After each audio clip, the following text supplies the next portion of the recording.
lose yourself and fly like the birds in heaven. Oh, let this go, get you to move. It's alright, alright, alright. Let this go, slip your shoes there. Alright, alright. Let me tell you what you can do with my love. Hey, I'm gonna let you know, girl, that we put you out of sight. To tenderly to play your favorite song. You know it's okay, but you find just happening down the road. Let this go, put you to move. It's alright, alright, alright. Let this go, slip in your shoes, then alright, alright.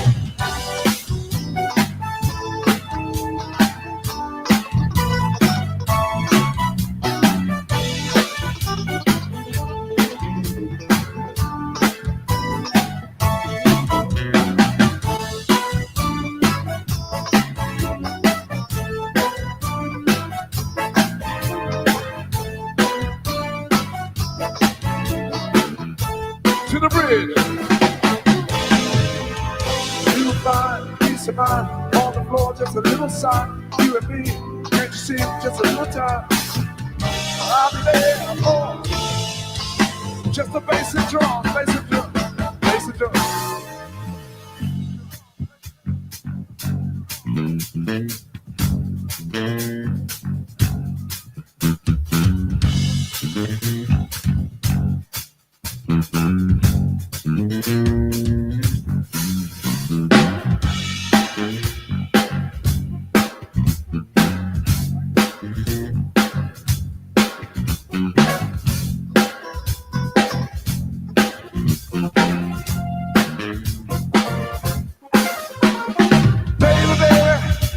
Let's get together, same place, same time, so we can do the things, breathe up our mind, oh, do a little dance, make a little love, get down to things, get down to things, do a little dance, make a little love, get down to things, get down to things, baby.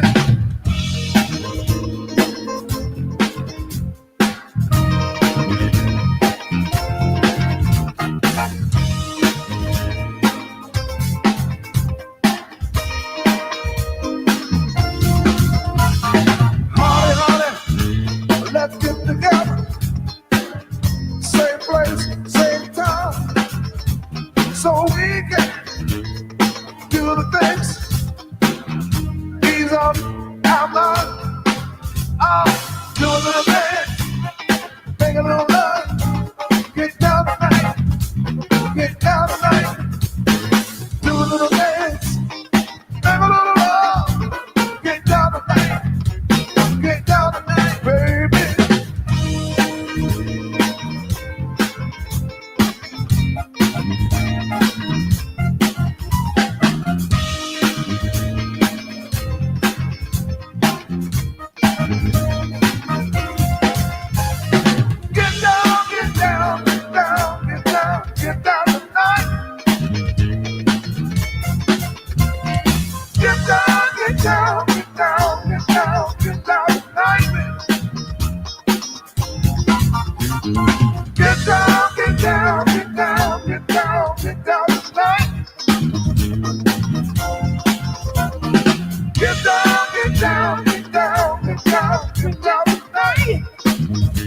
Let's go, y'all. Do a little dance, make a little love, get down tonight, get down tonight. Do a little dance, make a little love, get down tonight. Come on, get down tonight. Do a little dance, make a little love, get down tonight, get down tonight. Here we go. Do a little dance.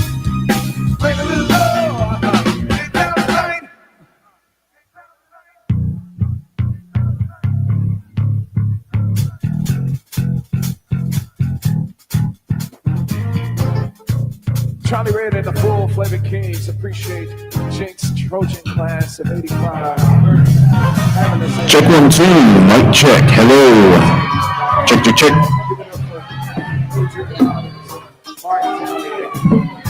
Check 1 2. Hey, mic check. Hey, hey.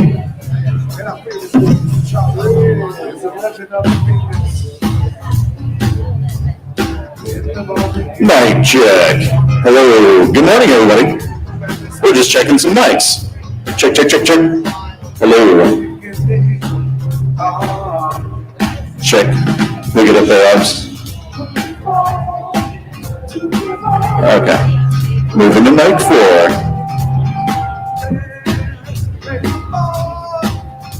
Mic 4, check. Hey, hey. Hey, hey. Check 1 2. Check 1 2. Hey, hey.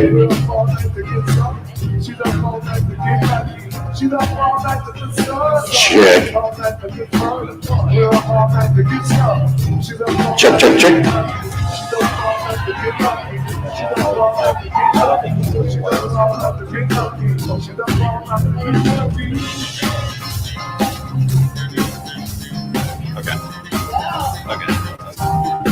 Check 1 2. Check, check. Hey, hey. That's good. Check, check, check. Check 5 on there. Mic check 1 2. Hey, hey. Hey, hey. Yeah, let's get in the monitors. I'm not getting anything up here. Keep the planet spinning.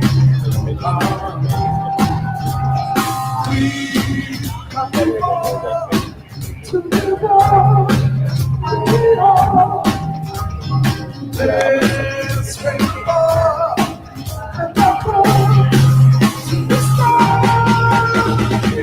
She don't fall like the good soul, so I'm gonna fall like the good soul. She don't fall like the good soul, I'm gonna fall like the good soul. She don't fall like the good soul, so I'm gonna fall like the good soul. She don't fall like the good soul, I'm gonna fall like the good soul. I'm gonna fall like the good soul. I'm gonna fall like the good soul. I'm gonna fall like the good soul. She's gonna fall like the good soul.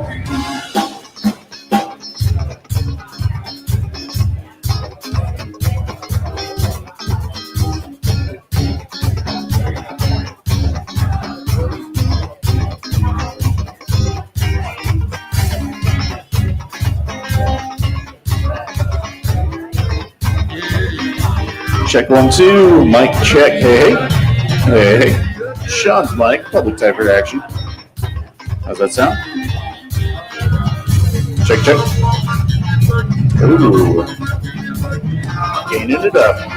Mic check. 1 2. Hey, hey. Hey, hey. Check. Check 1 2. Hey, hey. Hey, hey. Mic check. Mic check 1 2. Awesome.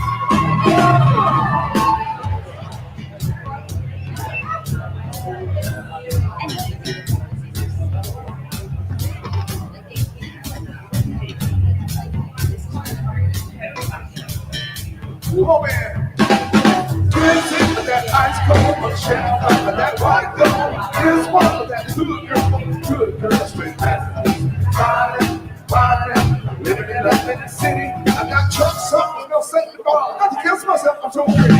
Too hot, yeah, come on, and fly your man. And you drive me right there, too hot, yeah. Say my name, you know who I am. Too hot, yeah. Bands all around. Girl, hit you hallelujah. Girl, hit you hallelujah. Girl, hit you hallelujah. Oh, let me keep trying to give it to you. Oh, let me keep trying to give it to you. Saturday night, everybody, don't believe it.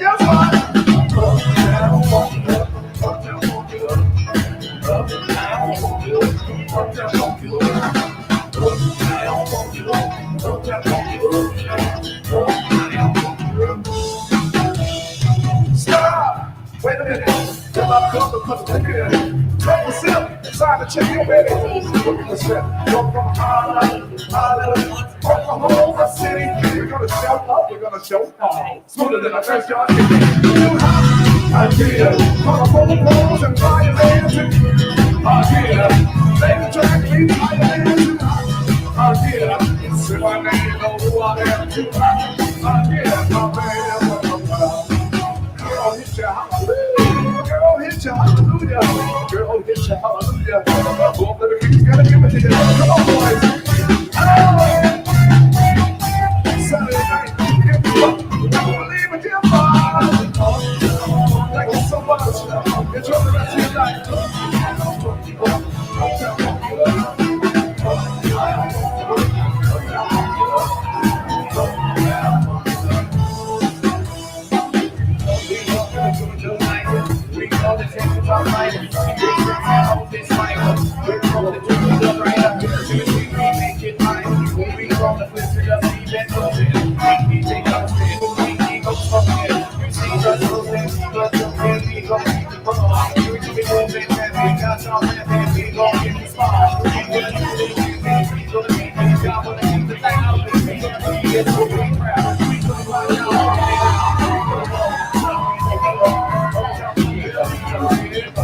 Thank you so much.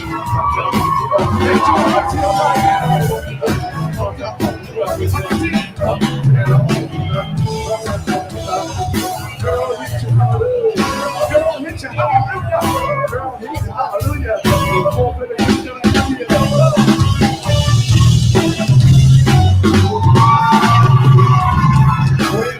Wait for it. Now, thank you, Class 85. Give me 10, Isaiah.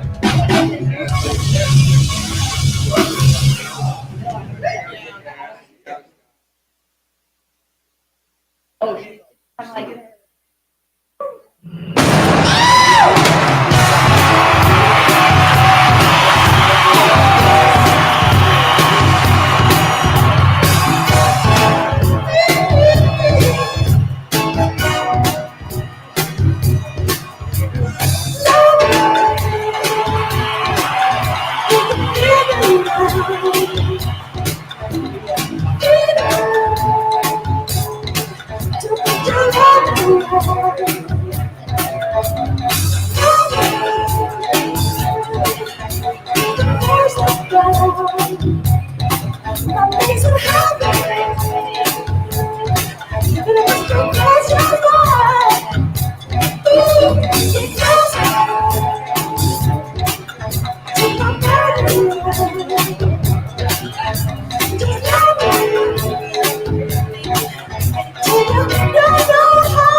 Yeah.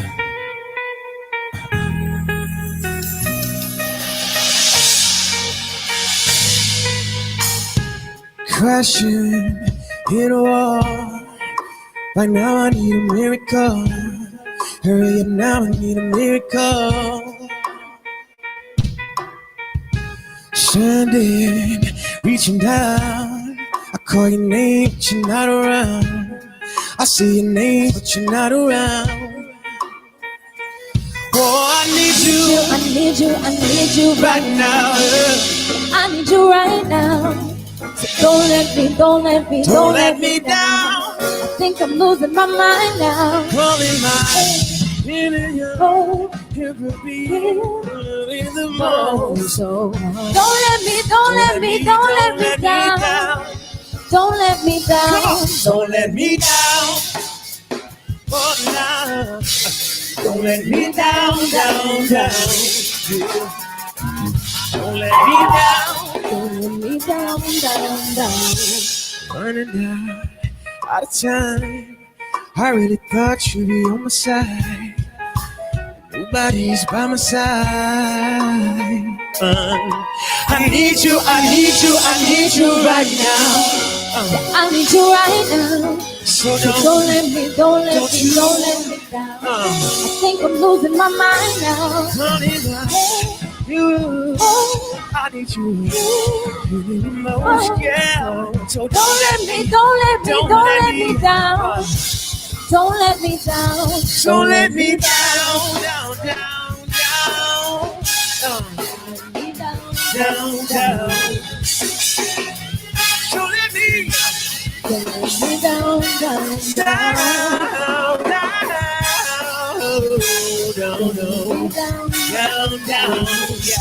Yeah. Don't let me down.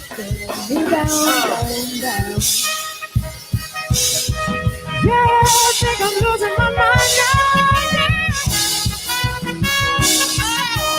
Think I'm losing my mind now. I need you right now. I need you right now. Don't let me down. Think I'm losing my mind now. I need you, yeah. And I need you. Don't let me down. Don't let me down. Don't let me down. Don't let me down.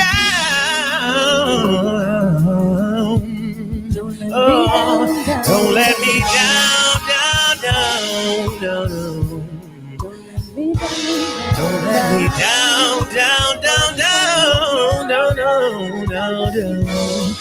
let me down. Down. Oh, don't let me down. Oh, yeah.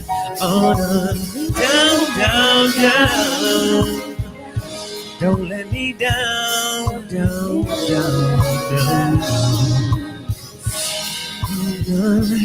Don't let me down.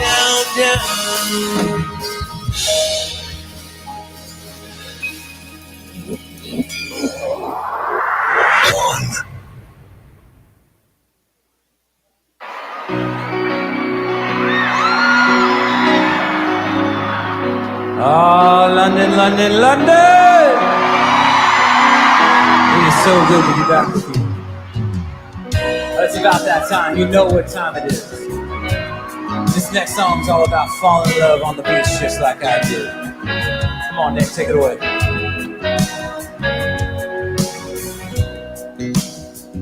When it's just me and you and the moon, and I gotta let on cheat my left hand. I can't believe all the things we've been through, but on moments are high and on as you fly will be I need more. I'm doing my feet in the sand, when your body's up in my hands. I get vacation night. You're looking so fine. All in spring, I feel the same. I get vacation night. I'm gonna have for the rest of my, happen for the rest of my life. When it's just you and me in the streets, and we sip a little something up the right head, something up the right head. Beach house full up like a head top. Just wanna reach out, treat it like a landslide. Doesn't matter where we make it. Just let me and you euphoria. I don't need no. I don't need my feet in the sand. Just when your body's up in my hands, I got vacation. Summertime, summertime, summertime. Through all this pain, through all this pain, I feel the same. Vacation. Heaven for the rest of my, heaven for the rest of my life.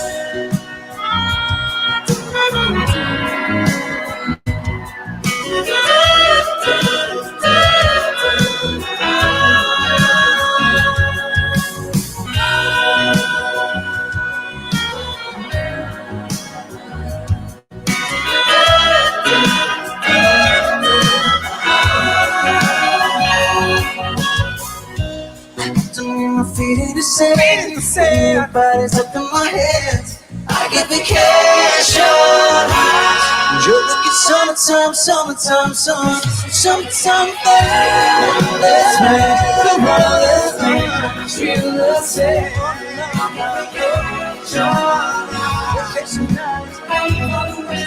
Happy for the rest of my life.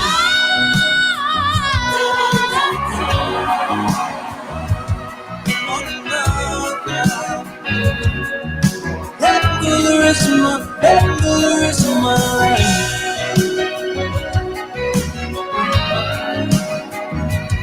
I'm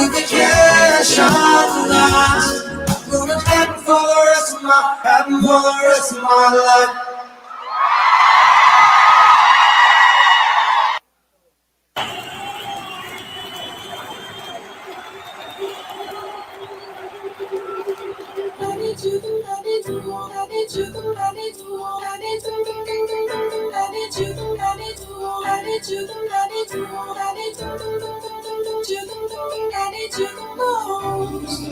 I gave you the key when the door wasn't open.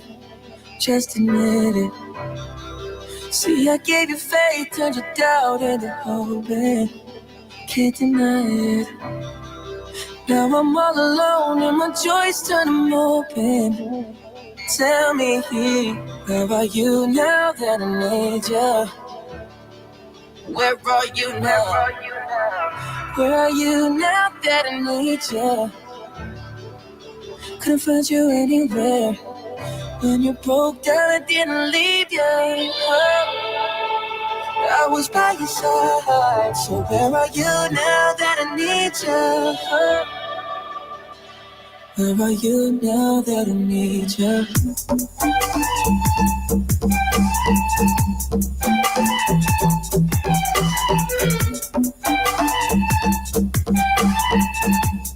Where are you now that I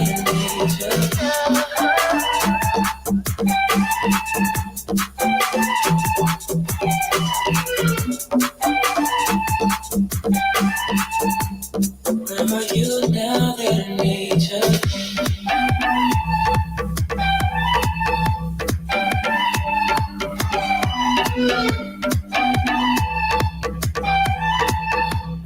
Where are you now that I need you?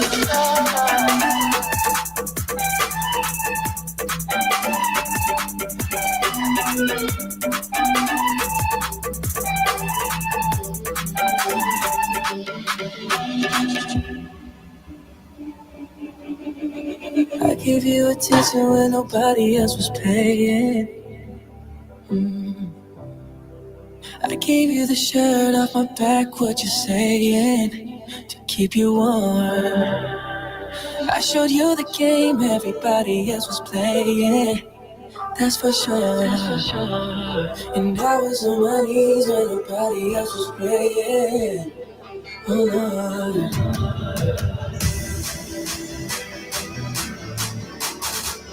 Where Where are you now that nature? Where are you now that nature? Where are you now that nature? I need you the most.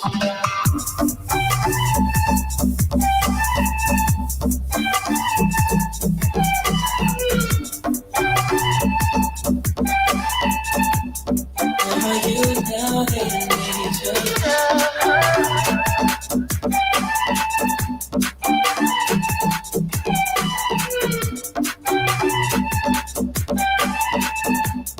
Where are you now that I need you?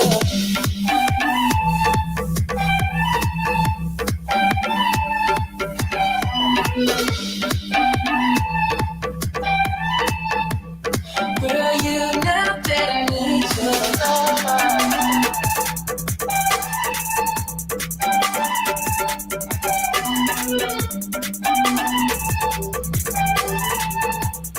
I need you the most. I need you the most.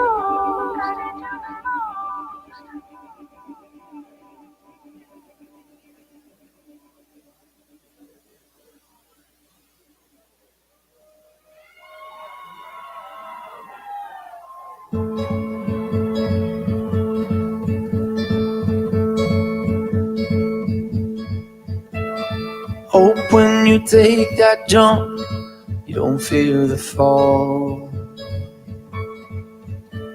I hope when the water rises, you build a wall. I hope when the crowd screams out, they're screaming your name. I hope if everybody runs, you choose to stay. I hope that you fall in love and it hurts so bad. The only way you can know, you give it all you had. And I hope that you don't suffer, but take the pain. I hope when your moment comes, you'll say, I did it all.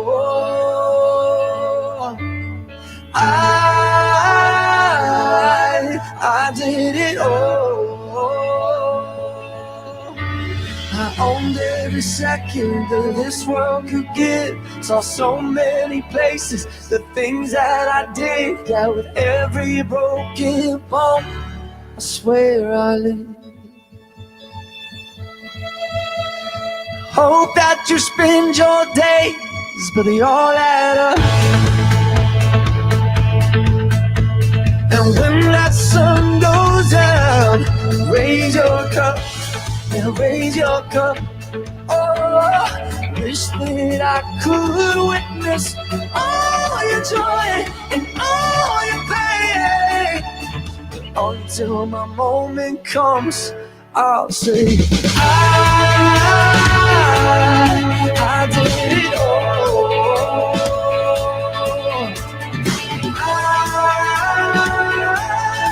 I did it all. I owned every second that this world could give. Saw so many places, the things that I did. Yeah, with every broken bone, I swear I live.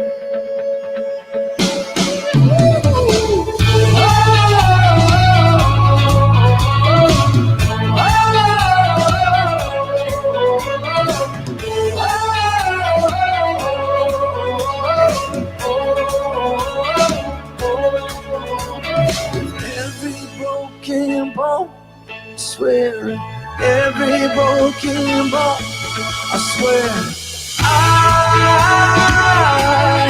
I did it all.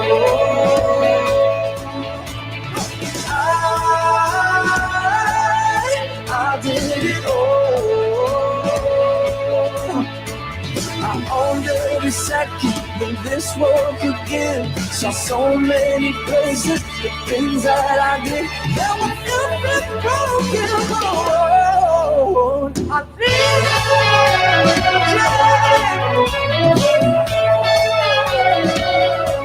I swear I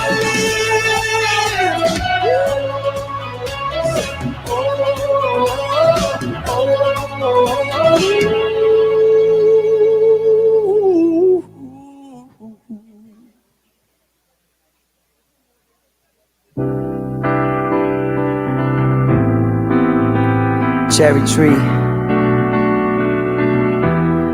Far East Movement, Frank Music on the keys. This one's called Rocketeer. Here we go, come with me. There's a world out there that we should see. Only we should Take see. my hand, close your eyes. With you right here, I'm a rocketeer. Let's fly, Fly, fly, fly. Up, here we go, go. Up, here we go, go. Let's fly, Fly, fly. Up, here we go, go. Where we stop, nobody knows. So where we going, we don't need roads. And where we stop, nobody knows. To the stars if you really want it. Got a jet pack with your name on it. Above the clouds in the atmosphere. Just say the words and we out of here. Put my hand if you're feeling scared. We're flying up, out of here. Here we go, come with me. There's a world out there that we should see. Only we should Take see. my hand, close your eyes. With you right here, I'm a rocketeer. Let's fly, fly,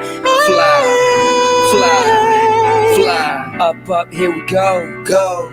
Up, here we go, go. Let's fly, fly.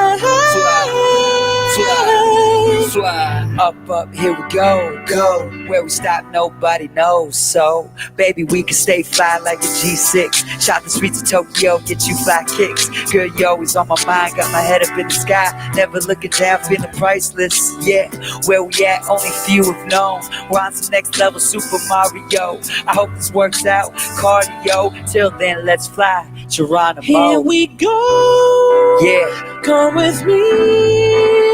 There's a world out there that we should see. Take my hand, close your eyes.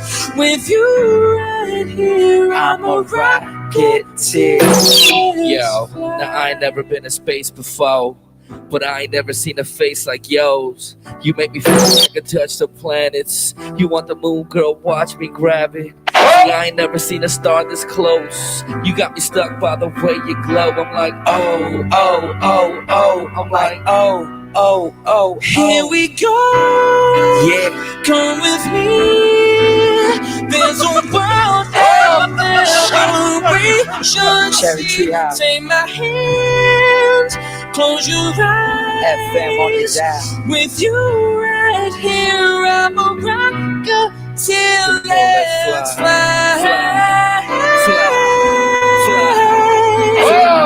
Up, here we go, go. Up, here we go, go. Let's fly.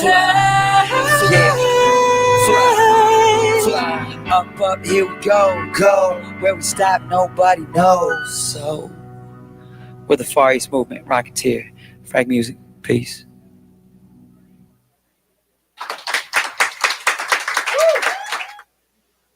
When this music drops, I want this place to erupt. Now I say, oh, you ready?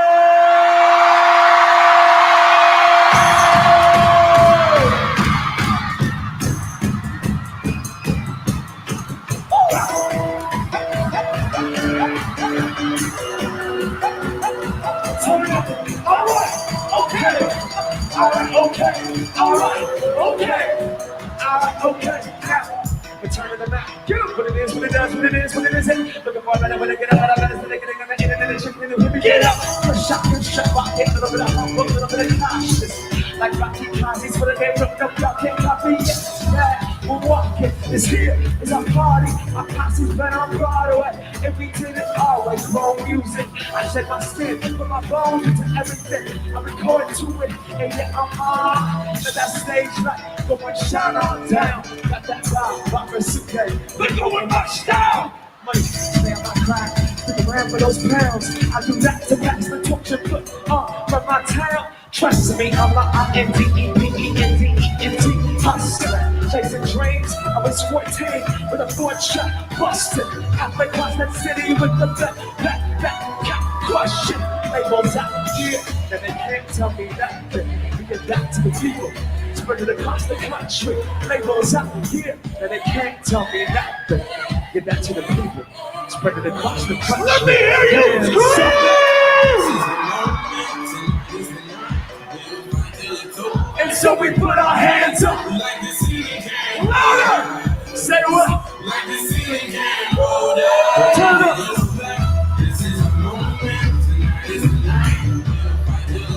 And so we put our hands up. Say what? Now, can I kick it? Thank you, yeah. I'm so damn grateful. I do up really wanna go once. That's what you get where Wu-Tang raised you. Y'all can't stop me. Go hard like I got an 808 in my heartbeat. And I beat it in the beat. You can give a little speed to a great white shuck on shuck we fall. Gonna go out, come, Tulsa, the back. I got a her on the seat. Yeah, she wanna see bone. Since I make you a believer now. Never look at it for a throne. And revelation comes, so giving it back to the people now. Sing the song. It goes like, raise those hands. This is our party. We came here to live life like nobody was watching. I kept my city right behind me in my fall. We got me from that failure, thank humility. Then we keep marching ourselves.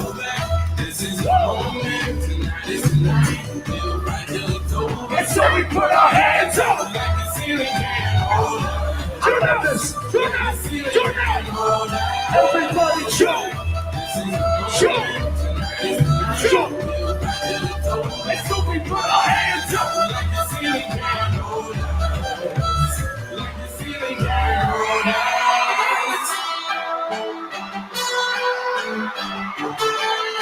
Let me hear you scream!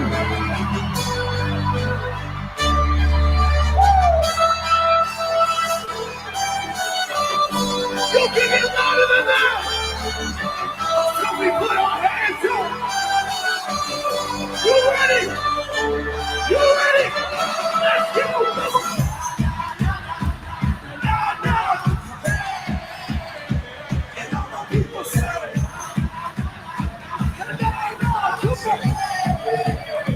and all my people say, let's go! And all my people say, what's his name? Everybody.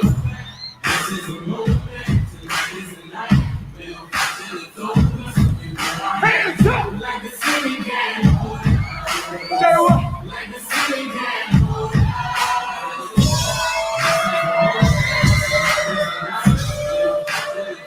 So we put our hands up. Like the city gang. Hold us.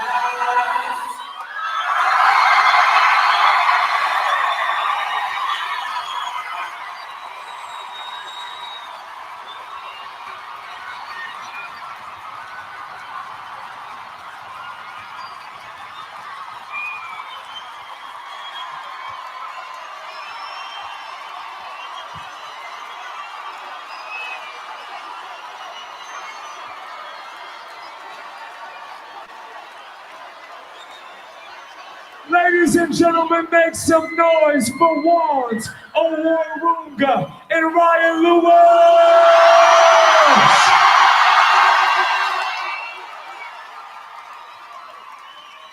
My name is Matt Lamore. Thank you all so much for coming out today and being incredible, giving it 100% of your energy. We love you. We will be back for a full set in the fall, and we cannot wait to party with you. On the count of three, everybody say peace. 1, 2, 3. 1, 2, 3. 1, 2, 3. My name is Macklemore. We'll see you guys soon.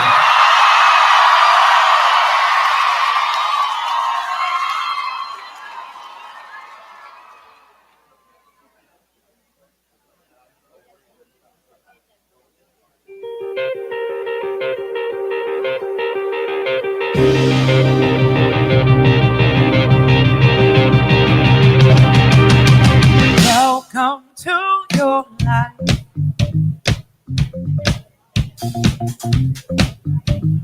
There's no turning back.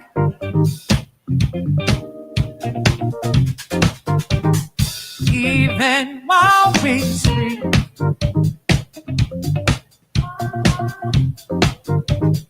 they will find you acting on your best behavior. Turn your back on Mother Nature. Everybody wants to rule the world.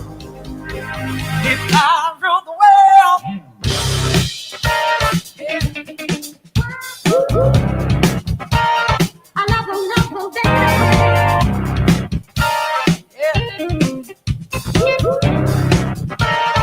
it's my own design. Oh, yeah. It's my own remorse. Oh, help me to decide. Yeah. Help me make the most of freedom. Ain't no pleasure, nothing ever lasts forever. Everybody wants to rule the world. If I rule the world,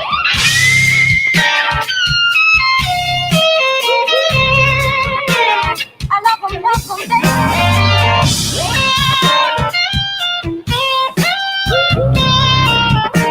if I rule the world,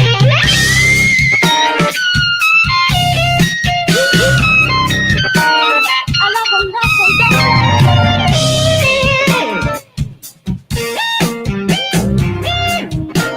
if I rule the world.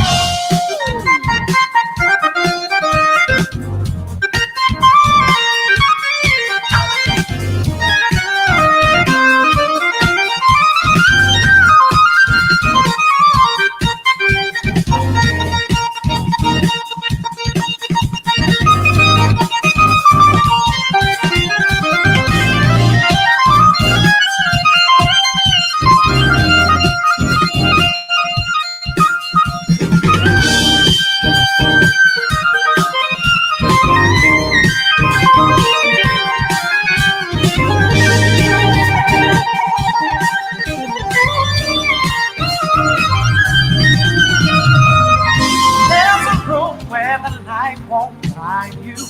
Holding hands as the walls come tumbling down. When they do, I'll be right beside you. So glad we almost made it. So sad they had to fade it. Everybody wants to rule the world.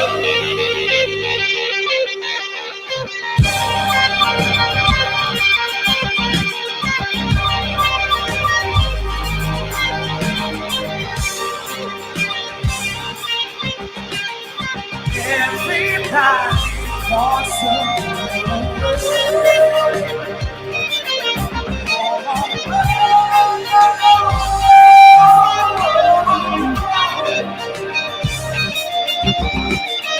Everybody wants to rule the world.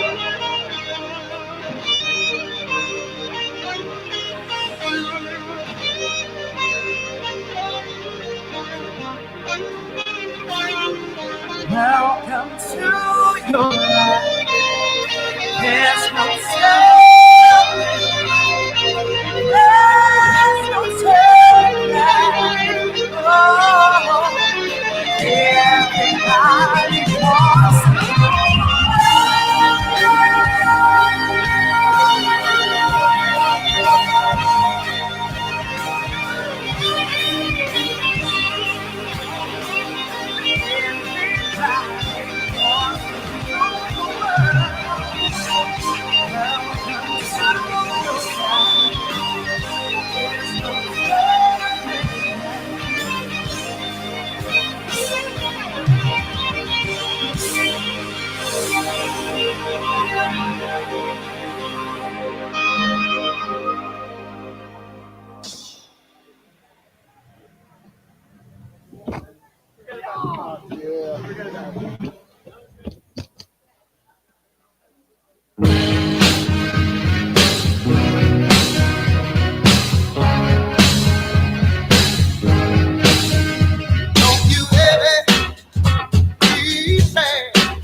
I am sitting in the morning at the diner on the corner.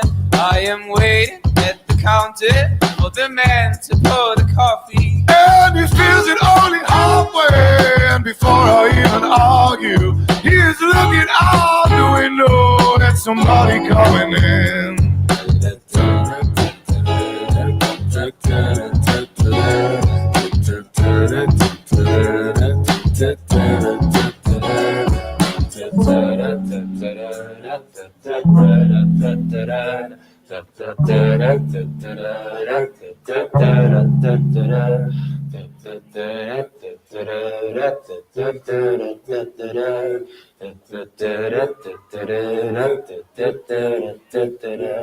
It is always nice to see you, says the man behind the counter to the woman who is coming.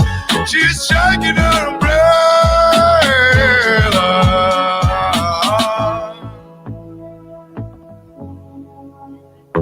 And I look the other way as they are kissing their hellos, and I'm pretending not to see them. And instead I pour the milk.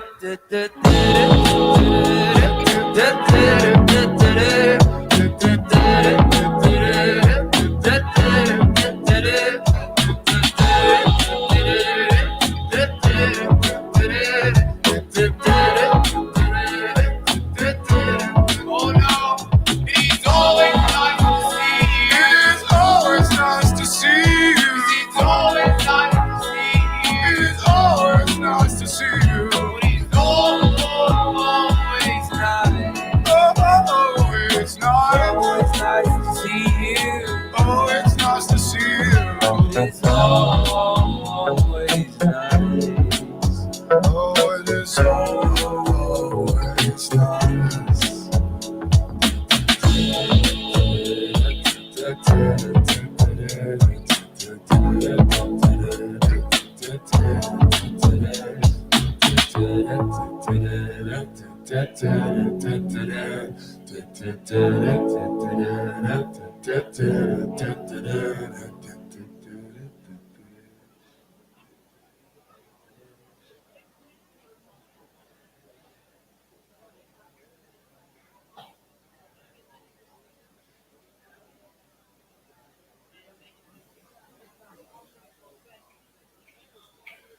Oh, it is always nice to see you. It's nice. It's always nice to see you.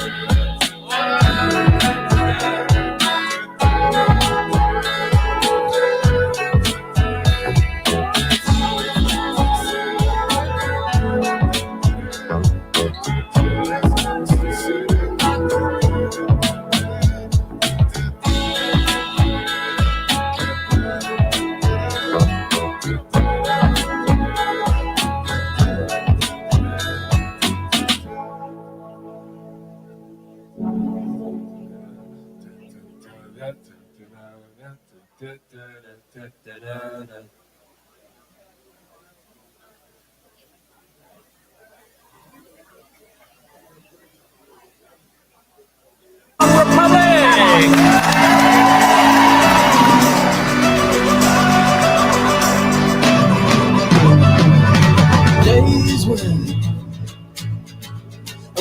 we'd fight till I would give in. Yeah, perfect disasters. We were reaching for the rafters. Hey, hey, hey. And on most of the days we were searching for ways to get up and get out of the town we were raised, yeah, cause we were dumb. But I remember we were sleeping in cars, we were searching for hours, we were burning cigars with a white plastic tips till we saw the sun.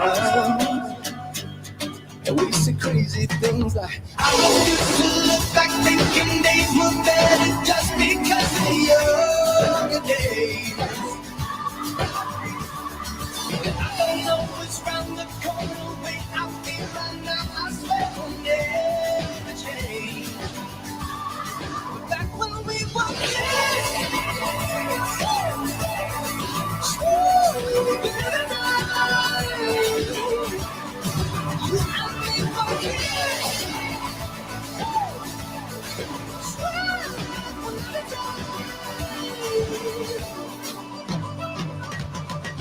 nights when we kept dancing, changing all our plans, making every day a holiday.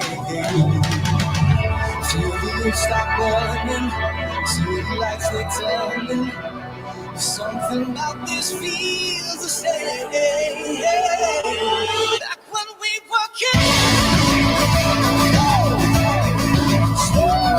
We'll never die. You and me were kids. We'll never die.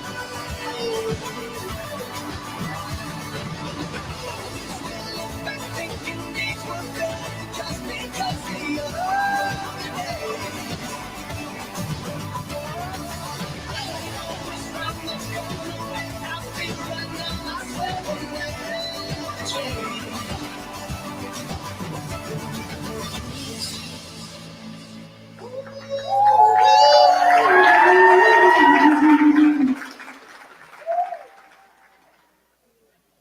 I still believe, that's why I can see it. I still believe, that's why I can see it. I still believe it, that's why I can see it. I still believe it, that's why I can see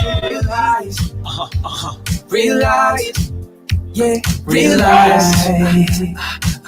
Once you see it, you can't unsee it. Realize, realize, realize, realize. Once you see it, you can't unsee it. Realize, realize, realize. Once you see it, you can't unsee it. Realize, realize. Yeah, realize. Once you see it, you can't unsee it. Look around the world and you see deception. I don't wanna give it. What is make America great again? Rebranded transhumanism, cause I'm focused on my mission. God called me, so I can't give in and walk like a zombie. No mRNA, no vaccine for me, no chip in my brain. God gave me my mind, sound mind today. God opened my eyes, I can finally say I can see clearly now. The last days are coming. No one expects it. Most can't see it, but I expect it. Like the lyrics to our favorite record. Most don't know the words, but I inspect them. Realize what? mRNA is dangerous. That's the cure back in a man named Musk. Transhumanism is sold to us. Vaccines, chips, digital money for us. But it's okay now, cause Republicans trust. They blindly lead it, so we will not bust. Disgusting, yeah. 2030, yeah, I know they got a plan. Guys got a plan too. Time to wake up, decide which side you wanna stand, the lie or the truth. Jesus, realize, yeah. Once you see it, you can't unsee it. Realize, you can't unsee it. realize. You can't unsee it. Once you see it, you can't unsee it. Realize.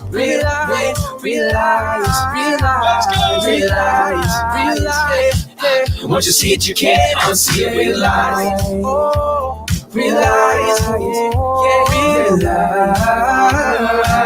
Once you see it, you can't unsee it. You got a choice to make, so decide it. Ain't no in between, there's no hiding. Yeah, I know the end, I prophesied. Don't be surprised when the king suffers violence in between. You either win or lose, okay. Holy Spirit, help us discern what's really going on. Realize.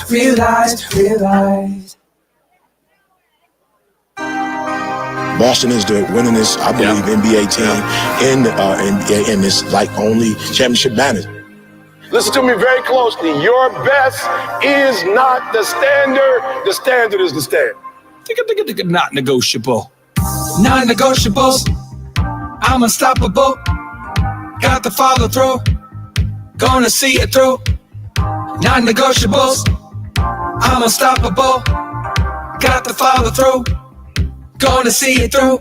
We don't go through it, we grow through it. If I said I'm gonna do it, then I'm gonna do it. I got big goals and I'm gonna pursue them. Under duress, yes, it's execution. Focus is key, it is the solution. The details win games, there is no delusion. Non-negotiables, I'm on full press like A to the man. It's all about yes. Non-negotiables, don't blink. I'm unstoppable. Do your thing, got to follow through. Don't blink, gonna see it through. Do your thing, non-negotiables. Don't blink, I'm unstoppable. Do your thing, sprint past the finish line. Don't blink. I'm just getting started though. I can't be swayed with the wind. I can't be tossed by the sea. Through troubled waters I rise and get better honestly. There is no negotiation. Not here to fall to temptation. Not here to add complication. But to keep my word is my obligation. My yes is my yes and my no is my no. I don't see walls, only see windows. When doors are closed, I just run right through. My mindset is fixed like a fresh tattoo. Fixed on success cause I got good roots. I go back to the Bible every day to renew. Bad things happen to good people, that's true. But I wanted to affect my attitude. I could've wished I was taller, wished I was a baller. But I put in the work, no debate regardless. Now I'm moving forward, I'm gonna work. The standard is the standard and I'm gonna work. Energy's contagious, you can't debate this. 1% better, that's what today is. Consistency compounds and I can say this. Intentionality on a daily basis. Non-negotiables, don't blink. I'm unstoppable. Do your thing, got to follow through. Don't blink, gonna see it through. Do your thing.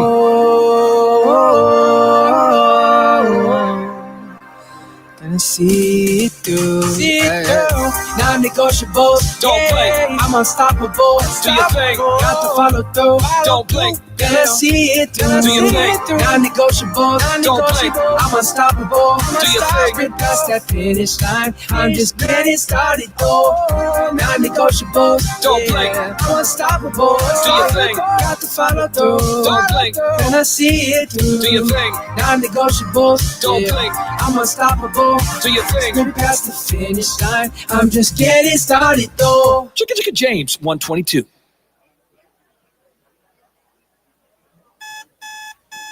Wake up, pray, and I'm on my grind today. Ain't got no time to waste. Every breath's a blessing, yeah. Wake up, pray, and I'm on my grind today. And I'm on my grind today.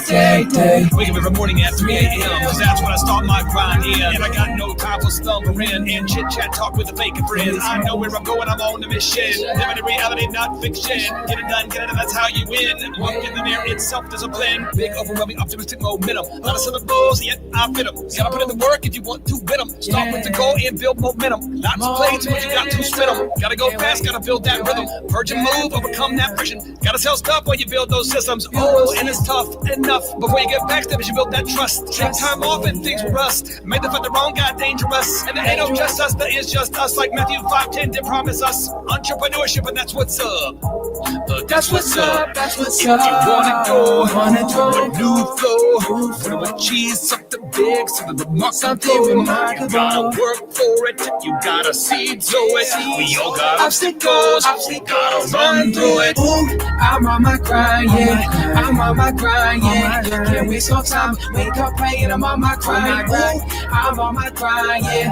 I'm on my grind, yeah. Can't waste no time. Gotta put it in drive. I'm on my grind. If I got a mission, can't waste time. If I got a vision, line by line, write it down, then go to town. Get it done, then set it out. Reach the world and change it. Make sure while you work, you stay patient. When it's tough times, just face them. When the stuff rhymes, don't erase them. Competition fast paced in the rear view. Don't look back, eyes front, keep a clear view. Stay diligent and they won't get near you. Keep it moving and you're gonna outpace them. Race them, run when it's fun. Collaboration is a blessing when you can do. Keep that muscle working and they can't strong man you. Fear God, don't need man understand you. Speak intelligent and they can't strong man you. You got a plan, remember God's got a plan too. See Take his voice before you make the next move. And it's gonna go well with you. Keep your cool, there's gonna be tests. You guys will trust him with the rest. Ain't no telling what's gonna come with it. If you got trust God and have fun with it. Ooh, I'm on my grind, yeah.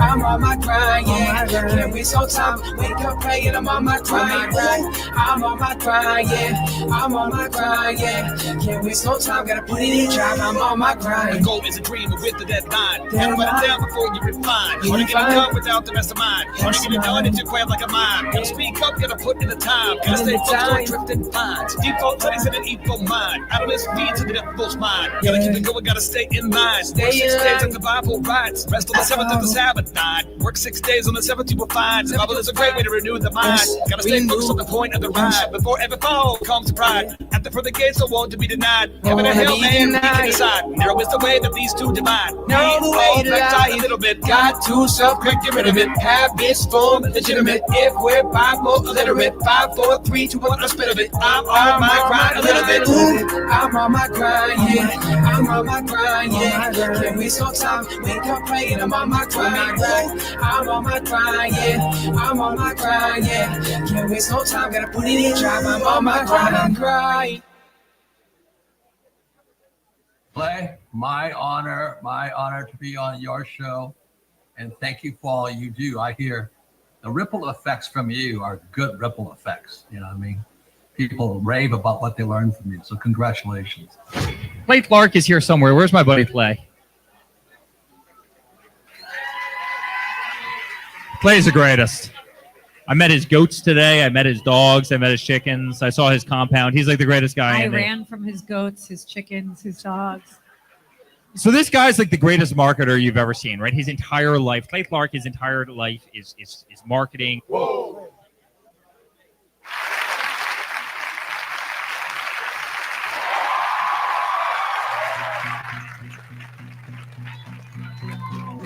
There's a fire starting in my heart, reaching the fever pitch and it's bringing me after dark. Finally, I can see you crystal clear. Go ahead and sell me out and I'll lay your stuff there. See how I'll leave with every piece of you. Don't underestimate the things that I will do.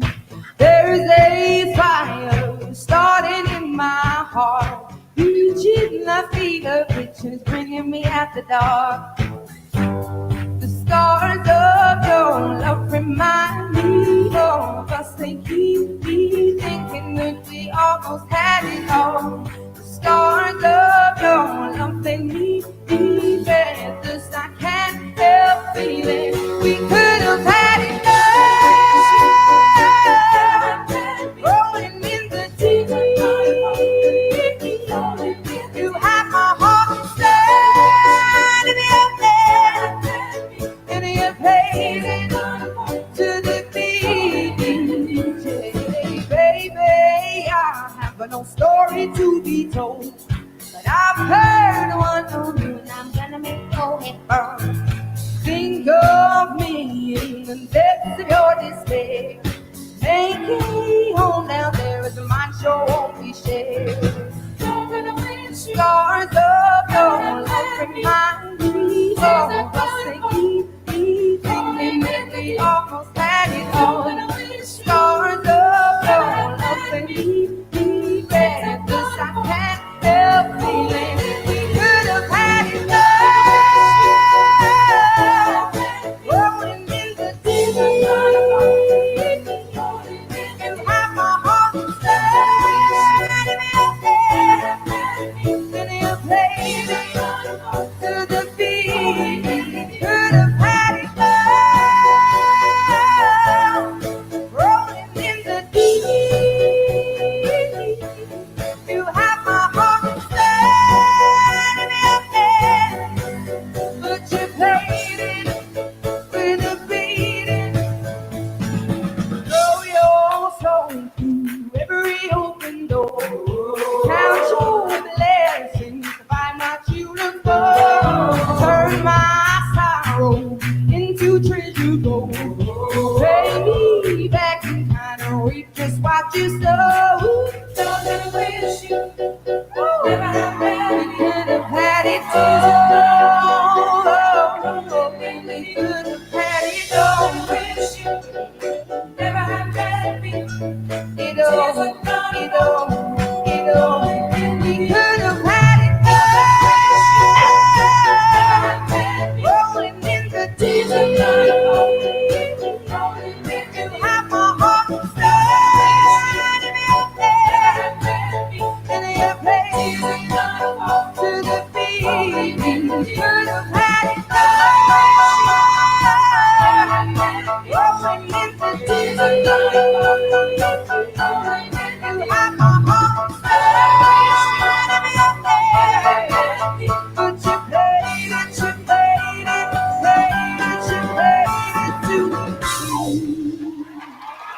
Thank you very much. Get home safe. I lost it.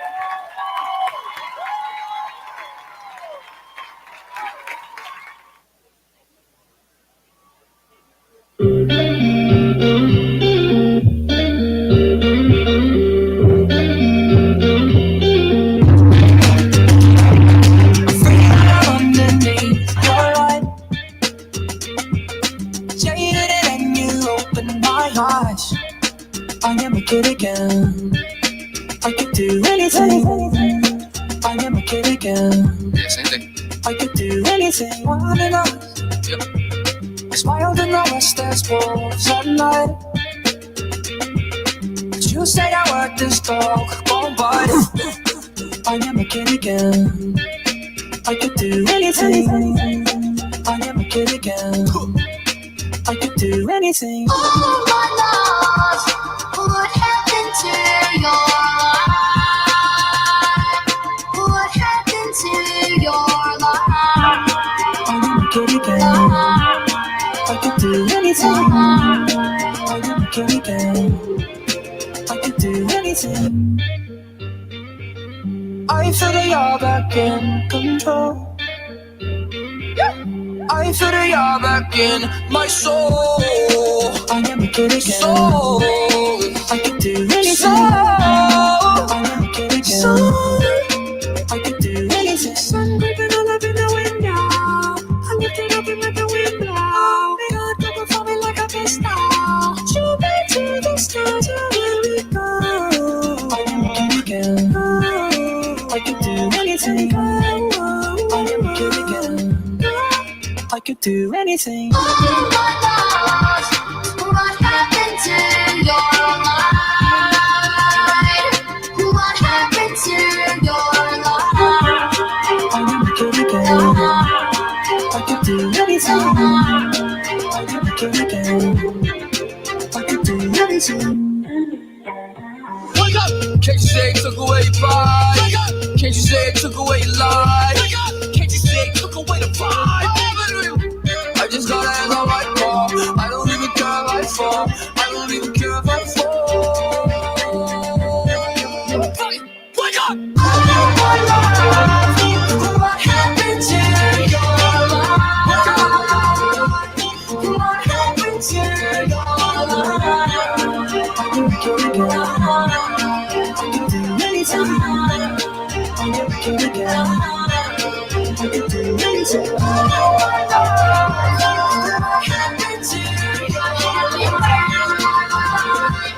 What happened to your life? What happened to your life? I am a kid again. I could do anything. I am a kid again. I could do anything. What happened to your life? Wake up! I am a kid again. I could do anything. I am a kid again. I could do anything. I'm looking for shalom. I'm just trying to find my home. I'm looking for shalom. I'm just trying to find my home. I'm looking for shalom. Just trying to find my home. I'm looking for shalom. Help me find my home.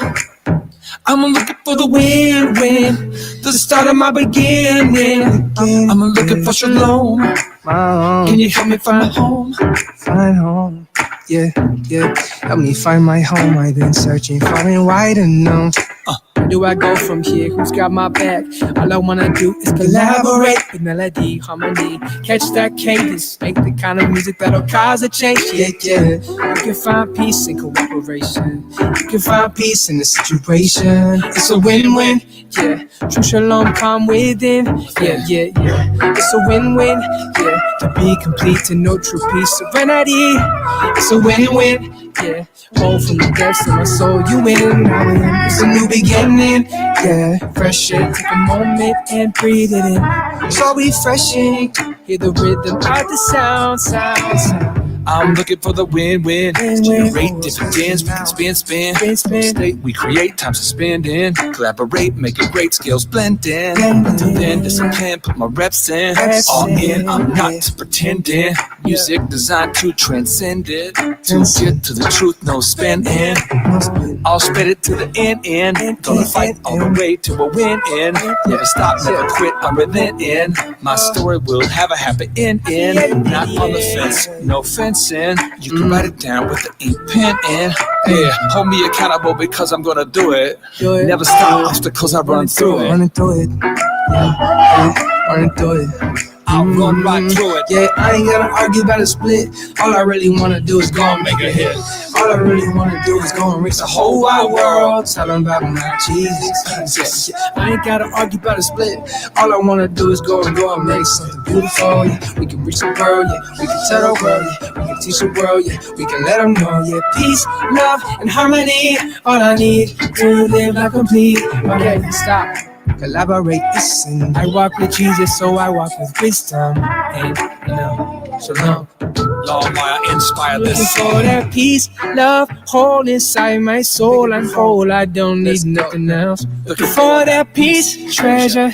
Looking for that peace by any measure. We could write a song that can reach 1 million souls. Why would we delay? I think we gotta go. I know that I got what it takes to do it on my own. But together we do better, I like better, a little more. Together we can do double, now the devil's in trouble. Let's rebel against division and unite. Shalom. Shalom. Just trying to find my home.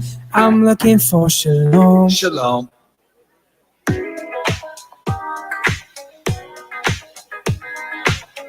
Drive time show, that's where you wanna be. That's where you wanna be. Drive time show, that's where you wanna be. Yeah. Business growth is what you wanna see. What you wanna see.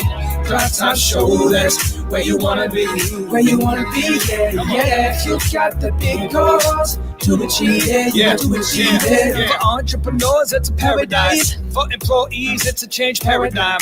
For the poor and ignored, it's a change mind. For the explorers, it's a major find. For Tim Tebow, it's goals aligned. For the average Trump, it's a mastermind. For Robert Kiyosaki, it's game time. For the first time attendees, it's oh my. For the Oklahomies, it's a sweet home of mine. For the real business people, it's so nice. For the people going places, it's a green light. For you and your crew, it's a change vibe. For this rendezvous, you can name your prize. For the VIP, ticks 105 times.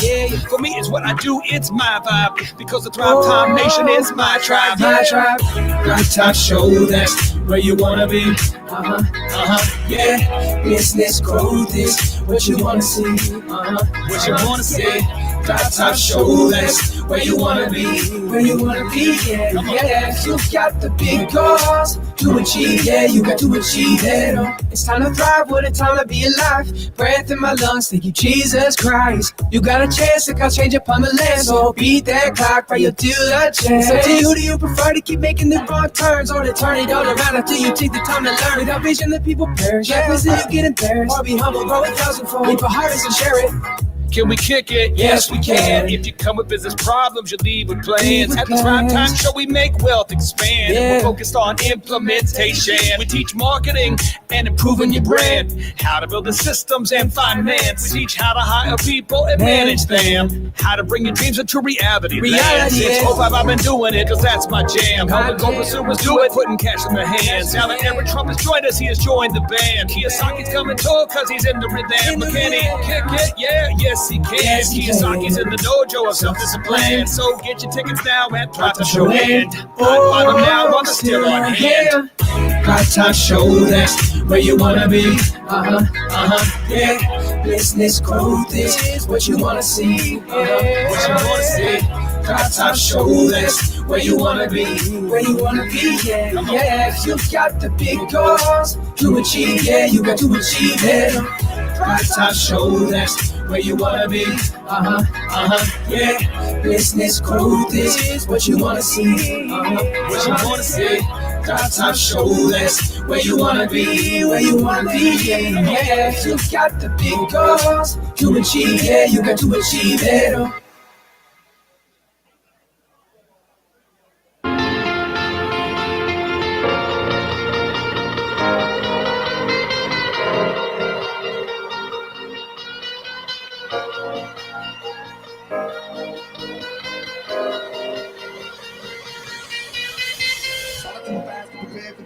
Jumping in the world with danger bees. Everybody circling his vultures, naked teeth and empty teeth. Everybody waiting for the fallen man. Everybody praying for the end of times. Everybody hoping they could be the one. But I was born to run, I was born for these. Run me like a race, run me like a race. Run me down and baby, if I wanna be the same. Word upon your lips, let it be true. Break me down and give me up whatever it takes.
Hypocritical, egotistical, wanna be the parenthetical, apathetical, working hard on something that I'm proud of, out of the box and epoxy to the world, the vision we've lost, I'm in the catastrophe, a symbol to remind you that there's more to see, a product of the system of catastrophe, yet a masterpiece, yet I'm half deceived, and when I am deceased, at least I go out with the I believe and leave my body and my soul to be a part of me. I do what it takes.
Listen to me. This ain't for the weak and the uncommitted, okay?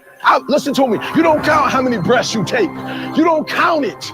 You get to a point where you don't count it. You just do whatever it takes to get whatever you want. Okay, I'm gonna say it again because you got to catch what I said. You don't count the cost on this one. You don't count the cost on this one. You just do what you got to do on this one, and then you look back when it's all over and you see the rewards. You look back and you see the I am not gonna stop till I'm up in my casket. Obstacles, I run like Forrest, I run right past them. Daily action items like Alina, I blast them. Lazy competition, knock them out, we ain't bragging. We're just tracking, we ain't slacking. Started from the bottom, ain't going back to back then. Had 3 jobs then, I was looking very thin. Working 90 hours a week, that's what I've been. Started from the bottom, man, now I'm on top. Ain't gonna slow down, ain't gonna stop. Eyes on the prize, I'm headed to the top. Locked in, focused like a missile lock. I ain't stopping, I ain't going. I'm just finding my flow in. I need no Rolex, it's all in focus. Teaching success is all I've ever wanted. Yeah, never stopping, never slowing. I'm here to do whatever it takes. I take those shots and make what I make. I got 10,000 left in the tank. Doesn't matter how many shots you miss.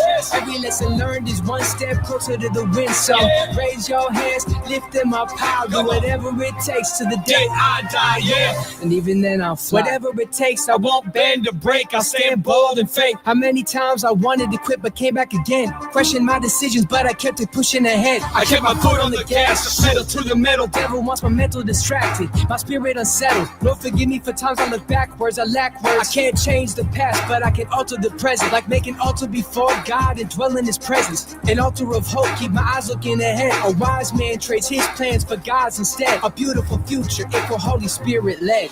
Ooh, never stopping, never slowing. I'm here to do whatever it takes. I'll take those shots and make what I make. I got 10,000 left in the tank. Doesn't matter how many shots you miss.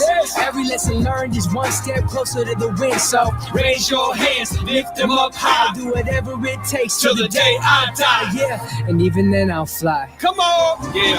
Full press like the pressy. Life is messy. Push past that messy middle and you'll get confetti. Keep learning when to show up when you're ready. Keep steady through the lift. Life is heavy. Cut through distractions like machetes. We all got crazy people around us, cousin Eddies. But this ain't Griswold. Success is your fault. Put in the work and prepare to catapult. Ooh, never stopping, never slowing. I'm here to do whatever it takes. I'll take those shots and make what I make. I got 10,000 left in the tank. Doesn't matter how many shots you miss. Every lesson learned is one step closer to the win. So raise your hands, lift them up high. I'll do whatever it takes till the day I die, yeah. And even then I'll fly. Josh Sproul, where's Josh Sproul? Captain Canada, you here? Okay, just get yourself psychologically prepared. We're going to bring you up here in just a minute here. Folks, my name's Clay Clark. I'm the least talented person here. This is my office. It's like my brain is on the walls. That's what it is. So welcome. You're in the right spot. We're going to have a blasty blast this morning. We'll get started here approximately about 7:10, okay? 7:10. So just prepare yourself. 7:10. We need Clay Stairs. Is Clay Stairs here? Is he here? Clay Stairs? Clay, then you get yourself prepared physically, psychologically, do the thing. Okay, we've got Kevin Thomas. Where's Kevin Thomas? Kevin Thomas, are you here? Kevin Thomas. Kevin Thomas. Kevin Thomas. Kevin Thomas, we're towing your vehicle. Kevin Thomas. Kevin Thomas. We're looking for Kevin Thomas. Kevin Thomas. Okay, and then Brian Sams. Where's Brian Sams? Brian Sams, you here, Brian? Brian? Brian? Brian? Brian, you here? Brian Sams, okay. Saul Mendoza. Saul, you here? Saul, you here? Okay, we're looking for Saul Mendoza. And Sean McGow from San Diego, which I recognize in San Diego, it's like 5 in the morning, so Sean's probably just now getting himself prepared for the day. But Sean, are you here?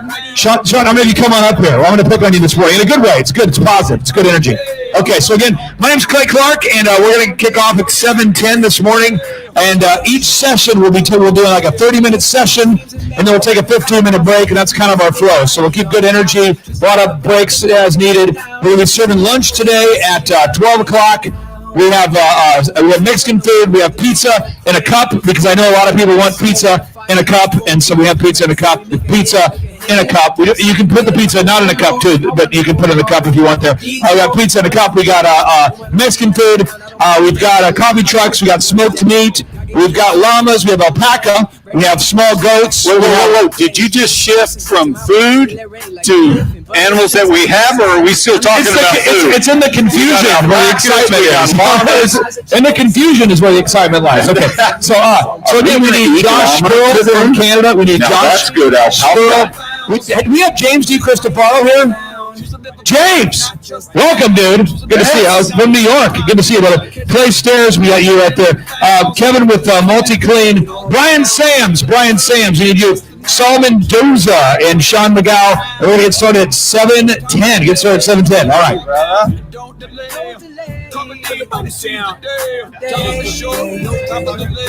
Catch those dreams and make them profound. Seize the moment, write it all down. Choose to live a bourbon, not just a noun. Choose to live before you die, decision time right now. I'm gonna make some change, write it all down today, so I'm by the time never late, write it down.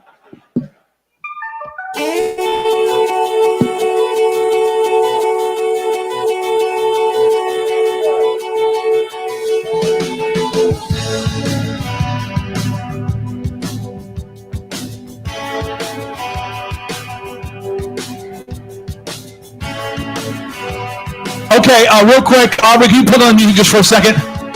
So here's the deal. I'm on the phone with Rumble right now. They're having a little tech issue they're working through. Can everybody get out your phone for a second? And this isn't like a marketing ploy, but if you get on your phone real quick, you go to Rumble if you can. And if you don't have Rumble, the app, just go to rumble.com and find the Thrive Time show and see if the stream is working. And if it is, just wave your phone at me. I'm just testing it right now because it wasn't working earlier. So if you go to rumble.com, look for the Thrive Time show, and then test the stream and wave it at me if it works. Aubrey, you pump the music back up, but wave at me if the stream works, okay? It's rumble.com. Search for Thrive Time Show on rumble.com.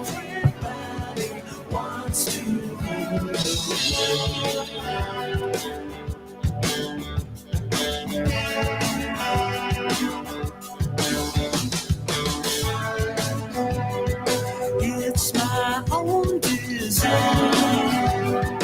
It's my own rules. Help me to decide. Help me make the most of freedom and of pleasure. Nothing ever lasts forever. Everybody wants to live. There's a room where the light won't find you. Holding hands while the walls come tumbling down. When they do, I'll be right behind you. So glad we almost made it. So sad they had to fade it.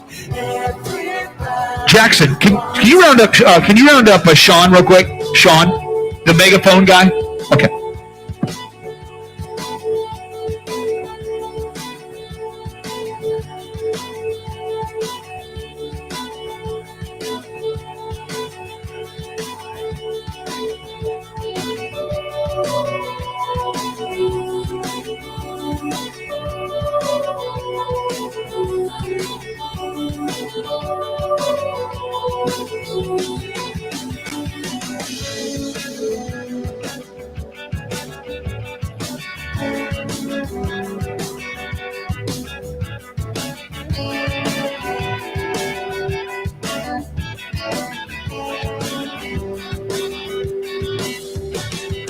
I can't stand this indecision.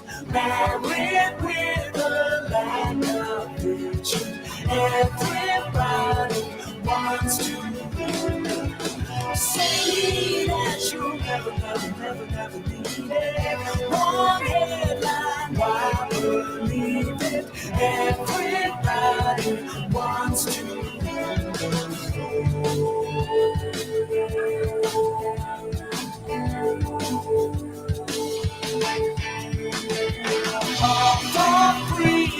Again, if it's working, wave at me real quick here. Is it working for you? Working? So I think it's working. Okay, it's working. This just in. The live stream's working. Amen. Great. All right. Thank you. Appreciate it.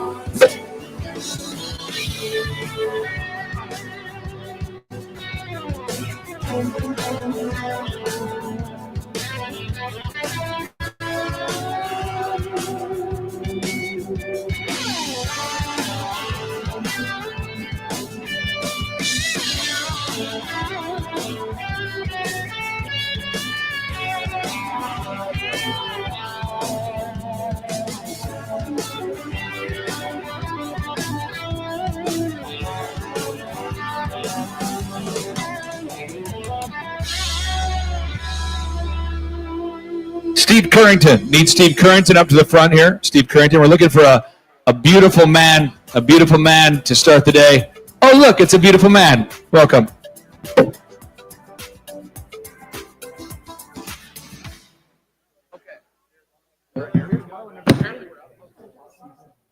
Got one of those. Got one. Really good. I missed her. She wasn't there. Oh, she wasn't. I thought someone sat down next to you after I left. Yeah, I think she was there. Yeah, she was. She said every time I close my eyes, I feel like I could disappear. You have to. Don't pee in your. I could overflow an ocean with the cavalcade of all my tears. And I know it sounds dramatic, but that's just how it feels.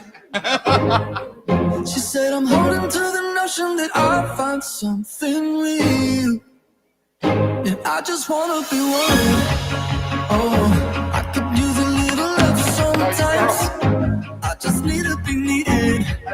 Oh, I'd like to know I'm crossing someone's mind. I just wanna be someone that somebody needs. I just wanna be more than a drop in the sea. I just wanna be counting up my karma, and I think it's time to cash it in. Listen, Peter, David. So tired of living in the shadow of the mountain of what might have been. Upper deck people, how's it going up in the upper deck? How you guys doing up there, upper deck folks? You doing good? You doing good? How you doing up there? You doing good up there? We put a few minutes into the thoughts about safety on the third deck, so it should be pretty safe up there. We safety second is our policy here. We got it done, then we're trying to make it safe. So you shouldn't get hurt. Very few people fall from there. We've got one brave soul on the third deck. Yes, he's up there. The owner of Docks and Rocks Boat Rentals is on the third deck. He ain't scared. That's beautiful. Hey, I think it's safety third, not second. Isn't it? Anyone? I just wanna be one.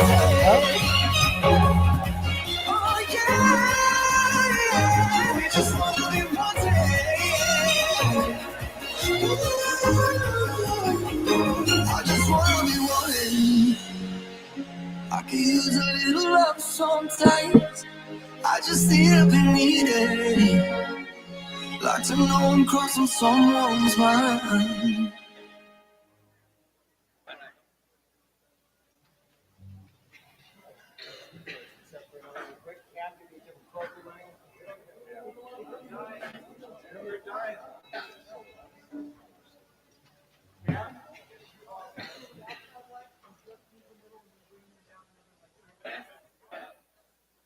The song is about a ceiling.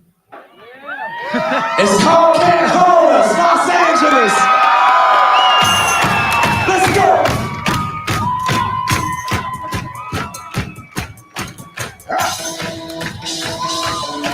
Let's go. From the top to the bottom. All right, okay. All right, okay. All right, okay. All right, okay. Return to the Mac. What it is, what it does, what it is, what it isn't. Looking for a better way to get up, better instead of getting on the internet and checking a new hit me get up. First shot, pocket, little bit of humble, little bit of cautious.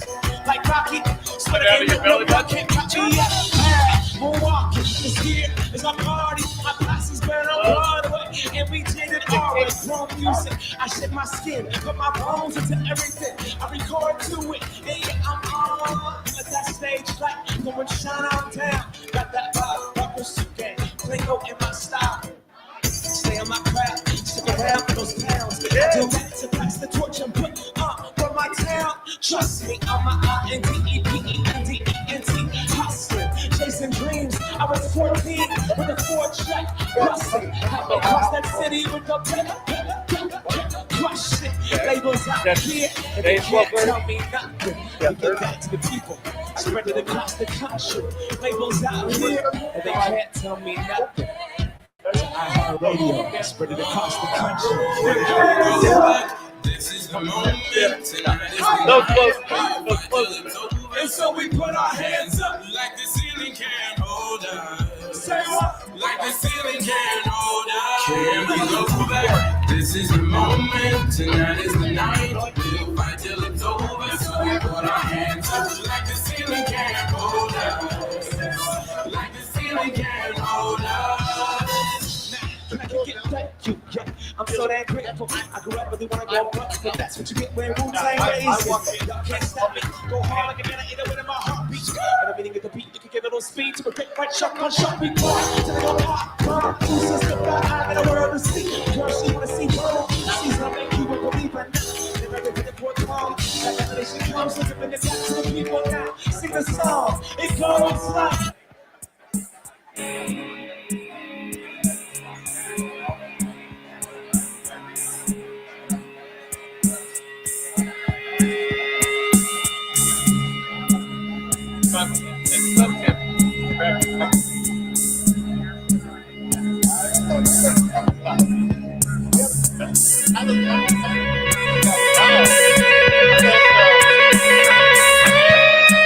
Okay, I'm thinking we might have this timed to where we start right at the drum solo when it kicks in. That's what I'm thinking. It's going to be good. That's been your dream?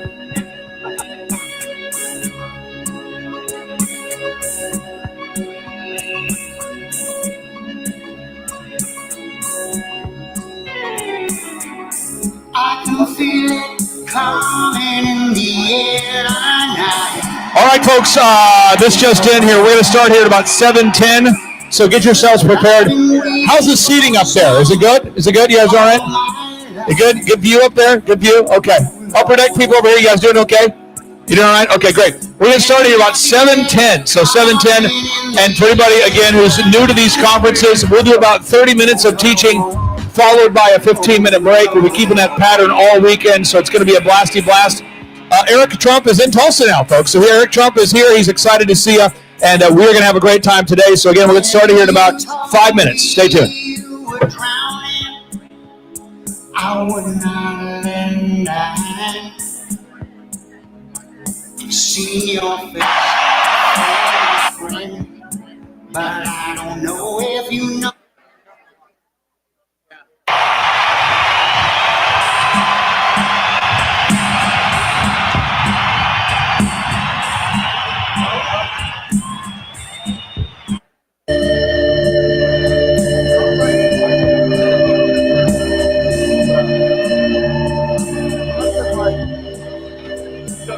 I can't trust it. No, I can't trust this.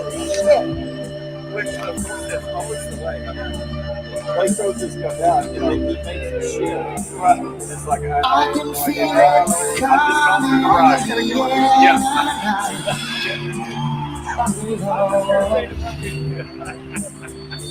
I've been waiting for this moment all of my life. Oh Lord. Can you feel it coming in the air tonight? Oh Lord, oh Lord.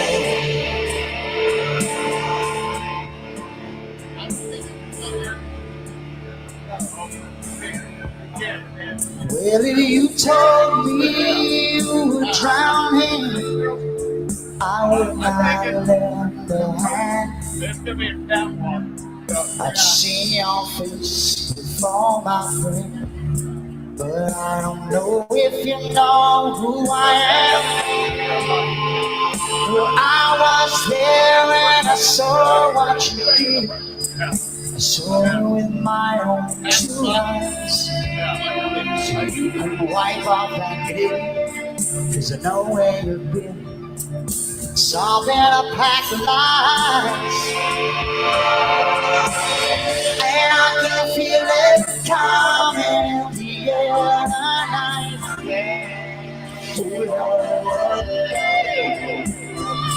I've been waiting for this moment all of my life. Oh Lord, I can feel it in the air tonight. Oh Lord,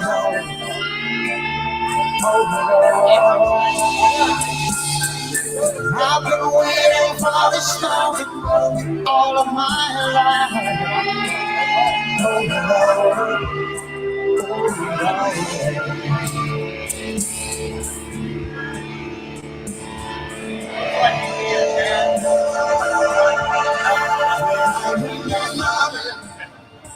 I remember worrying. How could I ever forget? It's the first time and the last time we ever met. But I know the reason why you keep your silence. No, you don't fool me. Because the hurt doesn't shower, but the pain still grows. So stranger to you and me. I can feel it coming in the air tonight.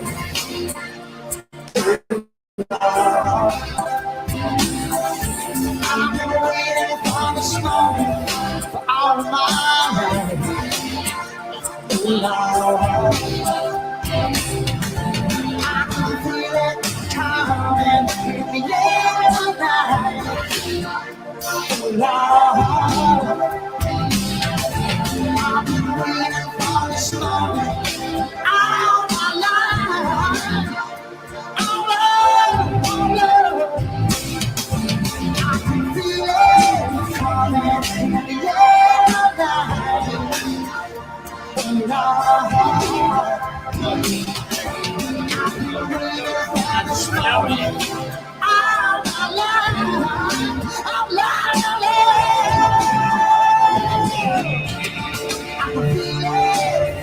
All right, Sean, we're ready. You ready, Sean? You ready? All right, we're ready to go. Okay. So I'm Clay Clark, and you made it. I'm glad you're here. How are you guys doing? Quick question. By show of hands, how many of you are not from Oklahoma? This is our normal. Oklahoma has poor branding. This is what we do every day in Oklahoma. This is our normal. Okay, so to my right, I'm going to introduce you to a cast of characters. Steve, I'm going to have you on this mic here, the closest mic here. This is Steve Currington. He sells mortgages, right, Steve? He's muted, though. It's a passive-aggressive attempt to make sure he doesn't speak this weekend. Yeah, Steve, yes. You're a mortgage guy? Yeah. And endorsed by Robert Kiyosaki at the last conference, I think. So. And I believe you and I, Steve's been a client of mine. We've been working together for 9 years, 10 years? Yeah. And he sells mortgages, which it's a branding problem. You might call it home loans, but actually mortgage means death grip. So Steve sells death grip. So that's right. Okay. I also do HELOCs. Okay. And this is Kevin Thomas. And Kevin Thomas, we've had the pleasure to work together for how long now, Kevin? About 10 years, Clay. 10 years. Okay. And Kevin now has 350 employees, which is more than 2. Yeah, barely. But when you started your business, I think you said your goal was to have 5. Is what you were? If I'd reached 5, I thought I'd have been a huge success. Well, you've done it. There, he's done it. Okay, nice. And then this is Clay Stairs. He works for the CIA. He's a Democrat. I'm just kidding. I want to get him killed, but he's got a.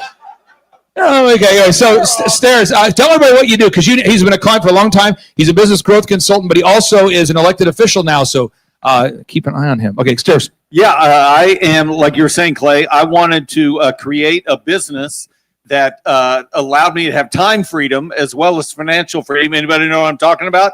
That good? And Clay, I've been running with you for 13 years. 13 years of darkness. And we got to that point. We got the financial freedom going. Time freedom was happening really good back in 21. How many of you guys got sick of all the COVID stuff going on? All right. Clay looked at me in one of our weekly meetings and said, "You should run for office." And it was immediate. It was like, "I will, and I'll win." And so he did win. Now I'm in the House of Representatives over in Oklahoma City. There he is. Those are for Clay Stairs. All right. And then we've got here to our right, where is Saul? Saul, let's pass the mic to Saul. Saul has a Mexican restaurant. Saul, is that right? Yes, sir. How many locations do you have? I'm going to open the 6th one next Monday. Yeah, so Saul's a client. He's sort of a big deal. And we only work with Mexican restaurants. So if anybody has a different kind of restaurant, we don't. That's what we do. We get the salsa. It's a big trade-up. That's great. Okay. And then we've got Sean.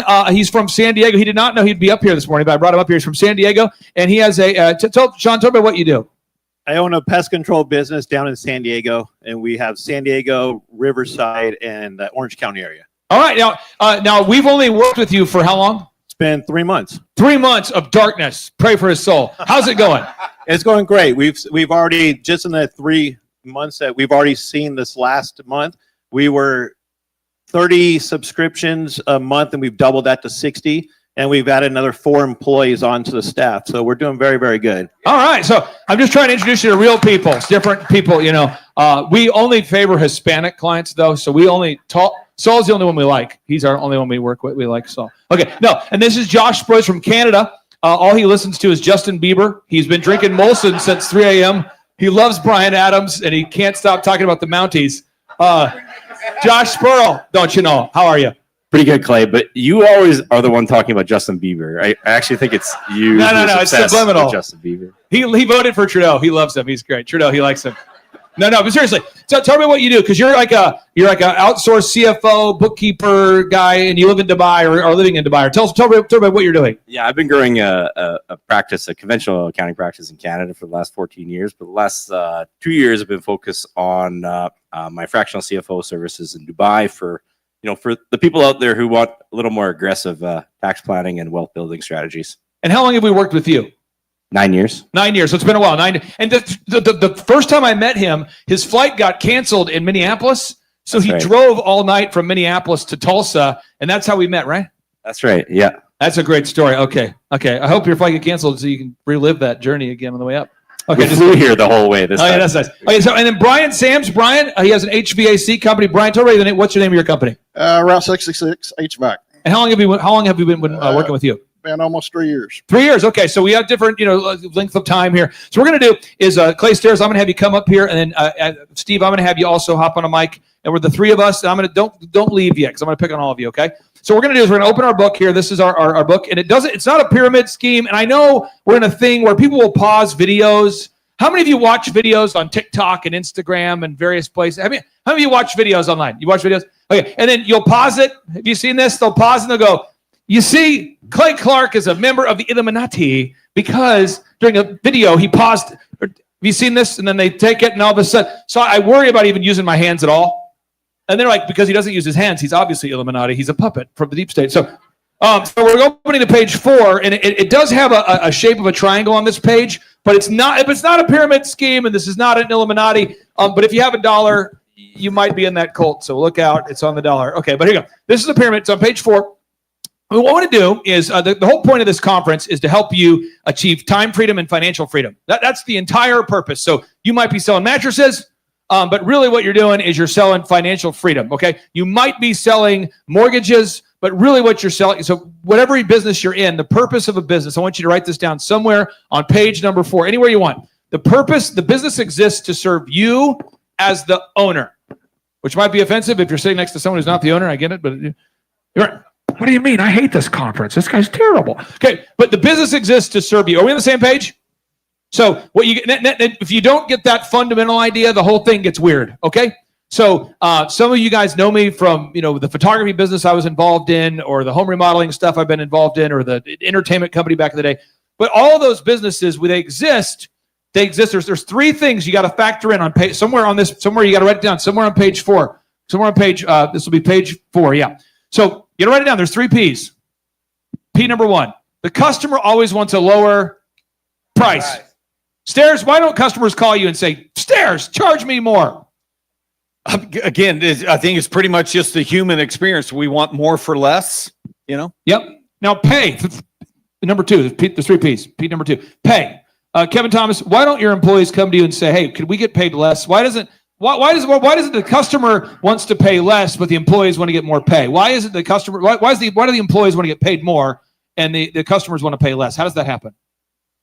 The employees always want to make more, regardless of how your business is doing, and they want to make more, and the customers want to pay less. Okay. Now the 3rd P is profits. Steve, why does nobody at all care about profits except for the owner? Why aren't people going, oh, Steve, are you profitable? I hope you're profitable. I love you. Why aren't employees saying, what can I do to reduce the expenses so I can make you more profitable? Why does nobody care about the profits? Well, it's not their business, so they're not going to have the same passion for it that I am. Furthermore, they're just getting a check, right? So somewhere on page 4, you should write down the word business, business, business, right? Business, and circle the I. Okay, so the business exists to serve you, which would be I. You on the same page? I. Okay. Now busyness, if you change the I to a Y, that just means you're perpetually busy and you're not making a profit. You feel me? So it's what the business exists to serve you. So the purpose of this workshop or this weekend is to help you create time and financial freedom so you can do whatever you believe God's called you to do. And I happen to be a Christian, so I kind of view that differently maybe than some people. But how many of you were at a Reawaken event of some kind? You went to one of those things? So let me just tell you, the keys to losing millions of dollars quickly. You do a conference. So like, just so you know, Eric will be here, but the Secret Service is everywhere this weekend. So you guys will be super safe. We're going to do that. But it's expensive to host those events, okay? And we let people name their price because we wanted it to be affordable for everybody. And that's just not a sustainable business model. But we did it because we felt like we needed to. And so Flynn, General Flynn says, who's going to sponsor the events? And I go, me. And he's like, all right, let's go. So we did it that way, but that's why I wasn't, pushing the gay agenda. That's why I wasn't pushing the mRNA agenda. That's why I wasn't pushing all those things that I would push if I was sponsored. Does that make sense? We're on the same page? So, but a business just exists to serve you. Are we on the same page? Okay. So we're going to do here. So we're going to go to page number 4, and we write down your goals for your faith. Saul, I'm not asking you to share your faith goals, but do you have some sort of faith? Are you what's your worldview? Are you a Christian? Are you atheist? Are you Hindu? Are you Buddhist? What are you, Saul? Catholic. Okay, that's your deal. Okay, passing the mic down here to Steve. Steve, on the faith. I love this, Clay. You're just like, what's your religion? Wow. We got to talk about. Guys, we have not practiced this. Clay's just throwing these questions at us.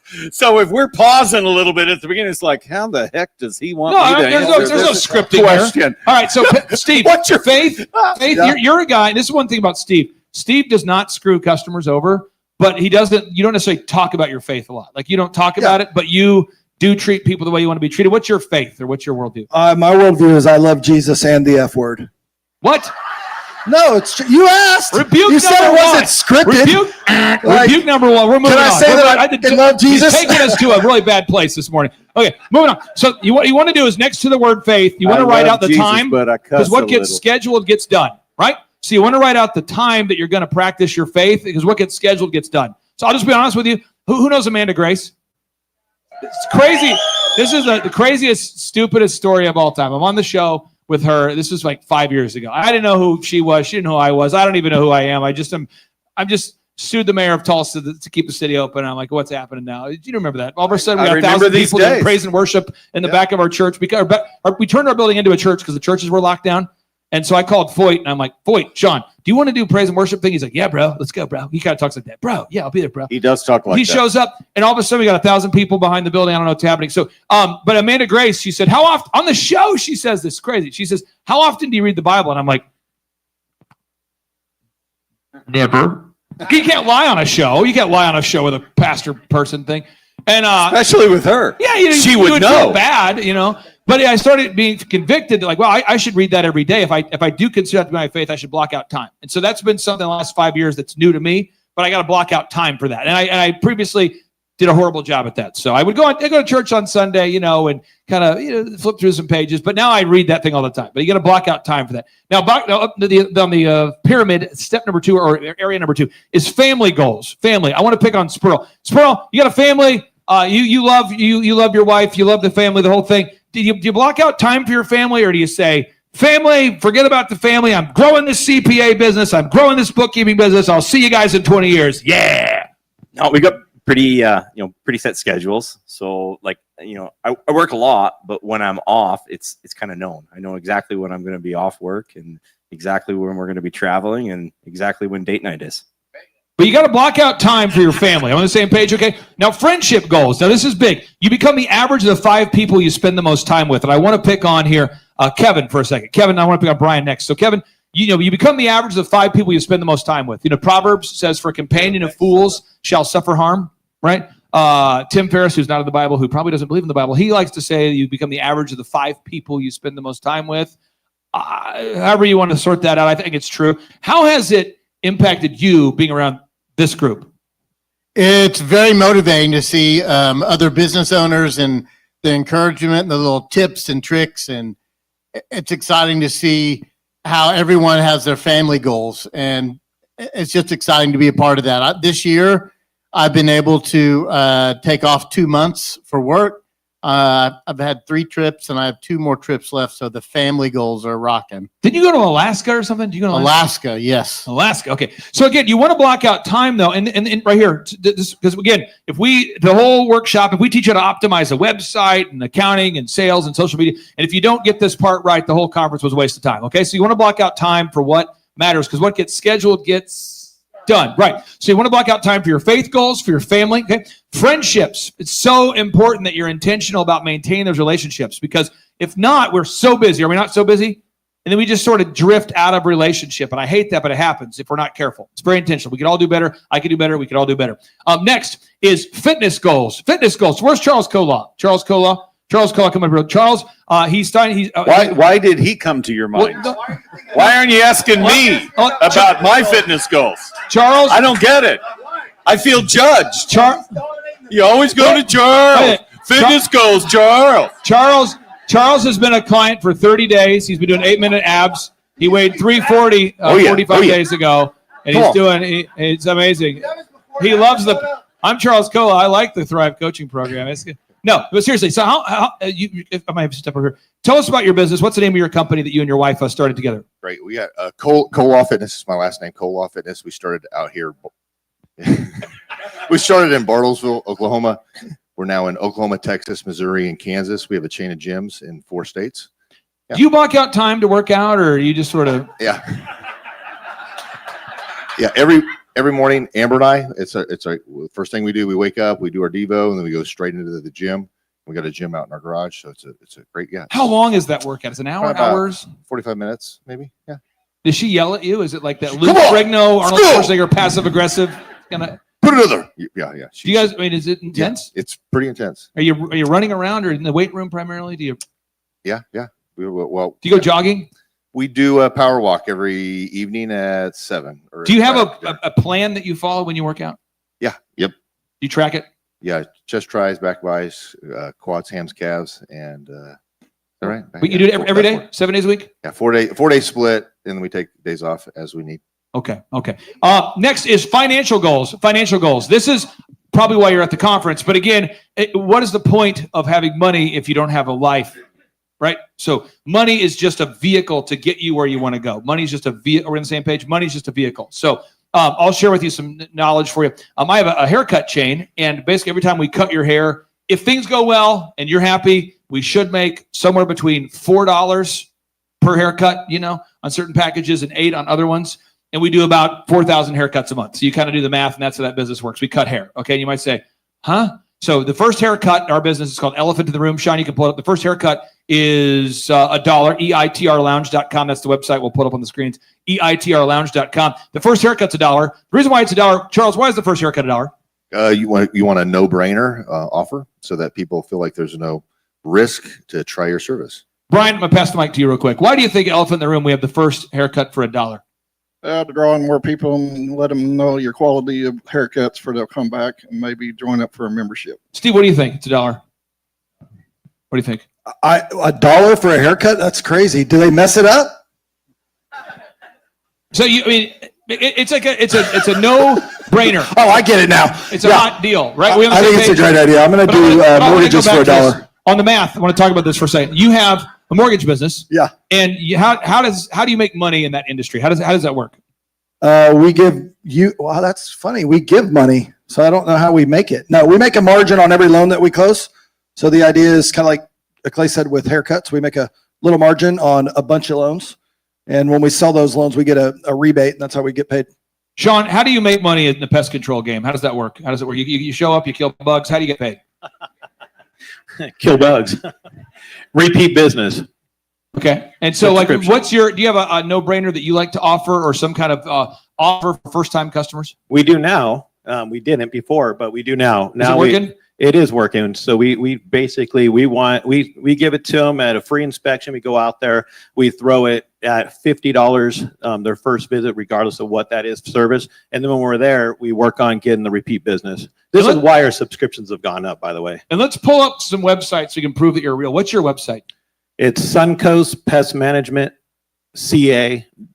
.com. Okay, we'll pull that up there. And then Sean, because I know you like pulling up websites, rapid fire. Koloff Fitness, let's pull that up, koloffitness.com. We'll pull that up here. Saul, your no-brainer, your offer you make for customers, are you still doing the thing where the first 6 margaritas before 9 a.m. are free? What? What? Wow. No, I don't make a lot of profit, but I give for free cheese dip or free margarita, small, for the first timers, for the first time. And that way I can capture their information about it, and then I can market it to them. It doesn't make any point. If you don't collect that data from the people, you lost pretty much.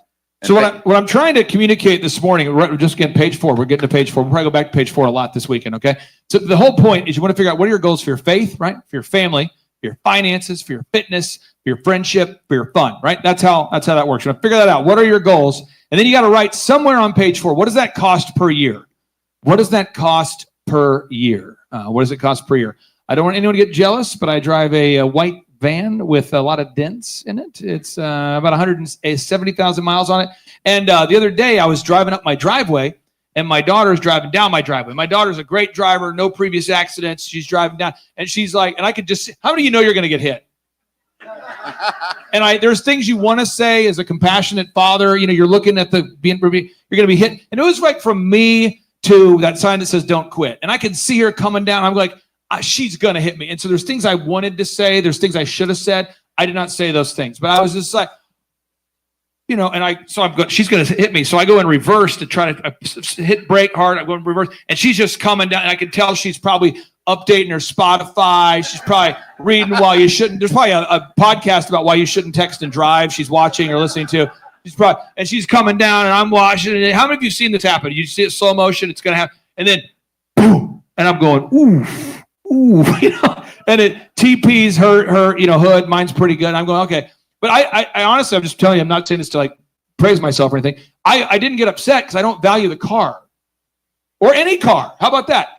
So immediately I was like, how are you? And she's like, are you upset, Dad? And I go, no, I mean, are you good? And she's like, it's going to cost like $1,000. I'm like, oh, it'd probably be more than $1,000, but 2 cars, both hit, both are.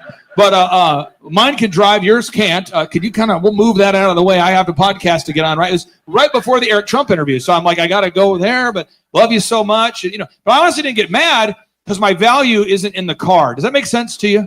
So somewhere on page 4, you should just write down, what does it cost per year to hit your goals, okay? And what we want to do over the weekend is we want to build a business that allows you to hit those goals. The purpose of this weekend is to build a business that allows you to achieve your goals for your faith, your family, your finance, your fitness, your friendship, your fun. We're on the same page? Yeah, Clay, if I can hop in really quick. This is really important, you guys, because you're going to hear throughout today and tomorrow, you're going to hear a lot of different people's goals. Okay. And our purpose for sharing those goals are not to put our goals on you. Okay. The idea is that you need to identify what your goals are. Please don't listen to any of us and go, well, I guess I've got to go on a walk every night at 7:00. I suck. You know, that's not the move here. But the move is for when are you going to spend time with your spouse? When are you going to spend time with your family? You don't have to do, you know, be careful with this guy, all right? Goals and everything. You know, it's going. And even with Clay, don't try to keep up with Clay, all right? It's your business exists to serve you and your goals where you want to get. So I just want to say that up front because you're going to hear a bunch of goals. A lot of them you're going to go, yeah, that's pretty good. Others are going to go, holy cow, all right? Holy cow. Thank you very much. Appreciate that. Back to you, Clay. Okay, so I want to make sure we're getting this idea. So again, we got page 4. Now page 5, I'm going to go to Josh Sproul for a second, Canada. And again, let's pull up his website. Josh, what's your website? Do you have a website up in Canada? Do you do that, or do you primarily just put up justinbieber.com as the... Well, we got the 2. We got the international, the spurlinternational.com. Okay, what's the URL to put in our website? spurlinternational.com. You got that? That's the Canadian one. SPURRELL international.com. Don't you know? I think that's the website. spurlinternational.com. Don't you know.com/ Brian Adams Molson. Okay, so now when you go to page 5, what percentage of clients, when you talk to them, they don't know their numbers when they come to you? Like you talk to them, they're business owners, they're a plumber, they're a doctor, they're a dentist, they're a lawyer, they do something, and they go, I don't know my numbers. 100% of them. You're being negative. Like seriously. All of them. If they knew their numbers, they wouldn't come to us. They would stay with the existing person. So Saul, I want to talk to you about this. We'll go back to Saul. And we're going to go around the horn here on this. So we're going to pass the mic one down the horn. When you are selling Mexican food, what's the profit margin you want to make per? If somebody comes in, what's the average ticket price? The average ticket is $23 to $30, and the profit I want to make it if everything goes right, which sometimes it's hard, is between 15 to 20% profit. So $23 is kind of the low, and then the average ticket is how much again? Average ticket is between $23 to $30. Okay, so then you're wanting to get out of that. So this $30, you're wanting to make $4.50 of profit per ticket. Pretty much. They don't steal, which is another thing you have to be very careful over there. Yeah. Because a lot of people steal your time, your food, your product, your money, your ideas. So just to be clear with our haircut business, if you do a certain package, we want to make $8, which, just so we're clear, we're trying to make about a 20% profit margin, 20%. Okay. I'm not saying that's ethical or unethical. I'm just telling you that's the margin that we're making in that hair business, just to put some meat on the bone. Sean, what kind of profit margin are you trying to make there killing bugs? By the way, do you hate bugs? Have you always hated bugs? Is that a problem? That is a problem. What kind of margin do you make there, or do you try to make in the pest control business? We're around 20%. 20%. Okay. Sperl, what about you? When you're working with a client and they're because by default they're not making that profit, what's the percentage you would coach somebody in the service business, let's say? The service business, the idea is we're trying to get 40% on the gross margin and at least 20% on the net margin. Can you explain that for somebody who says, I don't know what you're talking about right there, man? Can you kind of break that down? So your gross margin, you'll have your revenue and then you'll have your direct costs. So the direct costs are the things that actually go directly into that goods and service that you provide. So let's say someone watching this right now, they're selling something for $100. How much profit should be left? So if you're selling something for $100, the labor materials that go into that thing should be, $60, and you have $40 left over, and then you have $20 of overhead expenses, and then you should have $20 net profit. Okay, makes sense. Steve, in your business, are you guys doing? I mean, when you do mortgages, people see a big number, but you don't get a big percentage. No, these guys are ripping people off. We are at like 1.5%, but we do free chips and salsa, and we do large margaritas. So at the closing, that's what motivates you to get your death grip. Now, the one thing about Steve, and I've heard Steve do this, if we pull this upside, Steve, about maybe 8 years ago, and Steve's into air travel now. So now he has his own plane and he flies around. Well, it's my dad's, but yeah, go ahead. But Steve is an interesting character. We'll just say that. But when working with Steve 10 years ago, I remember Steve was excited about getting Lamborghinis, plural. And so he would tell people on the phone, he would say, hey, look, I know there's a lot of mortgage providers out there and you're shopping rates and all that. I want you to know if you choose to use somebody else, I might not be able to afford another Lamborghini. Yeah. And so you have any idea how much these cost? I mean, they're hundreds of thousands of dollars, and I only have two. Yeah. And I need a third because it's a loan. If you fly to Miami, you don't want to get there and not have your Lambo. Right. So you have to have maybe one there. Maybe you go to Dallas. Very reasonable. Maybe have one there. Reasonable. Charles knows what I'm talking about. He's got a Lambo. He's a Lambro too. I recruited him. So yeah, I went on the first ride with him in his Lambo. Come on. It's a noble cause. Where can people see your flight travels? Where do we go to find where you're traveling around via air? Mostly Instagram and Facebook. So Instagram? Lambro Steve. I'm a passenger. What are you doing there, Sean? What are you doing? And YouTube. It's awkward when you're watching videos, Sean, and we hear you. Yeah, just go to. Is your mic not on there? Yeah. Sean, let's get the mic on. Check. Yep. Okay, yeah, good. It was Steve's channel. It's his fault. Can you pull up the video so we can see it? Yeah, pull it up. Sean's like that. How many of you have been at the airport recently and there's a guy watching a video but you can't see it, but you have to hear it? Have you seen that thing? How about the guy who's on speakerphone at the airport talking to his mom about something? Have you seen that guy? Mom, no, Mom, I told you I love Mom. Have you seen that? The senior guy with the one mom who's in her 90s and he's trying to direct her at the airport on speakerphone. Have you seen that? Mom, I'll be home later. Come on, Mom. Okay, so this is where you are. Where can we find the videos? That's the video right there. That's the series.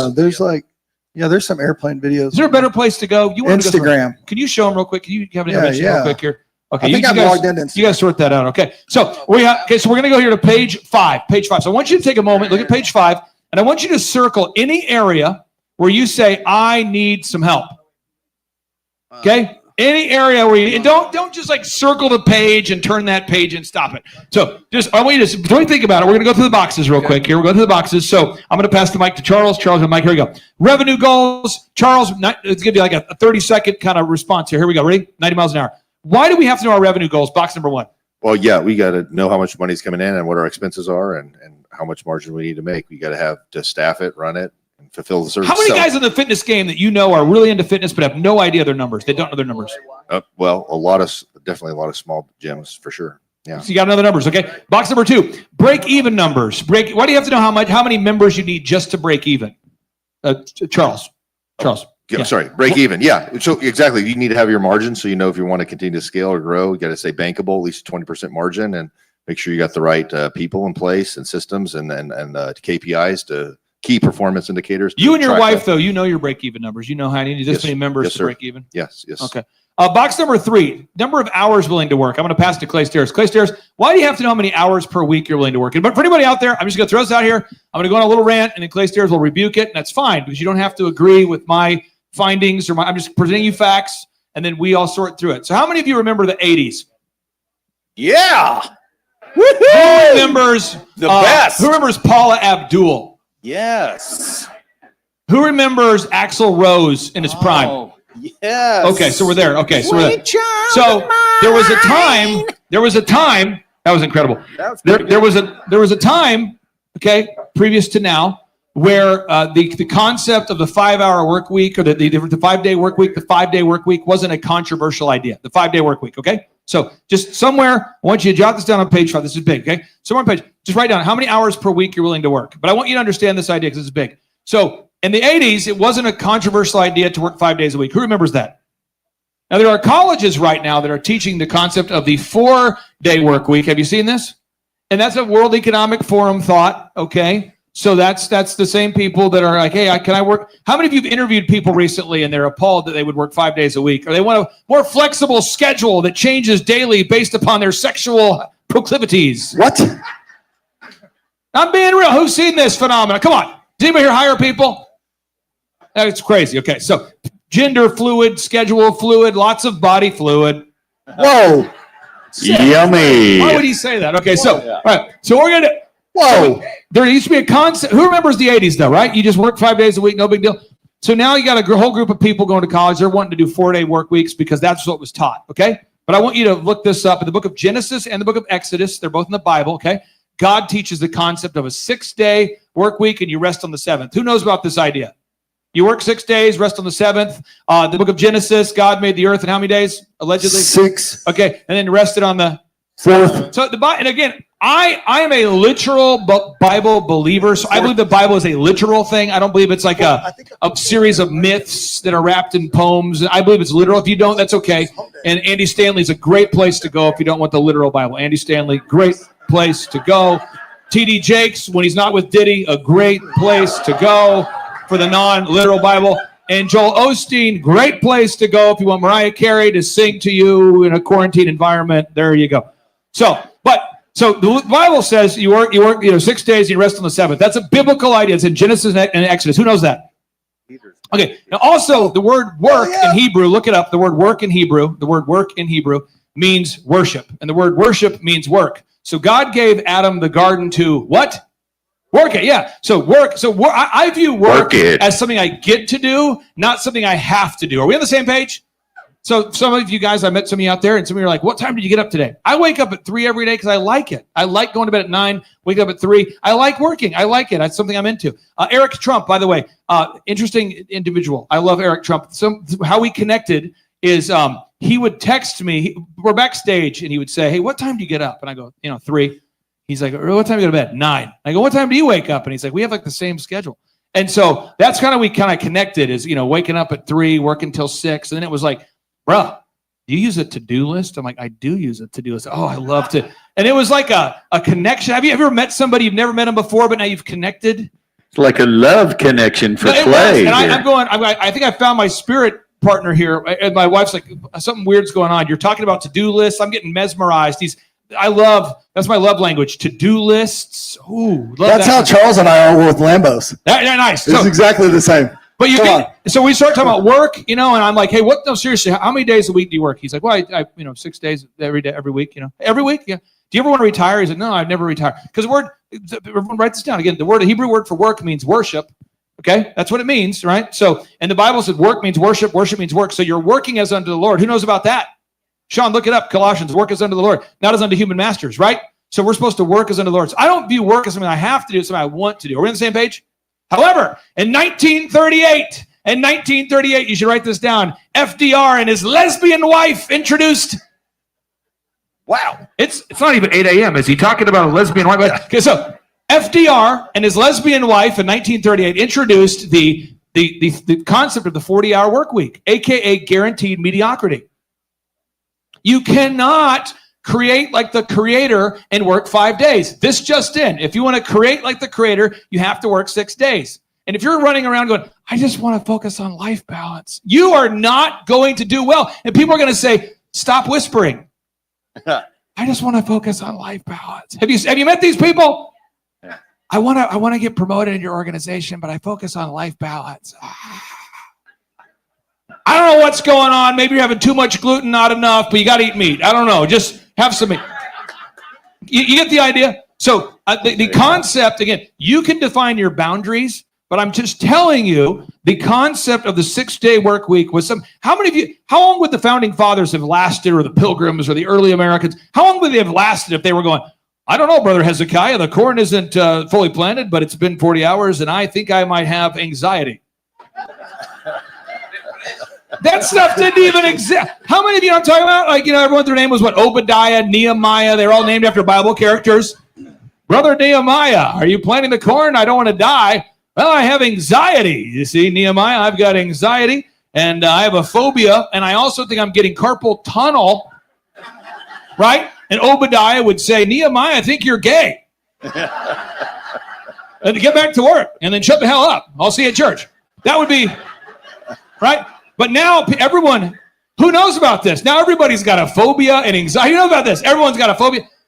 I swear to you, it's a true story, and I'll pass the mic to Clay, because Clay got to clean up the mess I'm creating here, okay? But we had an employee who worked for me for years, and he says, when I stand at my desk, it hurts my legs. I don't think it's good for my body to stand. And so I'd like a sitting desk. I'm like, okay, I just want to be clear. You're the one who came to me and said you wanted a standing desk. Yeah, but if I stand too much, I don't know if it's healthy. So I'm trying to. So I'm like, so you want a desk that can go up or down? Oh, okay. Then we start talking about we got tendinitis from too much typing. Like, so you're getting tendinitis from typing? Yeah, and I got some anxiety because of the nature of the work. You're shifting my schedule. And I'm like, yeah, anxiety and tendinitis. I mean, you sound like an old cat. Like a 15. Have you seen a 15-year-old cat wander in? You're kind of deaf and blind, and you kind of want to put it down for the owner, but who knows what I'm talking about? I love animals, but it's a gimpy cat, mangy cat, and you're like, wow, you're a 25-year-old man who sounds like an old mangy cat. I don't know. So I'm just saying, if you're not careful, you get into this world of like excuses and anxiety and whatever. Am I stressed out that you're here? Yes. Are you stressed that you're stuck with me for the next 5 minutes till we take a break? Yes. Was there not enough parking? Yes. There's not enough parking. Is Eric Trump on his way? Yes. Did the Secret Service take over my life this week? Yes. How many of you had that thought? Is there security here? I think there should be security here. I don't know if he's thought about the security. He's pretty pale. He looks like he doesn't go outside much. He probably isn't aware of what's happening. I wonder if we have security. How many of you know about it? It's stress, right? But strength comes through struggle. Are we getting this idea? Amen. Strength comes through struggle. So, Stairs, let's talk about your work week, and we're going to go around the horn, then we'll take our first break. So, Stairs, work week, because you worked 6 days a week building that thing, and now you've gotten to a different flow. You've worked hard to get there. Talk about the work-life balance thing. Yeah, this is great. And again, work-life balance, the idea here is their work-life. The first wrong step, I guess, we make is that we separate the two. We separate work and balance when it's really just life, okay? It's not work-life balance. It's just all life. And I love the pyramid here, Clay, as we have one of the most important questions that we're going to be asking ourselves is, when am I going to find time for my faith, family, finances, fitness, and fun? When are you going to do that? You guys, success doesn't just happen. Success doesn't just fall into our lap. Success requires intentionality. And I think, unfortunately, so many of us, I know this was a big thing for me. I was a high school teacher, okay, for 15 years. I know, exactly. I mean, not a very good one. Yeah, ooh, okay. I was a high school teacher for 15 years. I ran a ministry for another 10 years before I stepped into business. And so as I became a business owner, I had no idea of the mindset of a business owner. So I remember coming to Clay and just watching you, Clay, and being with you and being introduced to a lot of your friends and going, hey, there's a different pace here in successul business.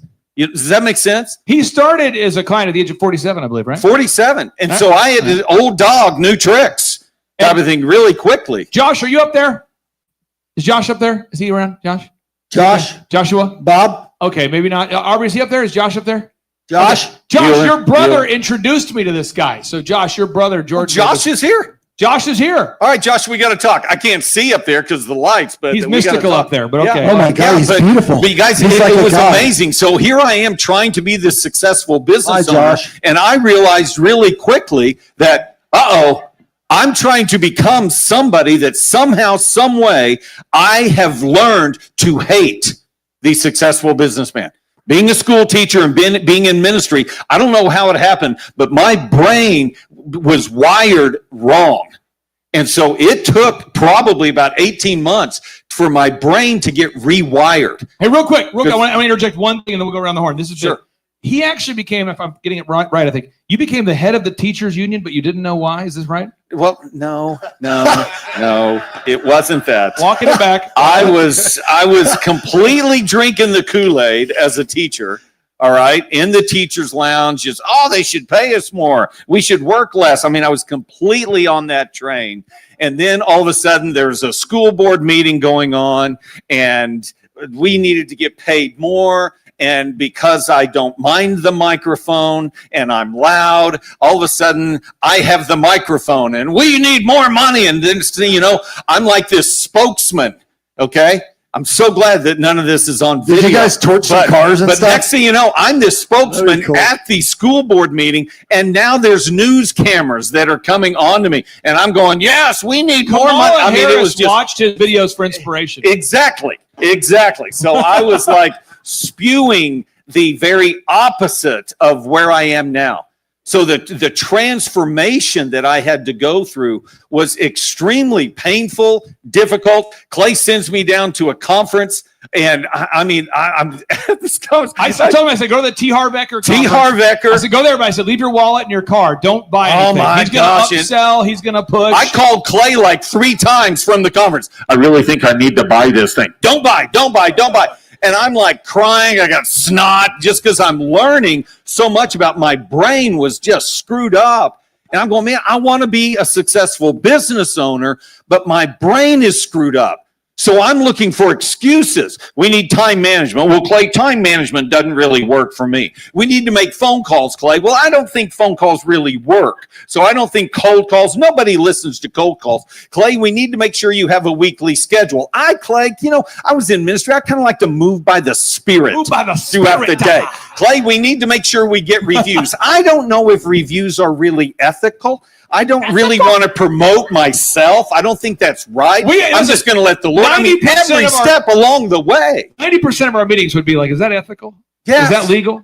Yes, guys, there came a time, I'm going to go and toss this out. There came a time with Clay and I where I just wasn't doing the stuff. And now he's a politician. How many know what I'm talking about? I just wasn't doing the stuff. But all of a sudden, I was an athlete in high school and in college. And so I respond. I'm one of those athletes that responds really well to spewing obscenities and screaming and spitting and all that kind of stuff. I respond to that. So I come to Clay at one point, okay, we need to work an arrangement here. I really don't need you as a coach right now. I need you to be an asshole. Yes. I need for a season, I need you to be an asshole. I need you to get in my face. I need you to push me, that type of thing.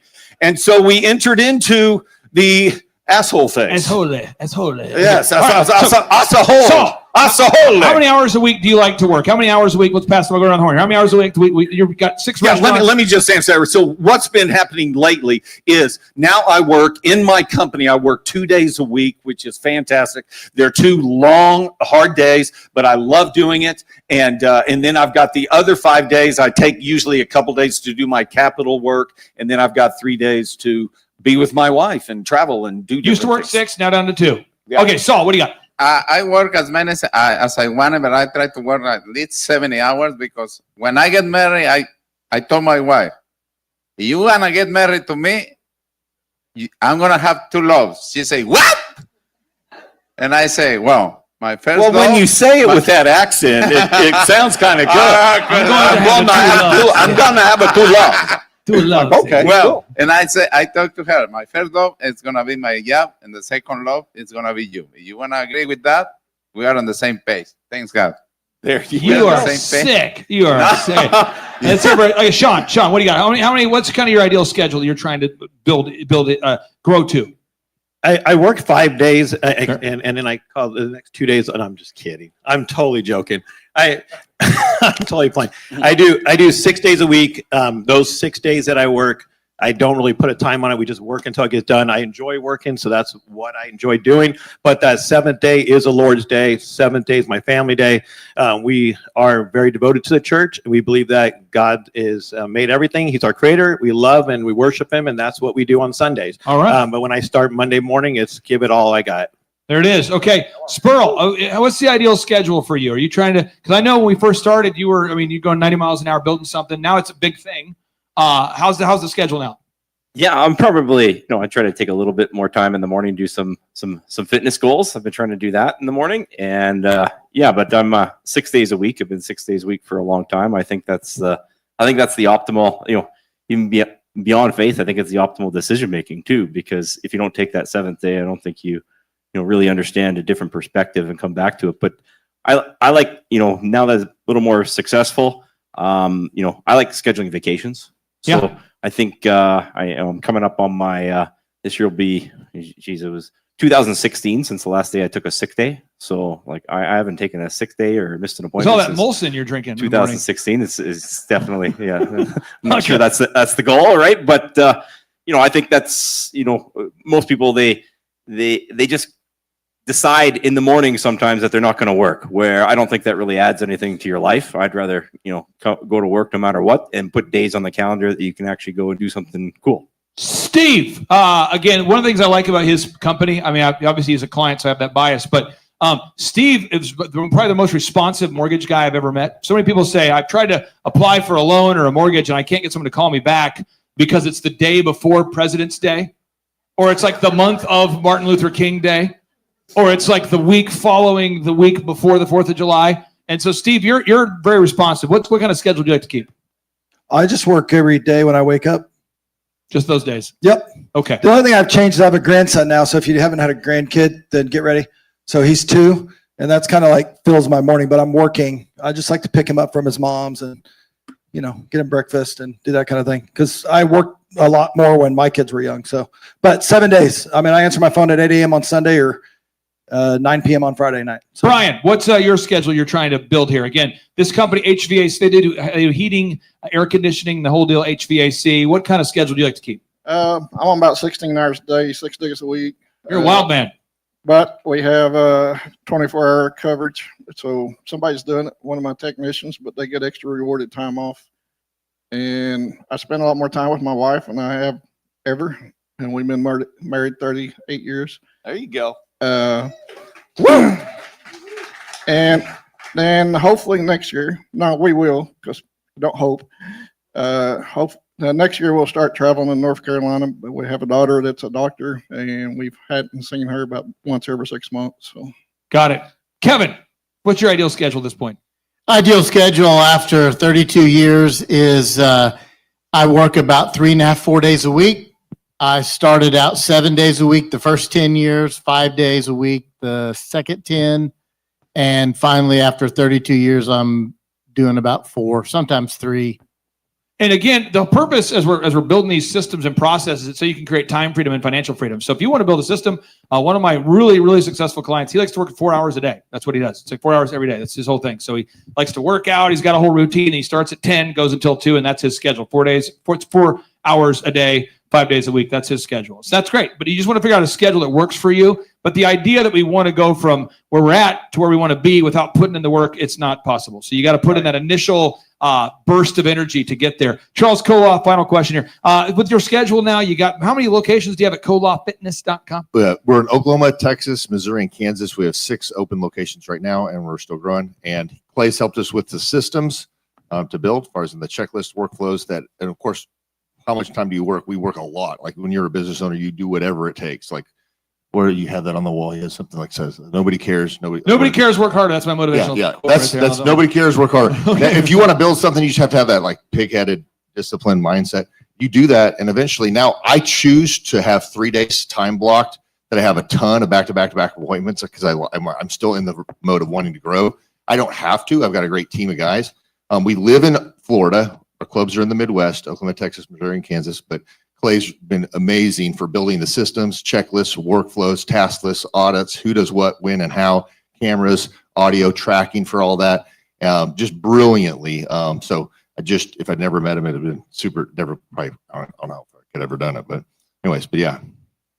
That's the move. I'm always terrified physically of Charles, so I hope he says good things. But if he doesn't, I'm like, no. I agree because I'm terrified. Well, but he's and every time I have a problem, I call him, and he literally just has it because he's just worked with every industry, and it's blissful. So now I can live in Florida, chase my wife around, and do whatever I want. But I still do work 3 days Tuesday, Wednesday, sounds Thursday. Terrible. 3 whole days. Now, what we're going to do is we're going to take throughout the weekend, I'm going to bring up lots of clients, lots of entrepreneurs who are successful, who are doing it, so you can meet real people because it's all about applying, right? So Napoleon Hill, maybe the final quote you might want to write down. Napoleon Hill, I named my son after Napoleon Hill. Some of you like him, some of you don't. If he ever said something in his books or wrote something in his books that goes against the Bible, please go with the Bible. But Napoleon Hill once said, he said that action is the real measure of intelligence. And I find that if just acquiring information is not helpful, but activating, how can you take what you're learning and apply it? And so if you this weekend say, I love what you just said, but I have no idea how to apply it, or I'm stuck, or I have a question, we have a whiteboard over there. And Sean, during the break, I'm going to have you use some serious whiteboard eraser technology, and we're going to erase that so we got a nice clean whiteboard. And any questions that you have, your questions will kind of drive the content this weekend. So any questions you have, we're going to answer those. No question will go unanswered. We're going to take our first break. It's 8 o'clock. We're going to come back here at 8:15. So we're coming back at 8:15. Again, it's 8:02. We'll come back at 8:15 for session number 2. We're going to talk about search engine optimization here. How to generate more online leads at 8:15. Coming back at 8:15. It's 8:02. We'll see you at 8:15. Boom. Yeah. Boom.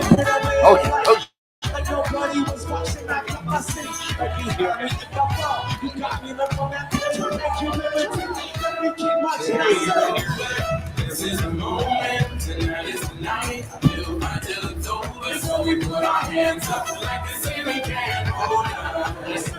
Like the ceiling can't hold us. This is the moment, tonight is the night. I feel my till it's over, so we put our hands up like the ceiling can't hold us. Like the ceiling can't hold us. Put those hands in the sky like this.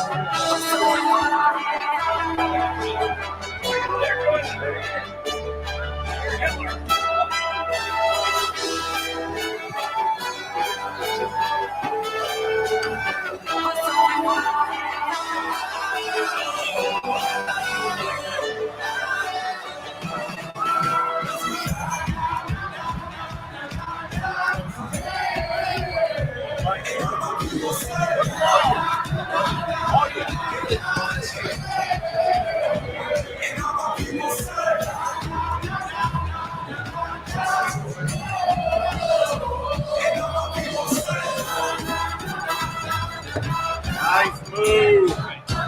That's the move right there.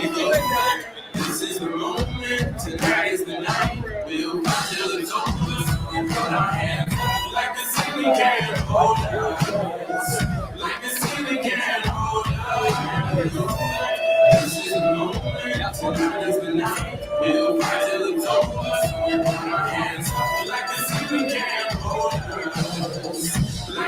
you can't hold us.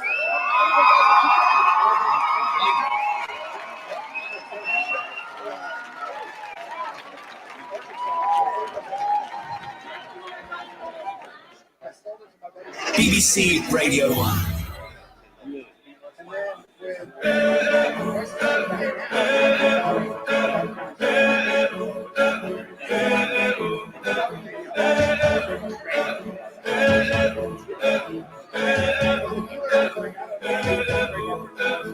I was left to my own device.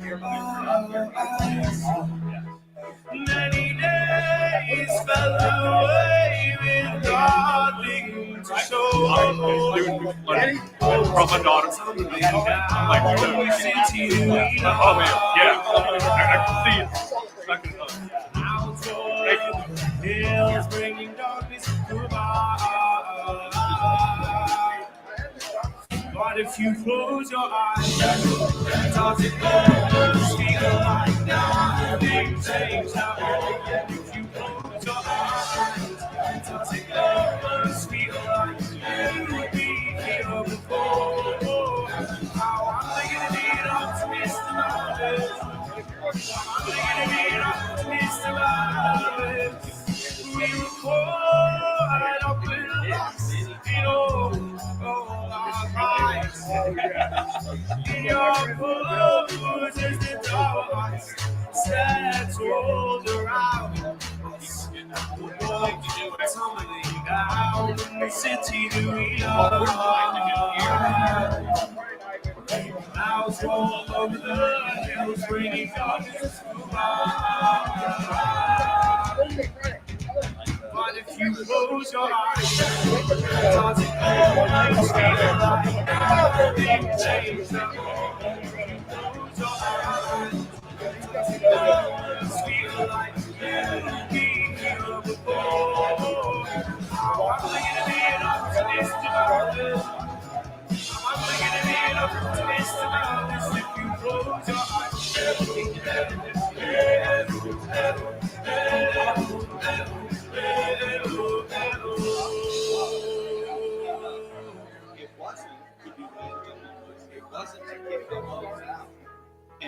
They did conversation.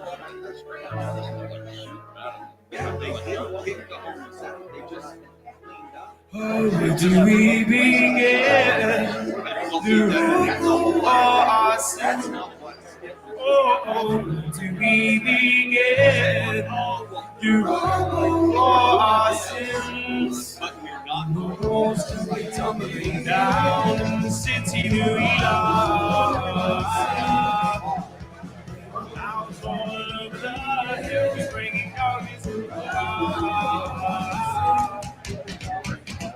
But if you close your eyes, does it almost feel like nothing changed at all? If you close your eyes, does it almost feel like you've been here before? Oh, am I gonna be an optimist about this? Am I gonna be an optimist about this if you close your eyes? Does it almost feel like nothing changed at all?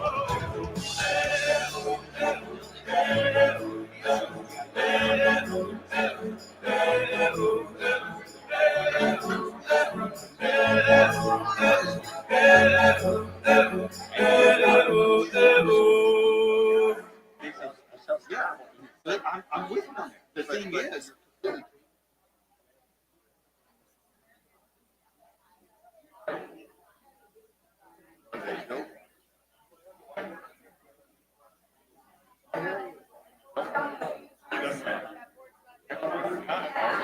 yeah, well, that's the.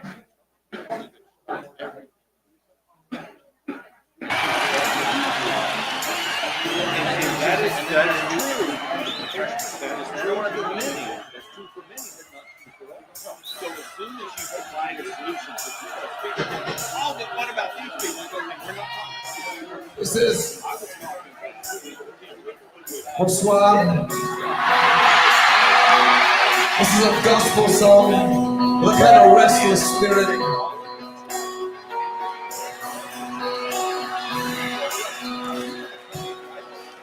he'll climb the highest mountain. He'll run through the fields. I'm glad to be with you. I'm glad to be with you.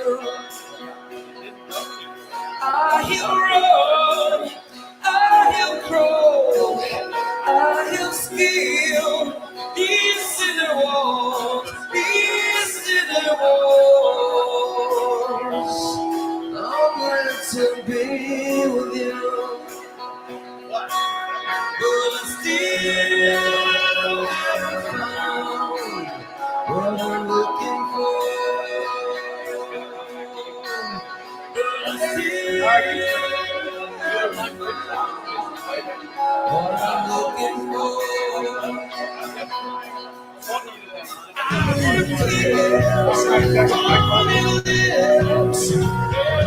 feeling in my fingertips, it's burning like fire.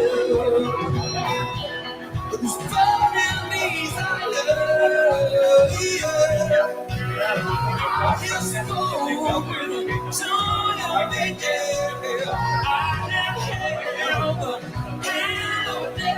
All right, folks, couple quick updates for you. Couple quick updates. Lunch today will be served at noon, and we're going to have Mexican food. We'll have pizza. We'll have coffee truck. So lunch will be served at noon today. Lunch will be served at noon today. Lunch today, 12 noon. And again, that's 12 noon today. Lunch will be served. We have Mexican. We've got Italian food. We're also going to have coffee trucks. We've got some sort of smoker out there smoking some meat. Should be a lot of variety there. And again, we'll get started here at 8:15 for anybody streaming online. At 8:15, we're going to teach search engine optimization. Sean, what page do we need to go to in the book for search engine optimization? Everybody watching online, you can download all of the books for free at thrivetimeshow.com/free-resources. That's thrivetimeshow.com/free-resources. thrivetimeshow.com/free. We're going to be on page 469. Page 469.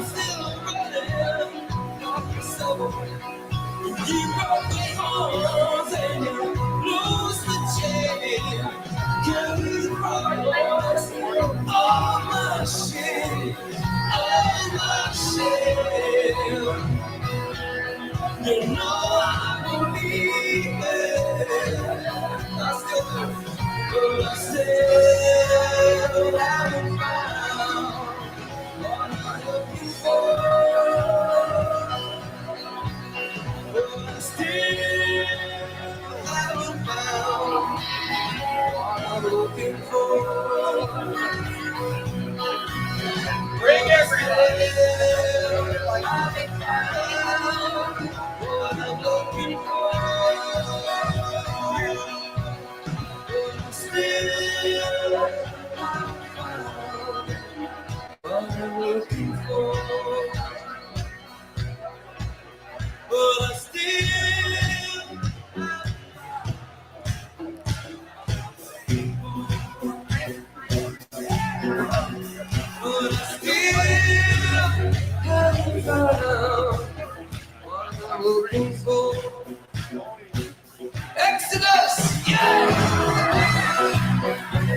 Okay, folks, we're going to get started here in T-minus 3 minutes. 3 minutes. 3 minutes. Sean, I'm going to pull down the music real quick here. And a couple quick items here for you. This weekend, if you're in the bookstore, hey, can you get in the bookstore? Kyla, can you wave at us there in the bookstore? If you're in the people in the bookstore, can you wave at us right there? People in the bookstore, Kyla, can you hear me? Can you wave right there, bookstore folks? Can you guys wave real quick? Bookstore, there you go. Yeah, they're in the bookstore over there. If you want to buy any books, great. They're there. If you don't, no worries. But the way the books work is it's $25 or whatever price you want to pay.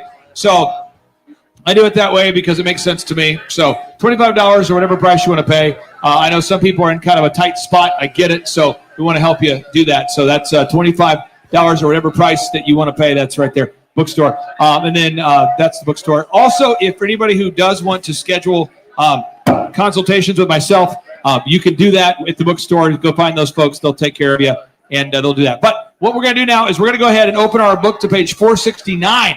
Page 469. 4, 6, 9. And to help me talk about these things, I need Karime and Sophia. Where's Karime and Sophia? Karime and Sophia. Karime and Sophia. Karime and Sophia. Sophia and Karime. And then, Obs, can you turn this monitor up just a little bit here for me? And then I'll keep these other mics over here.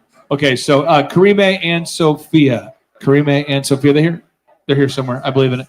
And we need, we need Kevin Thomas back again. We need Kevin Thomas. Kevin Thomas, I missed you, but I need you back again, Kevin Thomas. Need you, Kevin Thomas back here. Also, we need Sean McGow one more time. Sean McGow one more time. I need Sean McGow one more time. And I need Saul Mendoza. I need Saul Mendoza primarily because I have a bias towards Hispanic clients. I only like Hispanic clients. I only like Hispanics. Okay, Saul. Where is Saul Mendoza? I like the way he talks. It's my love language. Yes, I love when Saul gets on the microphone. Let's get Saul up here. So I need Saul. I need Josh Spurl. I need Karime and Sophia. I need Kevin Thomas. I need Sean McGow. Okay, I'm gonna get you on this mic over here. Boom. And then Kevin, let's get you on this mic over here. This will record this. And then Josh will get you on that mic over there. Okay. And again, a lot of context. How many of you own a business by show of hands? How many own a business? Okay. How many of you own a business? And let's just talk about it just for a second so we can deal with it for a second. How many of you remember when COVID happened? Remember that? And how many of you are watching TV having thoughts like I was having, where they go, the news said, Channel 6 works for you. Who had your local news media? Local news. Channel 6 works for you. And the argument was these models predicted that 2.2 million people would die. Remember that, the models? 2.2 million people might die. And I'm going, okay. So, again, this is right before the lockdowns. But I'm thinking we should probably look up who made the models. Did anybody do that? Anybody look up who made the models? Okay. So Neil Ferguson made the models that said 2.2 million people would die. Neil Ferguson is his name. And when you look up Neil Ferguson works, he's funded by, he works with the Abdul Latif Jameel Institute. And he's always wrong about models. You got that? Okay. He's always, that's what he does. He's like Rex Ryan predicting a Super Bowl victory or something. It's just that kind of thing. Okay. So it was like Charles Barkley guaranteeing an NBA championship. It's just always wrong. Okay. So you got, that's the thing. Then there's the PCR test. Who remembers the PCR test? PCR? The polymerase chain reaction test. Who knows about that? And so I looked up the inventor of the PCR test, Kerry Mullis. May he rest in peace. And he was a friend of my good friend, Dr. Rashid Buttar. May he rest in peace. And Kerry Mullis said, hey, the PCR tests don't work, right? So models are false. PCR tests are false. Okay, now the treatments. Who looked up the treatments for COVID? Who looked those up? Those fabulous things. Midazolam is a breath suppressant. Who knows that? Midazolam is a breath suppressant. And remdesivir causes renal failure. So, by the way, for anybody here, if you said, man, this content is rough, I want to kill myself, how you would do it is you'd go to the hospital and say, I want remdesivir and midazolam, okay? Remdesivir and midazolam, then get yourself on a ventilator and you will die. That's the key to fast death. Midazolam, remdesivir, ventilator. Who knows about this stuff? So the models are false, the PCR tests are false, the treatments were killing people, and then the shots. Let's get into that. How many of you have now looked up mRNA technology and you're like, okay, perhaps we don't want to. Okay, so how many of you are business owners here that research stuff? Okay, and how many of you, by show of hands, knew the whole COVID thing was BS pretty early? Now, this is what's crazy. It blows my mind. I've talked about this on shows. This is interesting. Most of my clients, I'd say over half, knew COVID was bogus from the beginning, and most of their employees did not. And it's not like because employers are great and employees are bad. It's called critical thinking. Who knows about critical thinking? Or it's multi-step planning. It's cause and effect. How many of you know about this stuff? Okay. So what we're trying to do, I'm trying to teach you the cause and effect to optimize your website today. And what I would encourage you to do is really take notes, aggressively follow along, but just know that the Bill Gates method is we create a problem. Who knows about that? You create a problem and then you solve the problem, right? So the problem is everyone has COVID. Now the solution is we all need my shots. Are we on the same page? So that's kind of what those guys do. They create a problem, they solve it. Okay. So what as an entrepreneur, though, you have to find a problem and solve it. So somewhere on page 4, you should write that down. What problems do you solve? You don't want to go around creating problems. You know, The Bill Gates method would be like the termite guy that shows up at your house the day before. You call him, and he's putting like ants in your living room.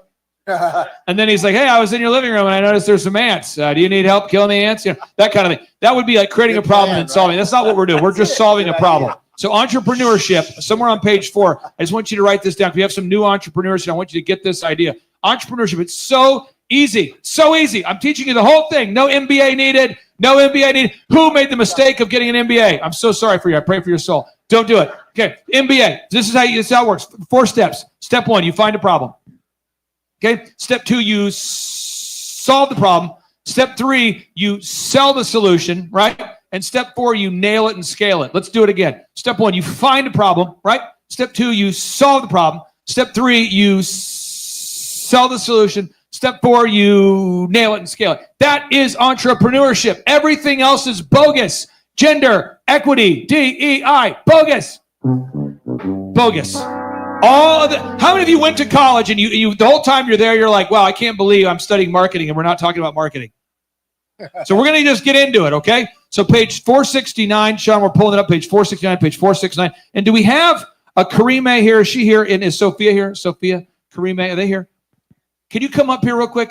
This is Karime. Her daughter was born yesterday. It's an incredible thing. She brought her daughter. She gave birth yesterday, brought the daughter. She's already walking and talking. Incredible of how it happened here. Let's hear it for Sophia and Karime. Yeah. Okay. Now, real quick, some of you are like, I'm not going to clap until I know why I'm clapping. They could be related to Bill Gates. Okay. So, no. But these guys, I called them up. I said, Karime, you got to come to the conference because where are you located, Karime? Cincinnati, Ohio. Cincinnati, Ohio. And Sophia, how old are you? 15. And Karime, can you verify this? Is she 15? Do you know her? Just turned 15 a few months ago. Okay. And you two are doing what together? What are you guys doing together? We have a residential and a commercial cleaning company that we started 6 months ago when we joined Clay's team. But they came here to the conference not knowing what business to start, I think. And I think Sophia's the mastermind. And I think she was like, Mom, we should start a cleaning business. Is that how it happened? Or tell us who came up with the idea to go with the cleaning business? I originally did. Mastermind right there. Genius. Yeah. Okay. Quick story. We stumbled in here. I had a list of like 15 ideas that I wanted to start a business with. And James pulled us off to the side and he said, let's go through the 13-point checklist with you real quick. And so I was like, well, I got like 15 ideas. And he said, why don't we start with your daughter's idea? You guys go all in on that together, and then you can fund those other business ideas that you want to do once you're successful. Now, how many of you know that comedy is like the last place where truth is allowed? So I'm just be real with you guys. I'll be super real. I'm going to say these things, and it might be offensive. I'm trying to help you sort through this somewhere on page 4. You just please take note of this. You might leave and go, he's a horrible, horrible person. But I'm being real. There was a lady who came to our conference about 10 years ago, and I don't like her. I don't like her. She didn't like me. We do not like each other, okay? I didn't know I didn't like her because she pretended like I liked her, but she turns out she's like a hard, like if the left is over here, she's like hard left. You know what I'm talking about? Like the hard left, like Antifa, hard left. But she came to our conference, and I don't talk about politics with my clients. That's not what I do. I'm growing a business. But she was in the cleaning space, and she's like, I listened to your podcast, and I'd like you to help me grow my business. We helped her go from a startup to a multi-million-dollar cleaning business in 12 months. 12 months. And her overhead consisted of a car she had, and then she just bought the materials. And to her credit, she worked very, very hard. But you need to write this down on page 0. Money is a magnifier.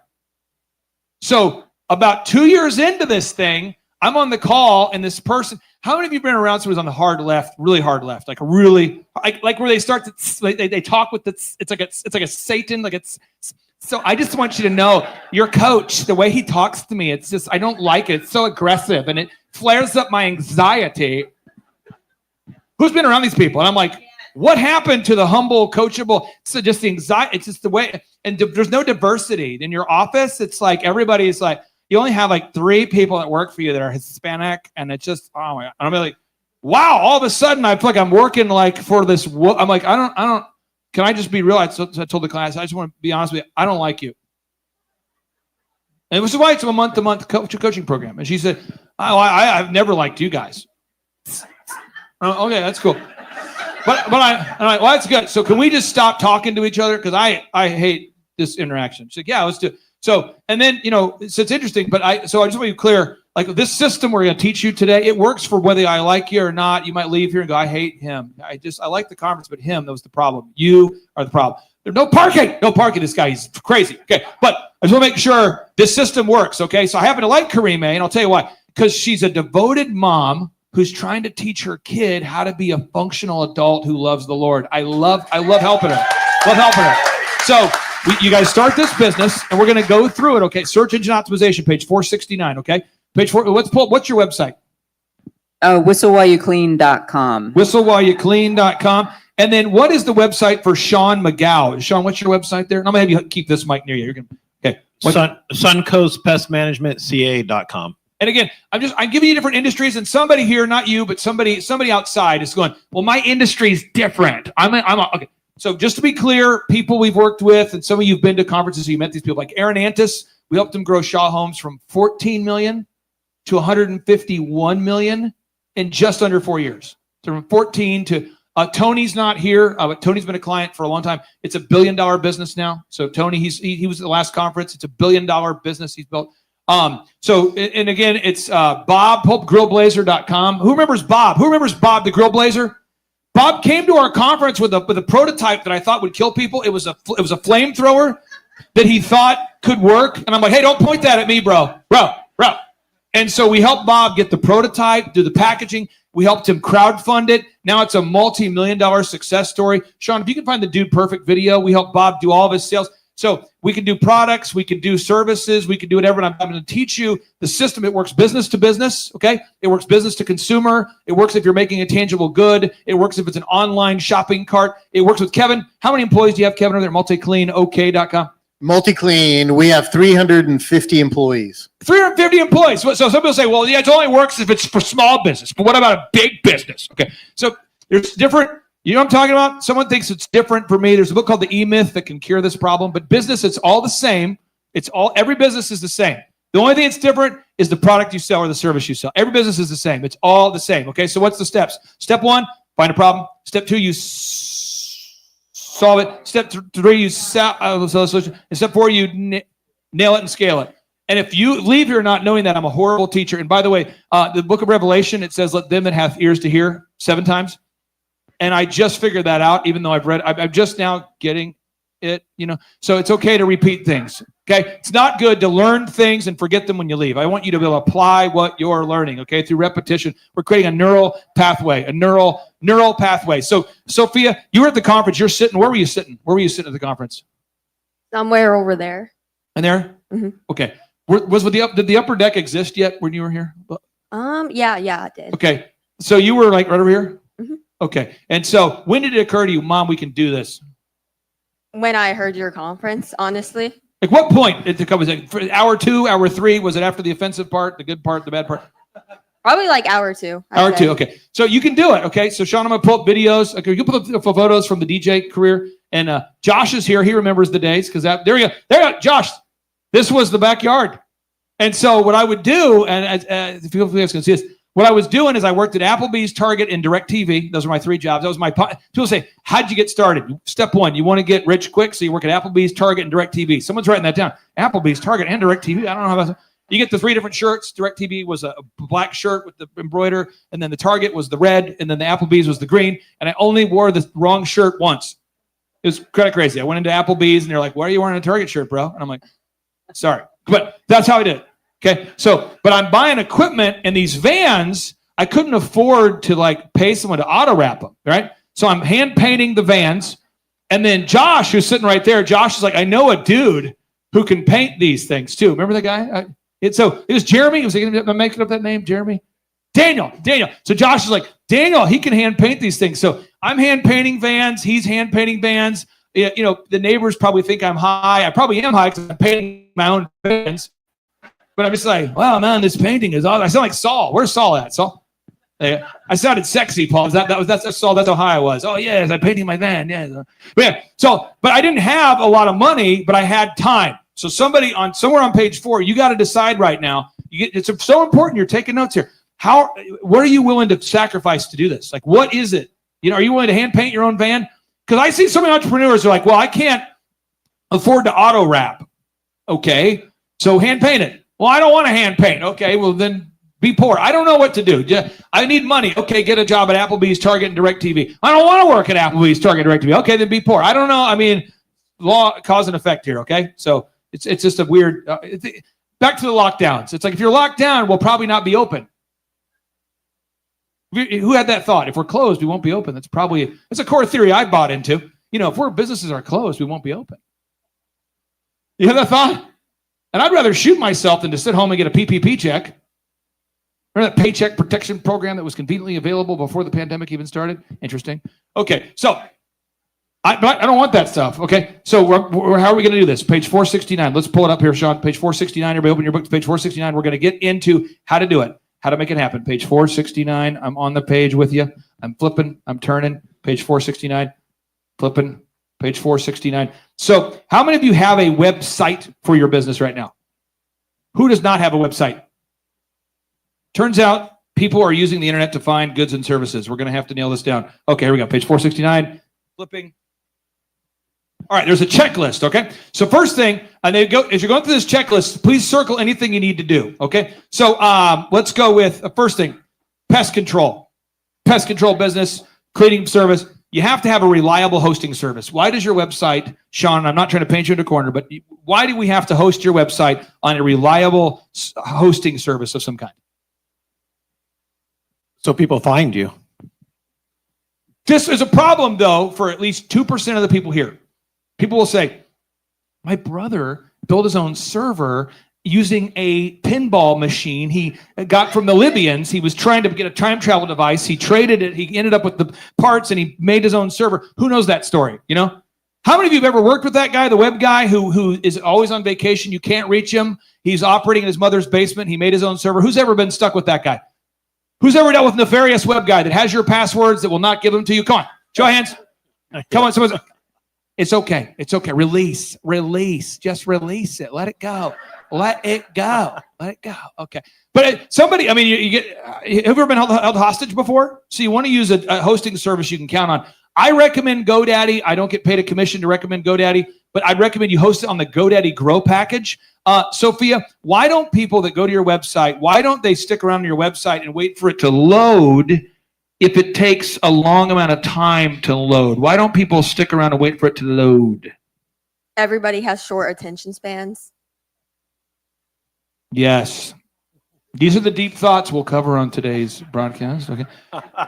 Step number 2. Okay. Host your website with the fastest package that you can afford. Karime, we host your website on the GoDaddy Grow package, which is approximately $80 a month, and it makes your website load fast. $80 a month.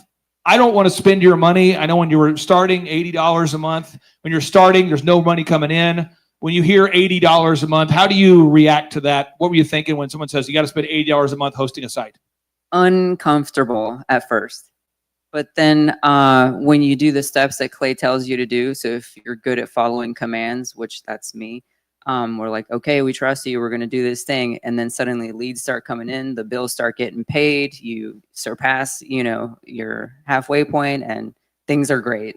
Josh, I think you were telling me the story when you were building, and again, your website is Spurl International. SpurlInternational.com. Yeah. SpurlInternational.com/Brian Adams. .ca.Molson, don't you know, you betcha, Ufta, Bjorn.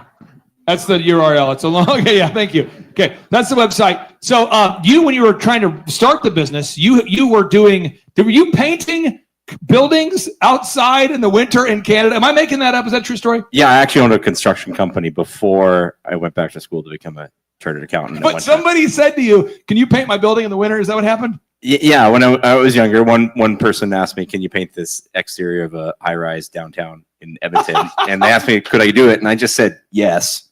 Can you look up Edmonton in the winter, just so we know context? How many of you have been to Canada before? Who's been to Minnesota? Who's been to Banff? Oh, a bunch of bougie people here. Bougie people. Banff. Okay. You know you've made it when you've gone to Banff. Okay. So Canada, though, it is cold. How cold is it when you're painting outside? You could have like -30, -40. Yeah. So apparently there was people taking bets to see if we could finish this project in the office building. I can't feel my hands, Bjorn. Oh, Bjorn. Oh. Okay, so you're painting this. Why were you painting this? Why were you doing this job? To make money. Well, that's the problem. Yes. So I see so many people that come to a conference like this, not you, I'm sure, but they'll go, I want to be successful, but I just don't want it to be stressful. And that can't happen for you. It's not going to happen. There's no like way to get something for nothing. So all these people who are success stories, they all put in a different level of grind. So you are doing this construction company. Yeah. And then eventually when we met, now you're getting leads off the internet all the time. When we decided to initially set up the website, did it make sense to you logically? Hey, I need to have my website hosted on something that's a reliable, fast. Did that initially click with you, or were you having some pushback in your mind about this? I mean, yeah, it makes sense. I think there always is an initial pushback of just spending on marketing. I think all business owners just think like spending on marketing is somehow wrong or evil, or it makes them less than. I want to bring up something. I want to give those survey. I feel like it's unethical to spend money on anything that's not my business. Does anybody secretly feel that way? You harbor these thoughts? Like my family's like, Dad, my tire's flat. Can I get a new one? I'm like, it's not ethical. It's not related to the business. Can't write it off. You're going to have to just drive with the three wheels. I've seen it done. You'll be fine. How many of you kind of are like that? How many of you are a little bit like that? A little bit frugal, Dad, I'm 20 now. My pants that I had when I was 10, they're shorts. It's embarrassing. We're living in poverty here, Dad. I think you'll be fine. You'll be good. You'll just work through it. You just, go out there. How many of you are like that a little bit? Anybody like that? When I was building the DJ business, this is a real thing I was doing. It was kind of crazy. But how many of you remember the budget gourmet section at Walmart? It's a contradiction in terms. It's an oxymoron. The budget gourmet. They had 96-cent chicken panini. And what I would do is I was really, really terrible at getting business. And so to get business for DJconnection.com, who remembers the phone book?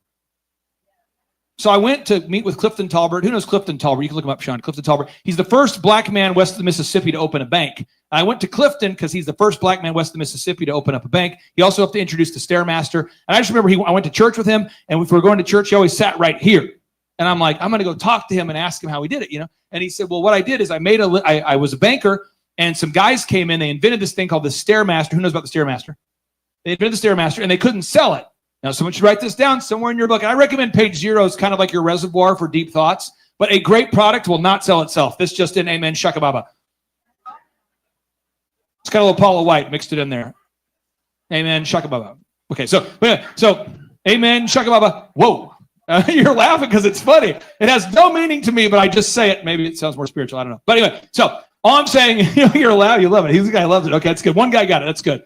Glory. Okay, so what I wanted, let me sure you get this idea, is that as you're building your business here, you're building your business. We got to optimize this business. Got to build this business. You're going to be in a spot where you're going to look at these things. You're going to go, I know I need to do these things, but it's going to cost money, and I'm having a little bit of pushback here because it's costing money, and I don't know if I can afford it. And there's that whole mindset. I'm trying to help you. So I'm meeting with Clifton Talbert. Clifton Talbert says to me, Clay, I introduced the Stairmaster by cold calling every single gym in America. And I'm going, huh? And he goes, well, see, I was born black, which was a problem. He actually said this. He said, I was born black, which is a problem back then. And he said, I couldn't actually go into the front door of a bank as a kid in Glen Allen, Mississippi. He wasn't allowed in the front door of the bank. And he said, so I have always kind of had to struggle to get things that maybe you would take for granted, that kind of thing. He's like, so when I was working at the bank, these guys came in, they said, we invented the Stairmaster, but we can't sell it. And I thought, wow, that's an opportunity. Can I get an agreement where you'll pay me a commission if I sell them? And they're going, yeah, sure. No one will buy them. And so he began cold calling every gym in America, and he ended up selling the deal. And that's how he became super successful. That's how he did it, So I was, how many of you kind of quasi afraid of making cold calls? Anybody here kind of afraid of that? Sean, you like cold calls? You afraid of cold calls? No, I don't like cold calls. Kevin, you like cold calls? You into it? Love making cold calls. Oof, You, you're my kind of you guy. see a variety of people when you're making cold calls, and it's just a blast. Sproul, you like making cold calls? Is that something you do for fun? It's not my favorite fun activity. Kareem, you down with cold call? How does it mean? You can even just calling back a lead. Is that fun or not fun, or is it stressful? Hate it. You do? Yes. Okay. What else? Sophia, you like making calls? They're very scary. I'll be telling people good morning when it's nighttime. I don't. All right. So this This is what I did. This is what I did. And I want you guys got to take notes of this. I promise there's a point here. There's a point in this story that I promise there is. So I just remember telling my wife, because my wife worked at Oral Roberts University and Office Depot, because she could walk to ORU and to Office Depot. So she could walk, because we lived at 71st and Lewis, and she could walk to ORU and to Office Depot. She had 2 jobs, and then we had 1 car. I worked at Applebee's, Target, and DirecTV. That was the move, right? And so my move was, whenever I'd have downtime, I would cold call every business in Tulsa alphabetically, starting with the A section. So apartments, and then automotive repair shops. And my pitch was this. I'll role play with you, Sean. I'm cold calling. You ready? Hey, is this Sean? Yes, it is. Sean, are you the owner of the pest control company? I am. Hey, I'm a disc jockey, and we provide entertainment for events. And I wanted to see who you guys used to DJ your party last year, or if you ever have a DJ for your events. I have not. Well, the way it works for us, we charge you $1 to DJ for you. And if it's good, you can just pay us whatever amount you want to pay. And I wanted to see if I can set up a brief 10-minute meeting with you to show you how we can wow you. You got my attention when you said $1. So that's kind of where I would get. That was my pitch, though. That was my pitch. And I'm cold calling. And my wife would come back and just like put salt in the wound, because she's working 2 jobs. And she would say, "Did you sell anything today?" And I'm going, "You're so mean." Who's been married to someone like this, who has a business that's not working? Okay, and she's like, "Is it? Did you sell anything?" And I'm like, "No, stop it! Don't ask these. You're brutal. You could have said hello. You could have said something like, 'You're the best cold caller ever, honey,' or something. But instead, you asked me, 'Did we sell anything?'" So my move was, I had a move. This is all pre-Christ. I had 2 moves I came up with. 2 moves. One move was, I'm not going to eat anything ever until I sell something. And it's because Clifton said something about you eat what you kill, and I'm like, oh. So I started looking like Skeletor. Some of those photos, I was kind of concerned. I mean, but what I did is seriously. And if I did sell something, because I had to buy the Yellow Page ads that were $2,500 a month. They were $2,500 a month for the Yellow Page ads. So that we could eat, we turned off our air conditioning, and we turned off our heat in the apartment at 67th and Lewis. And then what I did is I ate only in the budget gourmet section at Walmart, because it was 96 cents for the meal. It's primarily sodium. You're basically getting a salt lick that's frozen. I was like, just licking that. That's pretty bad. But that's how I did it. And then it was all pre-Christ, but my move was, I'm like, I'm not going to eat anything, not because like a fasting in like a religious sense, but just like, I'm not going to eat until I sell something. That was the thing. Or until I book an appointment. The other thing was, it's a reward. If I do book something, if I book an appointment, I'm drinking a beer. Now, Troy, Dr. Spurl, you get this. What happens if you haven't eaten anything and you get good at setting appointments? 4 a day, 5 a day. What begins to happen? The doctor says not good things. So what I would do, who remembers sports talk radio when that was a super relevant idea? It still is a little bit. What I would do as a new reward, as I was like, I'll begin cold calling 1430 The Buzz, the talk radio, and I'll prank call, but I'll act like I don't really care about Oklahoma State or OU, but there's people in Oklahoma that do. And so I found that I could really get people pissed if I pretended like I had secret intel about the other team being dirty. And so my reward was, I would make cold calls, and as a reward, if I booked an appointment, I would cold call The Buzz, wait on hold, and try to book it. If I had to come up with like a reward mechanism, I don't know if this is helpful for you, because the beer thing was not a good move. Okay, don't do that move. But I had to come up with a reward mechanism where it's like some sort of like short-term reward for the rejection. Are we on the same page? Are we getting this idea? Because when you're doing these steps and you're not making any money, now that I believe in Christ, it's a little different worldview, but I would just say, you got to have something in your mind where you're going to commit to these steps and do these steps, even though you don't see the success yet. So, Sean, in your case, you've been a client for how long? Have you been a client? 3 months. 3 months. And what are you having success numerically? Any metrics you can see? Yes. So, well, first of all, when we first started, I didn't know my break-even number, and I know when the business coach, I'm with Sean Lum, when I first talked to me, one of the things was, he said, "How accountable do you want me to hold you?" I came in the management restaurant industry for 25 years. I've been in this industry for 8 years. And one of the things as a manager is I had somebody holding me accountable. And as an owner, I haven't. And so he said, "How accountable do you want to be held?" I said, "Hold me accountable, make me a 10. I want you to aggressively hold me accountable." So he's done that. And now we're tracking numbers, we're seeing numbers, we know a break even, we know what we need to get the results, and we're seeing the results. So what kept me motivated back in that day was knowing that Clifton Talbert cold called every gym in America. I thought, you know what, if he did it, I could do it. That helped me have kind of like a hero in my mind or a case study. The other thing that kept me motivated was being able to prank call a talk radio show during the middle of the day and irritate OSU fans. Who here is from Oklahoma? Who knows? Oklahoma and OSU, it's a big thing here. People get into it. And so I would call the Buzz, and Mark Waddell was the host. And they'd say, 1430 the Buzz, and go ahead, caller. And so I'd have this kind of like a gay cowboy voice I went with. And so I would call, yeah, I just wanted to tell you, I got some dirt on OU, you know.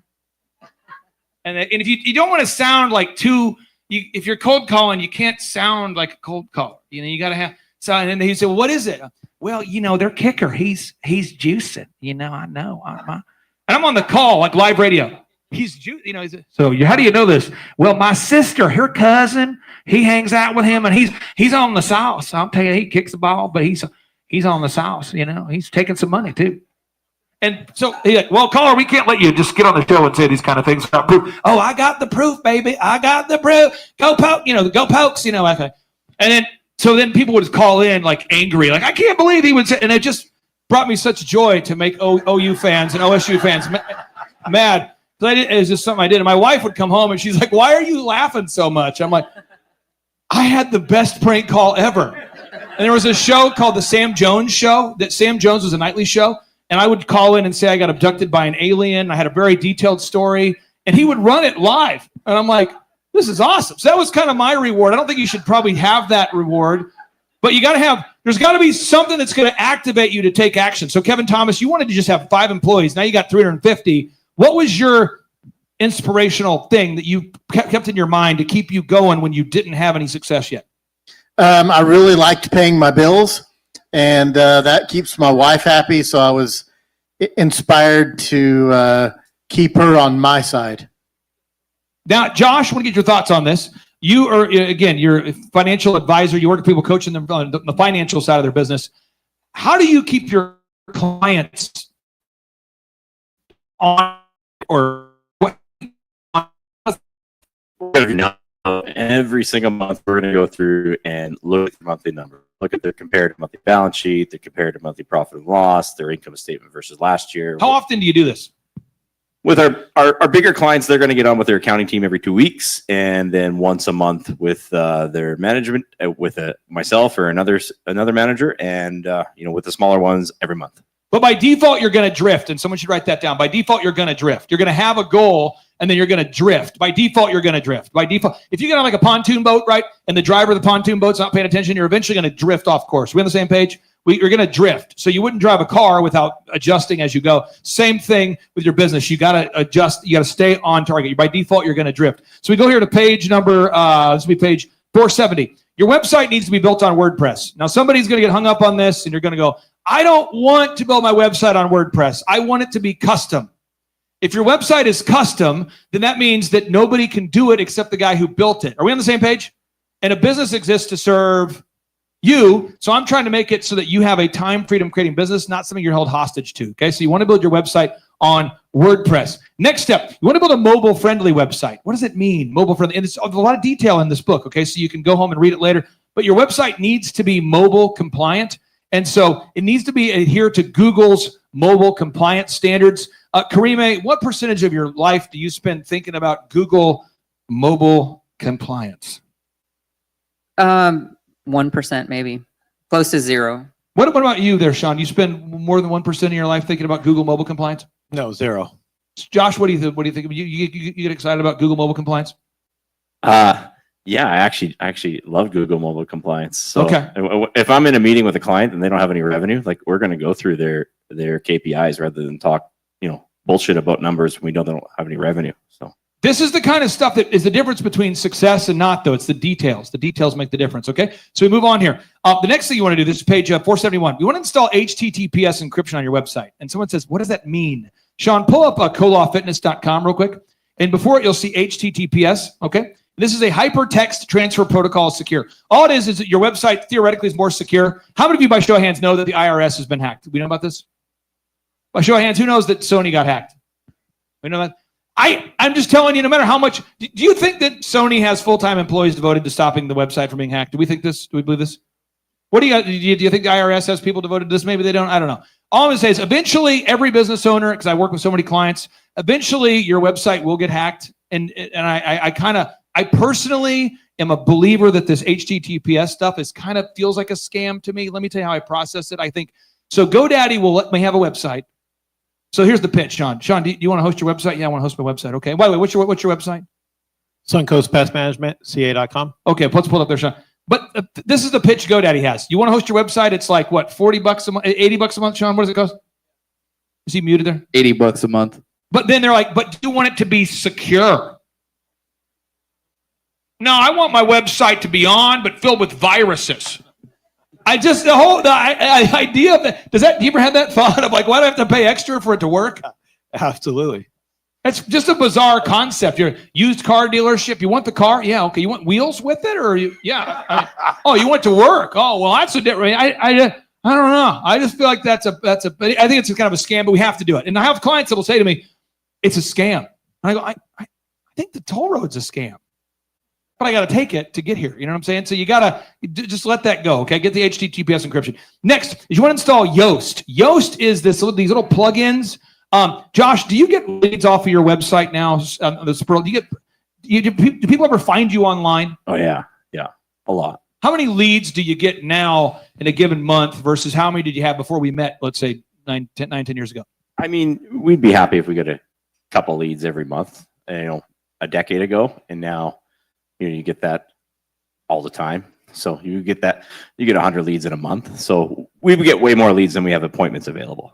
But if your website's not built properly, no one's going to find you. And then, people search for, Sophia, can you tell the story about the first time somebody found you online? We thought it was like a prank. Yeah. We didn't think it was real. Why?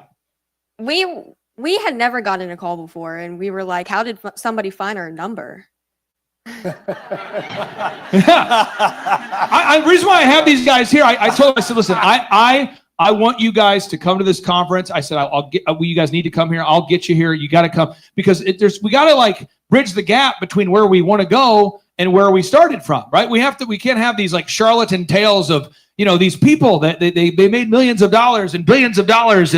But how did they get started? I want to bridge the gap between where you are and where you want to be. And that's interesting because a lot of my clients will tell me, they'll go, we're getting all these calls now and I don't like it. All these numbers we don't know. I just had a conversation last week with a newer client who's been a client for about 5 months. And they're like, we're getting so many calls now. I'm going, yeah, are you calling them back? They're going, well, if we don't know the number, we don't call them. Seriously, I'm not making that up. I'm like, so you don't call the numbers back if you don't know them? No, I don't. It'd be hard to get new customers then. Unless they all have the same number. Okay, so just think through these things. Okay, keep going. This is real. Okay, so Yoast. Let's look at Yoast here. So let's pull up the website. Let's pull up, Sean, let's pull up the website for CoLab. Okay, so let's go to the homepage. And now let's do a Google search for Joplin Gyms. You're a gym. How many of you are familiar with Joplin, Missouri? It's a great place for vacation, very low cost of vacation travel. Joplin, Missouri. Okay, there you go. So if you type in Joplin Gyms, you go to Joplin. You see CoLab Fitness coming up top in the search results. Do you see them, everybody? Everybody, do you see that? Okay. If you scroll down, Sean, scroll down some more. You see him again? And they're not top because I like him, but I do like him. They're not top because I'm motivated, but I am. They're not top because of it's not a weird, non-actionable, non-repeatable thing. This is something everybody here can do. And when you discovered, Sean, that, wow, I'm in California, and tell us the markets you're in California. What's that? Can you tell us the markets you're in California? As far as business, what cities do you serve? Oh, okay. In San Diego, there's 300 other pest control companies, but there's a lot of different counties of San Diego. What cities or maybe suburbs of San Diego are you in? We're in La Jolla, Pacific Beach. Pacific Beach, La Jolla. We're in La Mesa, Chula Vista, Lakeside, Santee, El Cajon. Once you figured out that you could, as a mathematical certainty, be top in the search results, how did you feel knowing, if I do this, I can dramatically increase my leads? Oh, 100%. And it came from the reviews. But you now know that. Yeah, the more reviews we got, the more the phones rang. It was simple. It was a And we'll get into simple that. process. We're going to get into that. I'm going to tell you, I'll just jot this down somewhere on page, I'd write down on page 0 somewhere so you can go back to when you get home. There's 4 things you need to do. So once we optimize the website, that's an event, okay? Optimizing your website is an event. That's the one time building the new website, that's an event. But the process is what is the ongoing search engine optimization. So the results come from the process. Are we on the same page? So the event is the one-time thing, but the process is what produces the fruit. Are we on the same page? So the event, you got to optimize your website. But the process is this. Every single month, you have to do these 4 things. You got to get video testimonials. Video testimonials. Sperl, why are video testimonials powerfully up there in Canada? Why are video testimonials? Why would somebody watch your video testimonials before deciding to fill out your website form? I think, to a certain extent, they might think written reviews are fake, but you're really not faking, hundreds of video testimonials. It's obviously real people at some point. Okay, so videos, okay, and then so VISM. This is the VISM. VISM. I always tell people, the Bible says where there is no vision, the people perish, right? But who you're supposed to, if you read the whole verse, it talks about we should follow God's laws. That's what it's about, right? Again, it's not, I'm not trying to be sacrilegious, but it just helps me remember this idea. But I always tell people where there is no vism, you're not going to succeed. Like where there's no vism, you're going to fail. Okay, VISM, VISM. So video reviews. You have to get video. Someone says, I don't want to get video testimonials, but you're going to lose. I love you so much, but you're going to lose. You got to do it, okay? You have to have images like imagery, evidence that what you're doing is real. You have to get images. You have to get images. It's so important because people don't believe you unless they see it. They need to see proof. These are also things that help you rank in Google. So you got to get images. And someone says, I don't want to get images. You're a landscaper. I don't want to take pictures of landscaping. You have to. Okay. Someone says, I'm a carpet cleaner. I don't want to take videos of carpet cleaning. You have to do it. VIS, search engine content. You need to write 1,000 word pieces of content using your keyword 6 times per 1,000 words. And you need to do this. I would recommend 24 of these a month. And you say 24 a month. Yeah, because it's just what you need to do. Again, I'm not giving you like an opinion. This is just factual. So VIS and then M. You've got to get more Google reviews. Karime, why are you getting people now that are calling you that previously did not know you? Are you having people that are saying, hey, I'm finding you online? Is that happening? It is happening more and more often. We started off, Whistle While You Clean did not exist 6 months ago. Now we have a webpage. We look like a real company, and we're getting about 1 to 2 phone calls per week, which is huge for us. It's just the 2 of us right now. Now, if you go to page 471, you want to install this thing called the Yoast plugin. And Yoast is the plugin that allows you to optimize the meta title, the meta description, and the meta keyword. Someone says, I don't know what that is. Someone says, I hate this conference. I hate this guy. He's so pale. I want him to stop. Please stop. When's lunch? Okay. But go to the website. You go to colawfitness.com. We're going to right click on the homepage and you click view source. And that allows you to see the meta title, the meta keywords, the meta description. I know people tell me all the time, they say, Clay, I've been to a lot of business conferences. There's nobody who's right-clicking on view source in front of an audience of people because it's the details that matter. Are we on the same page? I could be super, super motivated and still be poor. Are we on the same page? And back to this cleaning lady that I can't stand. I think I've told you this story. I don't like her. But she's sitting there going, if I do this stuff, I'll get this result. And then I can become a raging liberal. And I understand that was her plan. And I feel bad that I enabled her, but that's how it is. Money's a magnifier, okay? But if you do not execute on these systems, you will not be findable in the search results, no matter how motivated you are. Are we on the same page? Okay? So gotta do this, okay? Moving on. This is page number 471. Circle anything that you need to have done, okay? Page 472 now. Every single meta title, every single meta description, every single keyword has to be unique. Has to be unique. Now I'm going to deal with this. We'll come back to it later. Sean, will you go to my agenda and then look up the word lying, Lying, lying, aka not telling the truth. Hello, beautiful bird. My wife is here. Yes. Oh, now I'm distracted. Okay, there she is. Let's hear from my wife. She's here. Yay. All right, okay. So you got it, Sean? You pulled it up? Okay. So this is what's happening, okay? Sean, look up again. Type it in again. Lying, Ly. I want to find I got at the very bottom towards the agenda. I've got my stack of stuff, my AI stack of stuff. I'm not going to. Oh, the AI, got you. It's on the September agenda, though. It's on the agenda. You got that agenda? Yep. Okay, Exclusive so to Time research. Magazine. Obviously, Time Magazine, some of you are like, Time Magazine is fake news. Some of you like Time Magazine. All I'm saying is Time Magazine, shockingly, they do their research, and it turns out AI strategically lies to people. Who knows about this? Now, let me just get into that for a second and we'll move on, okay? But the three founders of AI, OpenAI, you got one guy, Bill Gates. I don't know. I mean, some of you are like, well, he hung out with Epstein. That's why I like him. Okay, interesting. Well, he had a satanic Marina Abramovich during his Microsoft Easter commercial. That's why I trust him. Okay. He's the guy pushing the shots. Okay. He's the guy funding the models that said 2.2 million people would die. I love Bill Gates. Woo! Bill Gates. Yeah. Bill Gates. Yeah. I don't know. That's not the way I perceive it. Some are like, Bill Gates, could he babysit my kids? He's awesome.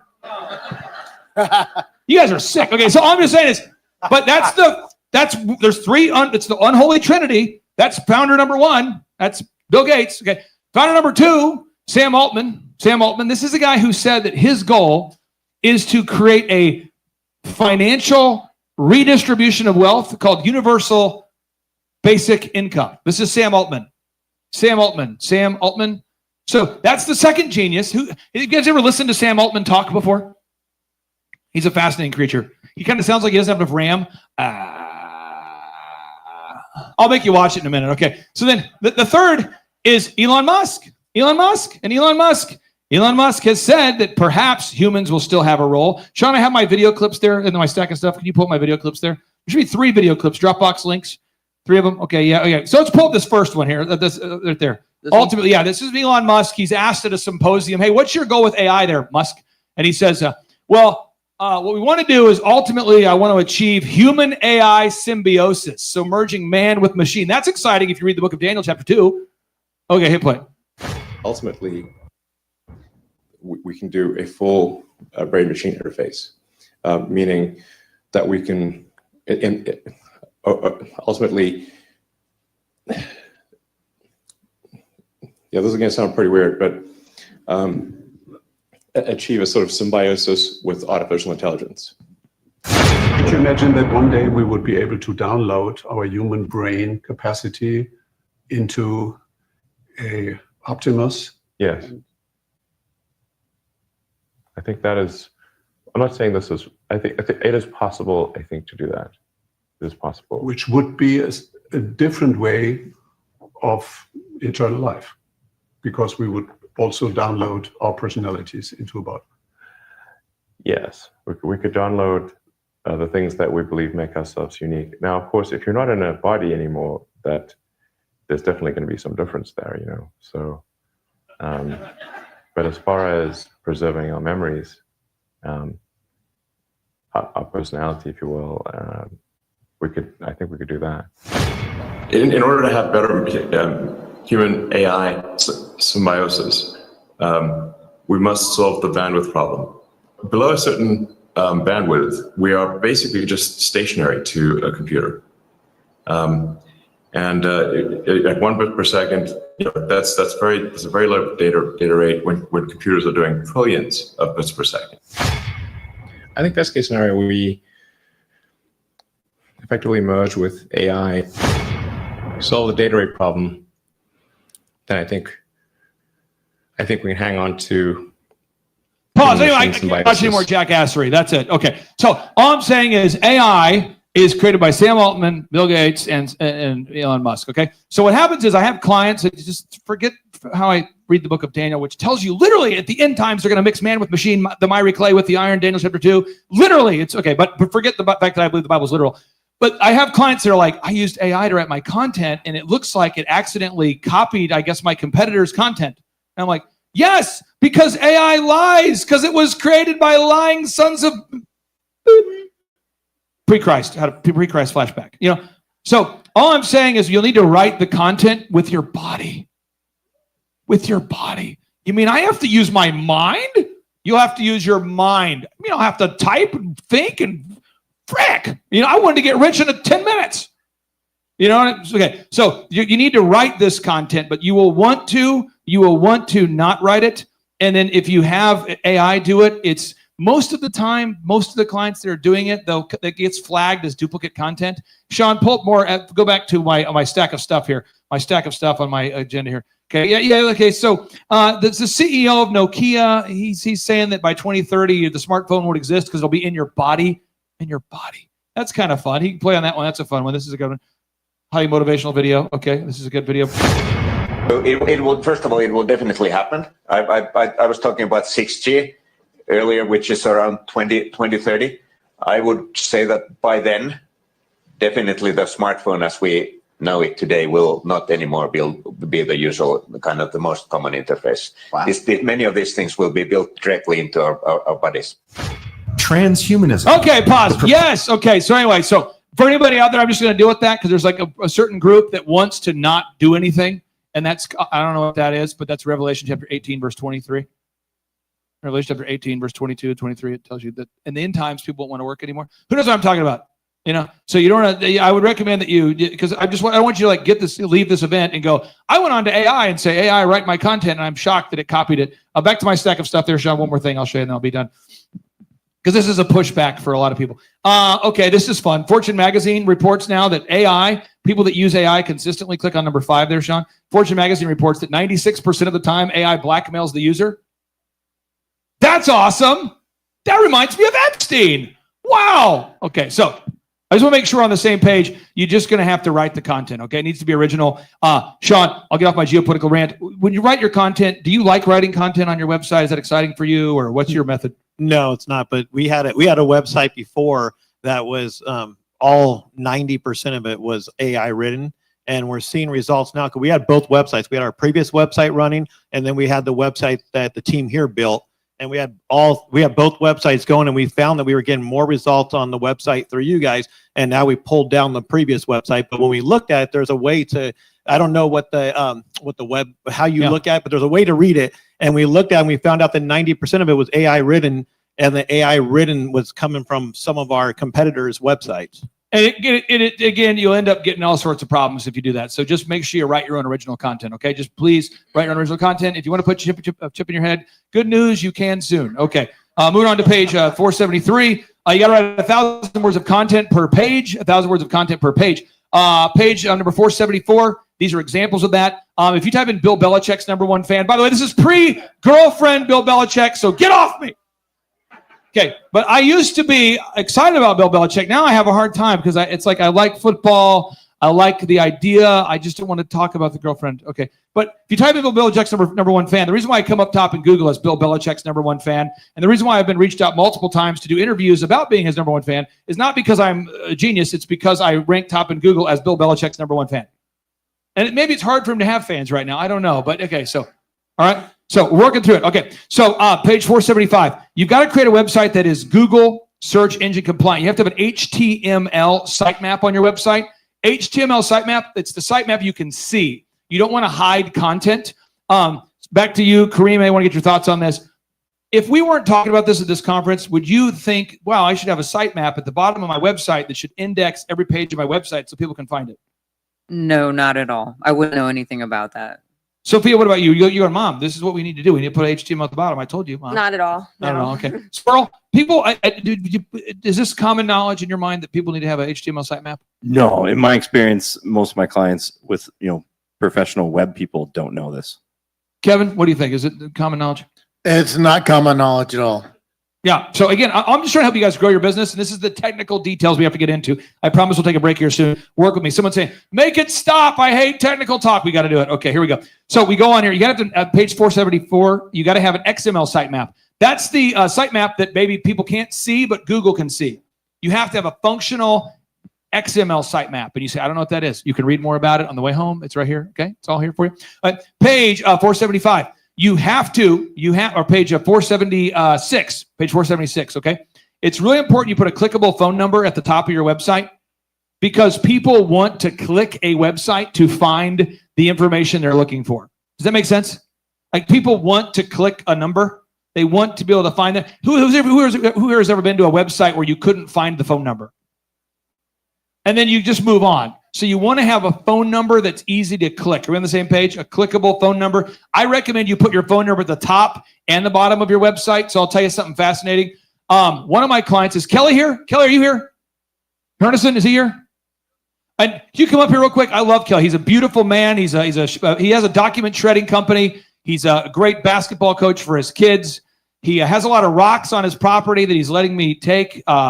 He's on his way. He's rumbling. He just had knee surgery too. He's fighting through the pain, rumbling, bumbling, stumbling. Kelly on the way. Let's hear for Kelly Hernison. Yeah, Kelly Hernison. Woo! So I'm just trying to help you guys be successful. Kelly is one of probably 10 clients right now where Google is confusing people's maps. So the AI is switching your map with someone else's map. Can you tell what's happening with this? So luckily I called Clay because I was dumbfounded, but a competitor moved into town about a mile from us. Can you eat that mic a little bit? Sorry. Yeah, you're good. Competitor moved in about a mile from us. Google decided to merge our listing, not all of it, but just their hours, our phone number, what they were offering with our phone number. So right now I'm getting women calling me wanting to schedule deep therapeutic massages. No, I'm being real. And I'm like, I mean, the first one, I thought it was one of you guys messing with me because that happens a lot too, you know. 'Cause I'm messing with you, you're messing with me. It's a joke. So I'm like, how can I help you? And they're like, yeah. I was wanting to get my therapeutic massage, and I appreciate if you guys would call me back. And I'm like, oh, okay, well, we don't offer that, you know. And they're like, yeah. But I wanted to schedule it, and I thought they were messing with me, and I'm like, okay, I know you're coming to the conference, aren't you? Whatever, you know. So I'm getting that call says coming in right now. That's a real thing. But at the bottom of thrivetimeshow.com, in the top of it, I put my phone number up there so you can get a hold of me. I think probably 60% of you wonderful folks today were telling me that my map says that I'm at the Riverwalk. And I did not make that change, but Google will do that. And it's a constant. So it'd be like someone changing your mailing address. And because I work with 160 clients, I see these patterns. And this is happening to about 5% of the clients right now where your maps are being all messed up. So you want to make sure that your website has your phone number and all that stuff on it, because eventually you're going to have some Google problems. We can fix it, but you just got to have your number easy to find there. Okay. Makes sense. Is that exciting, by the way, to get calls for someone else's business? It's so much fun. Are you closing the deals? Are you going, yes, I am Dr. Smith's office? Yes. What are you doing? I could do proctology. dentistry. Okay, I'm gonna keep you up here just for a second. Okay, next here, you want to have social proof, page 477. Social proof, okay, and just we're pacing ourselves. Got about 7 minutes left here. So social proof. Social proof is a big thing. Social proof is people that are not you saying good things about you based upon their experience. Okay, social proof. People who are not you saying good things about you based upon their experience. Okay, so that's video testimonials. Tomorrow we got a lot of media coming here tomorrow. I believe that I invited Friendlies tomorrow. How many of you read Epoch Times? Epoch Times, anyway? Epoch Times are great people. They're going to be here, great people. We've got, who here listens to TBN or watches TBN, Trinity Broadcasting Network? They're going to be here tomorrow. Some of you excited, some of you are not. Tulsa World, I think, will be here. We got Fox 23 will be in the house. And they're here. And, you know, I'm sure, I feel like from the mainstream media, the headline will be, a group of conspiracy theorists gather in Tulsa, Oklahoma to talk about their conspiracies. They actually believe you can become successful. This just in. Stay tuned. We're here at the election denying conference here while Satan is speaking to a group of mindless people who are wearing tinfoil hats. Back to you, Bob. That's probably what's going to happen. But social proof is like we're real customers. How many of you watch reviews before you buy something? How many of you read reviews before you buy something? How many of you watch reviews? You watch them, read them? Okay, so you got to get them. It's not normal behavior to go get them, but you got to get them. You got to get those video testimonials. Moving on to the next one here. Kelly, you work with some big companies, by the way, right? Yes, we do. What kind of companies, I'm not looking for names, but what kind of companies do you do shredding for? Hospitals, banks, law firms. The first company that you worked with, was it kind of awkward when you said, I've never shredded anything before, but I want to shred your stuff? Yeah. Got a big truck. Yes. It was awkward. Did you wear a big shirt that said Fargo on it? And it was more awkward when I met my wife and told her that I shred paper. What's it like, though, getting your first customer and you've never done it before? What's it like when you first started shredding? When I first started shredding, it was, well, I thought it was a trash service. I went to work for another company, and on the phone, they were like, hey, we pick up stuff from businesses. And I was like, perfect. That's a trash job. I'll take it. Anyways, shredding, you just have to be quiet. And so people don't want to talk to you. You can't be a high energy shredder? No. I'm writing that down. Okay. Now, Sean, the first time you started killing bugs, remember the first time you showed up? How old were you when you first started killing bugs? Like, Mom, I can kill that bug. I kill that bug too. I killed all those bugs. I take a magnifying glass. I'm frying flies out there. I'm ripping the wings off of flies. They're going, this guy's crazy in the basement. Do you remember that moment? I do. How old were you? 40. Really?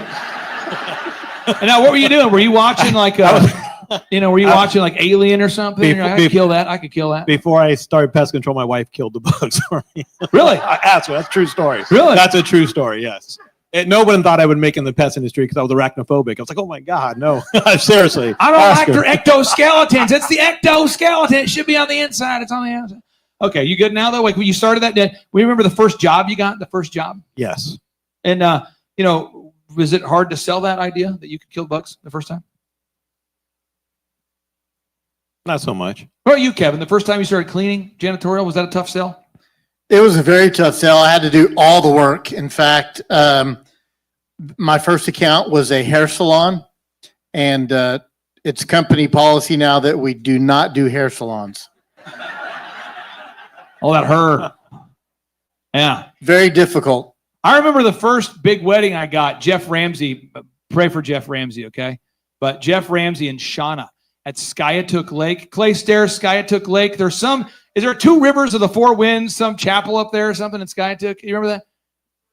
Yeah, some springs, yeah. And Jeff, he was an executive at T-Mobile. It's my first wedding I booked. And he was like, so what do you charge? And again, I was an idiot, but I was motivated, So I'm like, well, I've got 3 different packages. I didn't have names for them yet. I'm like, package 1, 2, and 3. And he's like, what's the difference? And I hadn't thought through that yet, So I was like, well, why? Like a John Madden analogy. You got package. Package.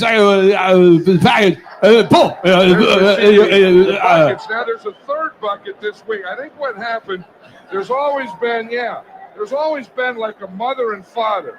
Like this is a father bucket. This is a mother bucket. Okay, yeah. So that's the kind of and so Jeff, he knew, and I go and it's $1, and then you just pay us out of the end of what you think it's worth, because it's $1, And I remember he said yes, and I'm like, oh snap, because he's like, how does that work? I'm like, well, you would just sign. I didn't have anything to sign, you just. I'm being real. You just signed. He's like, well, what do I sign? There's an agreement. I'll go get it. So Vanessa worked at Office Depot, and her boss, great lady. I went to her boss, and I was like, do you have those agreements? I think David was your super boss. And I went to David, and I said, do you have like agreements? Office Depot sells templated agreements. And they're like, yeah. So I got this templated agreement, and I went in Photoshop and changed some crap and gave it to Jeff, and he was like, okay. And I did his wedding for $225. That's what he paid me at the end of it. And I jacked up every aspect of his wedding. I felt horrible. Now, at the time, I felt really bad. Now it's kind of almost funny. But, it's like, hey, did you bring, Shania Twain from this moment for our first dance? I'm like, could you change it? It's just mispronouncing names, just being late. I brought a white table, but I didn't bring like a skirt to cover it. So you're just looking at the plastic jackassery. I don't know. The lighting didn't make sense, but it was $1. And then at the end, he was like, and he was a nice guy with a country accent, but Jeff was like, well, we're going to pay you. But it's like, I don't know, maybe the way you pay the guy who just did your dad's funeral, it's like pay the funeral home. You just pay that, well, here, give you $225. And it was too much. He paid too much. I should have paid him. But you gotta get social proof. So Karime, with your business, when you start getting clients, that first client, now you're doing some bigger houses. People are starting to know you. You're building that trust. The first house that you got there, was it a little nerve-wracking getting that first deal? Absolutely. I remember going home and telling my husband, like, I don't know who would ever pay us to clean their house. Like, there's no way. It was like the cost of less than a grocery bill. Yeah. I'm like, who would ever pay this to get their house clean? And what's your no-brainer? What's your no-brainer offer? So we offer $1 clean for your first clean so that you can try out our services, no strings attached. You can just see what we're like and see if you like us. Now, Josh, you've got a big business now. You got a lot of clients. What is the value of social proof for your business? A lot of the things that we ask people to do, they're kind of counterintuitive. So a lot of the financial advice out there is wrong. So when they see other people that have already gone through the process, they're more likely actually to trust you, and then they'll actually get the results that they're looking for. But it's not natural human behavior to get reviews. Are we on the same page? It's not natural behavior to ask for video testimonies, but you have to do it, okay? Moving on here to page 479. Page 479. These are all examples of original content. Page 480. Case studies, testimonials, success stories. You need to have those on your website, okay? Doctors, dentists, lawyers, home builders, you got to have it.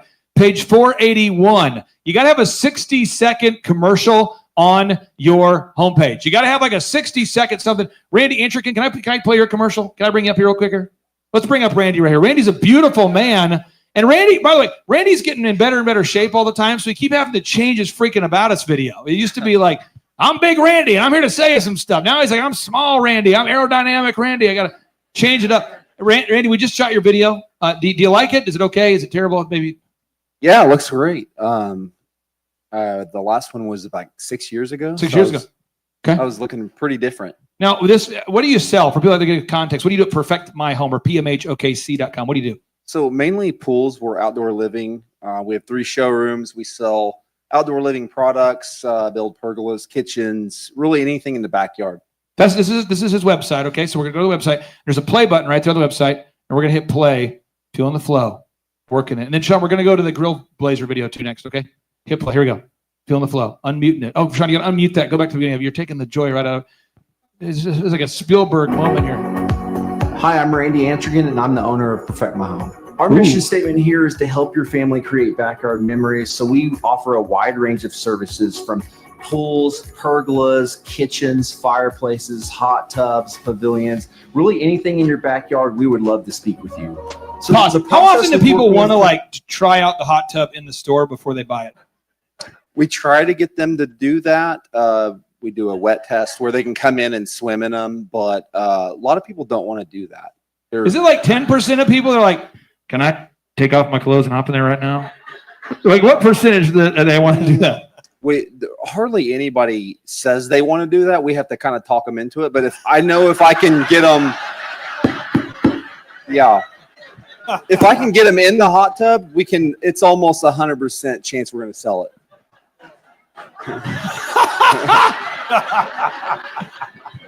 Now, you have grown significantly, and you guys have now, it's a multi-million-dollar company. And a lot of this stuff, when you were first doing this was like all a lot at once. And now I would argue, now we're looking at the numbers, and now we're really about management and execution and trimming costs. And it's more about building a scalable model. But when you first started, do you remember how it felt doing all this stuff, getting the website, getting the About Us video, all that kind of stuff? Yeah, we've worked with you for about 6 years or 7 years now. Yeah, it's been a dark You period. know, this is my 21st year in business, and for so long I was concerned about the top line, just growth, and didn't care about profit. And we were making good profit, but in the last 6 years, we've really looked under the hood and cared more about the bottom line, because that's really all that matters.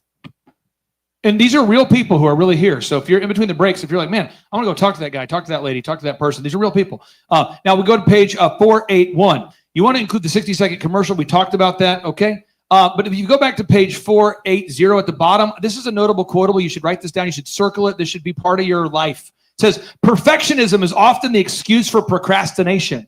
And this is the guy who launched Airbnb. Okay, maybe you heard about it, maybe not. Okay, Airbnb, Dropbox, Airbnb, Reddit. The same guy, he's launched over 2,000 successful startups, and he says perfectionism is often an excuse for procrastination.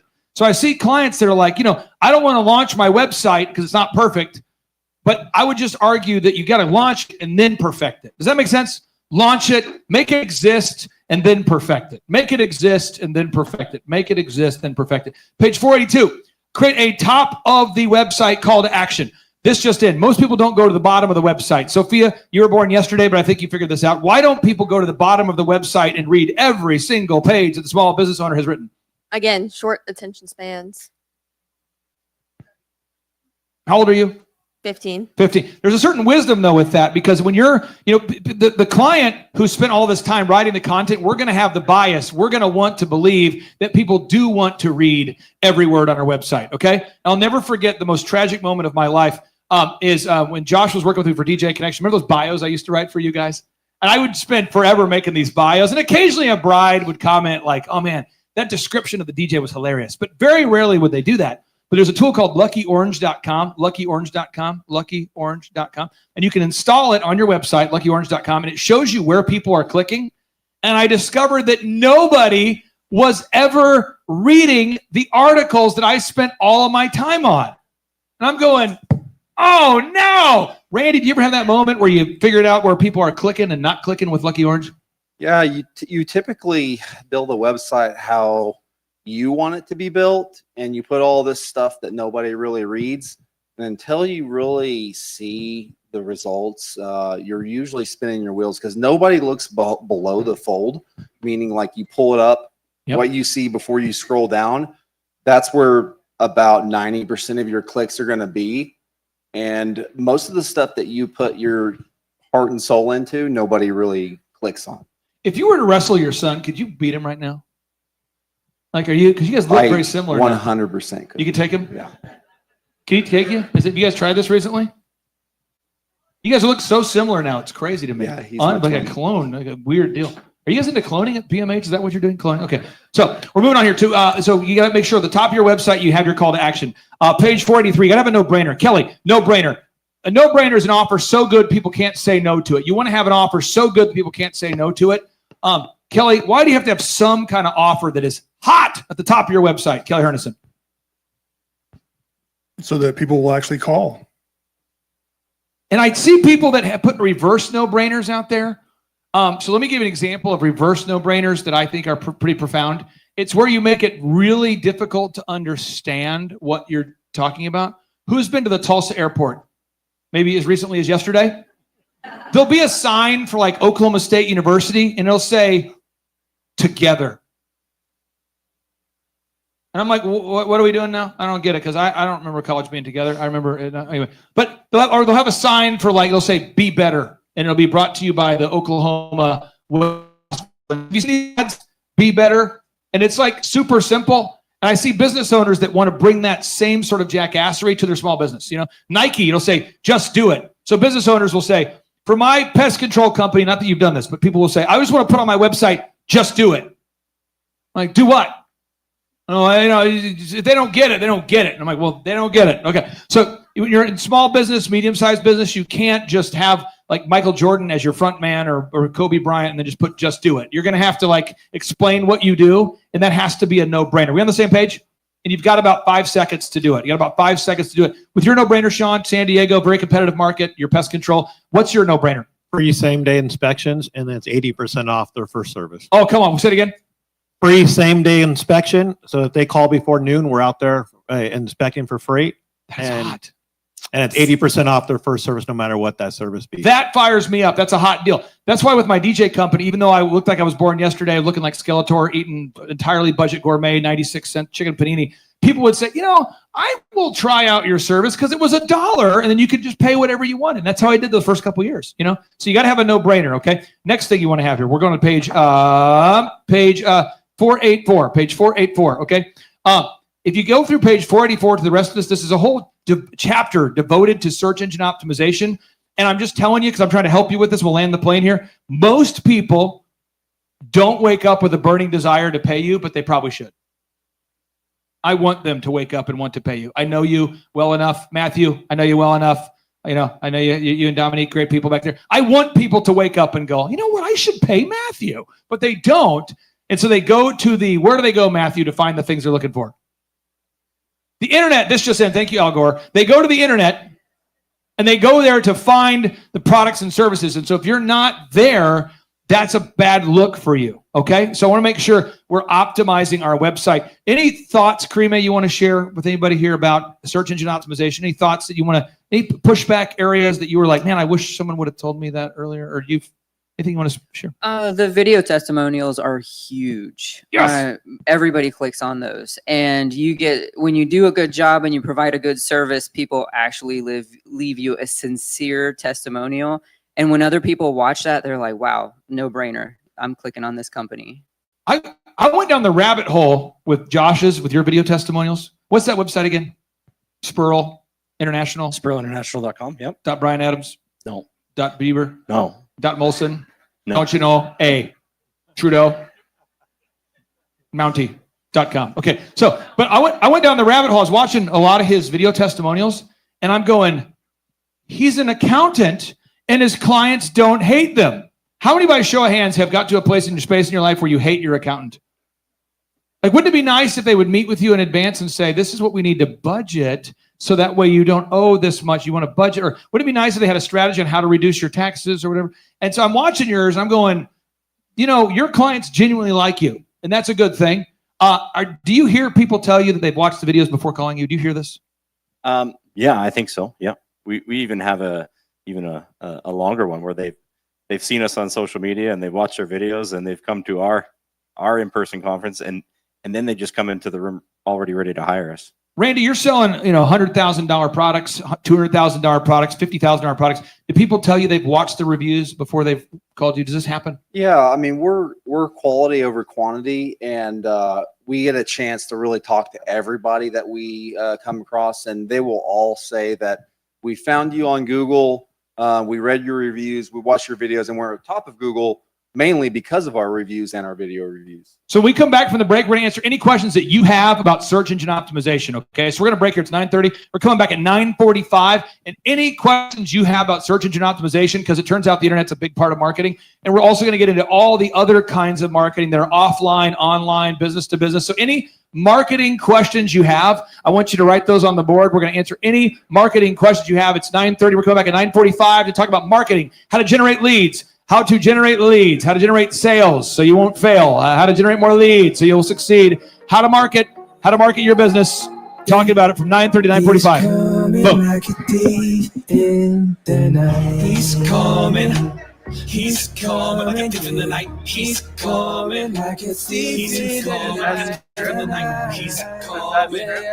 He's coming like a thief in the night. He's coming like a thief in the night. He's coming. He's coming. He's coming like a thief in the night. He's coming like a thief in the night. Jackson Lawmeyer, we'll need you for the next session.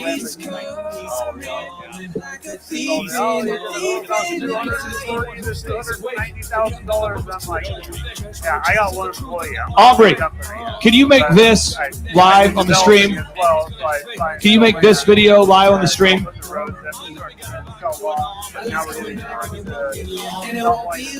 Yeah, great, thank you.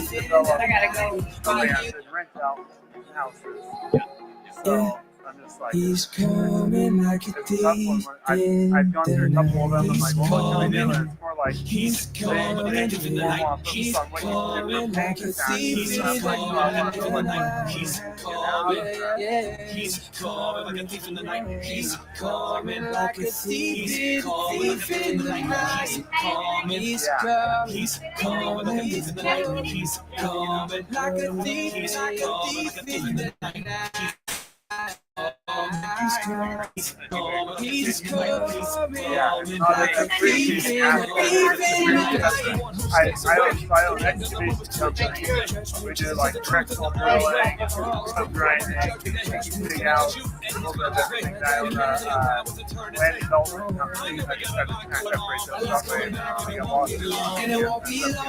And so land development will buy land, design roads, infrastructure, develop it. But whenever I buy something in the excavation stuff, I feel like so gutted. It's like, oh, $1,000 excavator. It's like next year's gonna be worth about 75, and then it's gonna be down to 25 grand before you know it. But it makes it so just to get out of tax. He's coming like a thief in the night. He's coming like a thief. He's coming like a thief in the night. He's coming. Yeah. He's coming, he's coming like a thief. He's coming like a thief in the night. Revelation 16, 12, and 14 was written to me and as a warning. That's a short thing. She's probably not differently dawning. Never waiting enough time to go in. Generation teaming up, that's an army. Peace technology, that's a whole thing. And then we got the business, the whole thing. We got no time for sitting in life. We got no time for the listeners' rights. We are prepared for the great fight. She put it goes to the big divide. It's all always calm. That's the pride. Pride. The truth over we follow lies. My peace on some of these Jesus. I look cool stuff and We all know that you cannot get something for nothing. Basic price. James D. Cristofaro, are you here? James D. Cristofaro, are you here? No drifting. Feeling stuff accepting. No tricks, give yourself permission. To backslide to the beginning. No drifting. The day we ain't promised tomorrow. Tomorrow gotta act now like James D. Cristofaro. Be the type of leader that people wanna follow. Don't be soft like a big marshmallow. Or be a rock like you're in Colorado. Acting non-verbal, not just bravado. Rap dreams with deadlines, go full throttle. And Matthew 5:10 when you encounter sorrow. And Proverbs 10:4 make enough for some to borrow. And you to study deep like we're talking about tomorrow. If we no fear, we ain't promised tomorrow. Jesus Christ, rise upon the star. last year, like $1.5 million. Why can't you have the over here? Natalie. So I guess that's what the beginning. I'm called to press on, hit the gas. Don't forsake this moment, life is gone in a flash. I don't know what the real estate one has, but the real estate one is definitely the most sold block, and that's why we got Works is dead. No regrets, no recess, no vacation. So I think that one we did probably somewhere around $3 million. That one, but our cost was like so low. The profit margins were way over 50%. So the taxes were like astronomical, but so I went out and bought equipment. I was like, oh, I'll buy a tub grinder, I'll buy a really big directional drill, I'll buy this, I'm gonna go buy this stuff. I need equipment. So I just like went to spending for stuff like I had not. I'm getting rid of all the money that I thought I had and just so that I didn't have to get it all in. Like, I'm having to spend all that. He was elected from the Lord. Every day you must return to your purpose. Every day you must return to your purpose. Every day you must return to your purpose. Every day you must return to your purpose. This one I got 44 of them. I'm gonna keep everything. Look at somebody and say that's gonna be a glorious day. I need to talk to that Gonna guy. be a glorious day.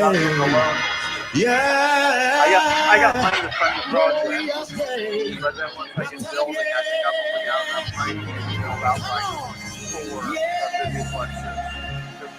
The single family baby is basically a duplex. That's how we have to word it to be able to get the most units for future jobs that we have. But yeah, it's kind of exciting. And I sit on the board for a tribe. I help manage their assets. Turn to somebody so I got a feeling that everything's gonna be all right. So we have a gas station, we're putting in another one, we have a resort. Do we see Bronson? Is Bronson in the house? Is Bronson here? Bronson. There he is. But we have a hired CEO, CFO. Let's get to the That's kind of like does the weekly reports back to the tribe. It was like weekly reports for our budget. Oh yeah.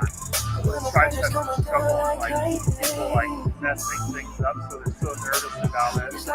Like we want to know every week how much money we're getting. It's like I feel like that's a full-time job for them to keep it all.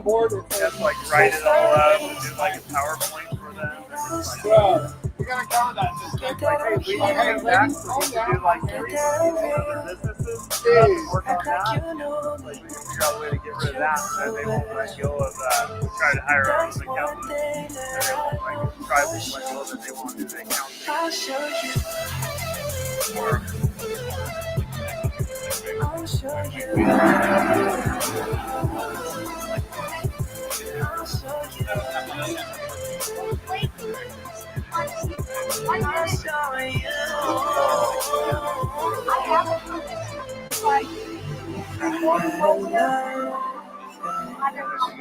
got this council of students that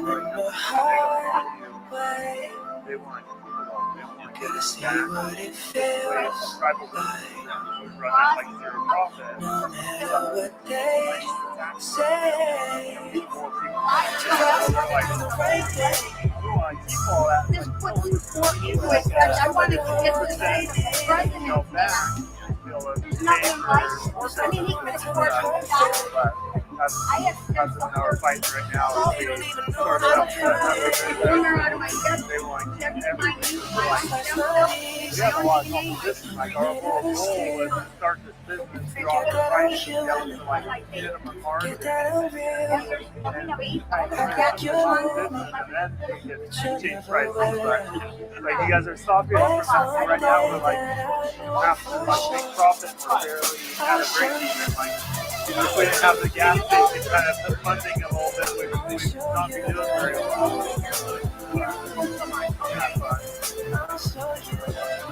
Yeah, now we have 16 acres that we have master plans on.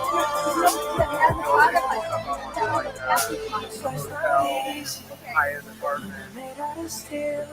Kind of an area where I can hire and do a little better. How to save their marriage in 30 seconds.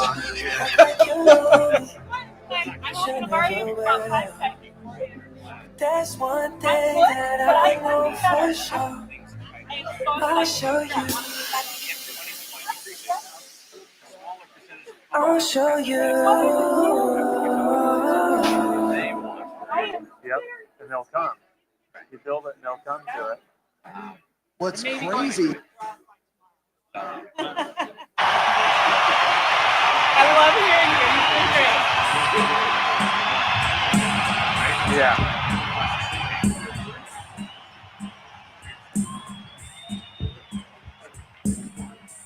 Yeah, it's just like me, like that. I do a little bit of hunting, and to go to the stores to buy like hunting gear, I can't find the stuff that I want. So I'm like, I want the best. You want to buy this, the best that you have. You go there, it's all like middle grade. It's like I have to order everything offline. It sucks because it takes weeks to get. We're looking at doing potentially maybe an outdoor store too, and then do like some of the high end. All right, we're going to go ahead and get started here. Sean, we're going to pull down the music here. We're going to get started. All right, all right. Got a big stack of stuff here, and I'm going to bring up Saul and Josh Spurl. That's Saul. TortillaSoup.com. That's the website. Yeah, TortillaSoup.com. It's beautiful. Got SteveCurrington.com, Pastor Jackson Lawmeyer. And what we're going to do is we're going to bring up these guys here for a few minutes, then they'll disappear, and we'll bring you guys back up. Okay? Perfect. We're talking about marketing. And marketing is important because it's like the lifeblood to your business, right? Marketing is to business what food, water is to the human body. You got to have marketing. We got to have marketing, right? So we're going to get into marketing, but I want to go over the items that are in your stack of stuff here because we gave you a stack of stuff. So let's look at the stack of stuff. Who here has this document here? Kind of wave it at me. Maybe you guys can see it. I don't. Who has this document? It's called a one sheet. Can you wave it at me if you have a one sheet on your desk? Okay. Every business needs to have a one sheet. Now, a one sheet is what you do in a way that people who are not you can succinctly understand. Are we on the same page? A one sheet. Yeah, there you go. Everybody needs to have a one sheet. So these are things for you to, look at or use, but think about how you can apply it to your company. So you're a doctor, you're a dentist, people are in your lobby, people are meeting with you face to face, they're online. You want to have a one sheet, okay? So Pastor Jackson, Sheridan.church, your website is kind of your one sheet. Yes. When people go to Sheridan.church, they need to know what you're all about. And in a world of woke pastors and all this stuff, what are you about at Sheridan.church? Jesus is our priority, the gospel is the mission, and discipleship's our purpose. Pretty simple. There it is. Okay. By the way, tomorrow night at 6:30, Amanda Grace and Pastor Jackson Lawmeyer and Colton Dixon, the Christian Top 40 artist, they're going to be leading us in praise and worship. So Colton will be doing praise and worship, and Amanda Grace will be teaching and preaching as well as Pastor Jackson. So tomorrow night, 6:30 here. If you want to be here, if not, no worries. But if you want to, 6:30 tomorrow night. That's going to be Amanda Grace. That's going to be Pastor Jackson. That's going to be Colton Dixon. And then for those of you that chose to purchase VIP tickets, there's a VIP dinner at my house tonight. In my house, you say, well, your house, really? My house is like 600 yards that way. So we'll all go walk down the path of success. And we'll run into my house. So, okay. So again, housekeeping notes. So this right here is the map. This is the map. Okay. This is the map. Everybody see the map of where you are? Everybody see the map? Oh, yeah. Kind of one of those That's you are good. here maps. And if you look at point 15, guys, if you're with, or point 16, if you're a man there, that's where you can go pee in the woods if you want. That's destination number 16. We don't have one for the women that's outside. I'm sorry, but there you go. And but you might run into Secret Service out there because they're everywhere right now. So you might run into a Secret Service while peeing in the woods. That could be a great rendezvous, a great way to meet Secret Service. So there you go. But this is a map for your business. You need to have. When people, how many of you own a restaurant or a business of some kind where people see you face to face? Face to face? Anybody face to face? You need to have something where it strikes up a conversation. You know, so when you're meeting with the customer, here's what we do. This is a one sheet, or maybe this is a history. Who's been to a restaurant where they have a history of the restaurant on the table? Yeah. You want to have something on the menu. So, Steve, when you meet with people, when you do closings, when you go to close the loans, what are the documents you typically want to have ready to close a loan? Well, we do everything electronically now, so they just sign, but it's basic stuff like verifying your social and birthday and how much money you make. Give me a handful of documents you need to have at the close, whether they're being virtual or real. I mean, there's like a SSA form verifying your social security number, a 1003, which is the loan application. There's a closing disclosure. There's a there you go 4506T, so I can get copies of your tax returns from the IRS just in case you lied and gave me fake ones. And all I'm saying is that you're rattling. No one would do that. All I'm saying is he's rattling that off. But most of the mortgage professionals that I work with, when I first start with them, they don't have their documents organized, and closing with them is painful. So you got to have those in place. That's a big thing. Pastor Jackson, for first-time members who come to your church, Sheridan.Church, what do you give to all the first-time members? Margaritas. Oh, yeah. We did buy a nightclub and turn it into a church, but we don't give them margaritas. Every visitor who comes, one of the ways that we try to capture them on their first visit is I'll get up and announce that after the service, I'd like to personally meet with them in my office, and then I give them a free book that I have written. And so it helps keep them from disappearing immediately after the service, so I can't make contact with them.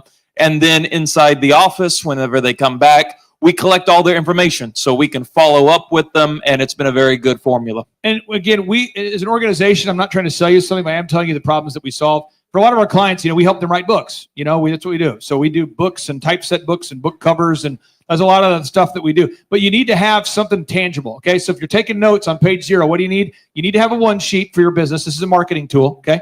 This is assuming you're in front of a customer. We'll talk about how to get customers in a minute, but once you're in front, you've got to have a one sheet, okay? Then you've got to have some kind of tangible thing. If you're a jeweler, there was a jeweler I worked with for years. He didn't have anything tangible. We gave him some tangible documents about how jewelry works and cut and clarity and quality, and it really helped him have better conversations, okay? So you got to have that, okay? And this is a map, by the way, for those of you who are coming to my office, to my house, this is how to get to my house, okay? So there it is, okay? Now, and by the way, the helicopter rides, we're doing helicopter rides tonight. This is where the helicopters will be taking off too, by there. So the helicopter rides will be there. So I think I see JT Lawson. JT Lawson, you here? Let's bring up JT Lawson with Make Your Dog Epic. JT Lawson, let's hear for JT. He's coming up to join us. Yes, JT.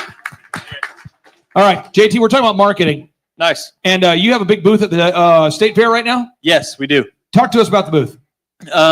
So basically, the goal is that no one can walk by and us not talk to them. So I don't know if you guys know, it's something that people used to do when I was in high school, but it's called the Buckle Challenge. So at the mall, there's a store called Buckle.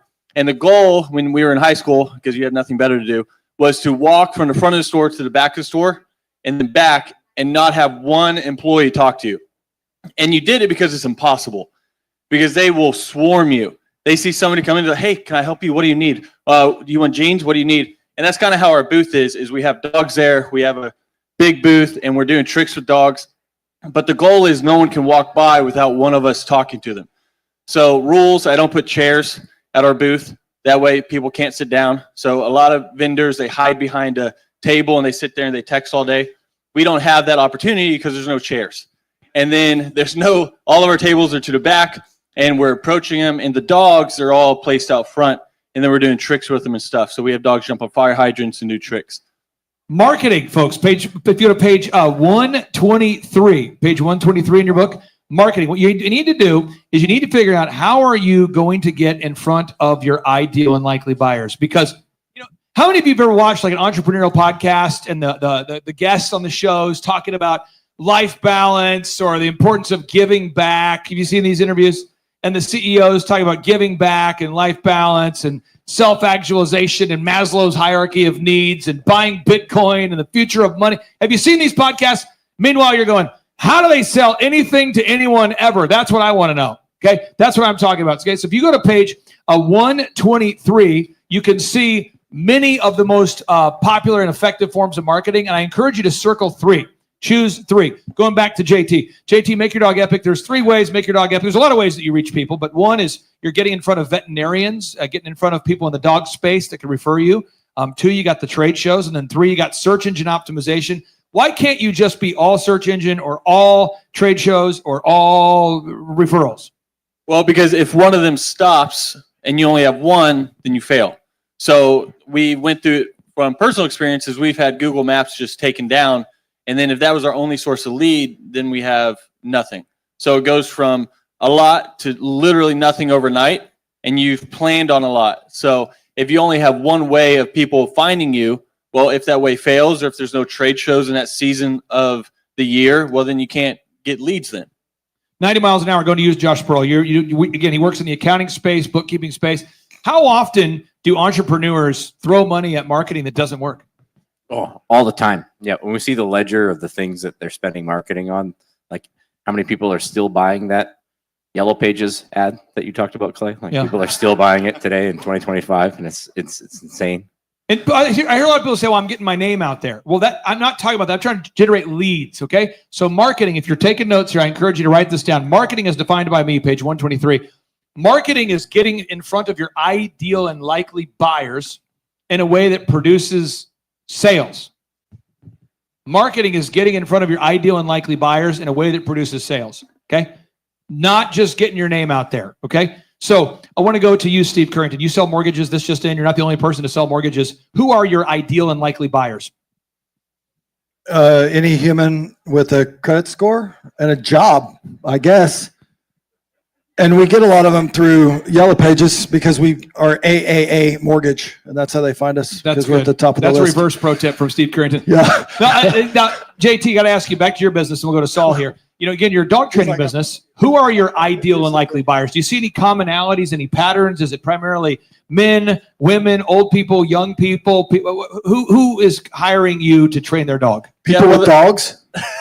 Well, the nice thing is half of Americans own dogs. And then most of the homes where they own dogs, they have more than one. But of the people who actually reach out, it's typically like 30 to 60-year-old women, just that age. Because the dad's very much most of the time like, hey, dude, just do whatever you want with the dog. I just want to coexist with it. True. I just don't like it chewing up my shoes or boots. Or we've had dogs who they've chewed up. These people kept a shoebox of money. They had like 15 grand of cash. And the dog chewed it all up.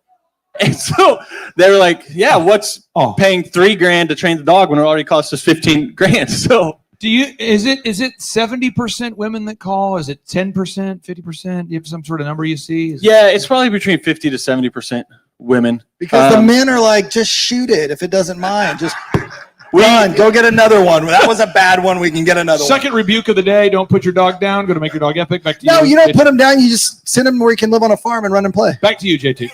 That's what you tell the kids. Yes, but it's about 50 to 70% women that reach out. And then, that's basically it. So this is called a workflow, okay? This is a workflow. And this is a workflow that JT has refined and refined and refined. Everyone should have a copy of this. This is called a workflow. And I'm going to go back to the workflow a lot over this week. And I encourage everybody, if you get a chance, go to makeyourdogepic.com. That's the website I would go to because JT is perhaps one of the most diligent executors of these systems that I have met. JT is very similar to Charles Kolaw and Amber Kolaw. It just knocks everything out. And so a workflow is like a blueprint for building a house. It's like a recipe for food. And so, Saul, I want to go to you real quick. If with your restaurant, you have 6 locations now. What states are you in? What states are you in? Louisiana, Mississippi. What if you didn't have a recipe that you used for, someone orders a burrito, someone else orders tacos, someone else, and what if you didn't have like a recipe that you required your staff to use? I don't make it. What would happen if you didn't have recipes? Well, I don't have consistency, and then and they're trying to make it different from one location to another location. And I mean, I lost the customers. You have to have consistency on everything you do in life. And for some reason, and this is what I've seen as a pattern. I don't understand it, but for some reason, we all say we know we need a blueprint for building a house. We know we need a recipe for a restaurant, but for some reason, we don't have systems for our business. I don't understand it. I don't like. We need to follow a proven system. So this is the proven system. It's all documented. We're going to bring up JT a little bit to talk about this some more, but I want to make sure we're getting this workflow. Ultimately, when you get to the end of the conference, you want to build a workflow. And a workflow is a documentation of how you grow your business. On the back of the workflow, this is sort of like the generic blueprint for the workflow. Okay. So these are things you want to build this for your business. Pastor Jackson, what happens if you have a pastor that doesn't use the Bible as their exclusive source to find the word of God, and they kind of go, I like that part, I don't like that part, what happens? You get a TED Talk.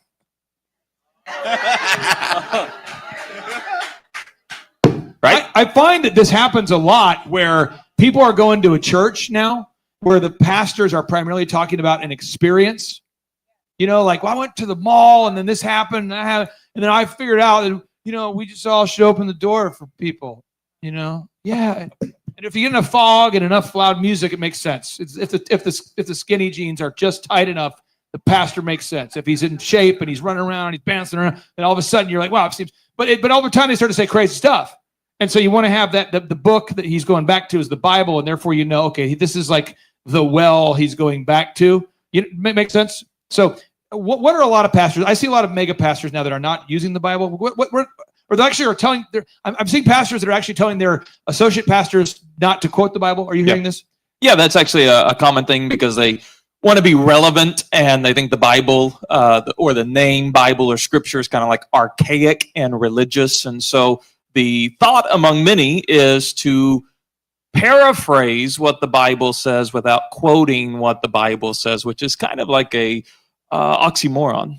Now, JT, I want to get your thoughts on this. Again, this is a workflow, and every part of this workflow is important.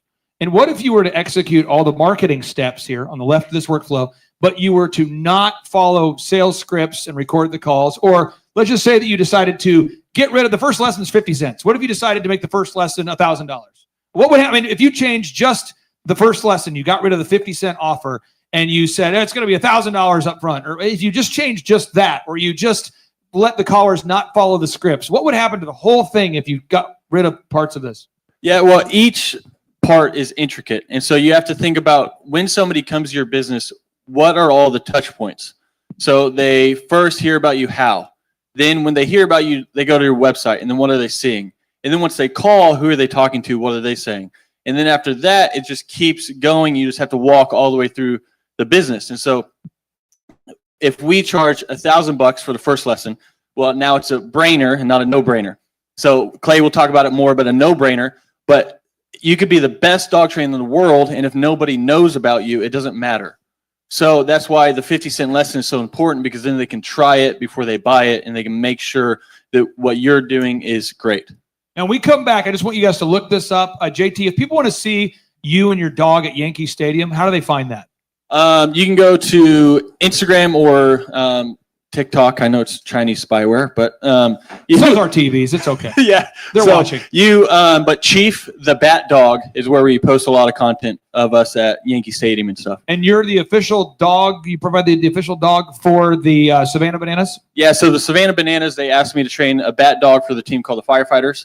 So we were just at Yankee Stadium, and Chief was going to grab the bats and bringing it back and stuff. So. Can you coordinate with Sean so when we come back from the break, we can play a clip? Yeah. That cool? And then Josh Spurl, where's your website if you want to learn more about you? Is it still Spurl, international.brianadams /Justin Bieber? I don't think so. Okay. But Still Squirrel .com. International? SquirrelInternational.com. I'm saying, the reason why I repeat these things is people will come to me day two and they go, what was the guy's website? You know, the guy from Canada? I liked him more than you, and I didn't even know his website. So there it is. So okay. And then, Saul, if people want to verify you're real, I mean, I do bring you up here because you have a sexy voice. Yes. But beyond that, you actually have a real, I mean, people think, is he just a male model? Or are you just bringing him up here because you're attracted to him? Kind of. But anyway, so Saul, what's your website? What's your website? Tortillasoup.com. Tortillasoup.com. Yes. Yeah, you go there and get the guacamole. Yeah. Yeah, you can see it over there. Look at that. If I had a voice like that, I'd rule the world. Yes. Okay. And then Steve, you have a website, or you going to Yellow Pages primarily? Is that the key this year? I do Yellow Pages primarily, but then you can go to stevecurringtonthepimp.com. Steve Currington, the what? Thepimp.com. They understand. It's probably over your head. Pastor Jackson, can you pray for him during the break? Yeah. And then Pastor Jackson, what's your website? JacksonLawmeyer.com. Church is Sheridan.church. And just a little context, Pastor Jackson is on the Faith Council for President Trump. So President Trump gets together with, I don't know how many pastors there are, 50 of you, 400 of you, 10 of you, what do you got, 7 of you? Like 20. And he's the youngest guy in the group. And, he's aware of the book of Daniel and the book of Revelation. And so he's in there going in, trying to share the gospel. So that's Pastor Jackson. You can learn more about him, Sheridan.church. And then these are real people, okay? And we're bringing them out of their real professions to be here to impart knowledge to you. So I want to make sure you know that they're here. But I'm going to go ahead and have you guys peace out. I'm going to bring up another couple here real quick here. This next, and then we'll bring you guys back. So I'll bring you back in like 45 minutes. This next couple, they're a power couple. They're here to pump it up. Yeah. They take lots of protein they're on steroids. But anyway, so Bronson, he primarily is powered by his beard. He has a beard, and that's where he derives his power and success. And he's a very, very successful insurance agent. Okay, so he and his wife, he's built a very successful insurance agency, and then his wife has a very successful real estate business. And then because Bronson is competitive, we were talking one day, and he's like, someday I'm going to have more kids than you. You only have 5. I will have 7. And so he has 7 kids in my face. So Bronson and his wonderful wife here. Let's hear for the Schubert family. Come on up here, Schuberts. Ashley and Bronson. Yes. I'm going to get you guys on these mics real quick. We'll get you all kind of warmed up here. Good to see you, sir. Good to see you, man. There you go. And so these guys, I want to just kind of make sure you get this idea. They have 7 kids. If you're taking notes somewhere on page 0, 7 kids, 2 businesses. They have a ranch. They have a podcast. And why I really like them both, I talked to Bronson more so than I talked to his wonderful wife, but it's this, they are very intentional about raising their kids in a world of just perverse chaos. We're like, I don't know if you feel like you're going to Mad Max now when you go to Walmart. You feel like you're watching Mad Max when you go to Walmart. You ever try to go to the customer service center and you feel like you're watching Mad Max or something? No. We're in a world where there's a lot of craziness going on, and they're very intentional about raising their kids. They're very intentional about their businesses, and they're really checking those boxes. They're people of faith. And I asked them if you guys could travel here from Oklahoma City to come share with us maybe 15, 20 minutes about how you pack it all in during your day. And Bronson can tell you how he tricked his wife into marrying him. And there's just so much to learn here. So let's hear it for the Schuberts, everybody. Yeah.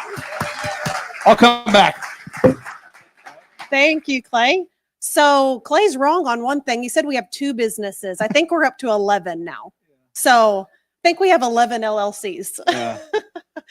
We do have 7 children, and we like to say we're not Mormon, we're not Catholic. I've birthed them all. They've all been singles, and we have our oldest is 12, down to 10 months. So we have 1 girl and 6 boys. God just keeps giving us boys, or just we're growing the kingdom. So that's where we are. We wanted to talk to you guys today because it's not about us. It's about you and how we can help you. And so we want to know, are you interested in having an intentional life with a great family, a successful business, and a life that you actually enjoy? Yeah. And to do that, you don't have to live like the way that the world lives or wants you to live. And I think for most people, that's probably one of the hardest parts because you get pushback like at every area of your life. And so I think what kind of makes this unique is we have several businesses that are winning, and we also have several kids. And most people say you can't really do both at the same time. You kind of have to sacrifice one for the other. So hopefully today we can share with you guys some insights on our life and what we do to help us win on all fronts. Business, faith, family, and the kids. So that's kind of our point of today's message. I think that a big thing for us is we strongly believe that God gave us work as a good thing. And so many people look at work as like something you have to do and an obligation. But the truth of it is that God gave Adam and Eve work in the Garden of Eden before the fall. So work is a good thing. And I know all of you guys agree with that because you're here and you want to grow your businesses. So you believe in the power of work. Also, God gave us children as a blessing. In Genesis, God said, be fruitful and multiply. We have done that. We have done our mission. We take that literally. He also says that children are a heritage of the Lord and the fruit of the womb a reward. So we also believe in that. We see children as a blessing and not a burden.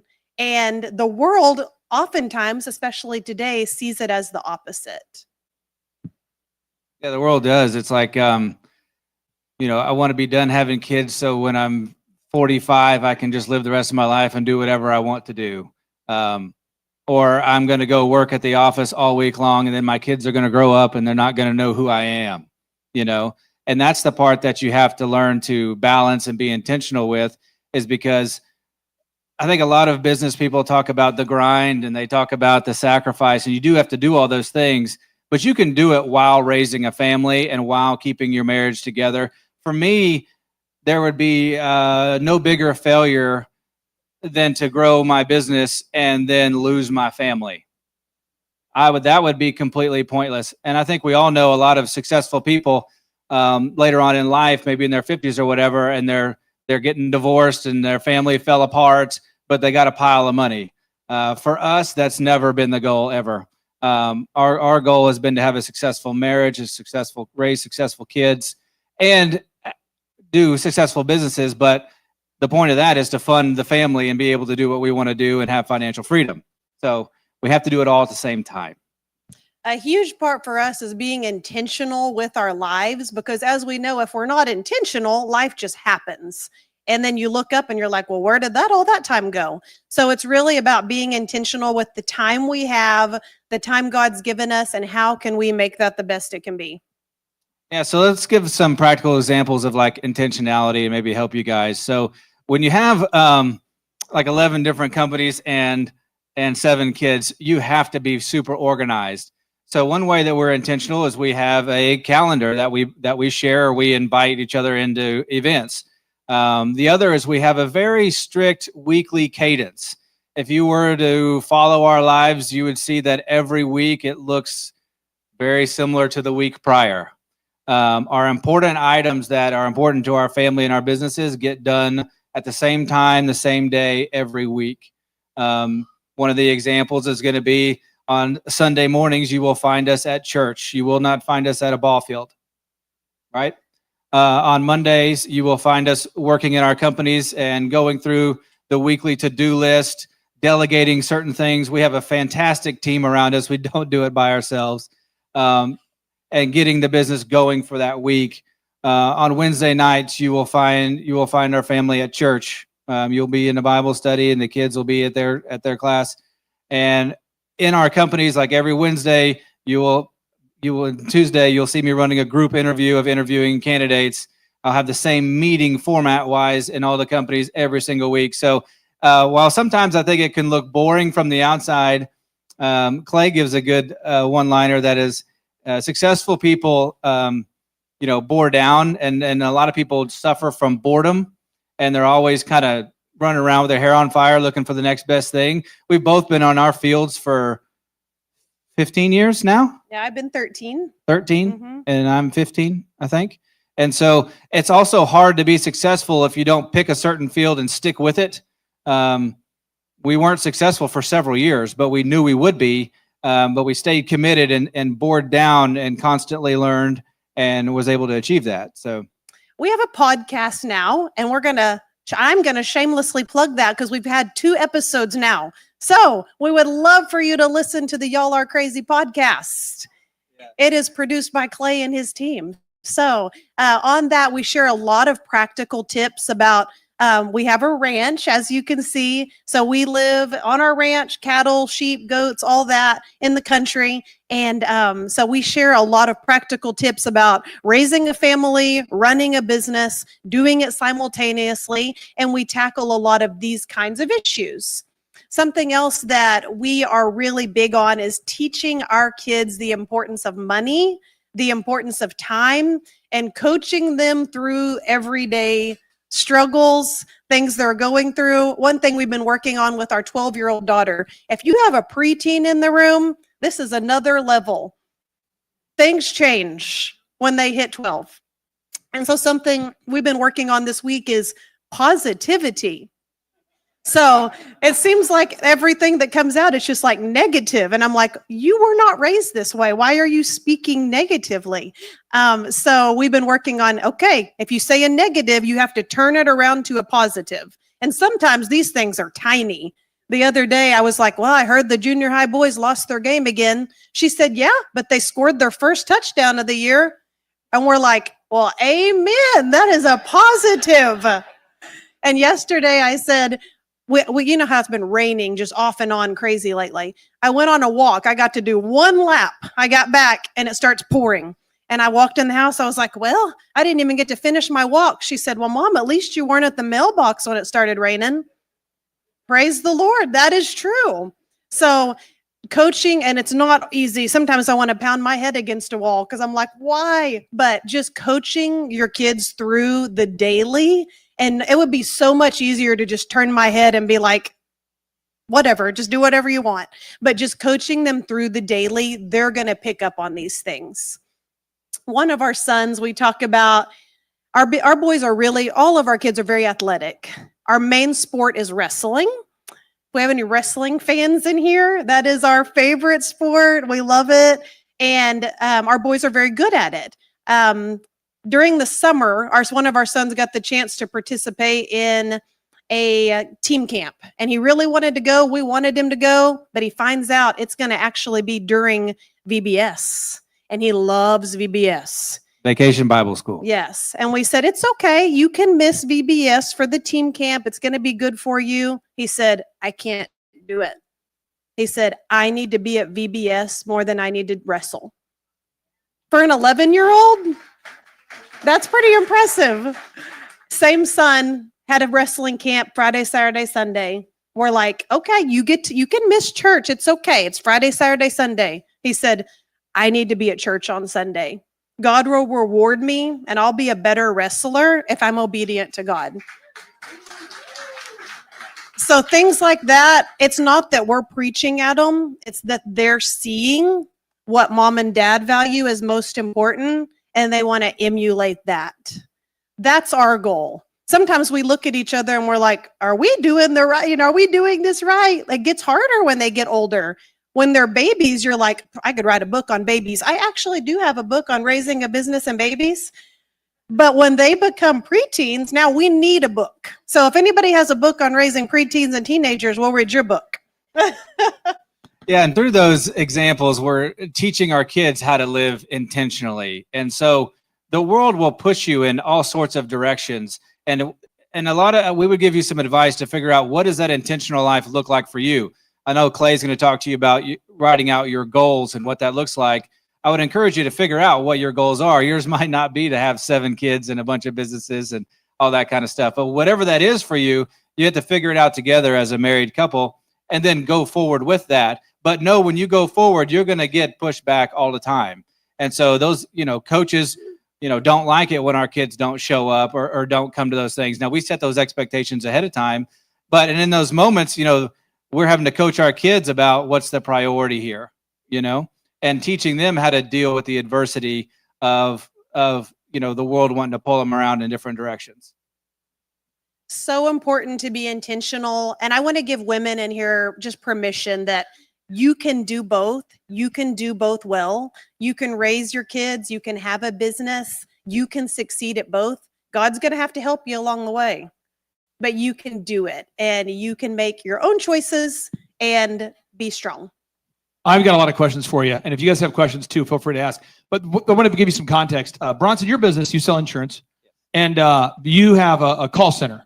Yes. Can you maybe explain to everybody what that looks like? Because you have a big team, and I know, Ashley, you have a big team too. Can you kind of explain your team, how that's structured? Yeah, roughly? so I've got 2 office locations, and we've got about 20 employees, and they make a lot of calls a day.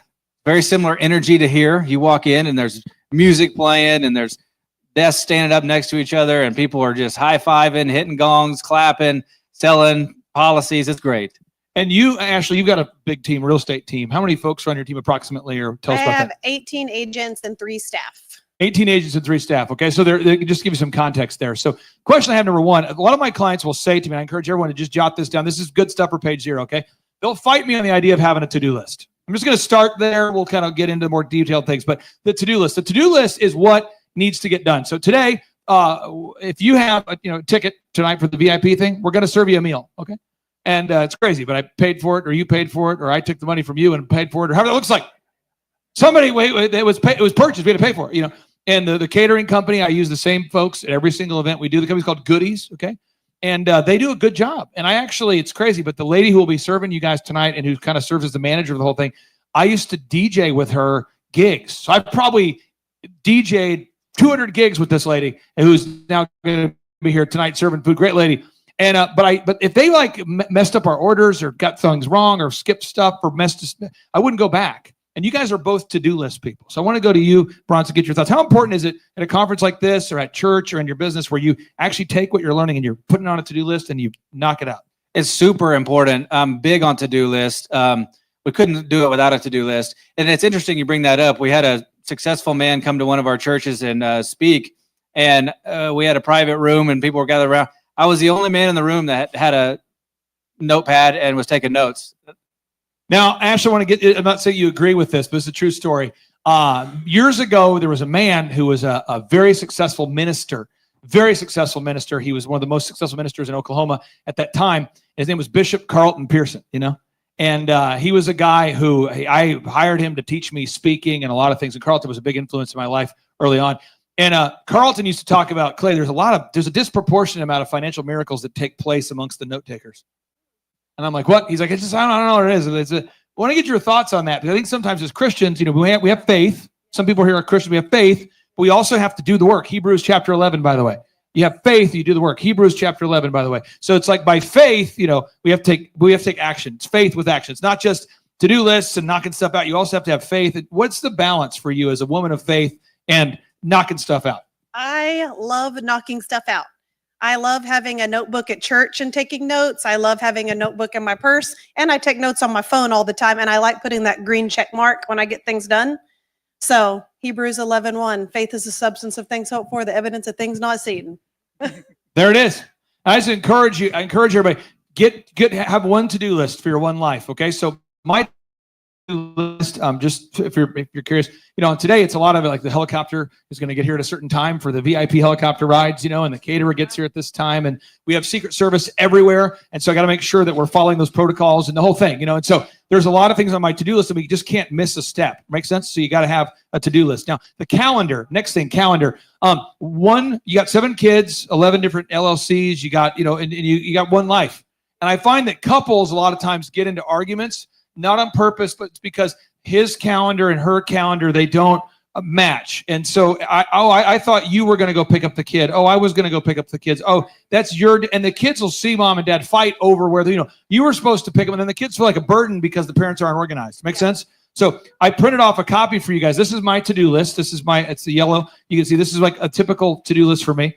And this is what it looks like. And this is my calendar. And in my calendar, I schedule. So what gets scheduled gets done. What gets scheduled gets done, right? So what gets scheduled gets done. Now, you might say, well, that's because you're a podcaster. It is true that if I don't interview people at the time I said I'm going to, it doesn't go well. But you got to have a to-do list in the calendar no matter what industry you're in. Ashley, starting with you, calendar. How important is it for you and Bronson to literally be on the same page with your calendar? I used to have a paper calendar, but we couldn't share that. So now we share a calendar. Apple Calendar, is that what it is? And we share it. I invite him to things for the kids. He accepts it, or his assistant accepts it. We're on the same page. If it's not on the calendar, it doesn't get done. And I can't tell you, me as a father, I'm so excited about events. Like I love watching my kids do things well. It's fun to see it. Like my son, he's running the audio visual up there. Aubrey's up there doing all the audio, all the lights, all the sound. That's Aubrey up there doing that. He's a high school senior, and it's fun to watch him do it. But I don't want to miss it, you know? Yeah. But I also, like, I can't be at something if I don't know about it. Right. So I have to know about it. So having one calendar, Bronson, how important is it to have one calendar, 7 kids, 11 entities? It's very important. And as a husband, can I get an amen that, you know, your wife will tell you, hey, you know, we got this deal tomorrow night. And you're like, I have no idea what you're talking about. She's like, I told you. And it's like, And probably you did. responded to me. A lot of times I'm like, I you didn't looked listen. me in the eye and said, okay. But here's the deal. No, The calendar, no recollection of that. the calendar bails you out because it's on there and it gives you a reminder. So it bails you out. You don't have to remember.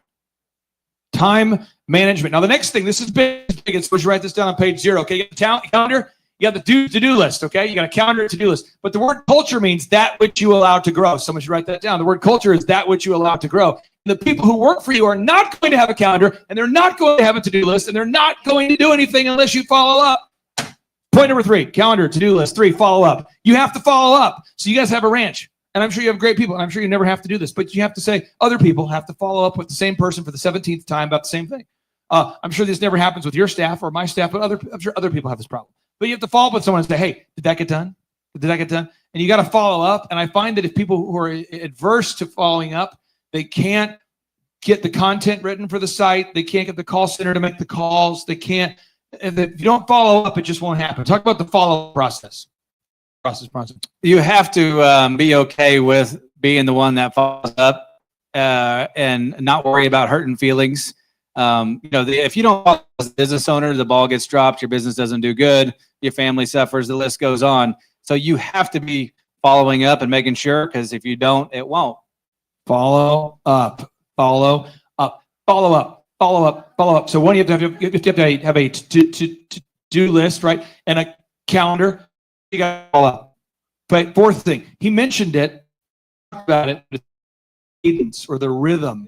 You've got to have things people can count on in your business, you know? So like for our staff, we have an all staff meeting at 8:30 in the morning. So it'll be roughly 100 people here on Monday at 8:30 in the morning. And what are we talking about? We're talking about our clients and making sure you guys are growing. That's what we're doing. When is it? 8:30. What day? Monday. It's not like we'll see if we're going to have one this week. It's a rare occasion that we don't have it. You know, we interview all job applicants every Wednesday at 5:30. Every Wednesday at 5:30. And there's a cadence.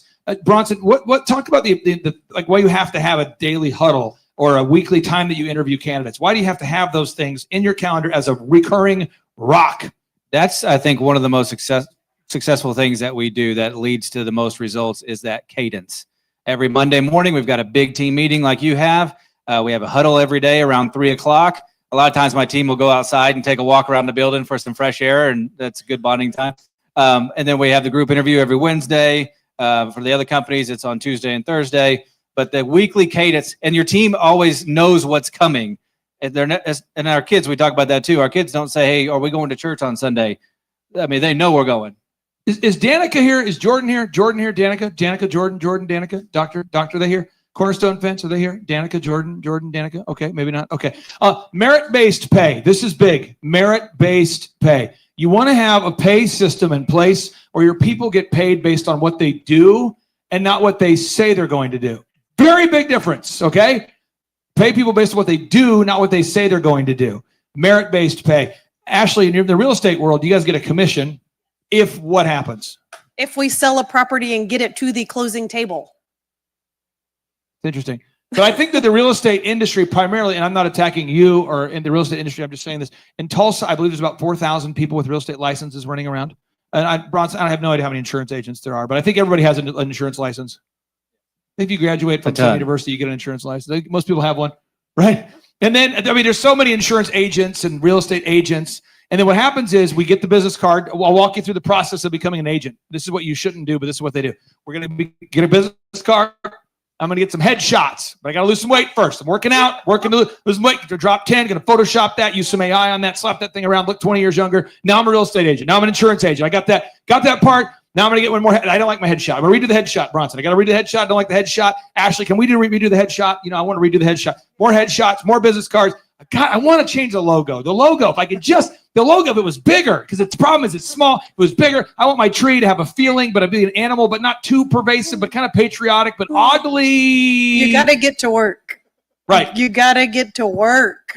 You can't worry about the headshots and the details. You actually have to get in the grind. Get in the grind. So again, let's talk about these things, making sure we're getting. You got to have it to do what.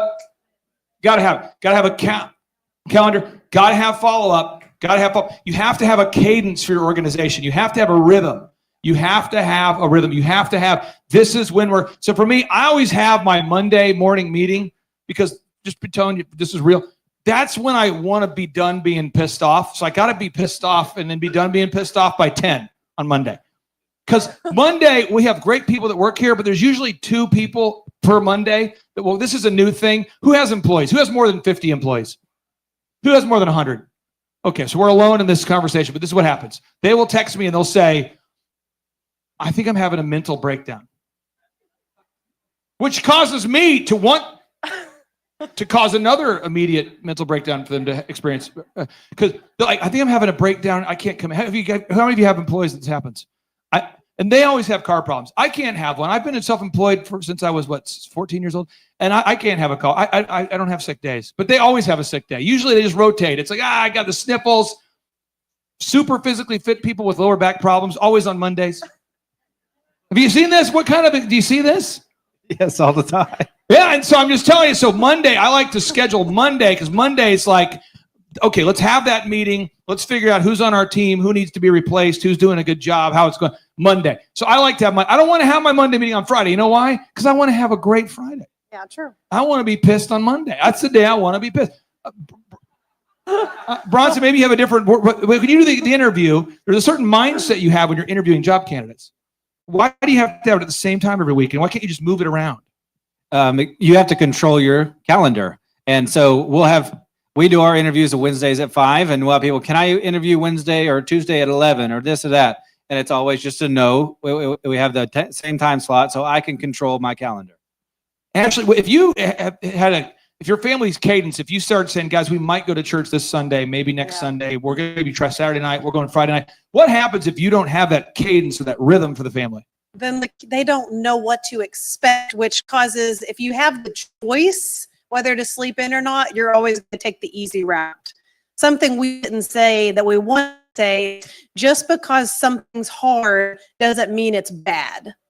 Just because it's hard to do things doesn't mean they're bad. It just means they're hard. Hey, James, can you see if you can find JT, if he's out there somewhere? JT? Okay. So again, these are things we all need to have this. So let's recap. Got to have a to-do list, right? Got to have it. And I'm telling you, by default, nobody has a to-do list. Everybody's running around with like an app, Monday / their Gmail, work on their email. Some people are working on post notes. I don't having a to-do list. Like, you got to have a calendar. One calendar, one life, got to have it. Third, just so you got to follow up. You got to follow up. There's somebody out here you're not following up. So let me just role play how the follow up goes. When I have my team, we cut hair, and when we cut hair, I want to cut hair well, right? So JT, I'm gonna bring you up here because JT and I have the same mindset on this. JT trains dogs, by the way. Let's hear for JT. He's coming back. JT, okay. So I want you to leave with an excellent haircut. You know, if you come in, Keith, where's Keith at? Is Keith here? Arthur, there he is. Keith. Keith, can you come up here real quick? Keith, can you come up here real quick here? Let's hear for Keith. Yeah, Keith. Keith runs a restaurant called Crawdaddy's in Visalia, California. He's a beautiful man. His wife's the best. He plays musical instruments. He'll be jamming out today. Keith, you got your hair cut yesterday up in the room. Was it okay? How's my hair look? Was it okay? Yeah, it was wonderful. Do you like it? By the way, I want to give a shout out to Robert, who runs the Elephant in the Room. He did a good job? Did a great job. Okay. I'm going to keep you up here for a minute. So, crazy idea, but JT, you want people, when they pay you to train their dog, you want their dog to be trained. Correct. Yes. So where's the gap in that? Because I know that you have a high standard, you have great people that work for you, but certain people, when they're training or shadowing, they're not going to work out. And it's because you're following up to a certain standard. And in our world, people perceive that to be mean. Can you talk about just the importance of following up? Yeah. So with us, whenever somebody comes on, at first they shadow. So we do the interview, then they shadow. But then I tell them you're signing on to be micromanaged, super micromanaged for about a month or a little longer. And then if they can handle it, great. If they can't, then you just won't work out, because I need you to be able to train dogs at a high level. And the only way to be able to do that. And the quickest way is for you to learn as we go, but for us to micromanage you and teach you how to do it. And then after that, once they're able to train dogs by themselves, I still follow up. So what all my trainers have to do is once the lessons are done, they put me and the client in a group chat and they say, hey, Mrs. Jones is done with their lessons with Fluffy. They're ready for their final call to make sure lessons went awesome and incredible. And so then I call the client. So there's no hiding. There's no like the trainer can train over here and do a bad job and then I never find out about it. I'm constantly following up. And then we have the morning meeting every day where I'm asking, how did the lessons go yesterday? What lessons do we have today? And it's just constant follow up, or else people will start to drift.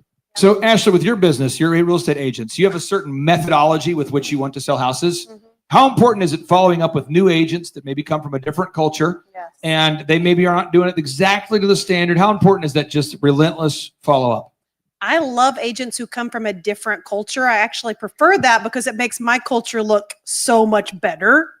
So that's actually what I love. But you have to set expectations and then you have to follow up with them to see how it's going and how can you get better. Keith, back to you. Visalia, you got the restaurant's called Crawdaddy's, a true story. Devin Nunes, how many of you know who Devin Nunes is? Devin Nunes, he's the CEO of Truth Social. Devin Nunes says, Clay, if you and General Flynn are taking the Reawaken to Visalia, California, we were at the Tulare Agricultural Center. He said, you got to go to Crawdaddy's, this restaurant. And I'm going, okay, what is it? He goes, it's the best food. JT, you were with us right there. And lobster and steak and the whole deal. It's high quality stuff. Can you talk about holding people accountable, your chefs, your staff, to creating that level of excellence? I mean, how important is follow-up at your restaurant? Consistency is everything, right? I mean, if you have a steak today, it better taste the same tomorrow and the week after and the year after, as a matter of fact. You know, I think there's only so much one individual can do. The main thing is to surround yourself with top quality people. That's a key. Sam Walton didn't do it on his own. He had a lot of great people. Going back to Bronson, if you stopped interviewing candidates, like right now, you have a great staff. We've talked about this a lot. You have a great team. You love your team. Bronson's always talking about he has a great team. But why can't you ever stop interviewing people every single week, even though you already are fully staffed? Because on Monday morning, you'll have that person with car trouble. And then if you're not fully staffed, you will be in, it wrecks the whole rest of your team for the Monday. 6 months ago, after our Monday morning meeting, I watched a guy have a divorce right there. True story. He's right there in the threshold. And how many of you have heard people fighting on the phone, but they're trying to be quiet fighting? Have you seen this? And so he's like, no, I can't. I'm at work. And all of a sudden he's like, fine, I want a divorce. I'm like, wow. That just happened. That's the first for our meeting. That's the first. We should put that in a book. That's exciting. But once you have like a divorce publicly in your office, it's kind of weird. And then he never came back. And that was the end of that haircutting career, you know? And I wasn't planning on that happening, but if I'm not recruiting people every week, I'm going to be in a bad spot. So back to you, JT. I want to get your thoughts on this. Dog trainers. Even though you're fully staffed, you have a great team that trains dogs, you're never done recruiting. Why can't you ever stop that cadence of always recruiting? Because then it's the same way as we train dogs. We train proactively, not reactively. So hiring proactively, not reactively. Because what most people do is they don't start hiring process or they don't post an ad on Indeed or anything like that until they need somebody. I'll repeat that again. We train proactively, not reactively. Same with hiring. We hire proactively, not reactively. Because what most people do is they wait until the employee quits or gets hurt or if he gets fired to post an ad on Indeed and then start the hiring process. But now you need somebody fast. So now you hire the first person that can breathe. And so now you're stuck with them. Because now that you've been hiring, you can't just be like, hey, I found somebody better. Now you have to go even though it's been 3 days. So if you're constantly going through that process, you can find high quality people and you can keep them ready to go once you need them. Now, again, we're talking about these systems that everybody can apply. And I wanted to bring up Bronson and Ashley to talk about it because you're doing it with 11 different entities and two different. It's interesting. It's not normal. It's very rare that and their kids are great. So it's fun to see it happen. Okay. So you gotta have a to-do list, gotta have a calendar, gotta follow up, gotta have a weekly schedule. I want to go back to Keith on this. Keith, what if you change the hours that you are open at your restaurant every week based upon your emotions, based upon how you feel? What if you were like, because I see business owners that do that. They're like, my kid's sick, so I'll shut down today. the week before Christmas. I'm going shopping. I'm shutting it down. What would happen if you ran your restaurant that way? Would be inconsistent would be the definition of that, right? But I want to first say that I'm learning something from my weakness truly is that I'm not prepared when the inevitable happens. So it's a great tip for everybody. It's not an easy thing to do though, right? I mean, to have somebody to be interviewing constantly, and I should do that. It's a weakness that I have that I'm going to work on. It's a big thing. You got to do it. So Ashley, back to you. You got a great team of real estate agents. If you stopped recruiting, what's going to happen to you inevitably? Well, that seems like when they like one leaves, it's like three leaves, There it and is. then you're just down. There it is. It happens. Oh, it happens. Okay. Next thing everyone needs to have in place. These are all systems. They're doing it. You got to have written down systems. Now, people think this is weird behavior in life, but it's so I remember I went through 3 roommates my freshman year at ORU, and 3 roommates in 2 semesters. But the rule was we're going to bed at 9 and we're waking up at 3 in my room. And they're like, who's we? Well, me and you. And I'm not doing that. I'm like, well, I'm doing that. And so you're doing that too. What do you mean? I go, I don't want to do college. I don't want to hang out with people. I don't want to go on, get your roommate a date. I don't want to party. I don't want to network. I'm just there I want to learn audio visual and get out of here and start. I have my own business and I was trying to pay my way through college. So my approach was very different. I'm working at Applebee's, Target, and DirecTV. And I'm like, I got to go to bed at 9 because I wake up at 3 and they're like, no. I remember the first guy, he's like, I'm not going to do it. I'm like, well, it's going to be rough for you because I'm going to bed at 9 and then I'm going to make you go to bed at 9. I'll put you in a freaking headlock. We'll fight about it. So it was a weird deal. So I get a call from my resident advisor. He's like, you can't, your room, he said, you want to go to bed at 9? What are you like his dad? What are you? I'm like, you got to go to bed at 9 if you wake up at 3. And that's how it has to happen. So, and he's like, well, then I'm going to have to put you by yourself, which is a penalty in college because most people want friendships. I don't. Just being real. I'm not a person who's ever like looking for friendships. I can find people easily. So can you. I'm just like, I don't want to be around a lot of people. It's be around the right people. Makes sense? So anyway, so I'm like, okay. So I didn't have a roommate for a while. That was a great benefit. Okay. Then I got a second roommate, and the second roommate's like, he's trying to go, hey, let's play video games. Like remember PlayStation? Bronson, remember PlayStation? You want to play PlayStation? We could stay up all night downloading Napster because we can, and we can play. I'm like, no, we're going to bed at 9. That lasted like 2 days, that guy. We went 2 days of him. I'm not going to bed. You're not my father. I'm like, I will beat your... And I'm saying, that's what it's like running a business. Yeah. Is your culture, whatever you want it to be, you're going to leave here and you're going to want to impose a culture, and they're not going to want to impose that culture. Yeah. Okay? Another example, I'll flip to Ash and I'll go to JT as well. I like R&B music. I don't have a problem if you like country, but I don't. That's okay. We'll work through it. Okay. But I don't want to listen to country. So in my office, we do 2 kinds of music, R&B. Okay. So anybody who suggests, can we add that to the playlist? No. Why? Because I will be the chief of the music playlist. And that is one thing I do. And then people will say, do you have to put up such divisive geopolitical, does the American flag have to be always within eye shot? Like, yeah, America, or they'll go, do you have to put Bible verse? Yeah. Do you have to? That's the way I live. We had a lady the other day. She came in for the interview and she walked in and right away she's like, hell no. I mean, because you walk around and JT, you've seen the interviews. People walk in and they're like, I'm out. I have to go back though for a second on the music thing. Yeah. Because one of my, it's a strange, proud moment, but we're driving to, I forget where it was, but it was an event a couple states over, and I'm driving and he's asleep in the back and I'm playing worship music, and he wakes up from a dead sleep. What song is this? And he's like, will you email it to me? And it goes right back to sleep. It's real. I was like, yes, that's so cool. Yeah. That's real. That happens. Yeah. But I'm just being trying to help you guys. I'm going to help you get home. I'm trying to help you do this because their Schuberts are doing it. You're going to do it. When you go home, you're going to do this. I have to have a waterfall. So, JT, did you ever come to my Broken Arrow house? Yes. Waterfall in the backyard? Yeah, I saw it. Yeah. So I just have to have it. And I can't live without it. I can't do no waterfall. Just can't. It's too much. I can't live that way. Can't do it. I can't wash my own clothes. I've never washed my own clothes. I have never washed my own clothes. As a statement of fact, in college, you said, come on, how'd you do it? I paid people. So I'm not washing my clothes. It's not use of my time. Being real, you're horrible. I don't wear the same socks twice. What? I always buy new socks. That's why I always carry my little suitcase. You know this.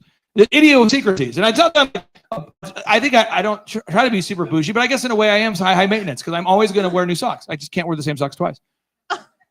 And you say, are you nuts? Probably. But I'm saying is somebody out there, you have your own business and you have how many of you have your own business, but it's controlled by other people? You're hostage. Who here is hostage in your own business or you have been before? Bronson, what happens if you let your staff set their own playlist? What happens? Scary. Not good. It's not good. Ashley, what would happen if you let every member of your staff choose their own logo, their own print pieces, their own way of doing it? Well, thankfully, the real estate commission won't let them. Okay. So that's in my back pocket is Got a it. good thing. But we want consistency and I want our brand to be consistent because I've worked hard to build this brand and I want it, when people see my logo, I want them to know what we stand for. JT, there was a guy that came to the interview to interview for the dog business, and I'll never forget, he pulls me aside after the interview, and you did not hire him, but he was talking about, he'd been a trainer before, and he's like talking about, well, you know, I have a way with dogs, and I'm like, how is the way? It's more like older guy. Yeah, Yeah. I he's remember. saying how he connects with dogs, and he has a way he can speak to the dog, and the dog. And I'm like, work out, you know. I mean, JT, it's his business; he can decide. I'm just here to help facilitate this connection here. He's like, I don't do systems. I'm brilliant, and that happens a lot. And if you let all the dog trainers come in and come up with their own methodology, what would happen? It just gets wild. And I'll use a example because I'm not going to use names. There's a business owner who wants feedback from his employees, so he started getting feedback. But then now, when he tells people to do things, they'll just tell him no. Because what happens is now they think they're the ones running the business.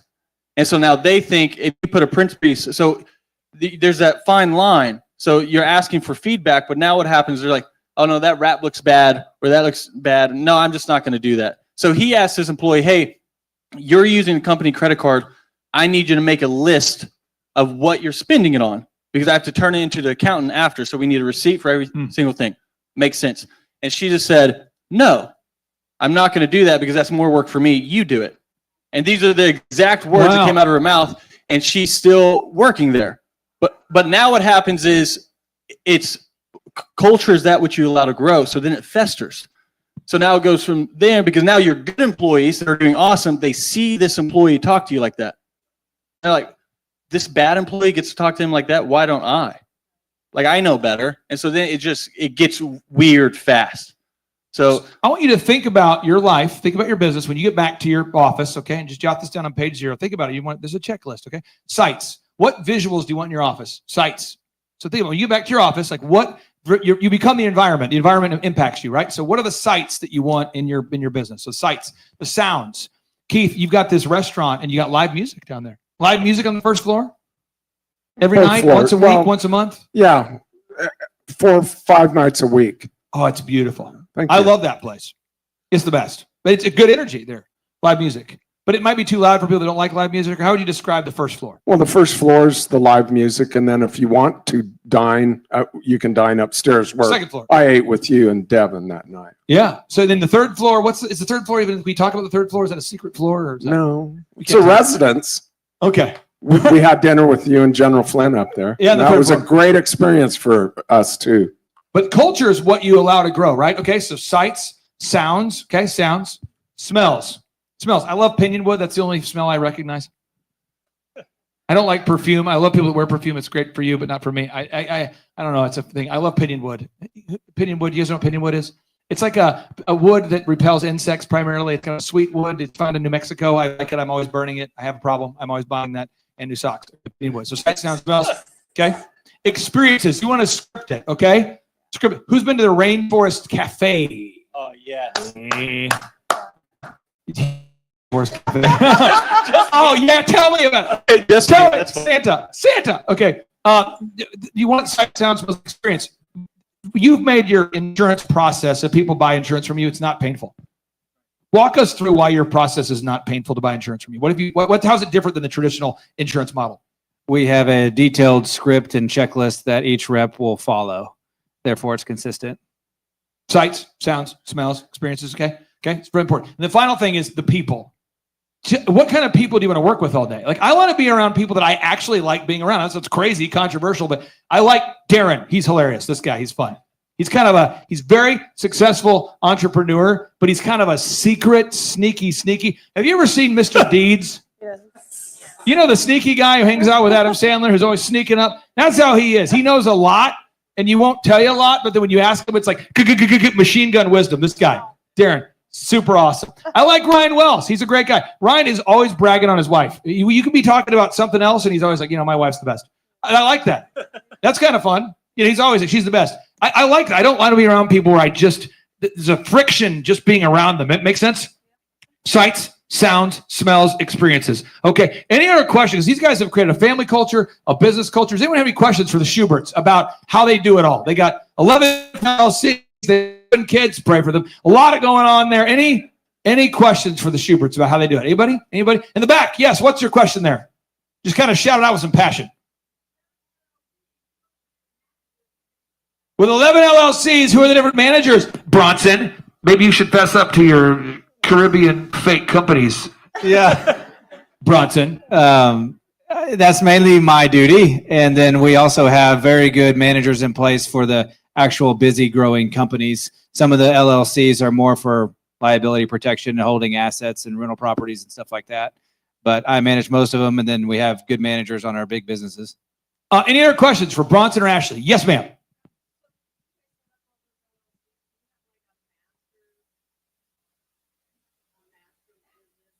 When you set up all those LLCs, how are they organized? Maybe you could tell us about how you run guns for the Iranians illegally with your LLC system here now. Maybe that's the time to fess up, buddy. Dude. We don't have a master LLC that owns them all. We keep every business separate at the moment. But I'm sure your trusted CPA or attorney, estate planning attorney can figure that out for you. What I can say, I'll give you this. Sean, pull it up on the screen. 96, you will get sued Forbes. Highly motivational article. You will get sued Forbes. Forbes reports now that 90% of businesses are being sued by an employee, a former employee or a current employee for a wrongful termination or injuries that might or might not have happened. 90% of businesses are being sued by a current or former employee for injuries or wrongful terminations, or 90%. Now, let me tell you, who remembers the 80s? Who remembers the 90s? It was right before 2000s. Remember that? I remember my boss, Butch. I was wanted to be successful, but I wasn't willing to work hard. I'm working for a guy like Keith, and I'm like 16, okay? And a guy like Keith, he's serious. He wants to wow the customers. And my buddies and I, we're trying to eat all the food. That's our plan. We're going to go to work. We're going to eat all the food, And Butch is like, Mr. Clark, can I talk to you, sir? And I'm like, yeah, what's up? He's like, stop eating all the food, and pre-Christ, so he drops, don't stop eating all the effing food, Stop eating. I'm going, okay. He's like, don't laugh about it either. I'm pissed. And I'm like, okay. And he's like, by the way, don't do it again. And I'm like, okay. Serious. About every 30 seconds, he's like, I'm watching you. And I'm like, oh my God, Butch is bad. And there was a time period where, and then, people who worked there who would continue this plan, he would fire them. He'd say crazy things that you'd say in the 90s, like, you're fired. And then my buddies, we'd go, oh, snap, you got fired. You're done. And at school, we would say rumors that based upon truth, we would say, he got fired. They go, why you get fired? Because he was eating all the food. Snacks a lot over here is eating all the food. He got fired, And now, let me tell you what happened now. Now the employee would go, are you accusing me of eating all the food? Like, yeah, I pretty much saw you eat all the steak. Yeah, but it's causing me anxiety. This is wrongful. Who knows what I'm talking about? So you're going to be sued. This is not a prophetic thing. It's statistically improbable that you will. Keith, you've been around long enough where you've ever had anybody ever get misled about anything? Anybody ever play any legal games in your life? It seems like no. It's been 46 years of bliss. Yeah. But I can tell you that you hit a nerve, because after 45 years plus of being in business, I just got sued for wrongful termination, and it was very, very upsetting because we didn't deserve that. And so you got to have your whenever you make money, okay, view it like you're in the end zone. You know how a lot of players, they get in the end zone, they give the game ball to their mom or their dad. That ball will not be used again. That's how you got to view money. Once you make money, get it out of the company and get it into an entity where you can protect that thing, because it's going to happen. Are we on the same page? And Bronson, you guys sell insurance products. How often are you dealing with people that are going, man, I'm trying to buy this house, but I'm getting sued? How often do you run into people saying, I'm in a litigation? How often do you hear this kind of things? Oh, very often. And so we make sure that we have a liability conversation and recommend the right amount of insurance to help for that. It's just so important you protect your assets. And we've got Spurls here. He can help you out there. Any other questions for Bronson and Ashley? Anybody? These are real people doing it, really doing it, making it happen. Anybody? Okay. What we're going to do now is, Ashley, you're going to stick around for a little bit. I think you have a book or books available. I have a book, Raising a Business and Babies, and I have a devotional. I just brought 2 today. 2? Yep. Okay, so we can meet you over in the bookstore? I would love that. Okay, we'll come back here at 11:05 for our final session before lunch. And JT, I'm going to keep you if we can. And then we're going to come back here and answer all the questions on the board and talk about marketing. So we're going to come back here at 11:05. Come back here at 11:05 with JT and Saul and Jordan and Danica. Where's Jordan and Danica? Are they here? Jordan and Danica. Jordan and Danica. Jordan and Danica. Jordan and Danica. Jordan and Danica. Jordan and Danica.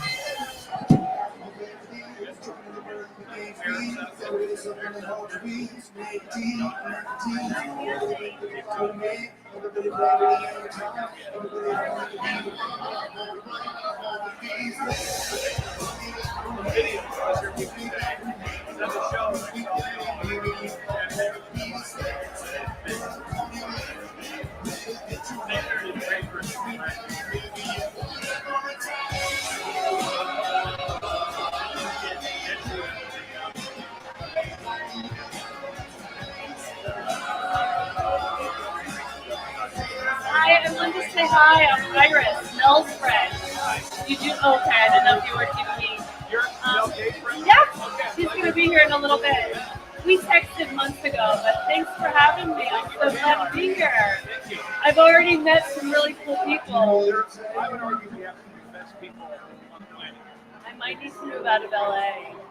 I can't say it's Tulsa, but no, it's really fun. This is great. Thanks.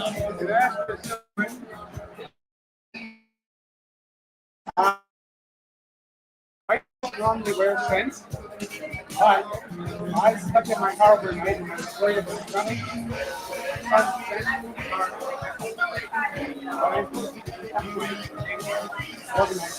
I'll watch it out. Oh, no, you're good.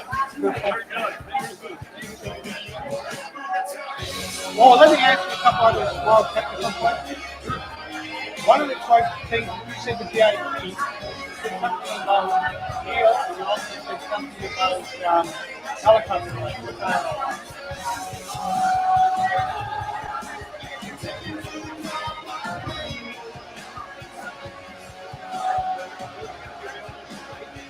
Oh, okay. Okay, after this whole thing is finished. Oh, okay. Yeah, I'm definitely going to be there. What?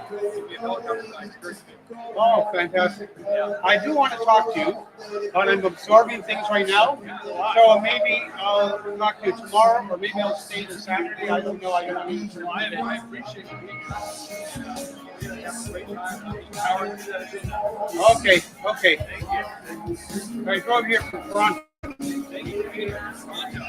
Yeah, 21 hours. Oh, okay. Yeah, my 3 of my kids just moved to Alberta, to Lethbridge. Yeah, so they decided they didn't want to be in Ontario anymore. And anyway, they're doing well. I'm Indigenous, and my daughter is the head of the largest bank, probably in North America. They're they own oil fields, and they have 400 employees in CEO. But anyway, that's an aside.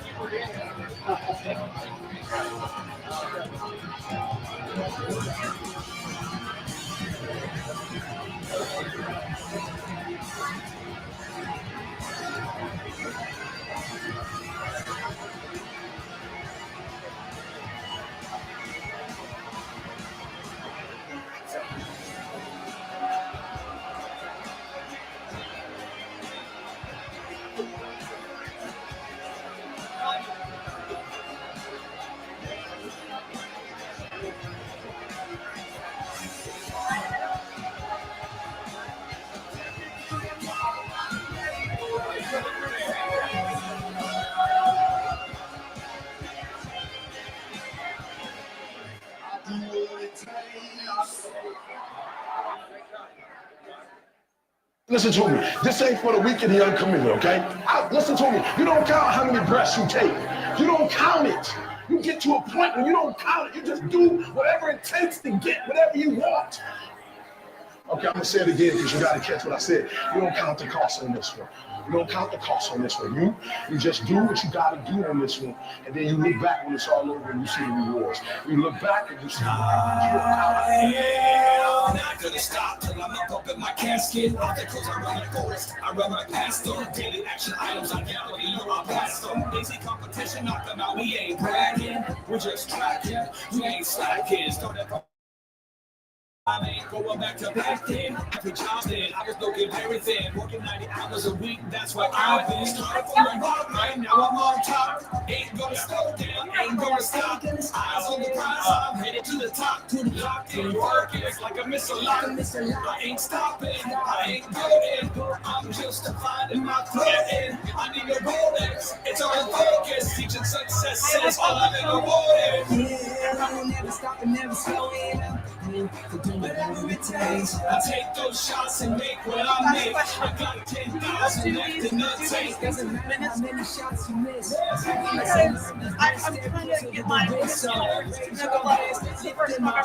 Whatever it takes to the day I die. And even then, whatever it takes, I won't bend or break. I stand bold and fake. How many times I wanted to quit but came back again. Fresh in my decisions, but I kept it pushing ahead. I want you on your podcast. Once my mental distracted, but you don't have say. Lord, forgive me for times I look backwards. I lack words, can't change the past, but I can alter the present. Like making altar before God and dwell in His presence. An altar with hope, keep my eyes looking ahead. A wise man trace his plans for God's instead. A beautiful future, the Holy Spirit led. Never stop and never slow in. Do whatever it takes. I'll take those shots and make what I make. I got 10,000. Danica and Jordan. Looking for Danica and Jordan. Every lesson learned is one step closer to the win. So raise your hands, lift them up high. Whatever it takes to the day I die. Yeah, and even then I'll fly. Come on, yeah. Full press up the pressy, life is messy. Push past that messy middle and you'll get confetti. Keep running with the show up, but when you're ready, keep steady to the lift. Life is heavy, cut to distractions. Like we're shady, we all got crazy people around us. Thank you. Just a short call. Glad you're here to prepare to never slow in. My wife. I take those shots and hit what I make. I got 10,000 left in the tank. Doesn't matter how many shots you miss. Found out about you on Amanda's show.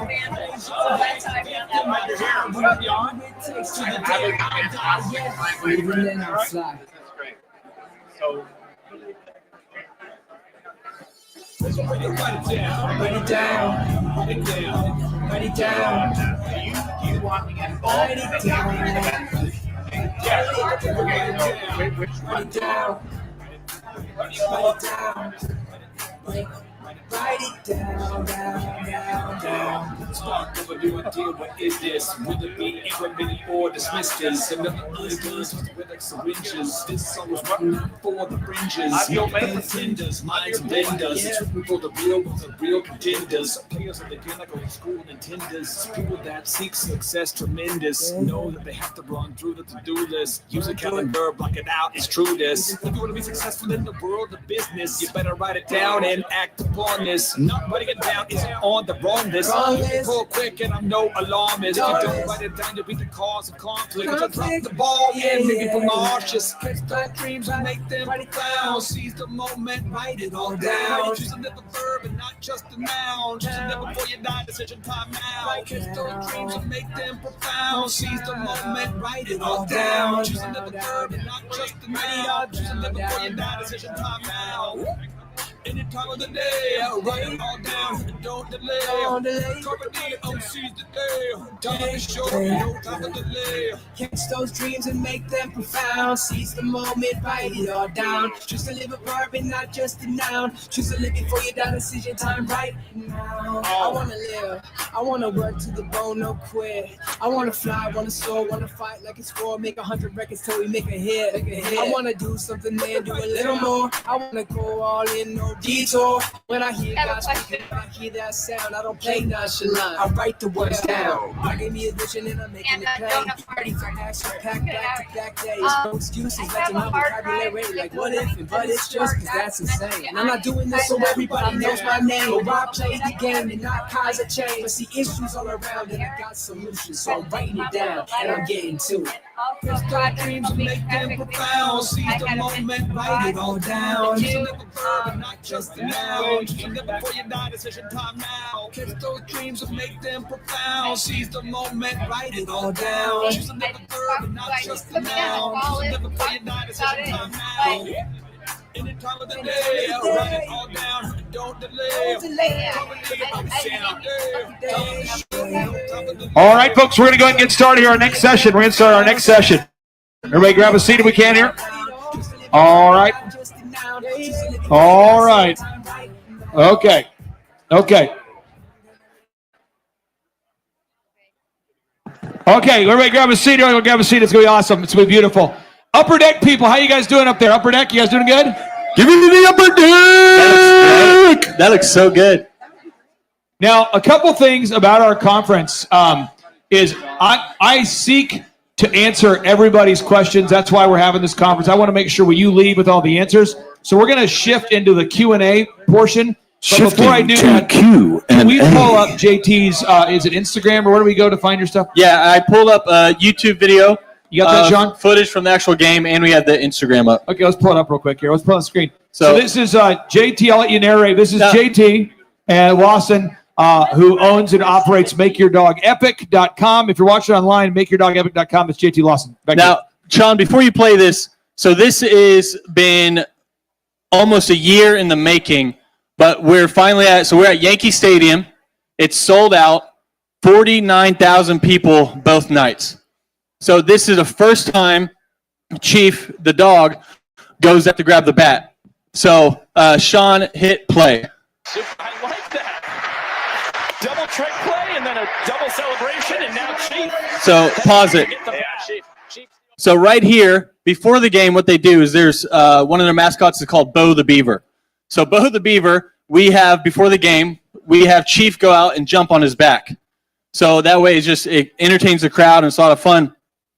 The catcher at this moment, everyone's supposed to be on the same page. He's supposed to take a step back and be out of it because Bo is in a push-up position at the beginning of the game. And so Chief goes to, the catcher's name is Bill, but he goes to Bill because he thinks he's supposed to do the backpack trick and jump on Bill. So now he gets stuck right next to him. And so Bill's trying to point and tell him where to go. I'm telling him back. Okay, Sean, go ahead. As usual. Wait, Chief, but that's over there. And yeah, maybe it's got to smell landed. So pause. So 49,000 people, and the dog I'm in charge of is one confused because he thought he was going to do backpack, and then now we're telling him to go get the bat. But what a lot of people don't think about in these moments is all the pine tar and different smells on the bats. So one, he's not for sure if he's supposed to pick up the bat or if he's supposed to do backpack, so he's a little confused. There's 49,000 people yelling at him. And the crowd loves it. And the Savannah Bananas love it because it's like the crowd pops. So it's like, yes, no, yes. And I'm just like, dude, please go grab that bat. And so, okay, hit play. Yeah. Wow. Good thing he's cute. So, yeah, you can pause it. But that's the same reaction the crowd gave. So it was one of the loudest moments in the game for the dog, even though they're playing baseball. And then, Sean, if you'll pull up his Instagram really quick. So this is the Instagram. Click that top right one. So this is Chief. Yeah, you can, the music, you can pause it. Pause the music. But it's a viral sound. It's but he's standing on these bats. And so this had like 2.4 million views. You can go back to click the one in the middle. Yeah. You can play the sound on this one. here and wait for the big, big fish to come my way, even if it's gonna take all day. Here, fishy, fishy, fishy, here, fishy, fishy, fishy. So now this is, you can pause it. So this is just a viral trend that was happening. And so if you can imagine, these are all professional baseball players that I went individually to each one and asked, hey, will you act like a fish for one of my videos? And so, but this is what we do. We go to these games, we make videos. Clay Stairs, you have input.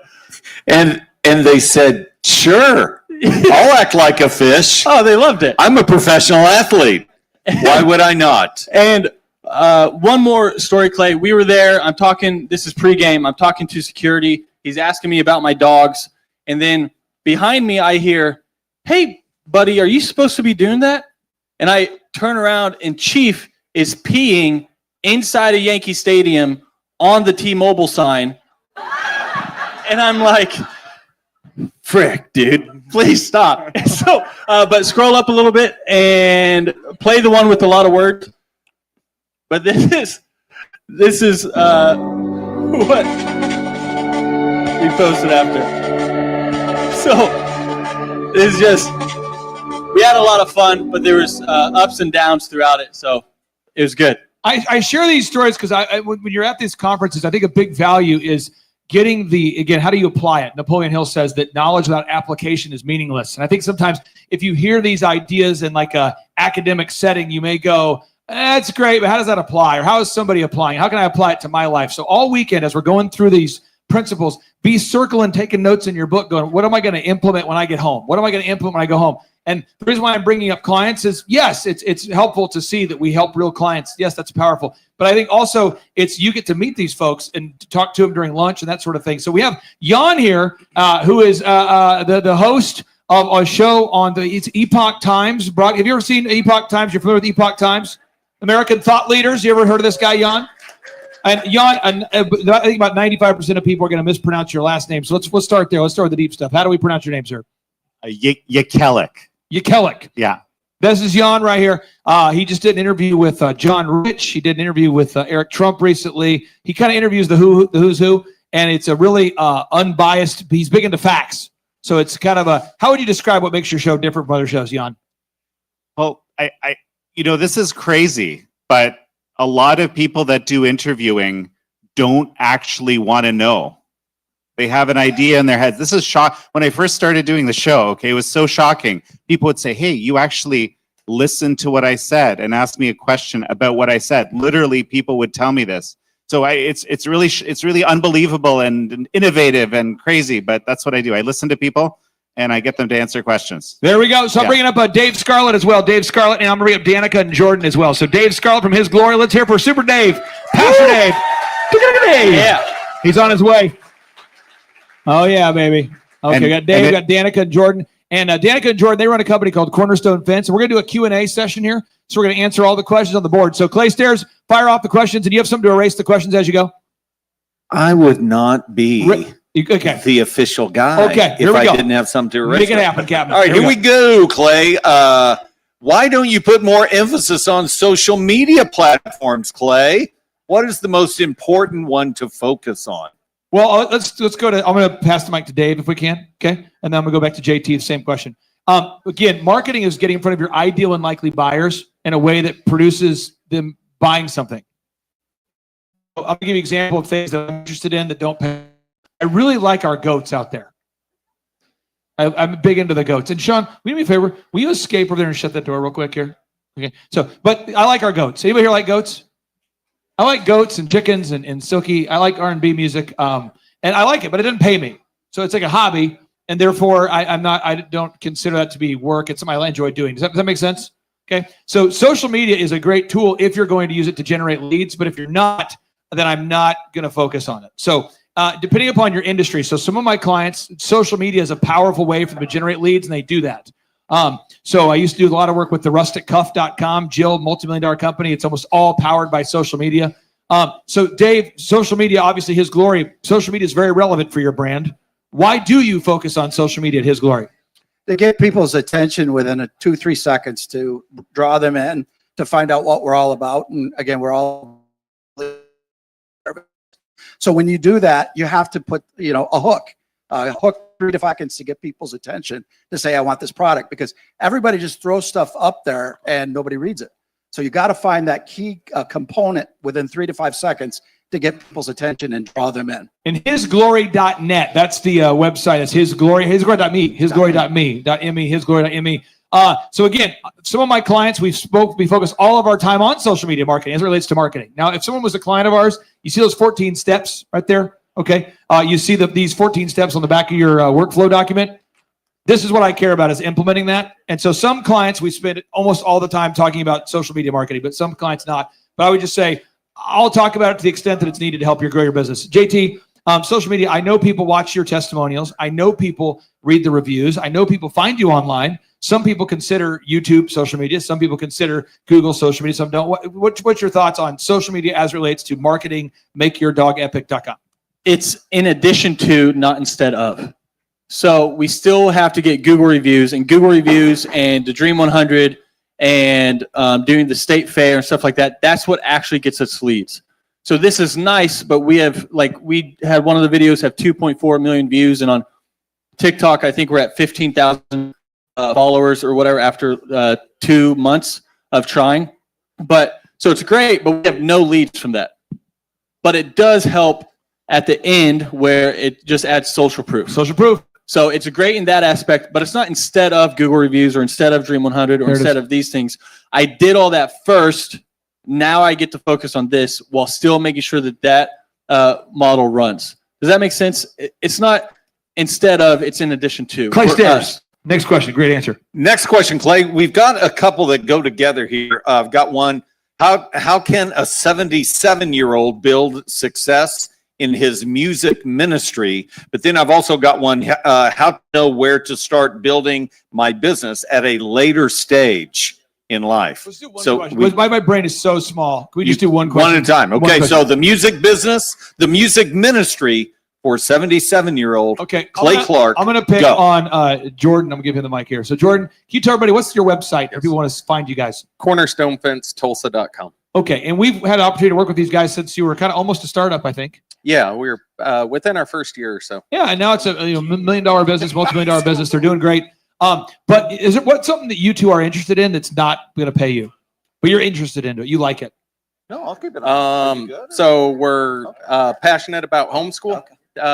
Really raising our kids the way that we want to, and teaching them. Jan, what's something you're into that's just not related to your job? Like it's not part of your show. You just like it. Something you're into. What's something you like? I don't know if I like it, but I think it's really important. Is that okay? Go for it. I like to make sure that crimes against humanity are reported properly. Yeah. That's something you're into. That's a fun hobby. Just sorry to put it downer, but this is what I'm thinking about all the time. Any hobby that I have, I kind of like fishing. About Jan. Jan's the kind of guy, you spend a lot of time with him, you feel bad about yourself. Because I have goals like, I told my wife, if I know the rapture is happening, people are like, it's the 23rd, it's going to happen, the rapture. I was thinking, well, if it is, I want to know for sure because I want to eat all the ice cream before it happens. That was awesome. But this guy, he's a great guy. But again, on the music thing, if you're 77 years old or you're 25 years old or whatever, I would just say for most people, most of the time, music is not a viable thing, and I would not recommend that you pursue it. But I have clients that are musicians, but I don't think most people should pursue it. And I write a lot of songs and put them out and stuff, but it's just the music industry is controlled by largely satanic pedophiles. So I don't know that you want to spend your time there, but if you want to, you'll end up like Bieber or Gaga or Beyonce or whoever. So I would just say I wouldn't pursue that. Next question. Very good. And specifically wouldn't pursue that as a revenue stream. Yeah, I mean, if you want to play it for fun, go for it. But you're not getting money with it. That's probably good.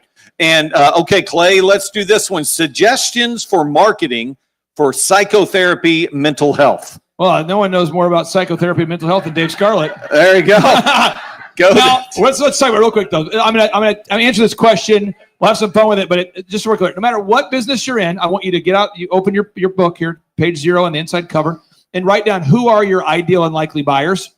So what I found with His Glory, and I'll tell you how I heard about His Glory. I was just trying to find anybody in my life whose name was not JT. Seriously, anybody, because he was like the only guy I could talk to who had any concept of what was going on. who wasn't like violently angry that I was doing facts. You know, so I'm like, the models are false, the PCR tests are false, the treatments are real. Thus, we should keep working. And I think we had like a 95% staff turnover because the staff was like, you're putting our lives at risk. CNN interviewed me. Local business owner puts profits over people. You know, my pastor, my actual pastor came here, not Jackson, but the actual church I went to. He came here and brought the whole team with him and gave me an official rebuke. And I'm like, I kind of like the way that felt. I don't know. But anyway, and so I found his glory because I was trying to find somebody who would talk about what was going on from a Christian perspective. So if you're watching, if you're saying, well, how does this apply to psychotherapy? No matter what business you're in, you got to think, who are your ideal and likely buyers? And you want to get in front of them. So Dave, who are you trying to reach with hisglory.me? The world, literally every lost soul. So to talk about that, this is demonic. Once you realize we're truly in light versus dark, these are demonic entities. So we have to take authority in the name of Christ around our houses, blow the shofar, anoint your doors and windows. You got to take authority. If the true remnant church stands up and takes authority, what is darkness? The absence of light. We become light and there's less dark and soon no dark. Now, if we were to sit there and talk about every issue, I'm not going to say I agree with, Dave on everything or I don't. I'm just saying, Dave was the first guy that was talking about spirituality in black and white terms to me. Dark, light, evil, good. And it was helpful because JT, you and I are selling tickets to an event. And I'm like, I've got to listen to somebody else who's not me, who thinks this way. Is it helpful for you, JT, when you were hanging around other dog trainers that actually care about training dogs? Yeah, well, I think it's helpful. A good example is whenever I came to one of your business conferences, I came up to Clay Stairs and I was like, hey, I just realized that everyone in my life is an employee. And I need to figure out how to get mentors who are business owners. So it's kind of the same concept as all the advice I was getting was from employees and not business owners. So I had to change my environment. So when you hear things that you've been thinking, like maybe it is okay to work 6 days a week and not just 40 hours. It's mind blowing when you hear it from somebody else. So you feel like you're on an island until you get around like people. Now, I'll just say this again, back to the psychotherapy thing. Make a list of your ideal and likely buyers. Make a list of them. And then ask yourself, what's the 3 most likely buyers? And I would look for results because people are going to Google that. Okay. Second, you want to get into that referral network. There's a referral network where, Carl, no offense to anybody named Carl, but Carl's the name I use for any example. But Carl is having some life problems, and Carl goes to his doctor, and his doctor says, oh, you should go check out this place. So you want to get in that referral network. So 1, Google, referral network. And then the third, you've got to gather some kind of reviews. You say, but I'm a lawyer, I'm a doctor, how can I get reviews? You're not asking people to post online, I had a deep psychological problem, and I thought about killing everyone I know, but then I went here, and now I'm fine. You're not asking for that. You're just asking for a review about the professionalism or maybe a video of someone referring you, but you're going to have to do that because no one wants to go to a psychotherapist who might be trying it out for the first time. Clay Stairs, back to you. Thank you, Clay. Hey, let's see. How do I start a business at a later stage in my life? I'm going to pick on Dave, and then I'm going to go. Ooh, no, stop. I'm sorry. I just heard later stage. Stop it. Let's go to Dave. Dave, you actually died. Am I correct? Yes. Well, that's pretty late stage. Share that.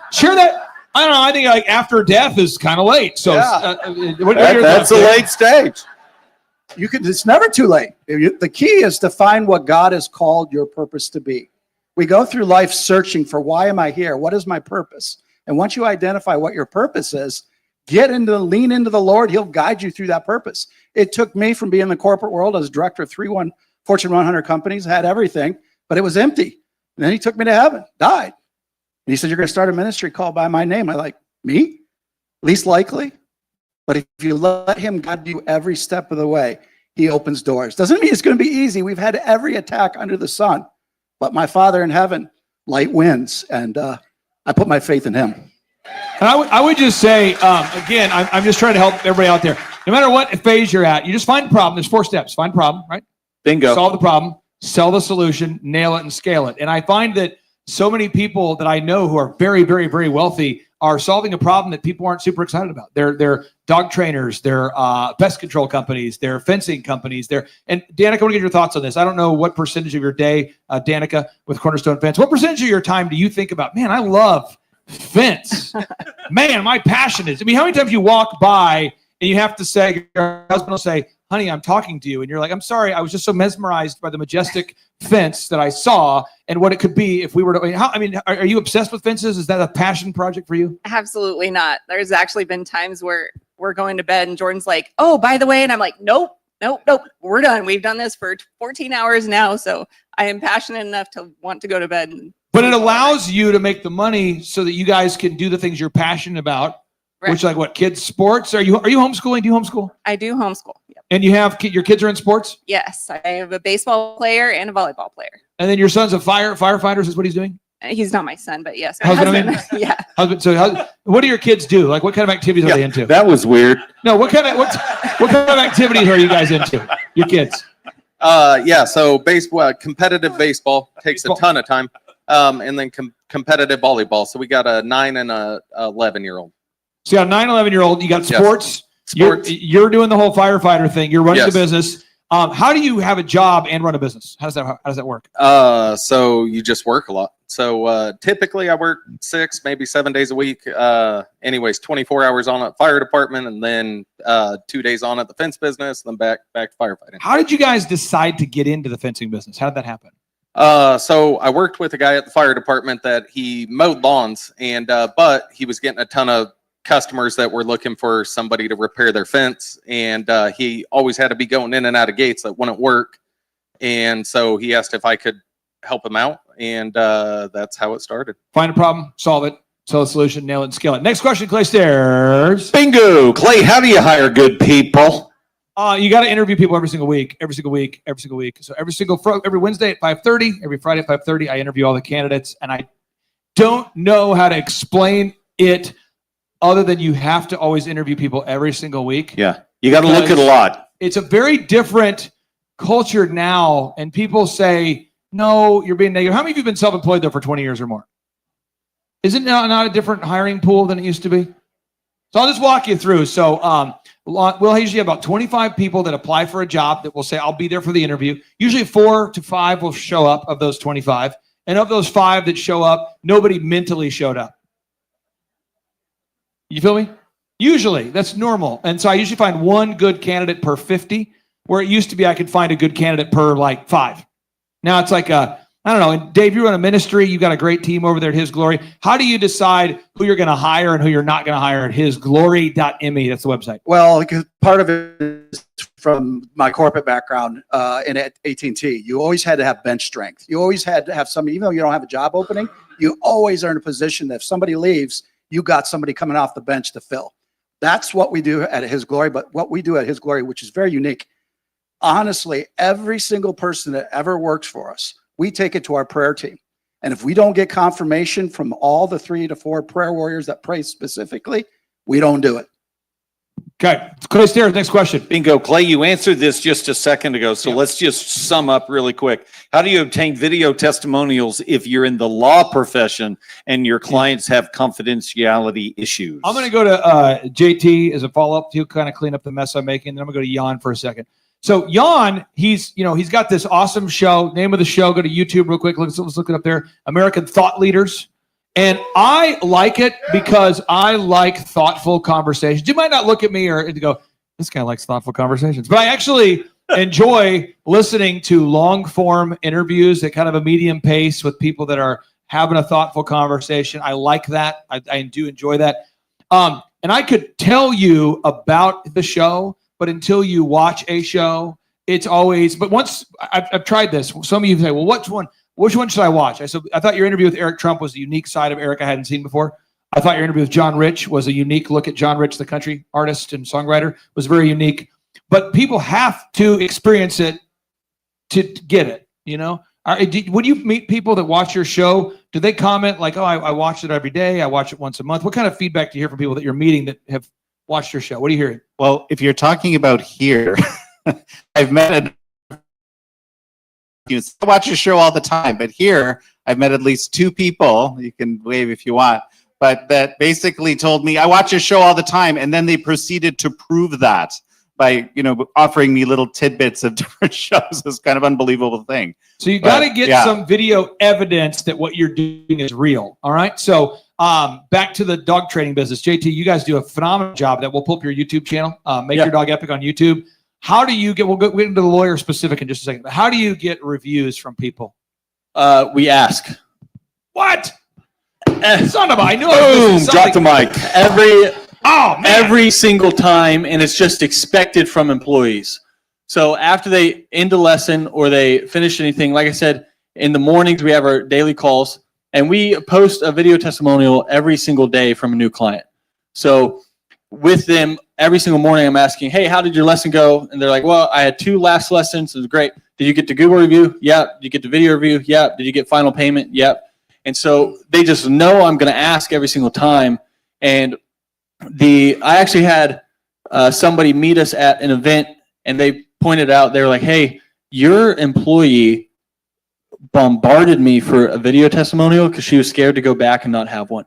I was like, oh, yes, that's what I needed. That's good stuff. Love language. That's what I needed. Let's get it. Sorry. No, but it's important that you just have to ask and you have to follow up. Saying there's no shortcut, there's no QR code, there's no email, there's no text. It's like, lesson ended right now.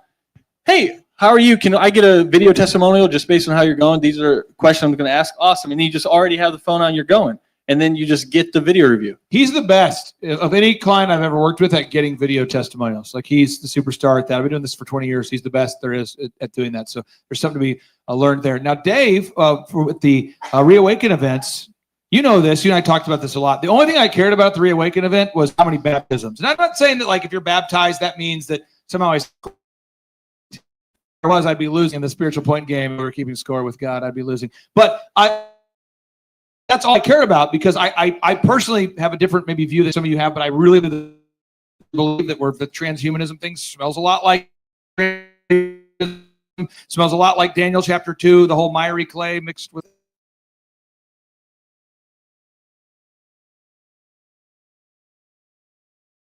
doesn't use a biometric scan for their bank account. So if you're in Vietnam, you can pull it up. They just turned off everyone's bank account yesterday in Vietnam who won't do a biometric scan. So it just seems very mark of the beastie for me. So when we're at the Reawaken, I'm like, Dave, how many baptisms? And that's all I cared about. And then we filmed them, not so that I could win a spiritual point, but so that people would know that's what we were actually doing, because the media was saying that what was a conspiracy thing, it was a vast right-wing conspiracy thing. People said that my whiteboard was the center of the QAnon movement or something, which is hilarious.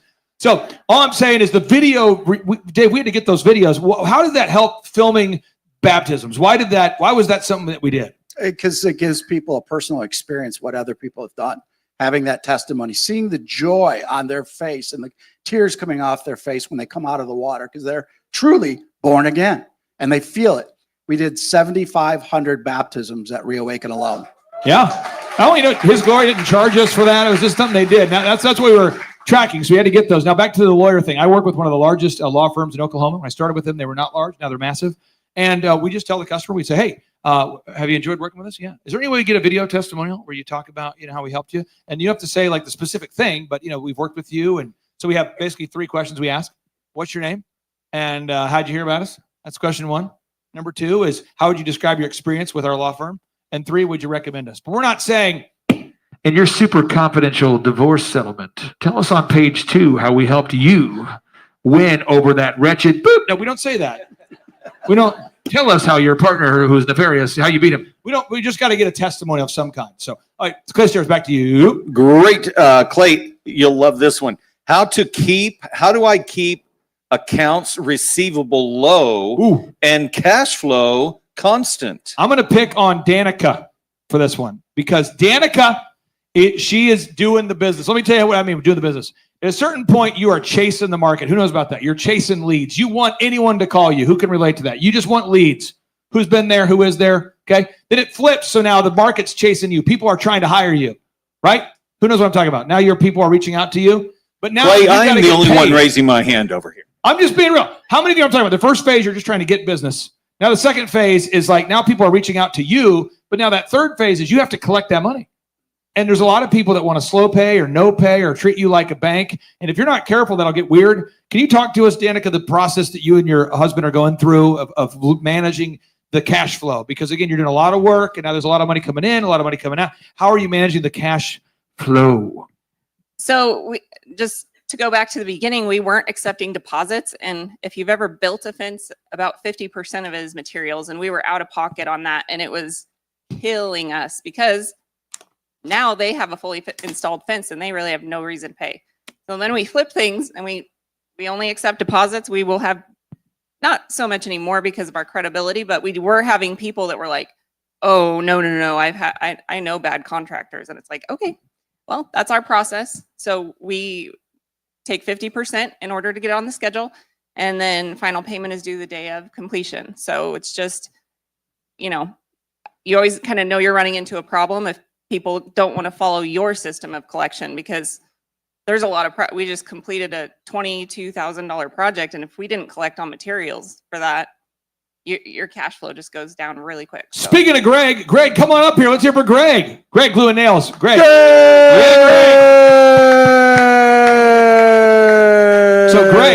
So Greg, let's pass the mic to Greg real quick. Greg, he built that upper deck right there. So we're reasonably sure that only a small percentage of you will get hurt. We're reasonably sure. So Dave, that's what, and Randy built this pergola right here. Randy Antrican, PMH, built this pergola right here. And then Greg built this third level. How you guys doing up there in the crow's nest? You doing good? So Greg does that. Greg, have you ever had a customer not pay you? Yes. Talk about it, Greg. That hurts cash flow. Talk about it to the group, Greg. Tell us, Greg. It's okay, Greg. It's a safe place. First time I met Clay Clark, first words out of his mouth when I walked into his office was, "You're not the bank. You need to take down payments." We were taking some, but I can tell you almost every one of our customer, we take 30 to 50% down and then draws as we go. We're a remodeling company, so there's a little bit of a process. How painful is it when somebody does? Have you ever had a situation where someone never paid you? Yes. Is that awesome? It's great when you just work for nothing. Okay. All right. Next. That's me. Hey, yeah, Clay. Let's see. Clay, do you have to have a DUNS number? DUNS of Bradstreet. No. There you go. Thank you. And next of all, how are you adapting online strategies to optimize LLMs, deep learning AI systems? I'm going to walk you through this real quick. You can take note. You can rebuke me. You can think I'm making it up. But Sean, go to Rumble and type in 88% and then Thrive Time Show. You should find it. Rumble.com search. But in 1999, BlackRock created the first AI that was used for financial institutions. It's called Aladdin, BlackRock. By the way, BlackRock, Muslims go to the BlackRock. Have you noticed this? They walk in a circle around the BlackRock. That's exciting. And then in the United Nations, in the center of it, there's a BlackRock people pray to. Some think that Saturn, at the center of Saturn, has a BlackRock. That's a deep discussion. But BlackRock, so BlackRock. So they came up with BlackRock. They came up with Aladdin, the AI, and it now controls 88% of the S&P. 88%, and that's a 99. That's an AI, 99. JT, are you using GPS? Are you selling out, man? Are you using GPS? Or are you still doing maps, bro? Well, I like to use MapQuest. Yeah, but that's good. I use Ask Jeeves. No, I use GPS. Yeah. You do? Yeah. But again, there's AI in there, artificial intelligence. So I just want to be super clear. Artificial intelligence, it's going to shift authority from humans to machine. I'll play a motivational video for you. Sean, will you look it up here on the agenda, September 25, 26? Yeah. And then pull this up real quick here. It's on the agenda. And on the agenda, it's type in the word history, Command F history. You should find it there. Okay, you got it. History, yes. And then hit play. So Yuval Noah Harari, I'll promise this will be the only time I'll go there because you asked. But Yuval is the leading advisor for Obama, Zuckerberg, Gates, MIT, Stanford, Harvard. He's currently the world's #1 best-selling author. So he's sold more books than anyone in the world outside of Jesus. Bible's the most, but he's the #1 secular author. And he was asked during an interview on September 17th of 2023, because he's the leading AI expert in the world. What's going to happen here in 2025? And he says, well, hit play here, Sean. This is the end of human history. Not the end of history, the end of human-dominated history. History will continue with somebody else in control. Control, power, is shifting away from human beings to an alien intelligence, to a non-human intelligence. aliens are not coming in spaceships from planet Zircon, they're coming from the laboratory. He's I sitting honestly right think next this to you, is the an- creator. Pause. Anyway, there's a lot there. I got nauseous. Okay, but so what's happening is your business, we're using the internet, okay, which is great. Who invented the internet? Somebody? CERN. Oh, Al Gore, here you go. Yeah. Al Gore. Al Gore. So anyway, CERN created the internet, and I don't want to go too far down there. What I'm just saying is it's going to be a thing, and what's happening is these large language models. As you're running a small business, what you need to do is VISM, and you'll be fine. Okay, so you got to do videos, you got to do images, you got to write search engine content, more Google reviews, and Google takes all that and recommends something to you. That's what that's doing. Okay, so if you're not getting video testimonials and you're just getting Google reviews, that's a problem for you. If you're just getting Google reviews and you're not getting video, that's a problem for you. If you're writing content but you're not getting reviews, it's all VISM: videos, images, search engine, more Google reviews. That's the process. That's what you got to do. There we go. Next. Bingo. Clay, is it true that you need to turn off your Wi-Fi on your phone while collecting Google reviews in a location with a lot of people? Can you use a QR code to collect? Where's a Google Amber review? Cola? Amber Cola. Is Amber here? Is Amber here? Amber Cola. And Charles, you here? Amber, can you guys come up here real quick here? It's like the Wu-Tang Clan. We're going to have 85 people up here in one mic. It's going to be awesome. Okay. So Amber, she and her husband are probably the best at getting reviews of any client I've ever worked with. I mean, in terms of like just reviews per capita. So Sean, if you look up OxyFresh real quick. OxyFresh is a brand I've worked with now for almost 20 years. They have 300,000 reviews. So OxyFresh is now the highest rated and most reviewed thing on the planet. That's OxyFresh. If you look them up, OxyFresh, they have the more reviews than anybody in the world right now. And maybe we can, there you go, 326,449,000 reviews. That's a lot. Now, Charles Koloff, we type in Topeka Gyms. And can I let your wife talk? Was it okay? We like her more. I'm fine. Either way. Okay, yeah. We like you. Don't beat us up, but we like her. Okay, so Amber, can you share how your team is the best? Look at this. You got 12,000 reviews. Your closest competitor has 456. Come on. They have 12,000 reviews. Meanwhile, the competition's like, we're coming in second with 456. Wow. Okay. So how do you guys get those reviews? What's your process? Because you're very good at it. There's a script that the front desk staff has to follow. Amen. And they have to get a Google review with every new membership, and they are coached up or coached out. That's how you do it. Ooh, now, write that down. There it was. It gets that. I like that one. Little Amber. Now, JT, you're really good I'm at gonna it. coach you out of here. And I'm going to go to Jan. I got a fault for Jan on this. We're going right to Jan next. Okay, so how do you make sure that your staff actually gathers objective Google reviews from real people? How do you do it? Ask and follow up. So same, just every single time they have to group text me with the client, and so I know it's going good, and they know I'm going to ask them after every lesson, did you get a Google review? And so now it's just a fun environment where if they don't get it, they kind of like do this when they come back to the office. And so, but you just have to ask every single time. There's no shortcut. I don't believe in QR codes. I don't believe in any of that stuff. I don't believe in overthinking it. I don't believe in thinking about how to send an email and then a follow-up text and whatever. It's just ask the person right then, can I get the Google review? Because that's when they're happiest. So with us, it's like we just trained your dog and now your dog's not killing people. Now I'll use an example. So you owe us a Google review. We were at one of the events, and we had a young man. I'll be very vague about this. We're at the event, and JT was selling. Usually, we had shirts. So by the way, if you're buying a book from us, it's always $25 or whatever you want to pay, and I do that so it's affordable for everybody, right? And so JT, I check in. I'm calling you probably every 30 minutes. I'm like, how you doing on sales? He's like, I've sold 40. It's like the first hour. Next hour, how you doing? I got 80. Next hour, how many guys? He's like, I got 120. And I go, what's the rest of the team have? And he's like, 1 or 2 or whatever the number was. And I'm like, I need you to go over there and kick that ass and get these people, because we're losing a lot of money at 3 Awaken, and I would like to lose less money. And and I'm having an outburst of pre-Christ, and I'm like, Dave, baptize me again, please, Dave. So, but I'm like, JT, you gotta. And so JT's like, well, can I just say what needs to be said or something like that? And he did, and then all of a sudden the team increased, and it happened. But that sort of thing, we had one guy. His parents told me, they said he doesn't talk. I said, he doesn't talk. They go, yeah, he wants to work for you, but he doesn't talk much. And I'm like, that'll be a problem, but in life. But I'll give him the pep talk. So the dad said, you can give him a pep talk. I said, hey, listen here, I'm going to leave you in Michigan if you don't lead the team in sales. And he's like, okay. And he was our top sales guy in Michigan. And his parents are like, we cured him. He's been cured. Oh, Benny Hinn moment. Hey. So I'm just saying, you have you have to like hold people accountable. So I want to go to you, Jan. How do you, Epoch, not just forget to release a show that you recorded? Like, how do you just say, man, because a lot of people, they'll do a show, a small podcast, and they don't release it, or how do you, like when you interview Eric tomorrow, you'll be interviewing Eric right there in that room tomorrow. How are you going to make sure that you're on time and it's done professionally? Like, how does it not just drift into a dystopian thing where you get stuck in the porta potty and you forget the cameras and you can't find your battery and your video guy wakes up drunk? How do you create a culture of non-jackassery?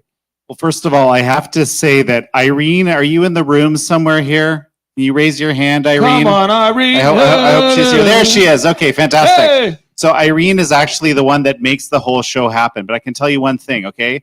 A massive checklist. This is what we're talking about because there's a lot of little bits and pieces that have to go all the way from the beginning. And it's easy to forget something. So I think you're into checklists, aren't you? Checklists. Yes, checklists are a big thing. You can't live without it. Dave, checklists on your show. You're doing your show. You're putting out a show. How do you, His Glory, make sure that you promote the sponsor? Or how do you make sure that you don't forget to pay the bills? I mean, how do you not forget those? Because I see a lot of business owners, we get busy, we forget stuff. How do you not forget stuff? Inspection, having a standard operating procedure, checking the boxes on every single show, and then the leadership inspecting to make sure it's going well. That's it right there. Next question, Clay Stair. Yes, okay, Clay. How to market and sell without information overload? Yeah. What we want to do is just imagine that you're talking to somebody who's half paying attention half the time, and that's where we're at in America. Okay. So we want to make sure we're talking to people, not talking down, but just trying to coach people up. But just understand the person you're talking to is not very curious about what you're trying to sell. So Charles, let's sell Co-Law Fitness. So if I walk into Co-Law Fitness, what's the unique value proposition? I'm walking in, I'm like, bro, I'm wanting to get in shape, bro. And then you're like, so I walk in, I'm kind of that, I'm not in shape, but I kind of talk like I'm in shape. Bro. So I want to get in shape, bro. What makes you unique, bro?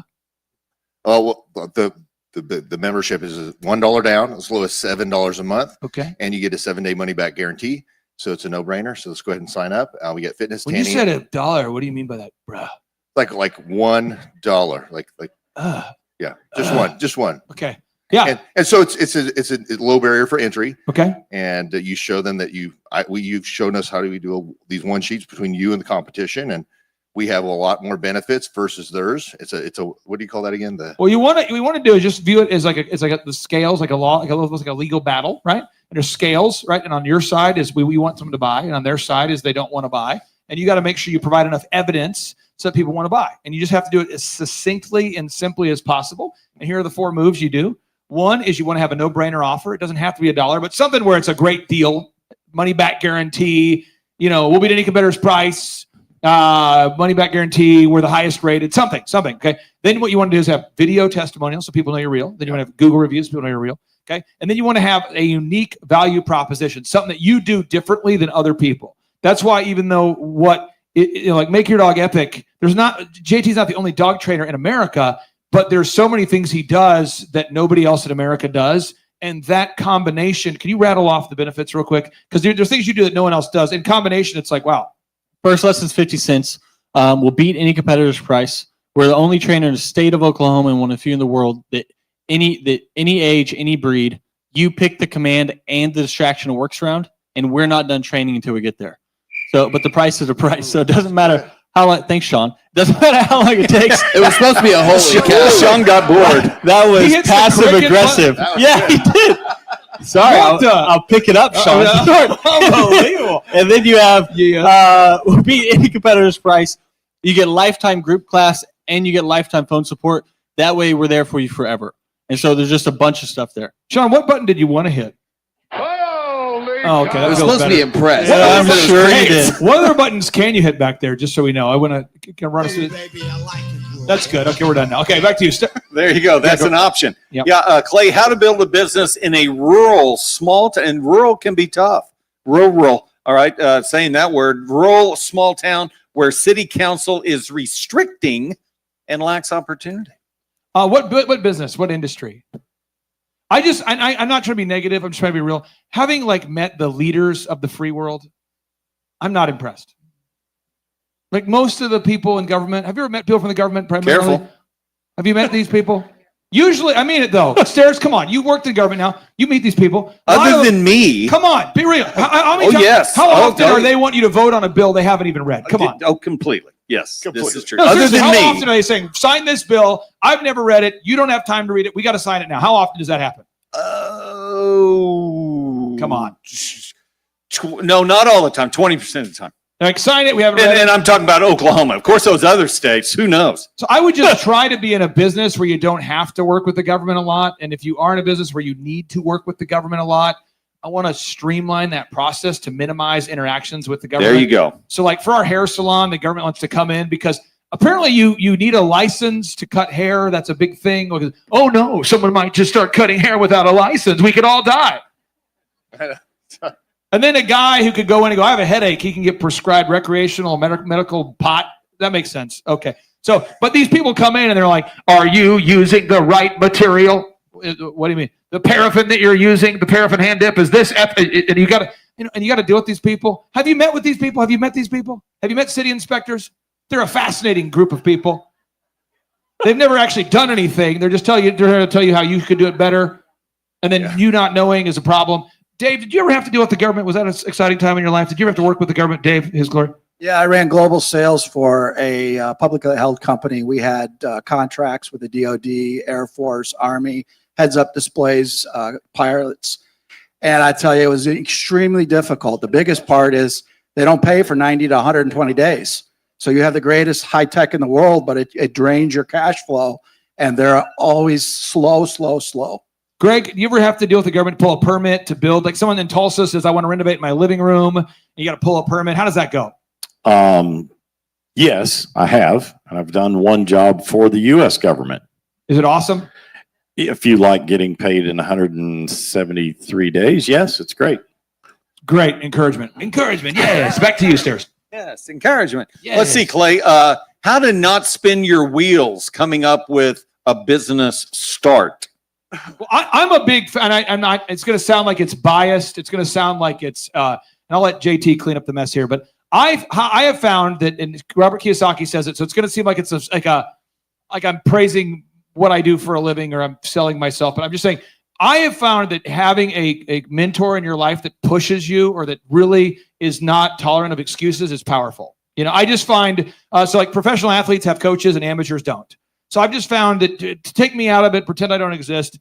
I think having somebody in your life that is leading you in that area. So like I have an accounting firm I work with and, they just make sure that we're filing stuff on time. I can't say that I'm super excited about those interactions, but it keeps you from drifting in that area or having a coach or a mentor. And I think it's really important with our particular coaching program, if that's what you're interested in, we're just all about massive action. And so, I mean, Charles, we got to move right now. We're working on in Dallas. And I know it's going to double your leads if we get it done.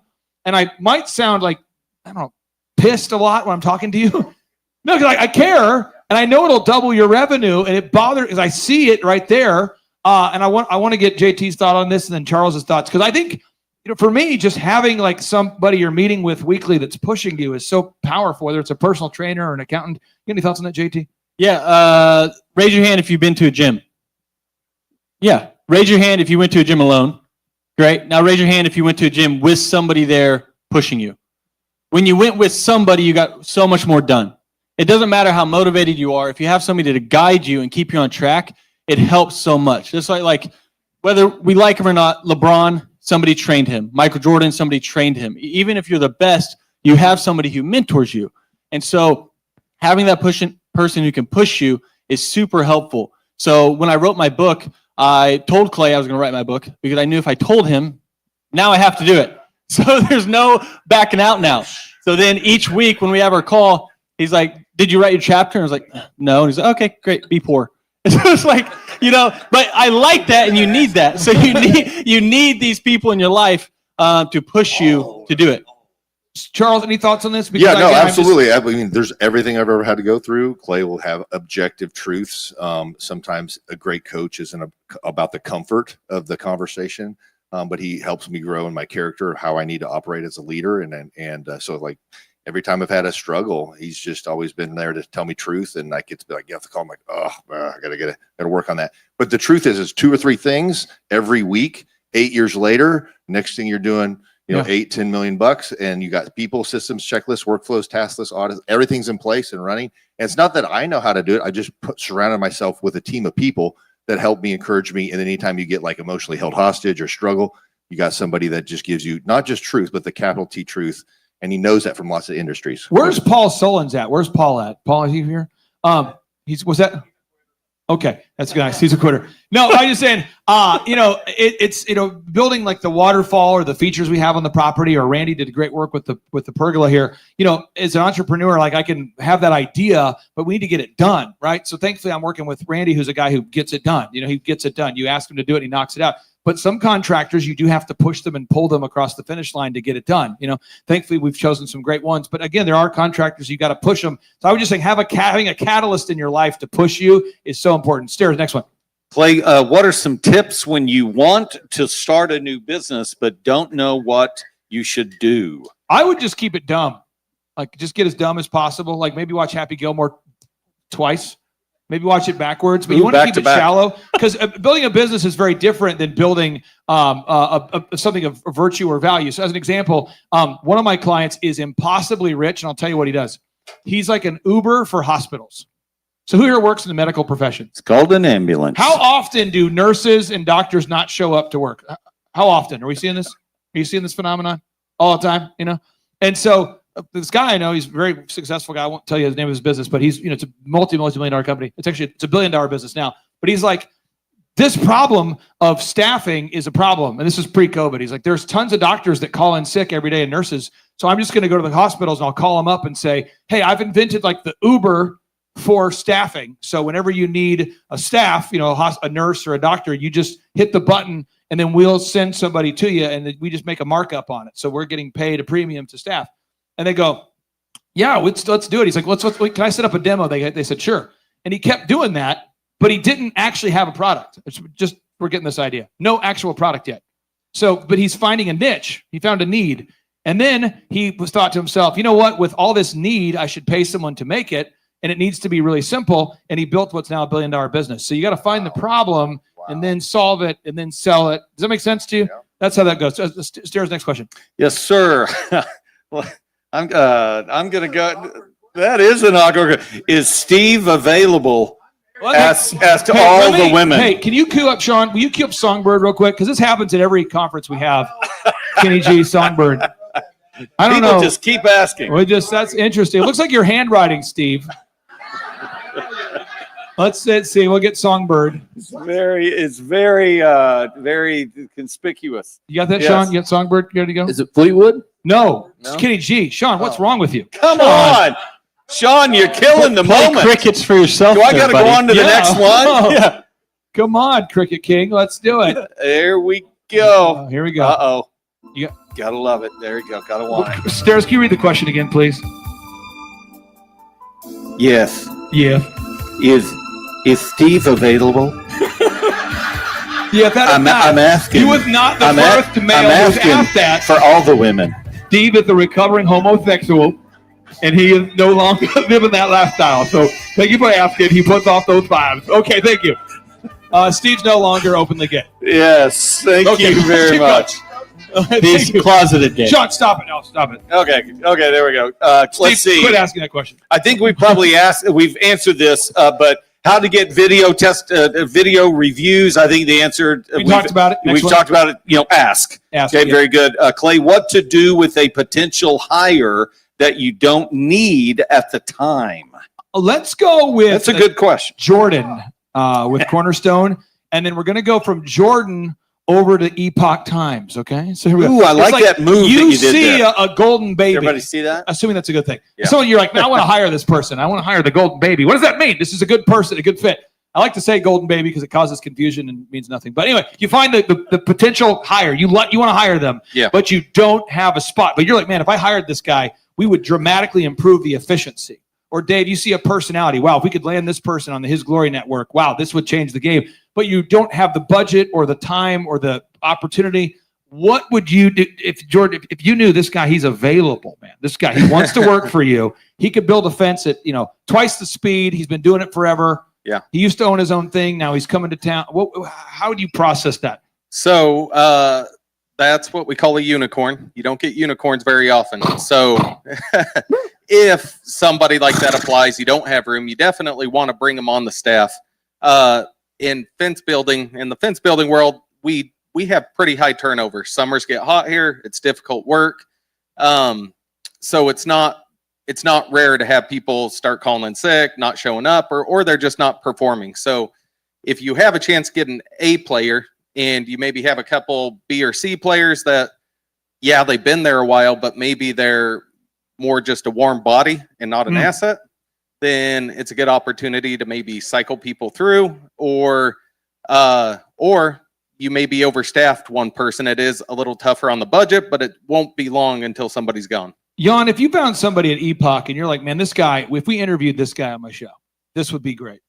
But you're already slammed. How do you do that when you're booked solid, but this guy here, man, if you could interview that guy, that could be awesome. How do you do it? Well, again, Irene is sort of watching me to be honest here, I think, but we'll put them in earlier. We'll basically tuck them into the schedule and move the schedule back. If we've got someone we have to get on, especially if it's time sensitive, we'll do that. You just can't ever stop looking at opportunities. You can't stop it. Dave, I want to get your thoughts on this. You played high school football. Yes. And you played college football too, is that right? No, I had a full ride to go to college, Division I, play quarterback, but I went in the Marine Corps. But you played high school. That was your Thank you for your service, Dave. Thank you. I'm bringing this up because one of my clients, I'll be vague about what he does, but he's a professional basketball coach, but won't mention the team or anything. But it's interesting because they'll find a talent like in Europe, and we'll talk, and he's like, we just found this guy, and he's like the best over here, and we're going to sign him. Which means somebody's going to get cut, is what that means in basketball. Yep. For some reason, in small business, people don't think that way. So they'll just keep Captain Mediocrity because he's somehow been there a long time. Why can't nostalgia kill your business? Yeah, I always ran +1 always to have that bench strength. Again, even if you have one over budget, you budget that in. And then you're always having a bench strength so that you can fill that. So because if you lose your employees, you're playing catch up all the time. So you always got to be ahead, and you just budget that in. And if it's an A-type personality that's going to float the boat, it's going to bring everybody else's level up a play as well. Final question, and then we're going to do a little housekeeping before lunch. So, Stairs, next question. Clay, should you hire family to come work for you? Well, I just interviewed, Sean, pull it up on rumble.com. I just interviewed the founder of Hobby Lobby, which, by the way, you guys might not know this. I've tried to interview this man for 10 consecutive years. I always get a no, and then he said yes. So I'm like beyond. So you're excited. saying there's a chance. I think Levi was working in the office today that I got that. I was like, oh, this is awesome, because I've been chasing for 10 years, and sometimes in my world, like you'll interview somebody, and then they'll, for some reason, the people around them don't think it's a good thing for them to be on your show or vice versa, but who knows? But I interviewed the founder of Hobby Lobby, and he was explaining that he has family that works for him, but he doesn't lower the standard for family. He actually raises it. So it's like if the policy for everyone else is you can't be late, for his family, it's like there's a higher standard, 15 minutes early if you're family. You know what I mean? It's like we're going to go, if we expect you to get things done on time, if you're family, it's early. It's because you want to be above reproach there. And that's it. So if you're going to hire family, I worry about it. I don't advise doing it, but if you're going to do it, you got to set that standard pretty high. So housekeeping notes real quick here, because we're going to have lunch, and I want to make sure we're teeing this up. If people want to find you, Jan, where's the best place to find you online? Well, first of all, go to theepochtimes.com and subscribe. There's always a great deal to do this. Can I make a comment on the unicorn thing, though? Yeah, unicorns, leprechauns, black holes. Let's go. Okay, let's go super quick. We had a profound change in our business a few years back. We had a few people in the company who were just really, really kind of let's say just very, very effective on their own, right? But they weren't actually team players. And we made a decision, right, to kind of let go some of these people that were kind of like, we thought of them as unicorns, but they weren't really working out with everyone else, right? We got this idea that if we can get the team working well together, that might change things. It was a massive shift in the company when we did that. And it was the most painful thing to actually let go of a few people that individually performed incredibly well. but the whole team just kind of took everybody to the next level. And just to be clear, one thing that helps websites rank higher is if you go to these folks' websites, if you go to their website, it helps their website rank higher because it's original traffic. Anyway, it's hard to teach that as a strategy, but if you're here, it does help them if you go to their website. So that's what website one more time. TheEpochTimes.com. And again, are 95% supported by individual subscribers, 501c3. Please subscribe and you won't regret it. JT Lawson, you've written a book. Where can people find the book, or books plural? JTLawson.com. JTLawson.com. JTLawson.com, or you can go to Amazon.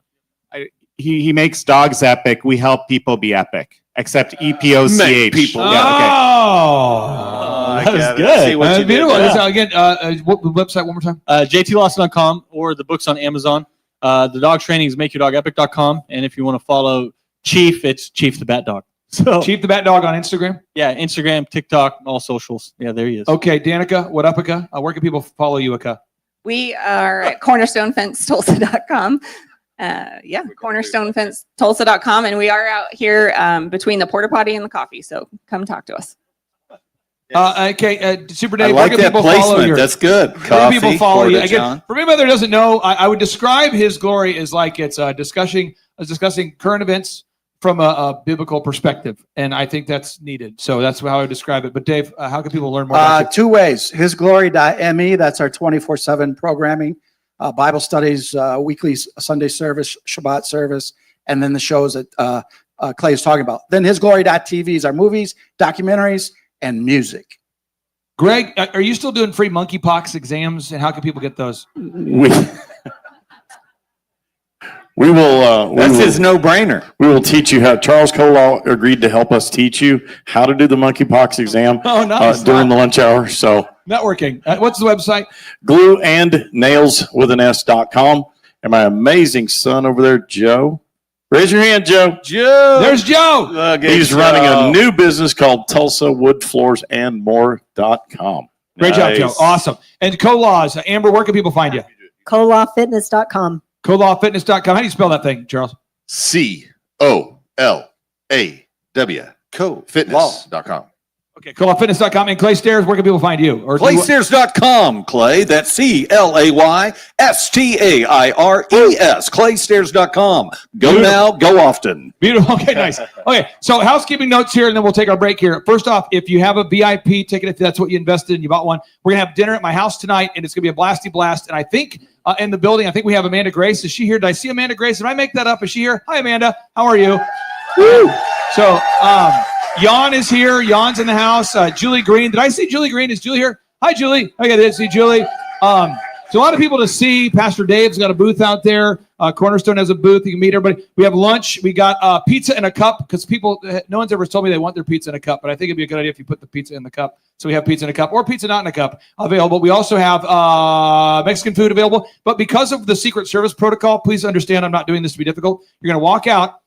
And you're going to go left, okay? So you're going to go walk right out and immediate left, but you're going to go kind of behind the waterfall, and there you'll find the food. So the food would be right, if I'm just pointing right now, it's right behind the building. That's where the food is. And that's because the Secret Service does basically like a security sweep. They come in here, and they got the dogs and all the stuff they do. So we got to kind of go out there and go left, and you grab your food and go wherever you want to go, okay? We're going to come back here at 1 o'clock. 1 o'clock, come back here at 1 o'clock. And then tonight, there's the VIP dinner tonight at my house right after we wrap up at 5:30. We also have helicopter rides tonight. Helicopter rides, and very few people fall out. It's incredible. Very few people. You get a helicopter ride tonight, 5:30, helicopter rides, VIP dinner. And then we're starting again tomorrow at 7 a.m. So we'll see you at 1 o'clock. We'll see you at 1 o'clock.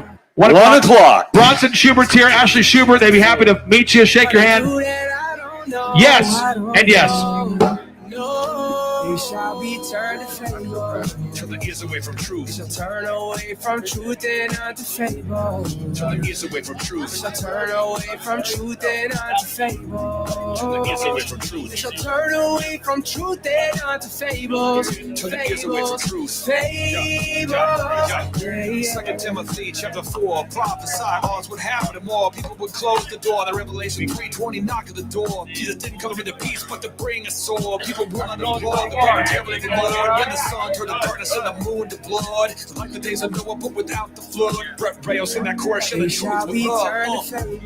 Turn the ears away from truth. Turn away from truth and not to fable. Turn the ears away from truth. Turn away from truth and not to fable. Turn the ears away from truth. So turn away from truth and not to fables. Turn the ears away from truth. Fables. Turn the ears away from truth. I was so right, change the truth to a lie. It's confusing my mind cause it don't add up.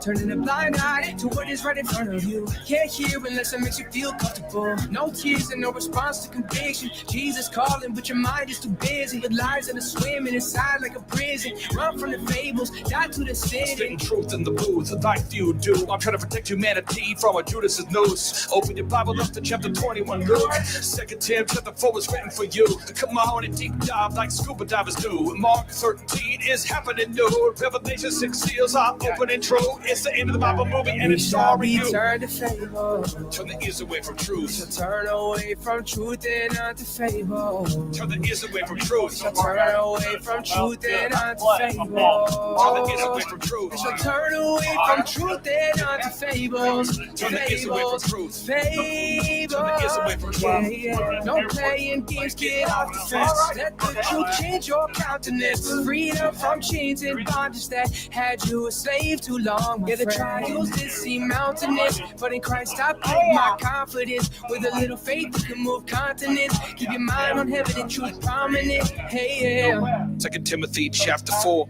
Maybe this is your Revelation 3:20 knock at the door. They wanna change the truth to a lie. My thesis is that the world needs a little more Jesus. I will not comply, yeah. Yeah, we walk by faith, not sight. We will not be turned onto fables. In Jesus' name.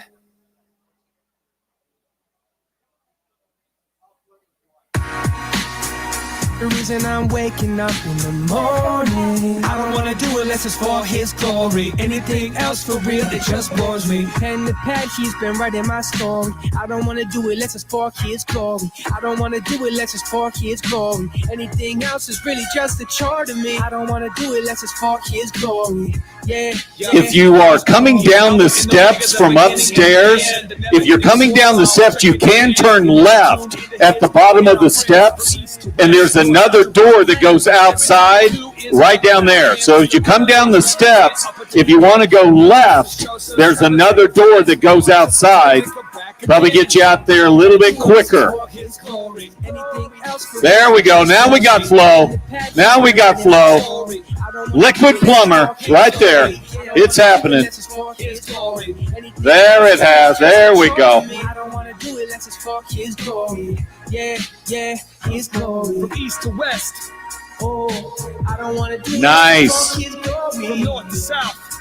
No, I don't want to do it unless it's for his glory. Spreading God's word to the world.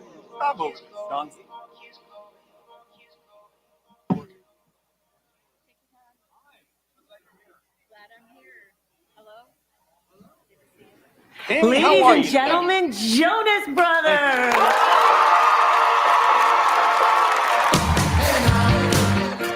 We never knew how to fall. We always knew how to talk. Couple nights, put gasoline on the fire. We never knew how to perform. We always knew it would work. Something misread, something God said, and for the night is on all the don't get figured out. Good conversations that go out for us. Yeah, strong by the end of the journey. Oh, that's why some nights we try to kill each other. Love is always love. We never know how to fake it. We always know how to play.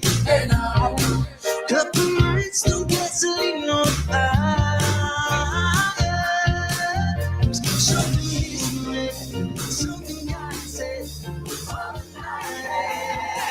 Now this stress is coming from you.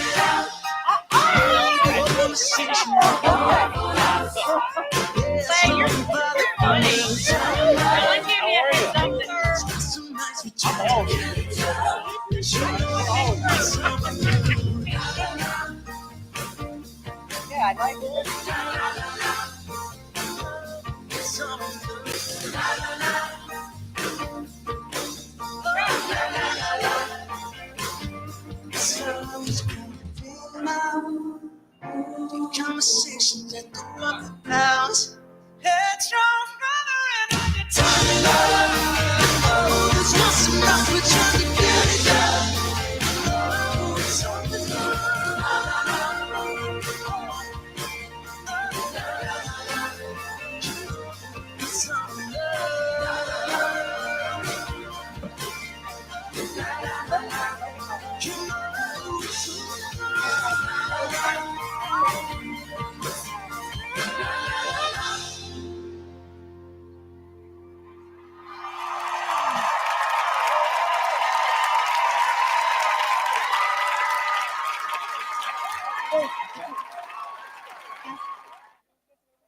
Let's make tonight the weekend. I don't wanna wait. I don't wanna wait. I don't wanna wait. Got no reason not to celebrate. Baby, I just don't wanna wait. Swimming in the deep blue got me thinking about you. I'm just trying to dive right in. Wanna spend tonight like the last night of our lives, chasing more weekend. And now it's been a sea of lies, and all that I can see is you. Now I'm dying to feel alive. So baby, let's try something new. Let's make tonight the weekend. I don't wanna wait. I don't wanna wait. I don't wanna wait. Got no reason not to celebrate. Baby, I just don't wanna wait. Tonight's the weekend. I don't wanna wait. I don't wanna wait. I don't wanna wait. Got no reason not to celebrate. Baby, I just don't wanna wait. I've been chasing so long, every ride that feels wrong. Rather be with you instead. Something about it right here got me seeing so clear. Rainbow colored skies and I'm in a sea of lights, and all that I can see is you. And now I'm dying to feel alive. So baby, let's try something new. Let's make tonight the weekend. I don't wanna wait. I don't wanna wait. I don't wanna wait. Got no reason not to celebrate. Baby, I just don't wanna wait. Tonight's the weekend. I don't wanna wait. I don't wanna wait. I don't wanna wait. Got no reason not to celebrate. Baby, I just don't wanna wait. Tonight's the weekend. I don't wanna wait. I don't wanna wait. I don't wanna wait. Got no reason not to celebrate. Baby, I just don't wanna wait.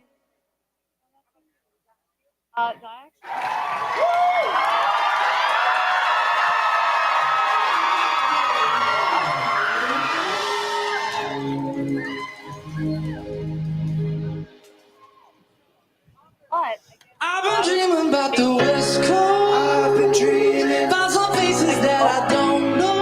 I've been dreaming about. Need the sun for just a year.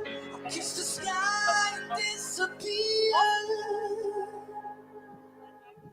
I've been staring up at the grayish skies, trying to find myself some rough, but it's running dry. It's like the weather makes it worse in my cloudy mind. I could really use a dose for some paradise.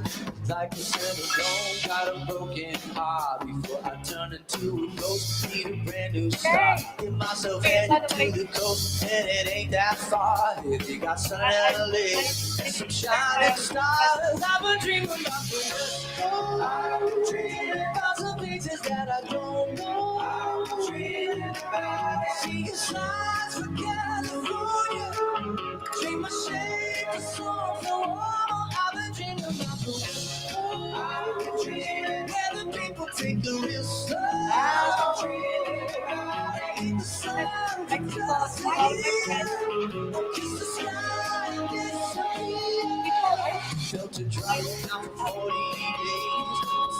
Watching cars, they don't show any age.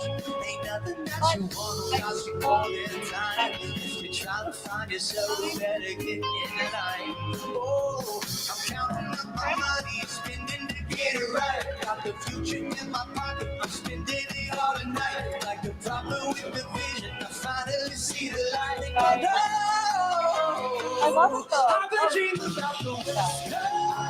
I see that one was up, and I'm like, well, yes, you're right. Because I had a soft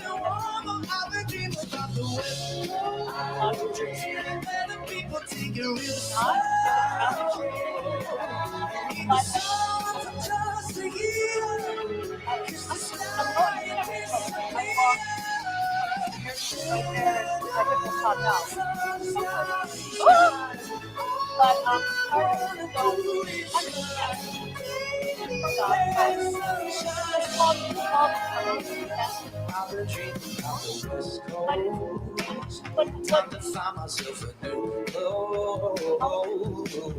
Be the sun for just a year. Kiss the sky and disappear. I've been dreaming about the places that I don't know.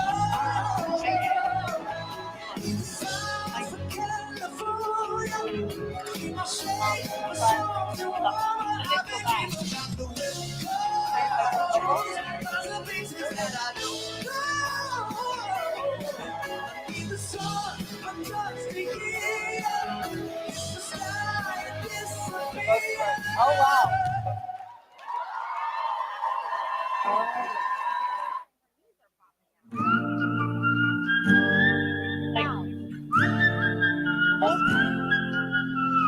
I don't know what you've been told. But time is running out. You need to take it slow. Step into your toe to toe. I should be scared, honey, maybe so. But I ain't worried about it right now. Keep pushing to life. 1999 heroes. I ain't worried about it right now. Swimming in the floods, dancing on the clouds below. I ain't worried about it. Hey.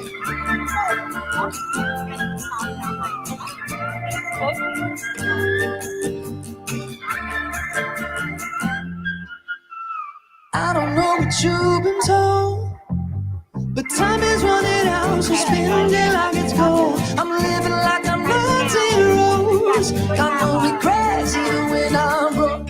Yeah, I'm at my best when I got something I wanted to steal. Been too busy for the problems and problems to feel. Yeah, and I'm stressing, just obsessing, sealing the deal. I take it in and let it go, but I ain't worried about it right now. Keep them dreams alive, 1999 heroes. I ain't worried about it right now. Swimming in the floods, dancing on the clouds below. I ain't worried about it. Hey. So I ain't worried about it. Yeah.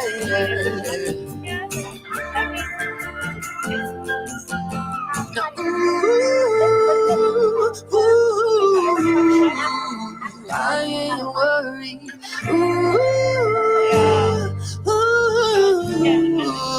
Yeah.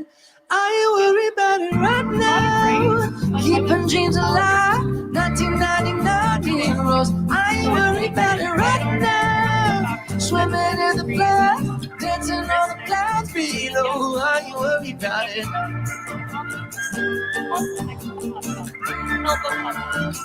So I ain't worried about it.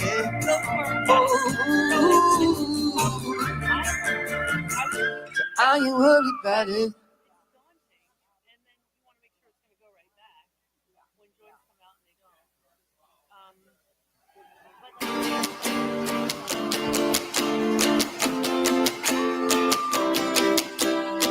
Running through the strange life, chasing all the green lights, throwing up the shade for a little bit of sunshine. It me with them good vibes. Pictures on my phone line. Everything is so fine. Little bit of sunshine. Lately I'm confirming, trying to wrap myself for summer. You just trying to get a word and life is not fair. I've been working on my tunnel vision, trying to get a new prescription, taking swings and even missing, but I don't care. Dance some more, just a little bit. Breathe more, just a little bit. Care a little less, just a little bit. Like life is woo. I'm making more, just a little bit. Spin a little more, take a bit of it. Smile a little more, and I'm in a wet. I've been running through the strange life, chasing all the green lights, throwing up the shade for a little bit of sunshine. Hit me with them good vibes, pictures on my phone line. Everything is so fine, little bit of sunshine, yeah. Oh, a little bit of sunshine. Oh no,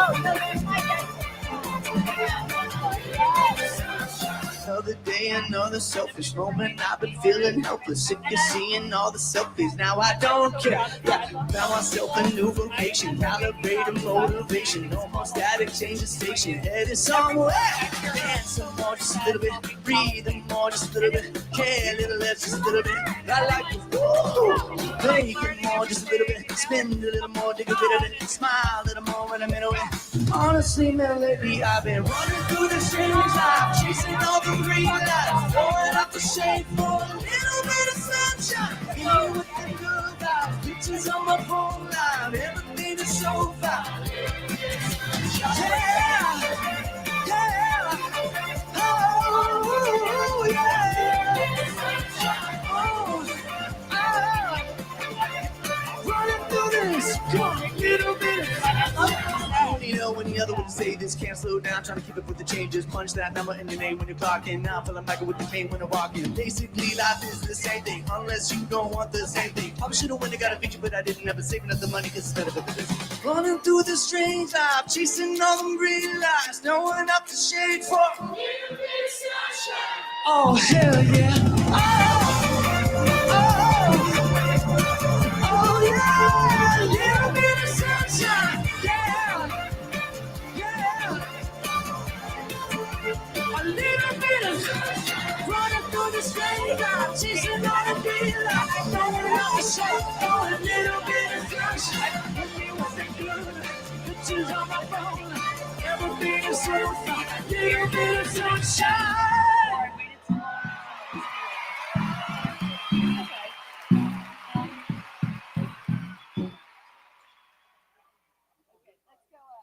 Go get some. I know, you do it. Listen, I'll see you again. Okay, call it again.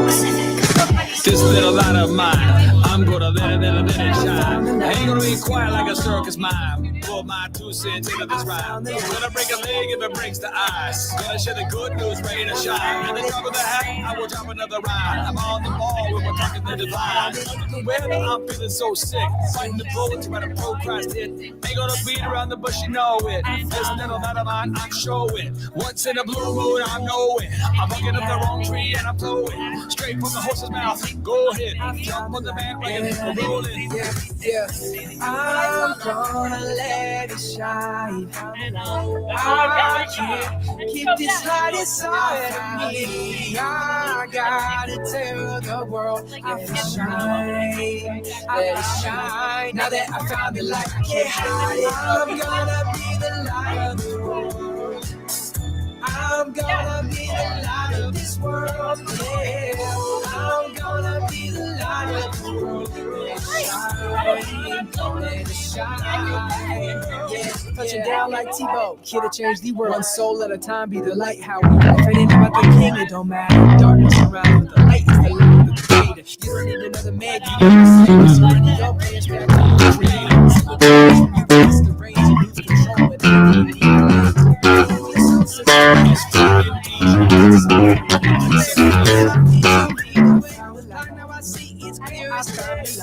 I'm gonna be the light of the world.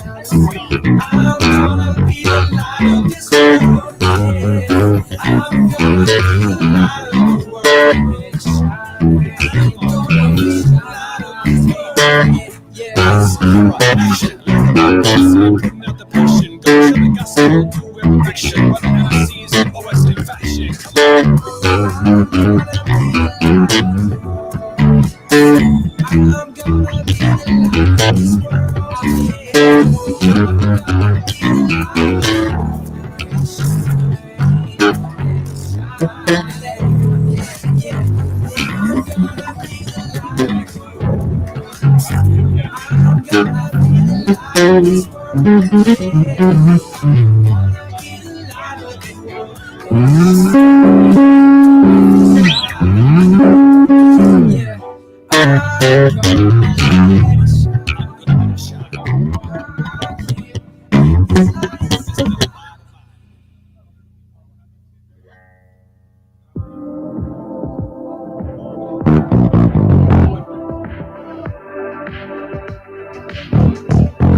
Some days you're alone. Some days you feel like home. It's not just how you done it. So happy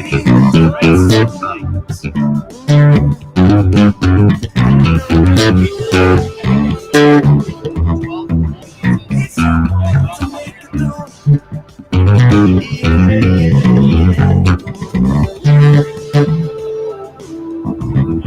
Days like this I need it too.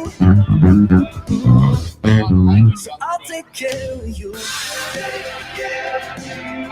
And honey, you'll take care of me too. It's magic when you do. So if you ever feel like falling through, yeah, I'll take care of you.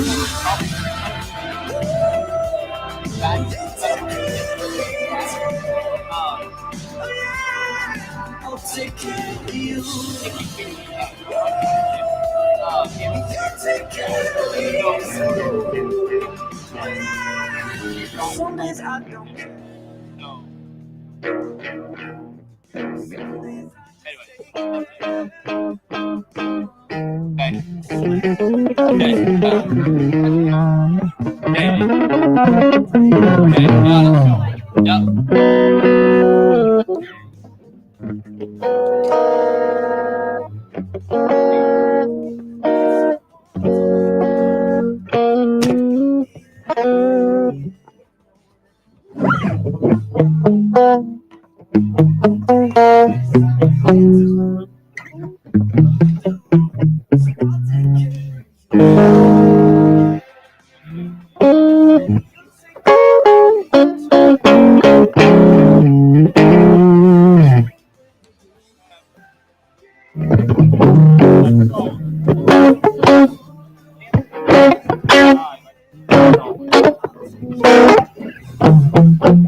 Need someone to make it through.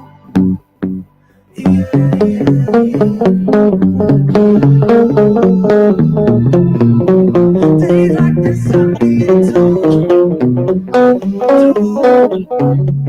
So I'll take care of you.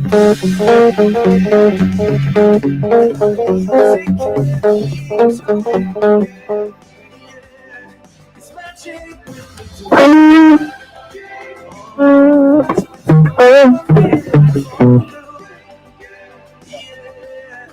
I'll take care of you.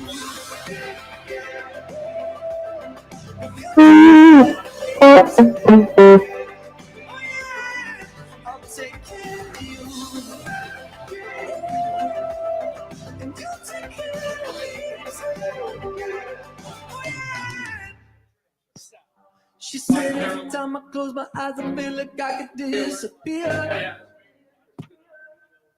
I could overflow an ocean with the cavalcade of all my tears.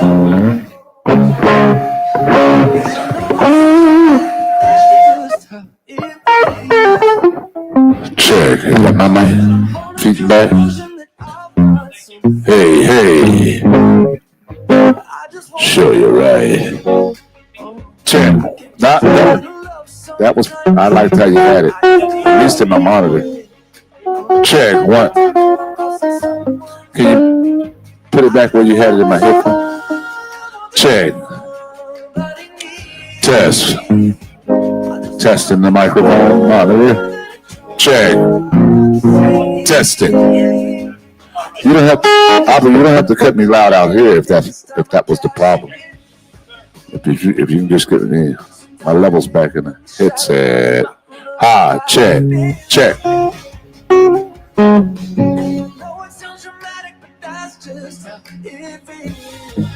I'm one, right?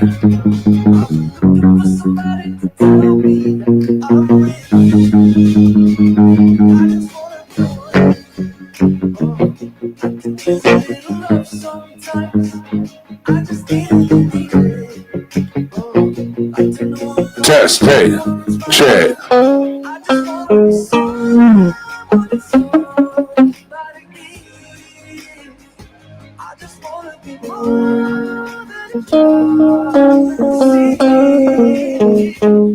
Tested, hey. Seemed like it even got lower.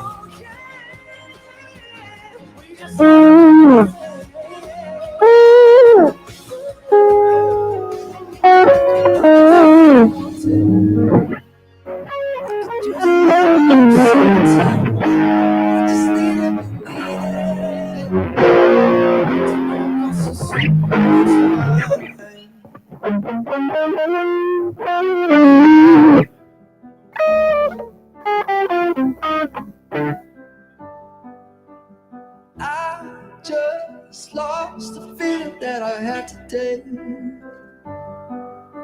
To all these good times come and go away.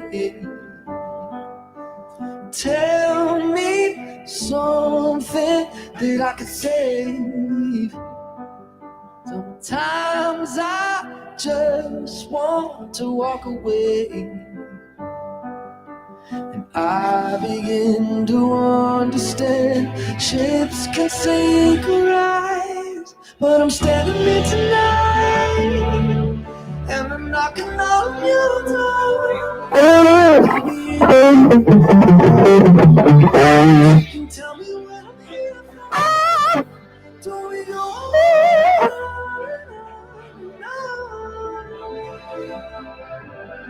Do we go on and on and on and on?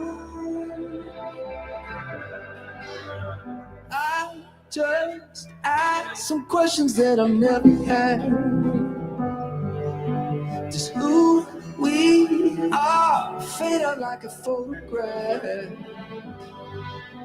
Cause if I could, I'd do it all again. The good times, bad times, sink us well. Yeah, I finally realized ships can sink and rise, but I'm standing here tonight, and I'm knocking on your door. I'll be anything you like, if you can tell me what I'm here for. Do we go on and on and on and on? Do we go on and on and on and on?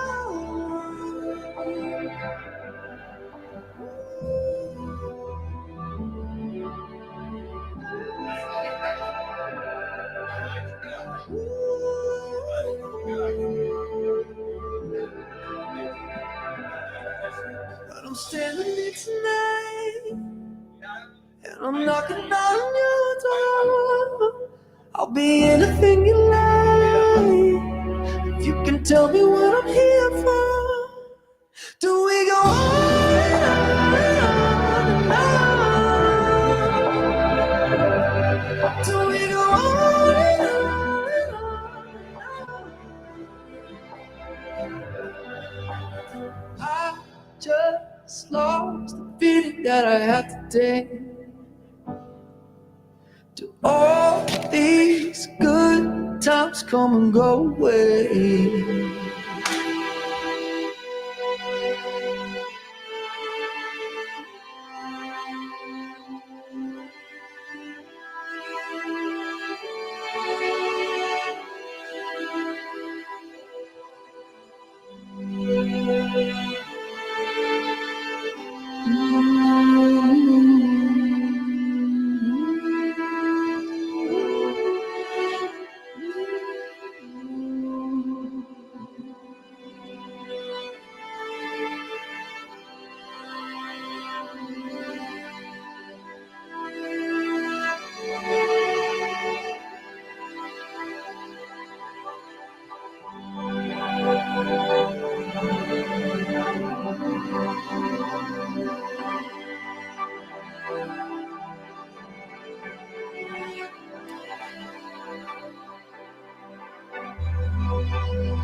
This song's called Bad Dreams. Sing it with me.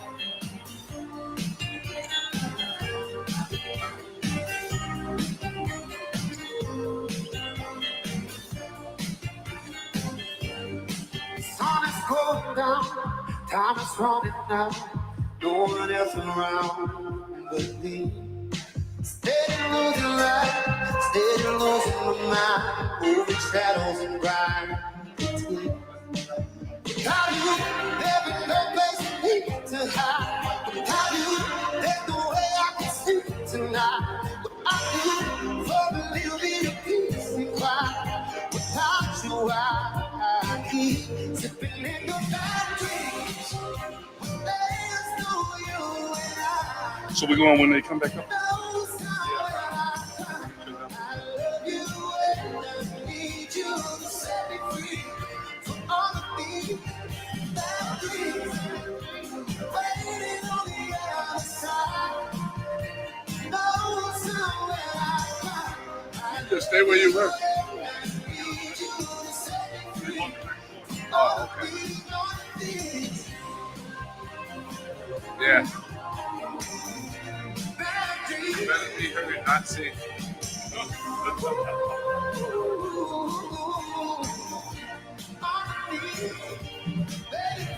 Come around, help me settle down. Till this shadows be cloud in my head. What you waiting for? Something physical. How you do the vibe? Without you, no place to hide. Without you, there's no way I can sleep tonight. Without you, for a little bit of peace and quiet. Without you, I keep sipping in the bad dreams. There's no way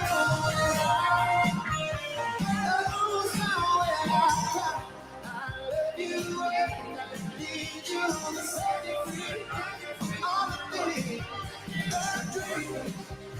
Waiting on the other side.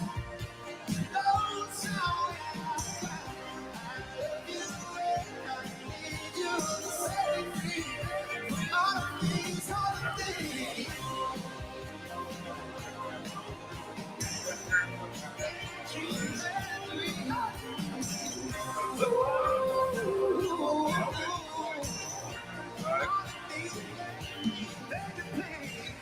The first two times on that.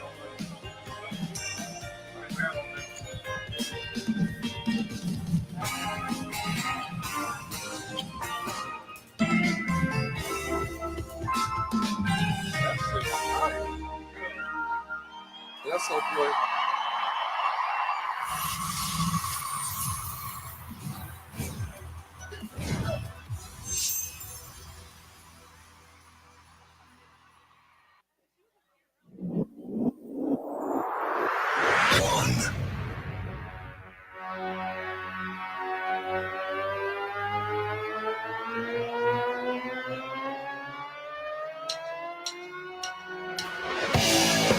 Out of the store, the back of my hand. Them other boys, I don't give a damn. They kiss on the ring, I carry the crown. Nothing can break me down. I need nobody, I got a plan. I know the direction, the lay of the land. I'm on the score like the back of my hand. Them other boys, I don't give a damn. I'm a man, come round. Nothing can break me down. I'm a man, come round. And nothing can break me down. I got gas in the tank, I got money in the bank. I got news for you, baby, you're looking at the man. I got skin in the game, I got a house on me. I got news for you, baby, you're looking at the man. When it comes to Friday, I always earn. Trying to teach me, got nothing to learn. Baby, I'm guilty, you see what I mean? USDA certified lean. I'm a man. Come round. Nothing can break. You can't break me down. I got gas in the tank. I got money in the bank. I got news for you, baby. You're looking at the man. He's back. He's back. I don't feel no pain. I got news for you, baby. You're looking at the man. They got your shit up. Check it out. Here.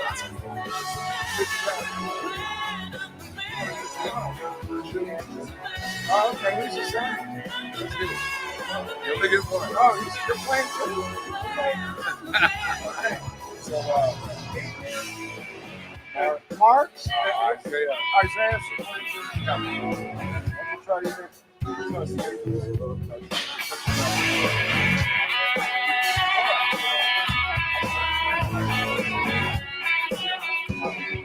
Hang on.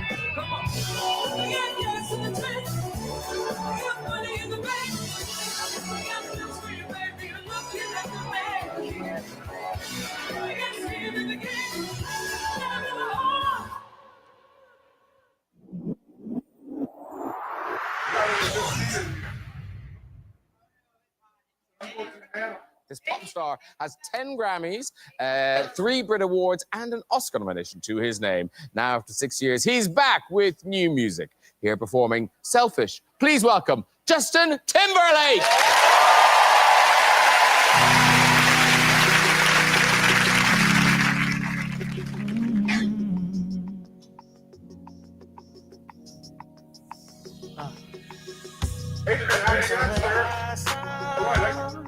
Never fall the way I felt. They don't know what you want. Baby, I would never tell if they knew what I know. They would never let you go. So guess what? I ain't never let you go. 'Cause you were made for mine. My heart would go flatline if it wasn't Hey, Aubrey. He's here too. So if I get jealous, I can't help it. I want every bit of you. I guess I'm selfish. It's bad for my mental, but I can't fight it when you're out looking like you do, but you can't hide it. No, put you in a great mood, baby. You could bring me the passion mama made you. Making me insane, you cannot be explained. Ooh, you must be an angel. Every time the phone rings, I hope that it's you on the other side. Wanna tell you everything, everything that's on my mind. And I don't want any other guys taking my place, girl. I got too much pride. I know I may be wrong, but I don't wanna be right. Cause your lips were made for me. My heart to go flatline. If it wasn't beating for you all the time. If I get jealous, yeah, I can't help it. I want every bit of you. I guess I'm selfish. It's bad for my mental, but I can't fight it. When you're out looking like you do, but you can't hide it. No, put you in a frame, maybe you could blame you. Glad your mama made you. Making me insane, cannot be explained. You must be an angel. Put you in a frame, maybe you could blame you. Glad your mama made you. Making me insane, cannot be explained. You must be an angel. Owner of my heart, tattooed your heart. Let the whole world to see. You're the owner of my heart and all my scars. Maybe you got magical on me. So if I get jealous, I can't help it. I want every bit of you. I guess I'm selfish. Yes, I'm selfish. I can't fight it. Go around looking like you do, but you can't hide it. Baby, you could bring you. Bet your mama made you. Bet your mama made you. Can't be explained. You must be an angel. You must be an angel. Baby, you could bring you. Bet your mama made you. Bet your mama made you. Can't be explained. You must be an angel. Jealous, but I can't help it. I want every bit of you. I guess I'm selfish.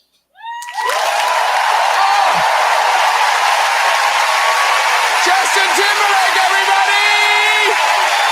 Take a bow, sir!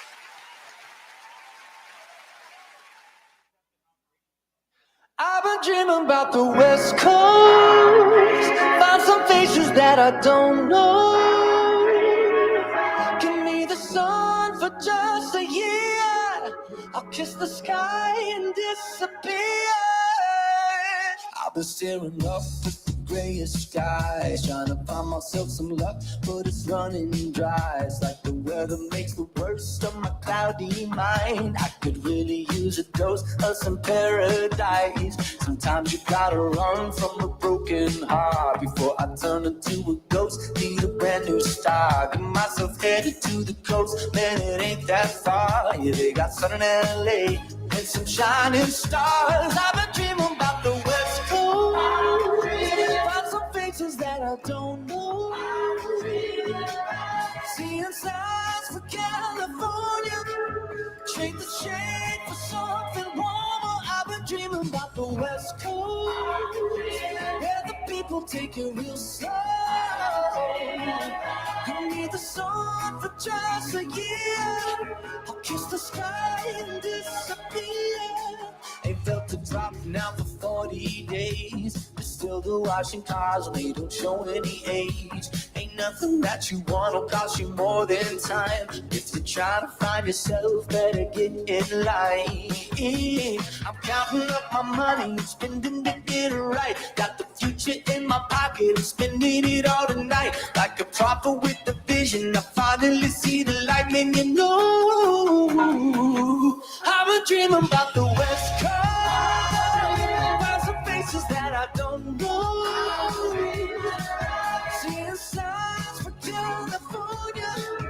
Trade the shade for something warmer. I've been dreaming about the West Coast, where the people take it real slow. I need the sun for just a year. I'll kiss the sky and disappear. Nights on the starry skies. Oh,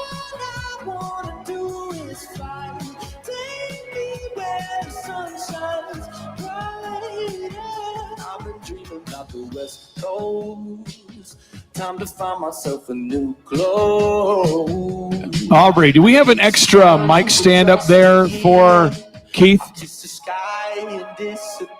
We can grab that one. Let's grab that one over there. Yeah, we'll grab that one.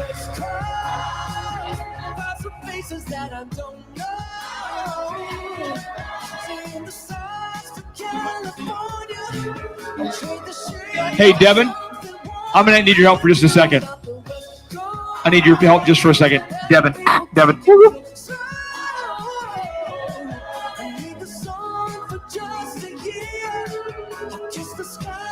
Aubrey, he's ready to go. Check 1, check 2.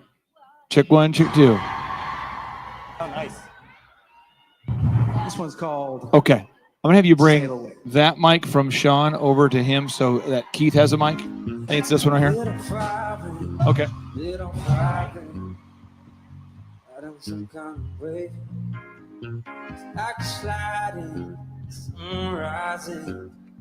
What's it? Does over Santa Fe. Just let go. Just let go. In this tempo. Just let go. This love from so far beyond and on. You make my physical. Sean Loman. Sean Loman. Need Sean Loman. Sean Loman. Sean Loman. Looking for some Sean Loman action.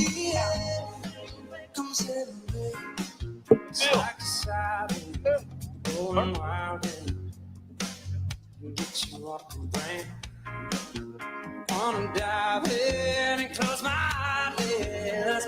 Oh, get lost and drift away. The man don't need to just let go. The man don't need to just let go.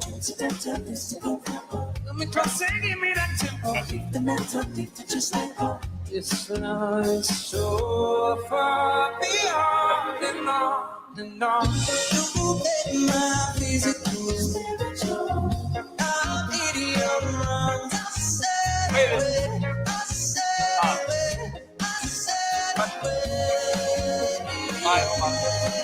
Come sit with big shots in the summertime. Jump in my arms. Come sit away. Come sit away. Come sit away. Come sit away. Come sit away. Come sit away. This love is so far on.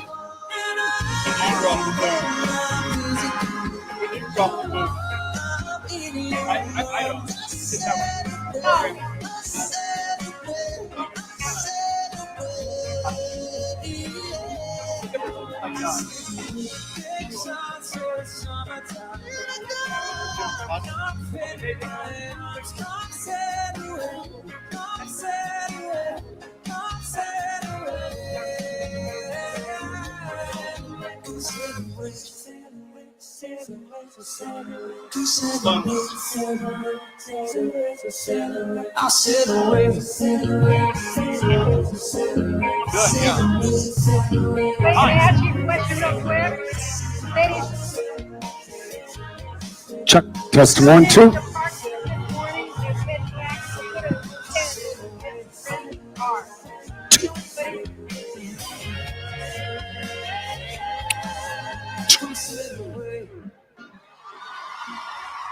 Testing 1, 2. All right, Sean, we're going to get started here in 9 minutes. We're starting in 9 minutes. 9 minutes. We're starting in 9 minutes.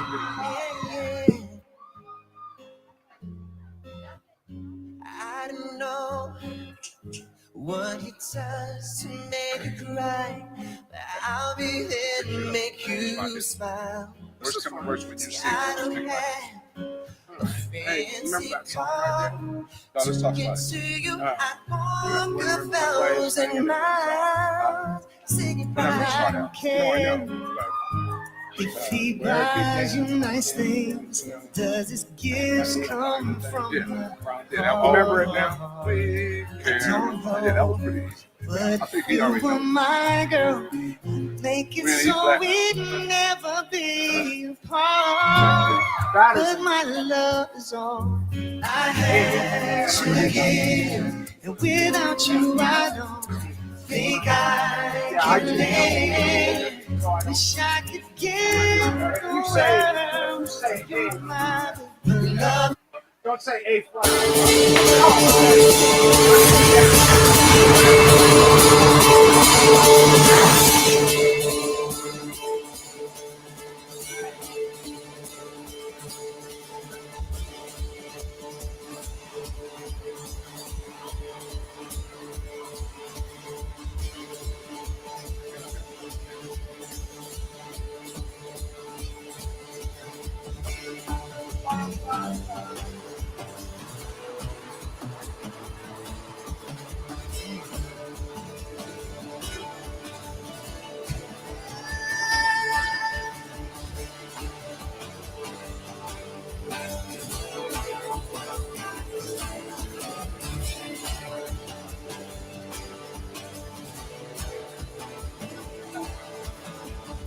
When I was 6 years old, I broke my leg.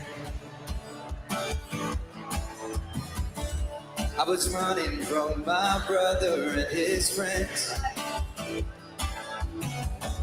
Tasted the sweet perfume of the mountain grass I rolled down.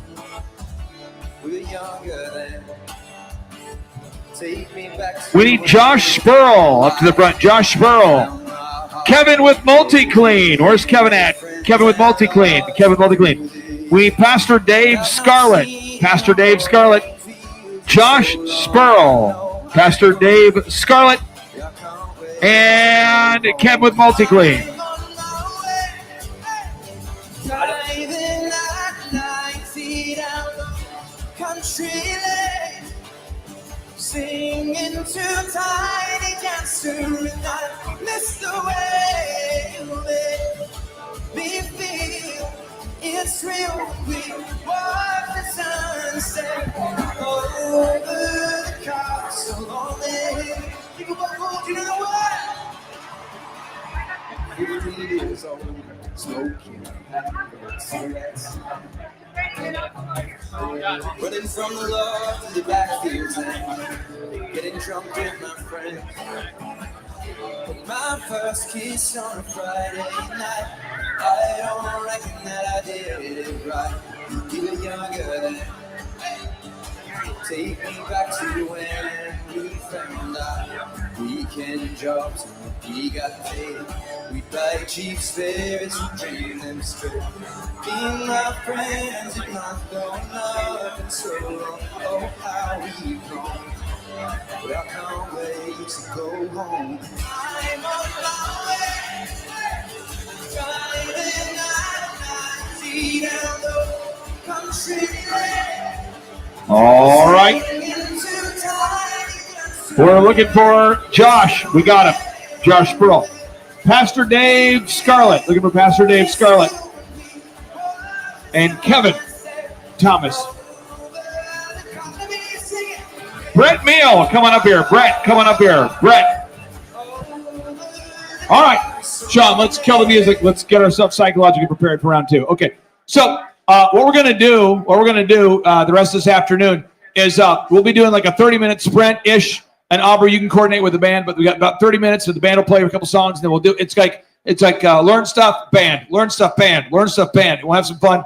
And secretly, I wish that I was in a band, and then I could, we could see that happen too. So we'll have some fun with that, and it's going to be a lot of fun. So we're going to have a lot of learning, a lot of band, a lot of learning. Devin, are you up there? Devin, are you up there? I'm going to let you quarterback with Charlie and whatever acoustic setup, sound check, whatever that is. Do whatever that needs to happen. Do all that, but we're going to plan on coming here at 1:45 for the first break. Band, so teaching band. A lot of that. Okay. And where's Brett? You here, Brett? That's beautiful. Stairs, you here? Come on up here. Clay Stairs. Yeah, Clay Stairs. Let's hear for Clay Stairs. Yes. Yeah, okay. So let's get into our stack of stuff.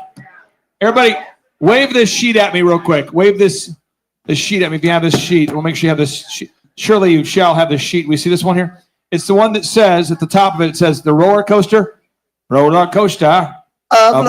Say what? Roller coaster, huh? Okay, great. So if you look at this, phase number 1, I encourage you to take notes somewhere in your book. I recommend you keep all your notes in your orange book this weekend, all your notes here. I'd keep them all there. That when you get home, you can activate, okay? Because knowledge without application is meaningless, Napoleon Hill. Knowledge without application is meaningless, Napoleon Hill. A goal is a dream with a deadline, Napoleon Hill. A goal is a dream with a deadline. So if you come to this conference and you don't learn something that you're applying, then I'm a bad teacher. So here we go. The roller coaster. Sperl, we want to start with accounting. I tell all my clients, let's start with the accounting. That's always fun. But this is what's crazy. This is what's crazy. to me. So many people.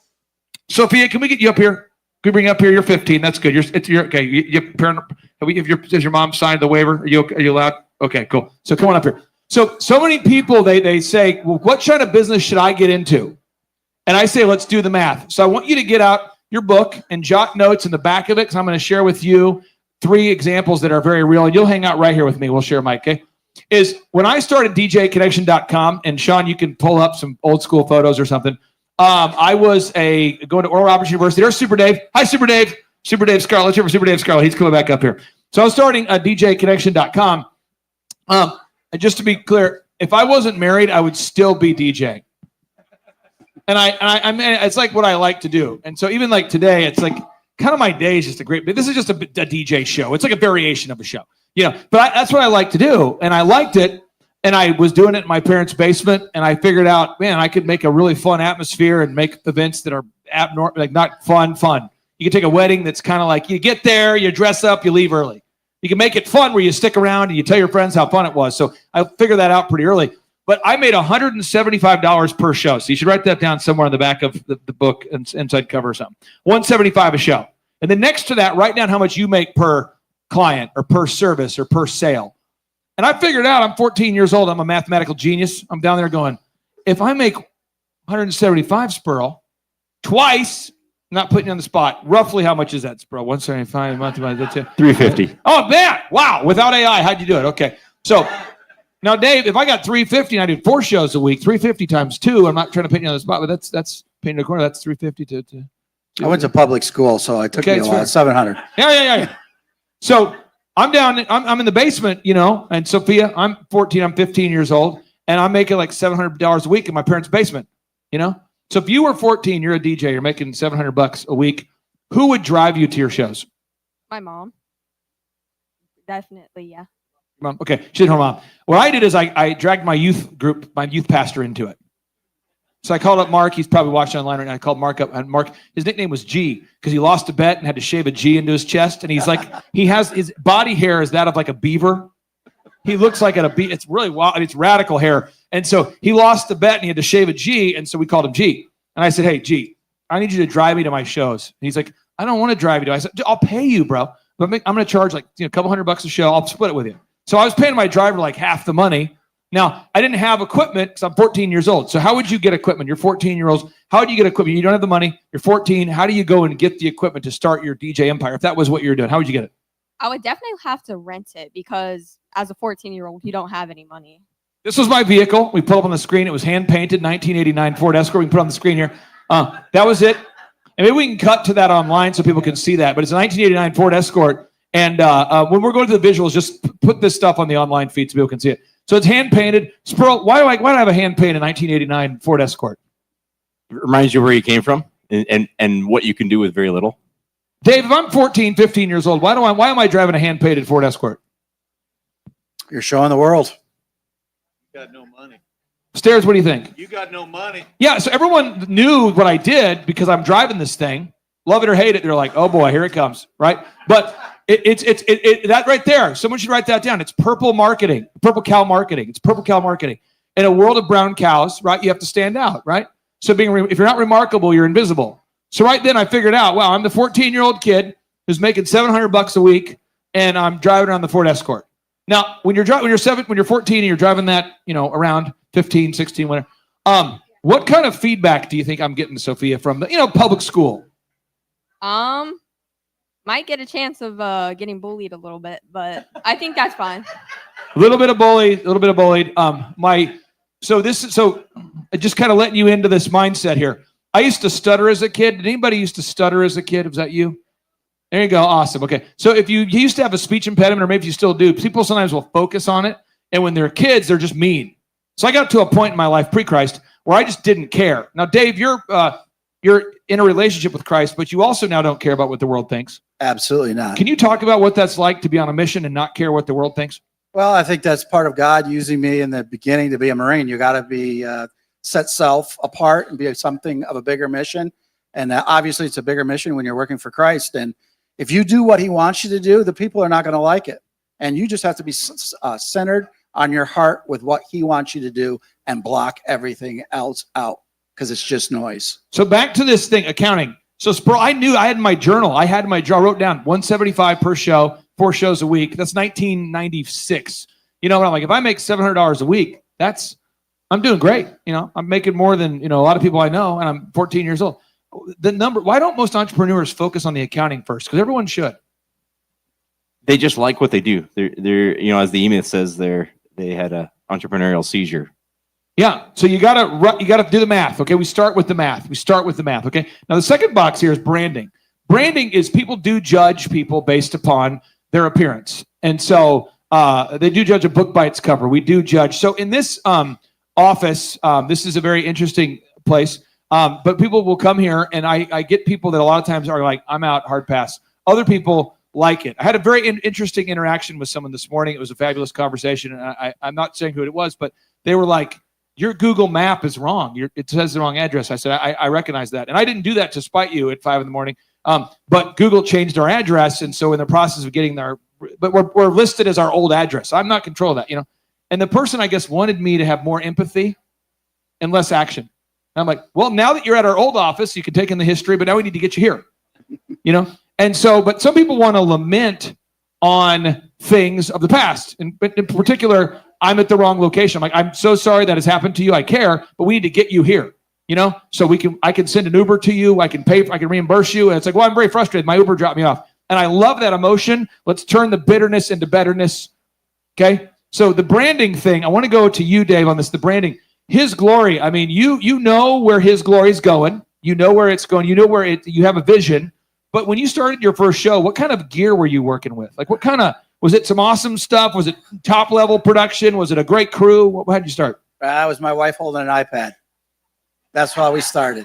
Yeah. And it was shaky. She was shaking. Too much coffee. So you have to start. All right. Someone should write that down. You got to start, right? The time will never be just right. You must act now. Napoleon Hill. The time will never be just right. You must act now. Napoleon Hill. I have a theory we'll all be dead soon, so let's get going, right? So, Brett, we're moving on to third box, okay? So there's a second box, the branding. You have an insurance company. What's your website for your insurance company? LeisureInsuranceGroup.com. LeisureInsuranceGroup.com. Yep. We've had the pleasure of working with you for like a year, is that right? Or 2 years. 2 years. And how are you doing? You making money?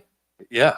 Are you making more than you're paying me? Because that's called ROI, return on investment. So if you're paying me $1,700 a month, I hope you're making more than that. Are you making more? Yes. How much more? 10 times more, 2 times more, 1 time more, just a little, give us a little. A lot more. More than 2 times? Yeah. More than 4? Yeah. More than 5? We make it up in the first week. Yeah. That's a good employee.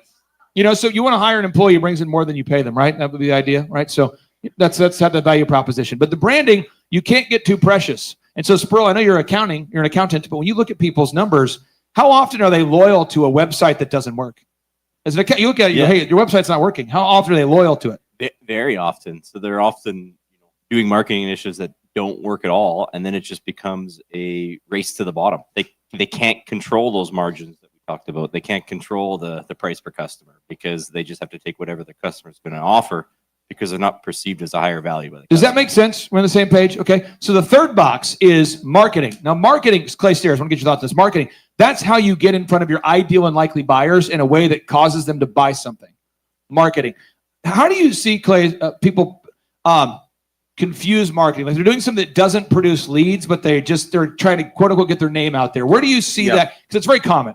Yeah. What is really common is I want to get my name out there. I want to get recognition. They're considering that to be marketing. So there's a lot of, hey, I just bought an ad on the outfield fence for the high school baseball team. That's going to get my name out there. And they become very loyal. This is something that's very common. They become very loyal with maybe seeking some PR and getting their name out there rather than specific marketing moves that cause your phone to ring. So when we're talking about marketing steps, we're talking about how do we get your phone to ring? Not so much how do you get your name out there, if that makes sense. It's not that getting your name out there is wrong or bad. It's just if you do that instead of marketing that gets your phone to ring, then you're spending money, you got your name out there, but the phone's not ringing. Now, sales. We're getting into sales now. This next box here, okay? This is next step 4. Again, on this business roller coaster, sales, okay? Sales is where somebody's paying you to solve a problem. We're on the same page? Now, I'm going to be clear, and someone needs to hear this, and Dave, I want to get your thoughts on this theologically speaking. I know Christians, and many of you are, who believe that donating to their church is somehow buying success. Like I see people that are like donating and they feel like they're buying success, and then they're like negligent with the business, but they feel like they're buying. I don't know if that makes any sense. I see people do it a lot of times. I see people like, man, I'm donating a lot. How come I'm not making a lot? I see that. I also see people that are making a lot. They're not donating at all to their church. And I'm trying to walk you through the literal path, but because we have a largely Christian audience, I want to just sort through that for a second. Because I see people, Dave, that rather than focusing on the literal things that would grow their company, they're just like almost like spiritual Hail Marys. They're almost like donating to a ministry, and I hope that one comes back 50-fold, you know? What's your thoughts on that, Dave? The balance of you're running a business, but you also want to sow seeds into a kingdom, but you also want to, you know, I mean, what's your thoughts on that? Well, I was in Malachi today. The Lord talks about it to the prophet Malachi about the condition of your heart. You give the best 10% to the Lord with a cheerful heart. But that means you still have to get active. You can't just say, as Clay said, here's a hope and a prayer. I hope it does. He wants us to take action. We got to give him the best of what we got off the top and take action for his kingdom glory, and then he'll reward. Now, Spurl, you and Dave might have different theological views on things, but we have this thing called the integer, or it's an indivisible number, or integrity, right? How often do you see a business owner that like wants to publicly be, you know, like, man, I am living the blessed life. I'm making money. I've got my Mercedes. I am rocking. I am faking it till I make it. Whatever that is, that veneer of I am rocking and rolling. I am hoping I'm not running out of gas because I have no money to put gas in my Lamborghini. How often do you see that sort of financial jackassery? Yeah, we see it where, you know, they're making donations, but they're not paying their vendors, and we know it. So I'm just trying to help somebody here. We're trying to sort through this. These are the steps, okay? So sales, though, box number 4, sales. You have to eventually sell something to somebody, okay? And so I'm walking through this process here. So 1, you got to have a no-brainer offer. No-brainer. That's an offer where people they say, as a result of your pitch or your offer, I'm going to go ahead and take action. I'm going to schedule a free consultation. I'm going to go ahead and buy something. I'm going to try it out. I'm going to move forward. You've got to get leads. We're on the same page? Leads. So Sophia, I know you're 15 years old. You were born yesterday, but talk to me about, do you feel awkward when you're doing the sales thing? Is that awkward for you? Do you like it? What do you think? I kind of enjoy it, but a lot of times it's like scary, you know, like what am I going to say? Am I going to mess it up, or am I going to sound stupid? But once you do it, you'll see the return with the rewards from it. What kind of questions do people ask almost every time when they reach out to your website? By the way, what's your website? WhistleWhileYouClean.com. So WhistleWhileYouClean.com, you're 15, you're born yesterday, you and your mom worked together. You started this business like 6 months ago. What's the number one question people ask you like every time they go to the website? How much does it cost? There it is. So the absence of value, price is the only consideration. Someone should think about that. In the absence of value, price is the only consideration. So if you don't have value, then the price is the only consideration. We on the same page? So we got to make sure that we're really thinking through how we're going to communicate that value. So look here. Clay, just really quick. Inquiring minds want to know, is there literally whistling going on while you're cleaning? Wow. I have to admit something. I don't know how to whistle. Okay, that's all right. That's fine. But so do you take requests? You know, sometimes my dad threatened to leave a bad review because we're not whistling. Oh, there it is. There it is. Okay, I just wanted to know. I mean, how many of you guys wondered? Whistle while you clean. I'm thinking. So sales, you got to have sales scripts, and again, if you don't have these things, just write them down. It's okay. Sales scripts. You got to have sales scripts. Okay. You've got to have call recording in place. How are you going to know if you're doing a good job unless you listen to yourself? Like, how are you going to know? You got to have some level of self-awareness, okay? It's like you can self-coach that way. Pricing, you have to have a pricing model that makes sense. Lead sorting, how are you going to sort your leads? You know, how are you going to follow up with leads? lead sheets. Okay, I don't want you to feel overwhelmed. These are these things we have to have in place. You want to have a quota in place, like some sort of quota for how much activity you're going to put out into. So my whole thing was, I when I was building the DJ business, I'm like, I just don't want to be financially strapped anymore. I recognize I'm still living at home, but I want to kind of live a different way. So I started the business while I was still at my house, and so that's what I did. And so my whole thing was, I'm going to make 100 calls a day, every single day. Good day, bad day, I'm making 100 calls a day, which takes about 4 hours.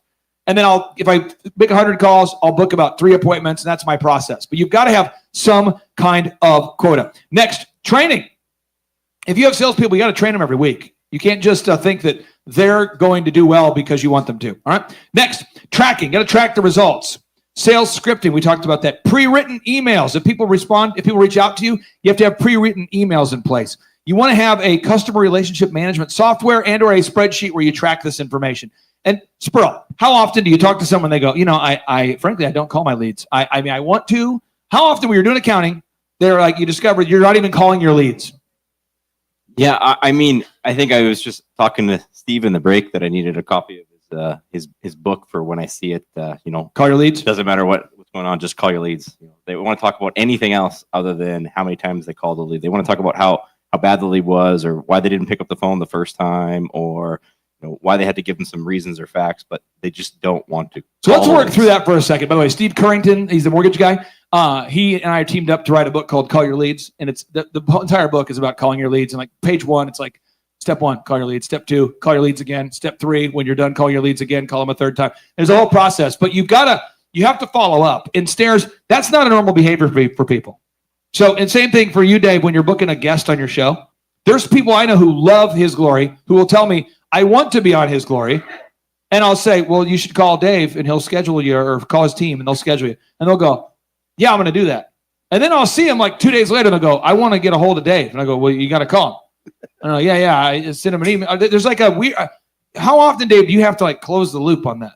Always. You're always circling around and following up. It's so key. Follow up. Stairs, how often do you find people that are, because you work with business owners all the time, how often are they going, I've called the leads 3 times and now I'm not going to call them anymore because if they want my business, they would have responded. How often do you hear that? Very often. I had probably 3 or 4 conversations this week with clients that I work with, and we had that very conversation. And we had to determine, okay, what is your quota going to be, or what is your rule policy in your company going to be on how many times you call a lead? Several. Okay, what's several? What does this mean? Let's get a number. In my company, it was we're going to call them 15 times in 2 days. We're just going to hit them till they cry, buy, or die, which we'll be talking about at some point. But the idea is we want to call the leads, but you need to have a number that you're going to hold people accountable to, even yourself accountable to, on how many times you're going to call a lead until they cry, buy, or die. And 3 ain't enough. How many of you are married to somebody who you're worried what they do when they're not around you? Like you're married to someone, you go, when they're not around me, they're probably, you kind of refine them. Don't put your hand up. It's like if your spouse is here, don't raise your hand. Because like my wife's wonderful, but my wife's had to sort of, a little bit as we got married, she was saying, hey, I don't know if it was effective, your strategy. I just don't know if that's maybe the move. So let me give you an example of the move that you don't want to do. Who's been a part of home fellowship groups before? This did not go well. And Braxton can verify this story. We're a part of a home fellowship. Have you ever been part of a home fellowship or a youth group where you get together with other kids? Does that happen? I've gone to one and I didn't go back because I didn't like it. It was a little bit of I need to do my work, Okay. Oh, listen to that. So home fellowship. So this is the thing. Sproul, you tell me where you think this went wrong. I was early in my marriage, okay? The pastor says, you guys should go to home fellowship. You're an entrepreneur. The people, other couples, and you guys are early 20s and they're early 20s or 30s. You guys should meet. Who can relate to this story? Home fellowship. And so I somehow got put in charge because they're like, he's good at business. We should put him in charge, So I said, okay, cool. So what we'll do is we're going to start home fellowship like at 6:30, okay? And then Carl, again, I'm not trying to attack Carl's out there, but Carl, you're going to bring the carrots or the vegetables. Susie, you're bringing the fruit tray. Eddie, you're bringing the meat snack, whatever. Thomas, you're going to bring the Bible study. That's your job. You study. We'll follow you, right? We're starting at 7:30, okay? So first time we have our home fellowship, people are showing up at 7:40.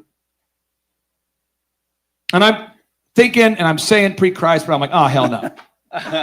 We're not going to start 7:30 Bible at 7:42. I have a problem with this idea, you know. So I just said, hey, moving forward, if you can't get it together to be here on time, don't come because you're pissing me off. And my wife's like, hey, church guy, you're new to the whole church game here. And I'm like, because it bothered me, you know. And it's effective. You can get in a result by holding people accountable to the time, you know. So I regroup with my buddy Braxton. I'm like, Braxton, let's just bring all the food because these people can't handle it. They mentally can't handle bringing, because we have who've been a part of these dysfunctional groups, and they're like, I forgot the carrots. I didn't know. I was just so busy. I've never forgotten the carrots. And I never will forget the carrots. Because you know why? I have a to-do list. Who knows what I'm talking about? Yeah. You know, 7:30, we're going to have it, okay? And so when you're running these processes, getting the team to execute these systems is a lot like that home fellowship group. So the pastor gives me a call. Mr. Clark, how you doing? I understand you're paying for the home fellowship yourself. I'm like, yeah, because these jackwagons can't figure out how to buy freaking fruit and vegetables. It's not worth it to me. I'd rather just pay for the crap myself than to have to wait for these morons to bring their, you know, and the pastor's like, you saw you're getting mad. I'm like, yeah, I'm mad. I'm irritated. And they're like, and you're doing the Bible study? I'm like, yeah, because these morons, they said we're going to teach for the book of Genesis. But then Carl's like, well, basically, I didn't get a chance to prepare, but we're going to walk. I'm like, how did you not prepare? You've known for a week it's going to happen. Are you shocked that we're here? What the hell is wrong with you? So the pastor's like, I don't think it's good for you to be in this group. And I'm like, who's felt like that? And my wife the whole time is like, make it stop.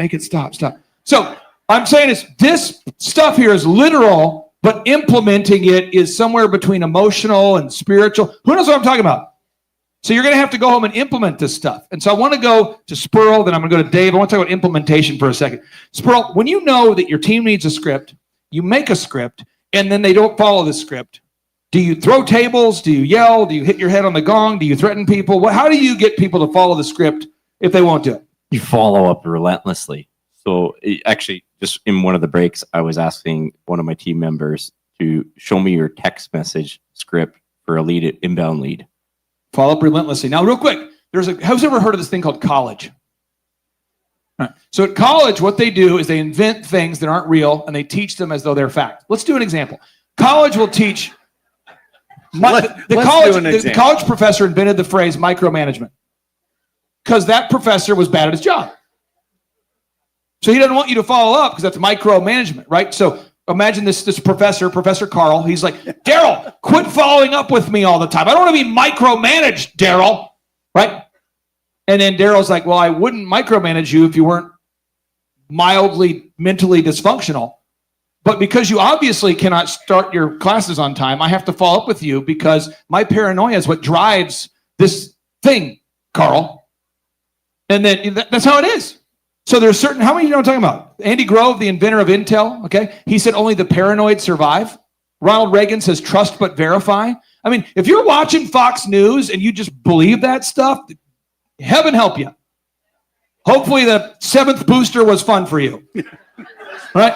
So I'm being real. If you blindly follow something and don't think about it, it's going to get weird. So I want to ask you, Dave, because I'm kind of new to the Team Christ. Really, about the past 5 years, it kind of resonated with me. But up until that point, I don't know. I kind of was more like Dennis Rodman-ism is maybe my thing.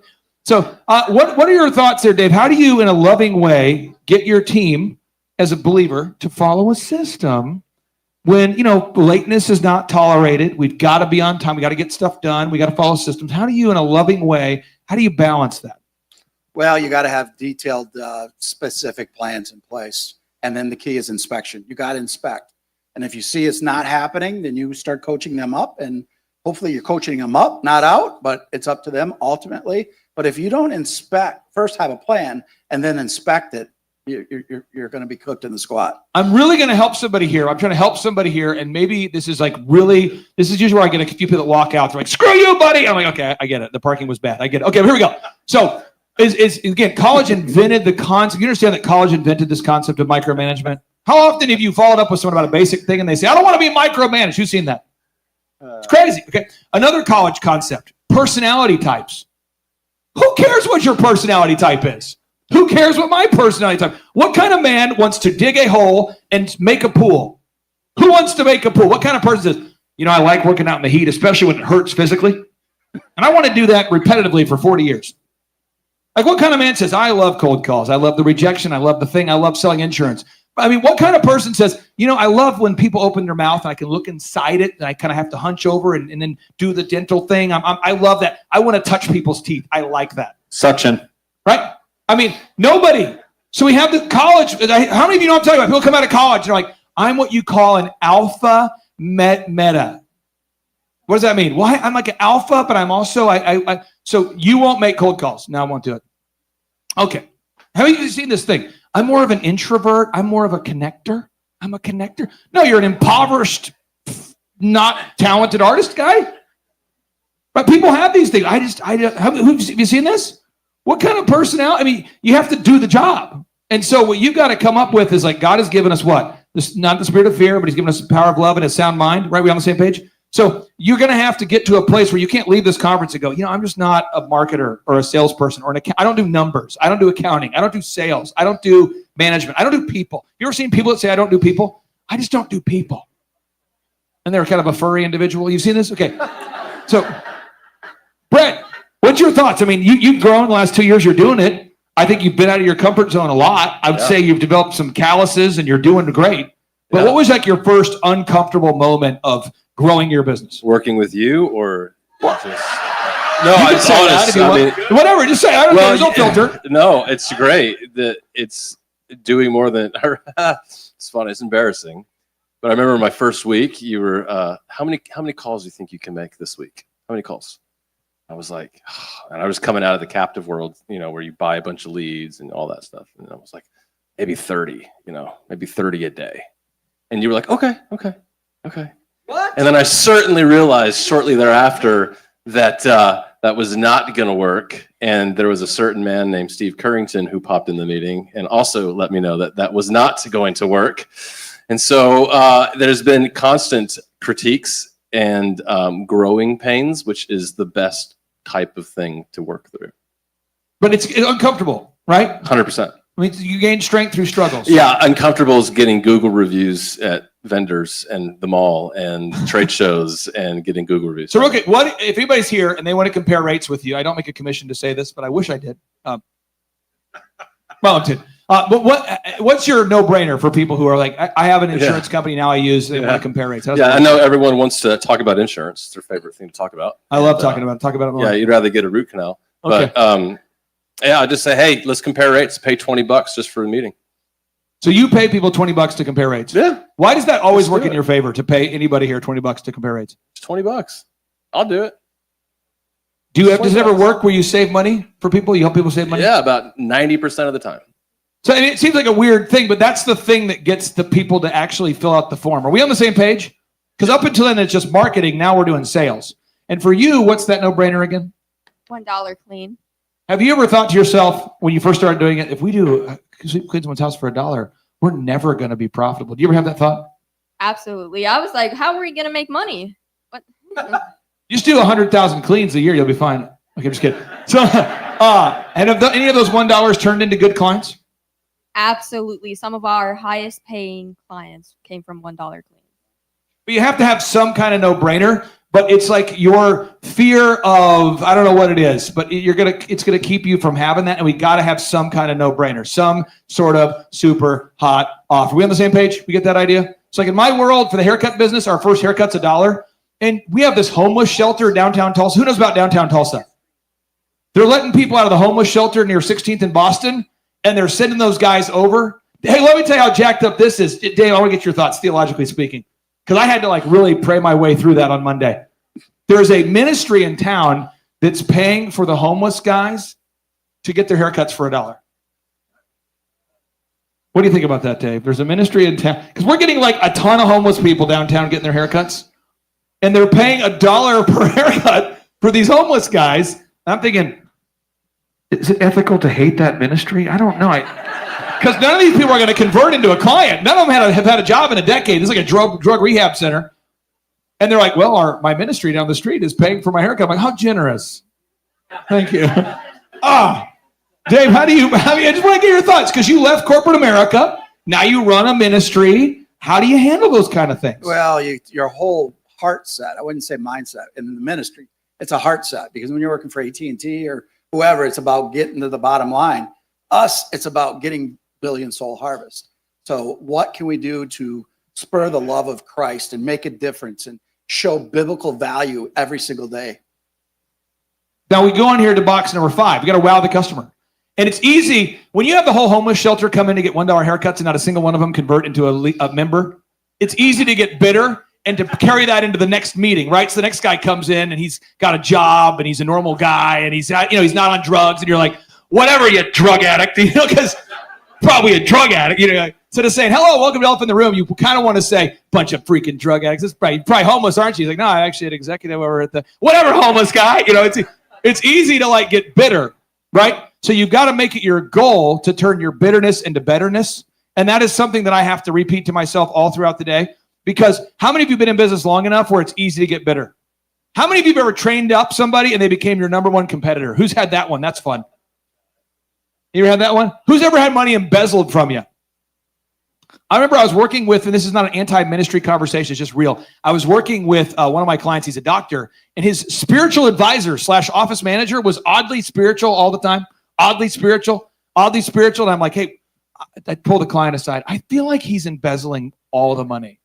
I feel like that because there's this odd, how many of you can pick up on it? You can pick up on it. I'm like, boop, boop, boop, boop, boop, boop. So I'm like, hey, Chad, we need to look at this guy. And he's like, this guy's like my buddy. We were together in the military. He's like my spiritual advisor. And I'm like, but your spiritual advisor doesn't like it when I ask to see the bank balance. And I feel like that's because he says, I don't want to be micromanaged. He keeps telling me that. I feel like that means that he's stealing. I feel like that's what's happening. I know there's a confusion every week where the money's going, but I feel if we look into, well, sure enough, this guy was creating fake invoices and paying them and all this kind of stuff. And I'm just telling you these things because it would be easy for that client to get bitter. Wow, my best friend took advantage of me. All ministries are bad. But we had to teach him. I had to teach him. He taught me. We're teaching each other. We're going, hey, we cannot get bitter. Who knows about the story of Jesus? How'd that whole Judas thing go? So it's like Jesus, wow, what a great example. And so I just encourage, as you're learning these principles, don't think you're not going to have a Judas in your life. Don't think you're not going. We got to focus on wowing the customer. So you look here on this document. We want to wow that customer. How do you wow the customer? Wowing is doing more than they expect. And it's not always possible, but we really do try. It's not always possible, but we really do try. It's not always, and we got to try to wow the customer. You got to do it. You got to make it part of your process. So if somebody becomes a first-time customer for you, how do you wow them? What do you do? We like to focus on the senses. So I'm going to give you the mic and you just let that thing rip. Here we go. Okay. We like to, a lot of people, for them, it's nostalgic. They had cleaners as kids and they like coming home and smelling their house be clean. So we use wood oils, air fresheners, all kinds of things. We do extra touches. Like if they didn't ask us to make their bed or whatever, we'll make their bed. We'll pick up their pillows off the ground. Just do stuff like that. So another example, Eric Trump, who will be here tomorrow, by the way, he'll be here tomorrow. He's in Tulsa now, but he'll be here with us tomorrow. Eric has always been very, very kind to my wife and I. And one of the things that I thought was pretty fun was he knew that we were going to New York. Is my daughter Leia here? Is she here, Leia? So he knew we were coming to New York. He invited us to come up there to Trump Tower to talk about some stuff in his book and things. And so we're up there. And he knew my daughter's name. You know what I mean? Like he knew her name. And so he made sure, he's like, shit, that's Leia, right? Like, yeah. So we get off the elevator. We got 5 kids. And he's like, Leia Clark. Well, coming from Eric Trump, that's like, So my girls are in the lobby now. And they're like, Dad, his brother just said hi to us. Because Dawn knew we were there too. So Dawn's like, what up, Clarks? So the girls were like, oh my God. But they didn't have to do that. Another example is my wife, we were at one of the events and we were at the Trump property in Doral and somehow the door got shut. So we got locked out of our own room. Something broke. So we got locked out of our own room. We told Eric, and even though he's Eric and he's running all the things he does, they put like one of those genie lifts and a guy climbed over, unlocked the door and put fresh fruit baskets and all sorts of awesome food in there and also like a handwritten note. And so is this the key to getting a handwritten note from Eric Trump? We need to lock our door more often because this was a great But it was like a bad situation maybe, but they turned it into a positive. So you want to think right now, how can you create a wow moment? So let's go to your website for a second. Spurl, what's your website? One more time. SpurlInternational.com. SpurlInternational.com/CA Bieber Molson. It's a long URL. You want to trim that down a little bit. Okay, so what's the wow moment you create there at SpurlInternational.com? I mean, well, when they come to see us, they're going to get a copy of our book, which I think most accountants, they probably don't have any reasons why these businesses fail or succeed. I mean, the number one reason why you're going to get fired as an accountant is because the business goes out of business 96% of the time. So the first thing we're committed to is making sure that doesn't happen. Okay, so you create a wow moment there. Elephant in the room, our haircut chain. The first haircut's $1. We do paraffin hand dip, hot towel treatment, the whole thing, but it's $1. We're trying to create a wow moment. So I'm asking you, think about your business right now. What is a wow moment? What is a moment that you could script into the process that's going to be a wow? When I built a photography company back in the day called Epic Photos, we always did the bridals or the engagements for free. Could someone tell me why that works, to do the bridals and or engagements for free before they've decided to use you or not? Why would that work to let your photography company you're thinking about you working with, why would it work if we offered you free bridals and engagements? Why did that work? Could someone tell me? What's that? Yeah, it's like they might as well try it before you buy it kind of thing. So we're at the bridal show. Other people are pitching prices and who's been to a bridal show before? Everyone's trying to pitch a thing. And I'm going, hey, we've got great prices, but really the bridal session or the engagements, that's free. You can try it before you buy it. And then just by scheduling that free session, you're entered in for a chance to win a trip to Hawaii. And they're like, all right. So like we're booking everybody where our competition's booking nobody. I remember we were at the DFW bridal show down there, Dallas, Fort Worth. We're booking everybody and our competition's booking nobody. So my question I would have for you is, why, Sophia, would my competition not just go, that move works, I think I'll do that move? Why would they not do that? They don't know about, well, I think this is something you're teaching also. They don't know that you have to really differentiate yourself from other people and give something that nobody else would get. And you're 15. It's incredible. Okay, so Dave, you've read a lot of the books I've read. Occasionally, if you read enough self-help books, they're going to conflict with the Bible. You always go with the Bible. But, Jim Rohn was great. Napoleon Hill's great. Dale Carnegie is great. They call it the law of reciprocity. So it's you treat someone the way you want to be treated, and theoretically, it comes back to you in a positive way. That's the idea. Where do people get that wrong sometimes, Dave? It's the law of reciprocity. Like we're trying to, because I feel like by default, we're not trying to wow the customer. I think it's just go to just average standards. It's taking it up a notch and finding that niche that takes it up a notch. Success leaves clues. That's another Jim Rohnism. Follow and study successful businesses, successful people, and put that into your plan, and you'll be successful. Interesting story. It's a true story. Then I'm going to bring up Donnie Clement. Can I bring you up here, Donnie? Can I do that? Stairs, can I trade a Clay Stairs for a Donnie Clement? Let's trade a Clay Stairs for a Donnie Clement. This is Kim Clement's daughter. Donnie's in the house. Yeah. And Sophia, I'm going to trade you for a Julie Green. Can I do that? Julie Green, can I swap you out there with Sophia? Let's hear for Julie Green. Yeah, Julie. Yeah. Okay. Got a lot of fun people here, and you'll be hearing from them more later. But I want to get your ideas on this. For Kim Clement Ministries, I want you to share the story. This is a true story. You're going to want to record this or think about it or at least write it down. Your father, Kim Clement, who does not know who Kim Clement was? Show hands. Okay, so Kim Clement was, and again, I just want you to know, I really, really struggle with the prophetic. Like me personally, I have an issue with it. And not like I disagree with it. I'm just more like it terrifies me. Anybody else feel like that? You're like, dude, I'm always like, I'm going to go out there and talk to the goat. Because it's less strange to me talking to the goat. So Kim Clement, though, was this prophet God would reveal things to him and he would say things that were going to happen way before they happened. And it was like too consistently accurate to deny, to the point that General Flynn, he told me, he said, Arizona, I called you. I was chasing you down, hunting you down. I said, you got to come to our events. And at that event, two profound things happened in Arizona. Dr. Zelenko, who was Jewish, may he rest in peace. By the way, my three closest male companions on the tour that I talked to, Jim Meehan, Rashid Buttar, and Zelenko, all died. And all these guys were like at the center of unveiling all this. Zelenko's stage side, he's Jewish. And he says, Clay, you know the mRNA technology in those shots, if connected to programmable money, would complete the Mark of the Beast system. You know this, right? And I go, did you just say Mark of the Beast? Because you're Jewish. And he goes, I had to read the rest of the book, and he's literally dying. And I go, Z, I mean, you're being real here. He goes, there's no other way to explain it. I mean, it's in the Bible. I'm just telling you. I go, are you going to say that? He goes, I am going to say it. I'm like, so you're going to like say something that goes against your faith because he's Jewish, and it's going to go against your medical. Wow. I mean, this is, wow. Meanwhile, General Flynn's like, is that Don A. Clement? I go, yeah. He's like, we used to watch her dad's prophecies as military intel. I'm like, the leader of our military is watching Kim Clement videos. I'm like, aren't you Catholic? He's like, well.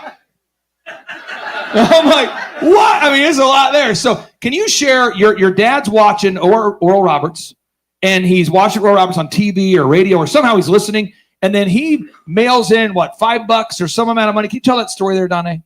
Yes. So my dad was applying to Bible school because he knew he wanted to be in ministry. He had an incredible conversion experience where he was dying and called out to God, and God sent a pastor to lift him off the street. So his heart was just on fire for God. He knew he wanted to be in ministry, and he kept trying, and they kept rejecting him. They said he wasn't ministry material. And so eventually he wrote to Oral Roberts. He had nothing. He worked at a Volkswagen dealership in Uitenhage, South Africa, which it's not even called Uitenhage anymore. And he sent in $5, and he said, this is all I have. And I really feel that God's called me to ministry, and I'm being rejected. Oral Roberts sent him all of the materials in order to get his ordination. And so your dad sent in $5, and Oral Roberts sent him all these books and materials. Now, the part of the story that I knew the other side, I didn't know that your side of the story is Chuck Ramsey is a friend of mine, and he's actually the founder of Shaw Homes. And so I knew Chuck, and Chuck was Oral Roberts' right-hand guy for years. And Chuck was like, Oral would do this crazy thing. Anybody who donated anything, he would insist on giving them things. So you donate $5, he's going to send you like $400 of books and then call you. And I'm like, no way. He's like, oh yeah, that was his whole thing. And so it's that law of reciprocity, because who knew that her dad would go on to become like the world's most accurate prophet? But it was a $5, and your business, you can't run accounting that doesn't make sense, but you need to have some kind of wow connection point. Does that make sense? Because you imagine you're Kim Clement, you mail $5 and you get the whole study guide. I mean. Yeah, well, the thing is that my dad held on to that, and later on he would do the $5 in your face offering, so that when he would be asking for support, he would say, listen, you don't have to send in a whole bunch of, do a $5 in your face offering and sow into this right now. And that was really more, a lot of people can easily, give it $5 as opposed to like $1,000. And it was very effective in funding the ministry. Now, Chuck tells me, he told me this is at the peak of Oral Roberts' ministry. Oral was saying, just get me on the phone. I never want to have any moment of my day where I'm not on the phone with somebody. Get me anybody. So Chuck is on the phone calling people going, hey, you just donated. How can we help you? They're like, I'm thinking about going to your college. Okay, let's get you on the phone. Oral's on the phone all the time. He's trying to create that law of reciprocity. He's trying to connect with people in a meaningful way. Julie, you have a ministry, and you're in Iowa. Are you there because of your proximity, your location to Rhubarb, or why are you in Iowa? I'm in Iowa because God has me in Iowa. And when you come to events, I've noticed that you go out of your way to say hi to everybody. Why do you do that? Because I love God's people, and I just want to give it, even if it's like just a smile or a hug, just as something to brighten somebody's day. That's what God wants us to do. Now, the only reason this is here is a Secret Service, who, by the way, not super secret. We know about them. Okay, but they're here, and they want me to have this rope up because when Eric speaks, you can't go behind here. But like, I don't personally like this rope because I'm not more important than you or less important. I mean, we're all children of God, right? Yeah. But I think sometimes as business owners, we've got this pride thing going on where we're not willing to call leads because we're the owner. We're not willing to interview people because we're the owner. We're not willing to get up early because we're going to delegate to elevate. So I'm just asking you to write down somewhere in your book, what are those things that you're not willing to do right now that you should do to wow the customer? Because if you wow the customer, it creates a really neat opportunity. And so, Julie, with your events, I've heard about these events. I know about these events. And people tell me, they go, I came to this whatever event. I went to wherever, and I met her, and I connected. And that is something people hold on to. Yeah. But there are ministries that don't do that. Why do you do that? I do events, actually, what we call them as moves of God. I want people to see God for who he is and what he wants for his children for this very day and this very hour. One of the things that he wants is he wants us to first to be united. And secondly is he wants you to know him personally. And so whenever we have events, I make sure that they don't look at me, they look at who he is. because he is the one. He is the God. He's the most high God. And he has all of us on this earth for a very specific point in time. And he will use every single person. And so when we pray about this, our entire prayer team will pray that people will not leave the same way they came. I want them to have an experience with God. And I think if anybody gets touched by God, it completely changes their life. And you can take a broken person and you can make them whole in one day by just one experience with God. And that's what I want. I just want them to know the awesomeness of God and who he is right now. Dave, can I swap you out for Mel K? Is that okay? Can I swap you out? I'm going to swap out Dave. Let's hear for Dave. There goes Dave. Where's Mel? Where's Mel? Mel K, you up here? Mel, are you here? Mel, are you here? Mel, are you around? Mel? Melatonin, are you here? Is she here? Is she around? Is she near? I think I see her. I see a visual. There she is. Let's hear for Mel K. Yeah, Mel. Now, again, a lot of people know Mel as the podcaster woman who left Hollywood and launched this podcast and stuff. But we were in Oregon at the Holiday Inn. You're like greeting every single person there. Yeah. Again, I'm trying to help somebody. I can't tell you how many people told me, they said, okay, I'm in Oregon. We're locked down. It's the worst possible state to be in. I feel like browbeaten just to go to work and not be woke. I'm a crazy person if I don't wear a mask. Who felt like that, And they're going, and Mel took 10 minutes to talk to me in the lobby. Why do you do that? I do that because people are being purposely isolated and demoralized and dehumanized on a regular basis. It's been going on for years now, and a lot of people don't even stop to think what's happening to them. And when you can look somebody in the eyes and tell them they're not alone and mean it, and what they can do, I think it makes a huge difference. And then they leave there and they start the ripple effect. So that's why I'd rather make eye contact and give everyone a hug and say, this is on purpose. You're not crazy. You are just brave. Now, Julie, I've got a question for you that I'm going to bring up Amanda Grace. Okay, so I'm going to swap you guys out. Okay, we have a lot of great people here. I want you guys to meet everybody. So, okay, so when you think about accounting and branding and marketing and sales, because your ministry, at the end of the day, it has to be self-sufficient. Like it has to, you have to be able to fund it. Right? So if you think about these things, accounting, branding, marketing, sales, a checklist for wowing people, management, quality control. Is there any of those subjects that you're most excited about, or are you not interested in any of these subjects? I mean, what percentage of your day is occupied thinking about, accounting, well, management? I like that one. Anything? Well, one of the things I do is I put God in control of it all, because that's how we make businesses great again. That's how we make our country great again. That's how ministries are run. Ministries are run by God. And so I let him handle all these things. I have a great group of people that God has sent me, because I don't like dealing with the accounting part of stuff. But somebody does deal with it. But somebody does do that for me. But anyway, it's all directed by God. And I think that's what is the best. He's the bestest business partner you can ever have. Brett, is there any of these topics that you dislike the most? Is it accounting? Is it branding? Is it marketing? Is it sales? What part of it you just say, I just have no interest in these systems? The accounting. 100%. Really? Yeah. You don't like it? No. Numbers don't make sense. We started adding A plus B all of a sudden. This is a reverse backhanded commercial for Josh Spurl, but everyone I know who works with Josh, they're always like, I hate accounting, so I just have him do it. Yeah. It's always that's never like, I like him so much. He's so great. He's a great guy. I want to use his. It's always like, I don't want to deal with it, so I have him do it. But then over time, as you start making accounting more of a top of mind thing, it becomes where people are excited about the result, and now they kind of lean into it a little bit. Yeah. Do you find that people are excited about accounting? Am I missing something? It's a process, right? Usually when people are struggling, they're the proverbial head in the sand. But once you help them and they get some progress, they like to come to that monthly meeting because they like to see the progress, right? It's a report card you're getting good scores on. Brett, one more time. What's your website if people want you to pay them $20 to compare and tell each other? Yeah, leisureinsurancegroup.com. Leisure Insurance? Leisure. It's actually spelled LEI. Most people spell Do you work with people in all LEA. 50 states or just? No, we're about 4 or 5 states right now. What states? Oklahoma? Oklahoma, Missouri, South Carolina, Tennessee. Okay, I'm going to kick you out of here for a second. I'm going to bring up Amanda Grace. I'm kicking you out of here. I'm bringing up Amanda Grace. Where's Amanda Grace? Is she here? Amanda, you here? Amanda, let's bring up Amanda Grace. Amanda Grace is on the way. Here she comes. Yeah. Now, I'm trying to help you get a little texture on this, and then we'll take a break here. This is really big. So, Amanda, you've got an animal sanctuary. Can you and Josh share a mic real quick here? Good to see you, by the way. So, what does that mean? What does the animal sanctuary mean? What does that mean?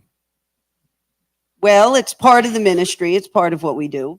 And basically, we take in lost, abandoned, unwanted animals, broken animals, kind of like the state we're in when we come to the Lord. And we basically love them and put a lot of time and care into rehabbing them. And then they become tools for the Lord. Now, real quick, look at this sheet again, okay? I want you to really get this idea. Eric Trump, he wanted to do a night of prayer. It's a true story. He says, I want to do a night of prayer. This is before the election, where we get some of the people that really know what they're doing. And one thing about Eric is he's very aware of what he is and what he isn't. So he's like, hey, can we do a night of prayer thingy? That's what the words were, thingy. And I'm sitting with him. We're eating $1 million bacon because that's what he likes, and deviled eggs. So it's called $1 million bacon at this restaurant. And my wife said, he's like, can we do one of those prayer thingies? Oh, yeah, prayer thingy we shall do. You know, because again, he was about as familiar with the caucus system, the Iowa caucus system, as he was the prayer thingy. It's like a new thing. So he's like, prayer thingy. This is a true story, though. We're at the Reawaken in Ohio, and he goes, I go, Eric, I want you to watch her. So remember, you spoke. That was when you first met. We're in Ohio. It's snowing. And Eric goes, how does that guy know that about my dad? You know? And it's like, wow. You know? And who's not seen that Kim Clement video? Who's not seen it? Who's not seen that Kim Clement video? Who's not? Show your hands. Who has seen it? Who's seen it? Yeah. So Eric's like, how does he know? Because Eric's a very pragmatic guy. He's like, how does he know that about my dad? I'm going, that's where it freaks me out. See? So God's revealing stuff to him. I'm like, God, are you there? Hello? I feel like I'm talking to myself in my closet again. What is wrong? You know, meanwhile, but God's like downloading to this guy, and Eric's like, man, that's why he wanted to meet you and connect, and it's a powerful. So Eric says to me, the prayer thingy, can we do the prayer thingy? And I said, yeah. He was like, the lady with all the pigs and the animals, you know, I'm like, I'm on the interview with her, and there's like a horse in the background. The lady who's got all the, you know, the parrot, and I'm like, and he's having fun with it. But he's like, you know, the one with the whole zoo in the background. Who's that? I like her. She's nice. She's a nice, good. She knows her thing. I like her. She's a nice person. I want to do the prayer thingy. And I'm like, that'd be Amanda Grace. And he's like, yeah. I like, no, now he's like, I want to be on it. But it stuck out in his mind that you had the animal sanctuary. And so I'm trying to make sure we're getting this idea. If you had hidden the animal sanctuary from the world, you would not have stood out. Are we getting this idea? Everybody here is uniquely important. God has given you unique giftings and talents and skills. And if we hide those from the world, we're kind of robbing the world of your personality. But if you go to enough public school, you start to kind of hide it, don't you? Because if you put your hand up and you ask a question, you might get mocked or ridiculed. So you start to kind of hide because you don't want to get. And so I want to get your thoughts. When you decided to do your ministry / animal sanctuary, did anyone ever tell you that's weird or odd? Or did you ever have those feelings? Or Oh, yeah, all the time. All the time. They didn't understand how the two mixed. And I went, did you ever read the book of Genesis? Did you ever see that man was in the garden with animals walking and communing with God? Have you ever read this book? I know the IRS hasn't read this book. I'm certain on that. I'm certain about this. But it really goes back to one of the first tasks God gave man when he created him and put him in the garden. It was name and take care of the animals. That was one of the first tasks. But yet, somehow the Lord, in his infinite brilliance, was able to marry those two together. Now, I'll tell you something. My son up there, Aubrey up there, there he is. He's hilarious. And he's 18, and he's like 18 funny, where he could easily say, Dad, I want to be a stand-up comedian. I would get it because he has that timing. But to nail jokes, you have to practice, and it has to not work all the time, too. So he'll do a joke, and he'll be laughing. He'll be like giggling for like a half hour. He's like, oh, that's good. And I'm like, what? And he's like, I just thought of a thing. That's a great thing right there. Oh, yeah. I'm like, give it to me. And he'll tell me it's hilarious. But if you're fear of a rejection, you probably won't tell a joke. Does that make sense? So I'm just making sure we're getting this idea. So Sperl, you have an accounting approach. We're trying to focus on wowing customers. Your approach to accounting is totally opposite of traditional accounting. Could you give us your thoughts on many financial products? Not all, but many. I mean, most of the financial products are designed to serve the banking industry. They're not designed to serve not designed to serve the business owners or even the individual taxpayers. Right? So, I mean, for example, most people don't even really understand what money's worth, right? We're all here, people in this room, they want money. But were any of you actually taught a definition of money in school? Raise your hand if someone here was actually taught a definition of money. And what's the definition of money? Homeschoolers. What are the 3 characteristics of money? Homeschoolers. The homeschoolers. They know. They know Sperl. Yeah. You got 2? portability, you said? Very good, very good. But that's the good. You said portability, what? A room of 500, media exchange, unit account, and a store of value. Okay. But the problem is all these people in the room here weren't taught that in the school system, right? And they're taught to believe that fake paper money is actually money. That's not money. This is money. This is money. This is an ounce of gold that this has always been money. And so we're all here. I feel the need to tackle him right now. Working for money, but most of us don't know what it is. And because we don't know what it is, we're getting sold financial products that actually don't keep up with the real rate of inflation. Donna, can I swap you out for Stella? Can I do that? Let's hear for Donna Clement. She's over there.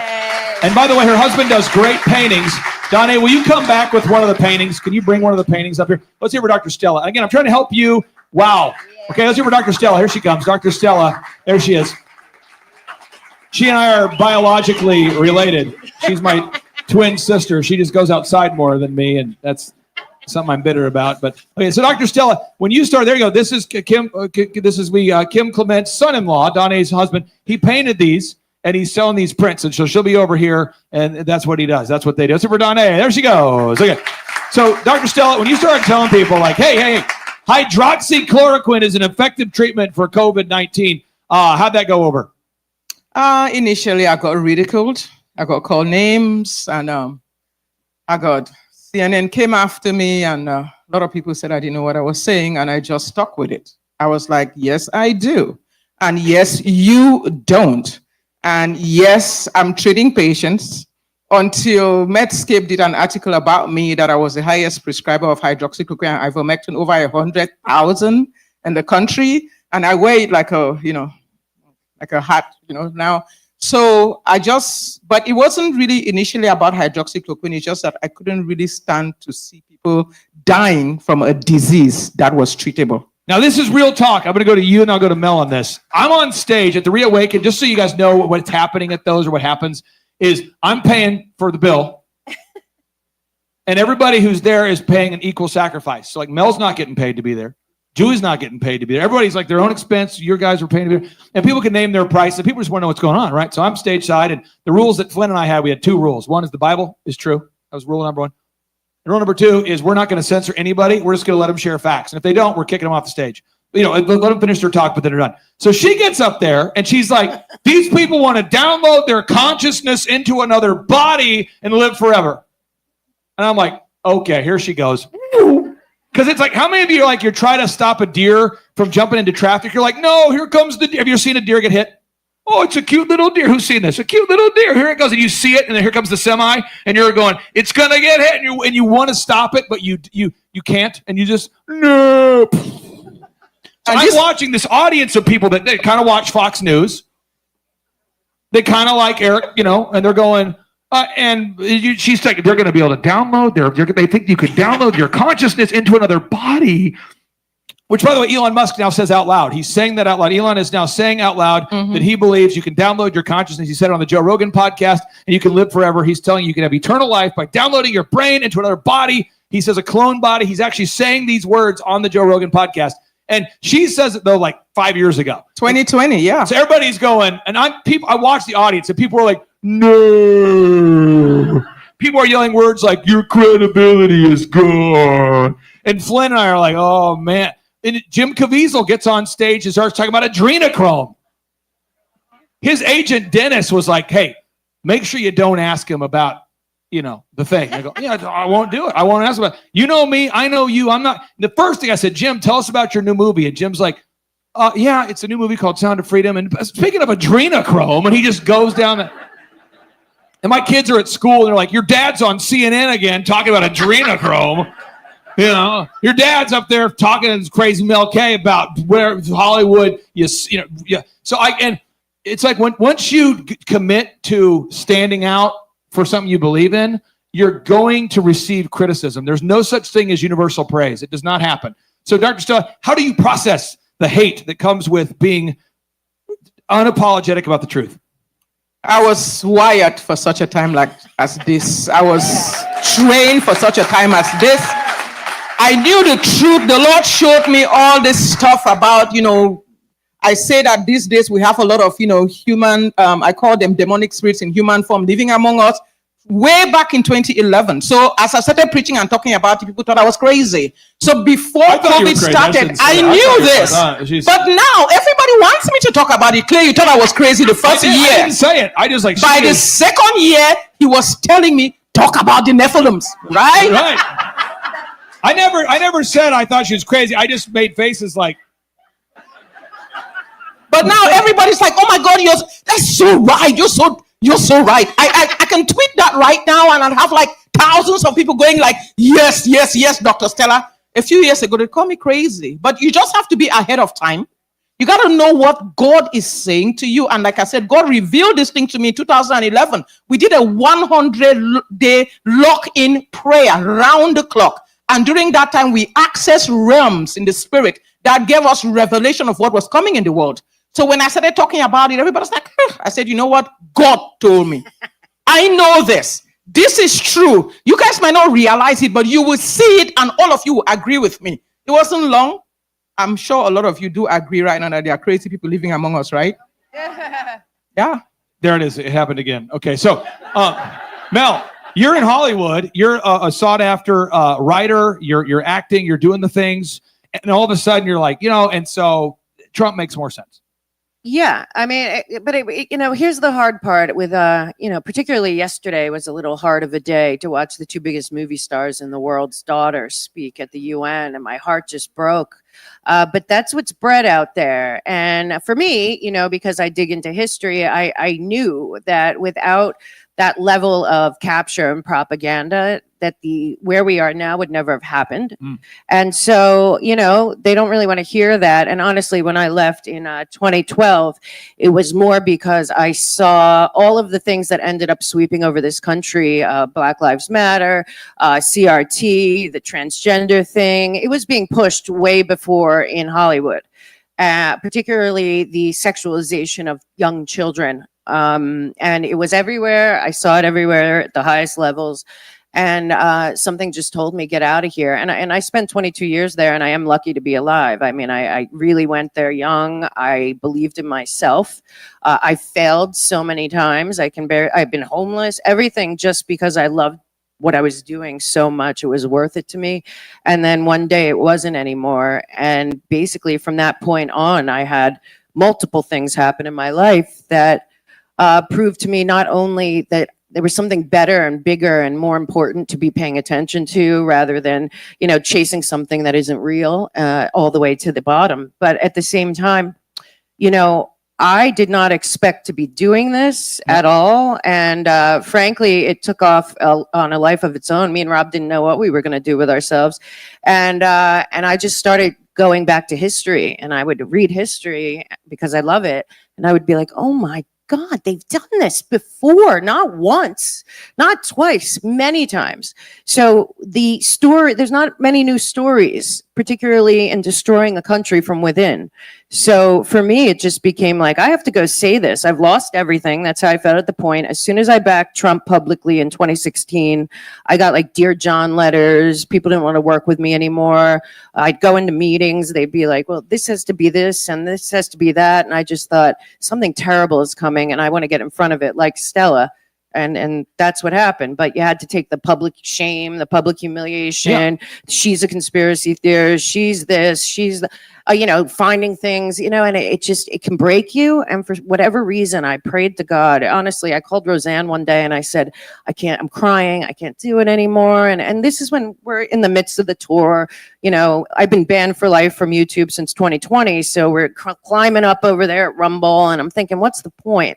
And then Roseanne said, you know what? Stop thinking that way. Every morning, go outside and pray to God to guide you in whatever direction he wants for his plan and to empower you with the ability to empower people to empower themselves. And I have prayed that every day now for like 5 years. So and every day I wake up and I think, okay, well, it's another day and whatever I'm supposed to say, I guess I will. And I'm like you, all of us, I never really prepared to go on stage. I just knew that I saw the truth And I would try to articulate it in a way that people could understand. And I think I've gotten to a place where a lot of people, particularly 2 days ago when Donald Trump told the United Nations that, basically you failed, I just thought, okay, well, worked out. So far, so good. So that's my whole thing. Now, what we're going to do is we're going to break between now and 2:20. We're going to bring up the band here, Charlie Red and the Full Flavor Kings, and then Julie Green's coming back at 2:20. So get yourself prepared. Julie Green's coming back at 2:20. Let's hear for Julie. Let's hear for Mel. Let's hear for Stella. Let's hear for Josh. Then for Amanda. We'll come back here at 2:20. 2:20. We're coming back. Julie Green at 2:20. 2:20. Julie Green, 2:20. Coming back at 2:20. Julie Green coming back at 2:20. 2:20. She's coming back at 2:20. 2:20. She's coming back. Oh, yeah. Oh, yeah. Oh, yeah. 2:20. Come back. 2:20. Shaka Baba. Keith, you ready to go? Charlie, you ready to go? You guys good to go? You're getting there? Feeling the flow? Working it? Sean, you ready to go? Have the cowbell all tuned up? Okay. Do you have a cowbell back there? You do? You got to get that drumstick. That's what you need. Okay. Check. Hey, Aubrey. I'm going to have you. These lights, how does it look on camera at this level? How's it look? You feel good about it? Good? Let's keep it there for a while. Okay? This. Okay? We'll cool it down a little bit. Yeah. Again, Amanda Grace is in the house. Julie Green's here. Mel K. Feel free to say what's up. Come on in. Donnie Clement's over there. And we're going to come back here at 2:20. I think the band is ready. You feel the flow? Okay, go for it.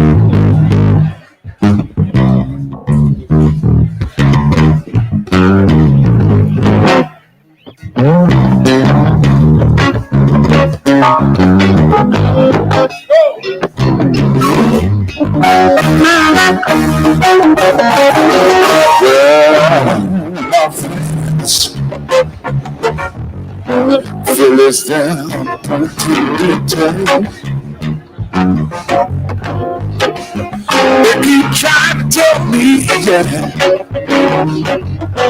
all you want to do is use me. Hey, want my answer about all that you use me strong.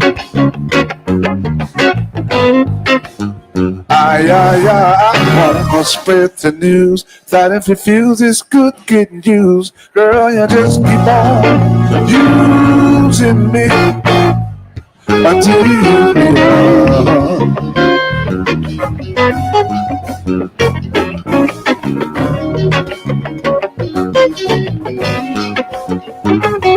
Oh, use me, baby.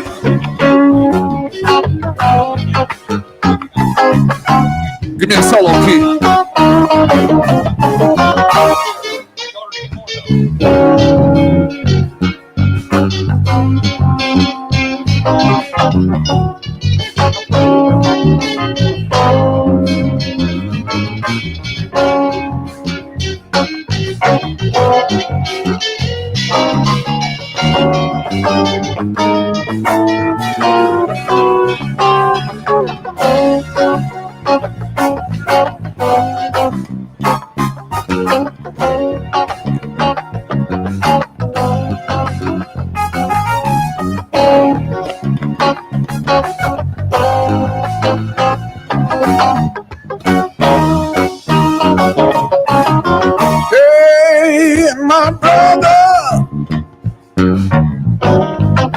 Sat me right down and had a talk with me.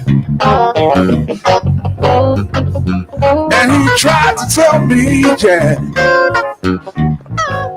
that I ought not to let you just walk on me.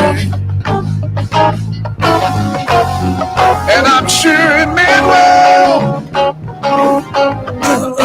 but when I talk was to you, I said, brother, if you only knew you what you do about you, well, you just keep on using me until you use me up.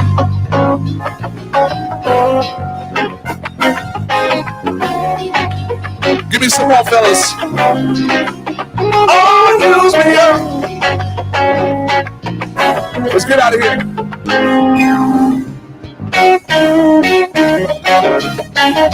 Give me some more. 1, 2, 3.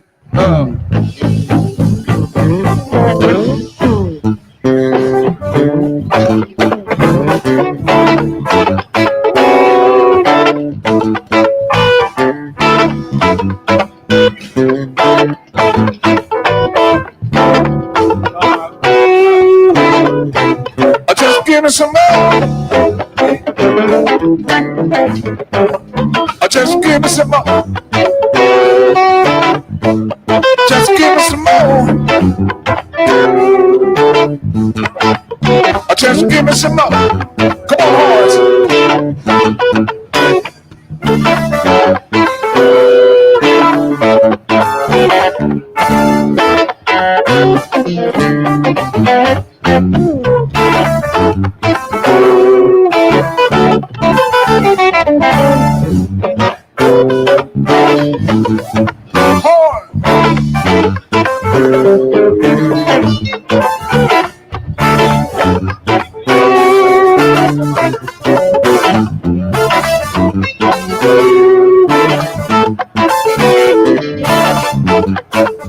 To the bridge.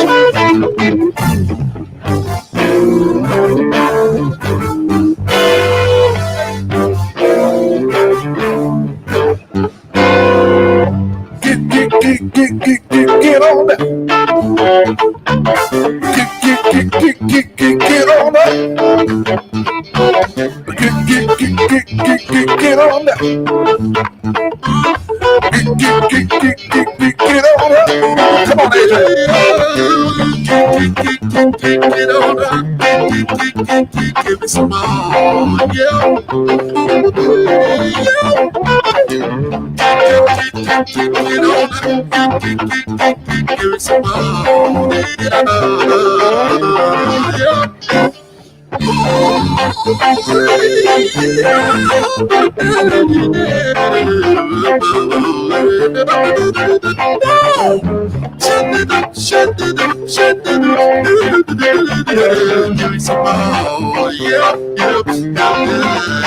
Give me some more. Yeah. Just give me some more. Just give me some more. Just give me some more. Just give me some more. Bridge.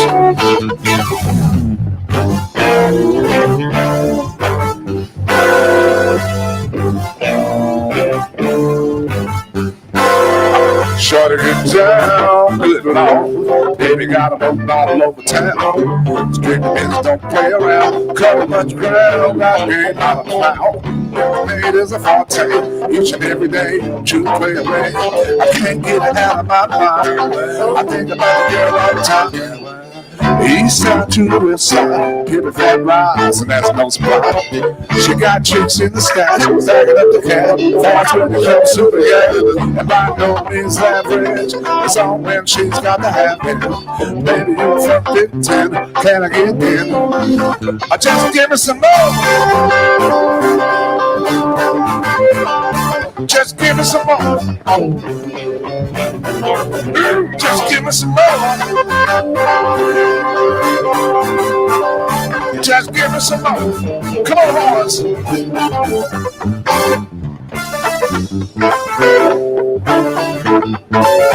Just give me some more. Give me some more. Give me some more.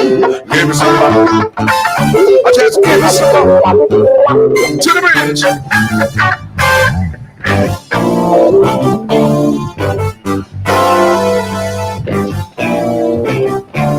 Take it on. Keep it going. Keep it going. Woo. Here we go.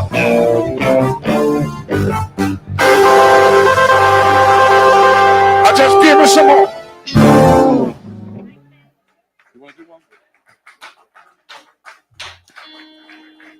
Hey Clay, is it okay if we do like a love train around? I'm just kidding. You do whatever you need to do. I trust you, my friend. Or a soul train line? How about? We can might get have to do that. a good soul train line or something?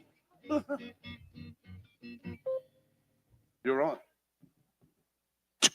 Check. 1, 2. Oh wow, you sound good. You Do I? look better than you sound, but you sound great. I can't decide which one I want to do. You want to sing along with me? Let's do it. Okay. Let's do it. Ladies and gentlemen, singing sensation, Clay Clark. Oh wow. Okay, here we go.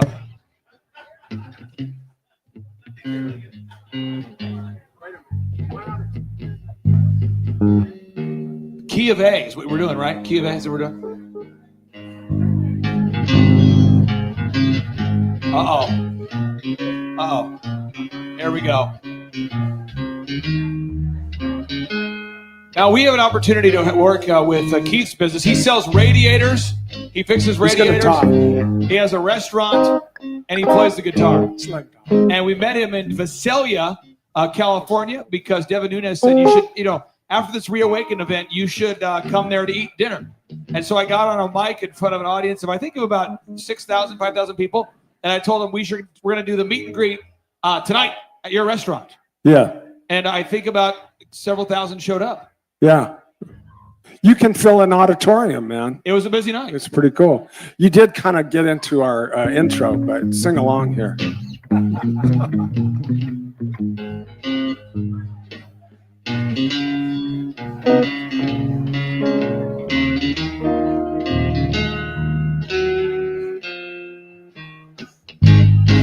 Where it began, Boom, boom, boom, boom. I can't begin to know it. You're like the seventh inning stretch. But Everybody stand to then your feet. again, Everybody it's stand to your feet. We need some growing energy. strong. Everybody stand up. Seventh inning stretch here. Come on, Kelly. Stand to your feet. Let's do it. Here we go. Was it in spring? If you know the lyrics, feel free to sing along. Then spring became the summer. And if you don't, just pretend like you've had 7 adult beverages and just make it up. You'd come along. Here we go. People on the upper deck. You know the words.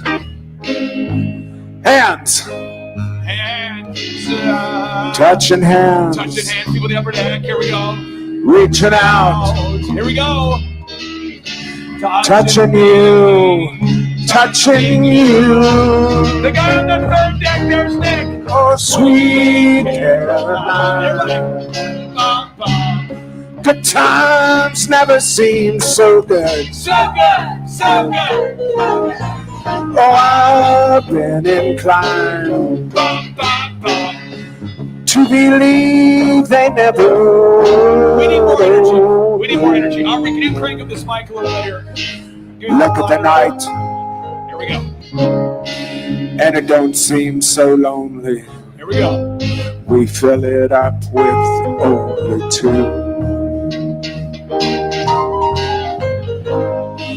And when I hurt, Oh, yes. burden runs off my shoulders.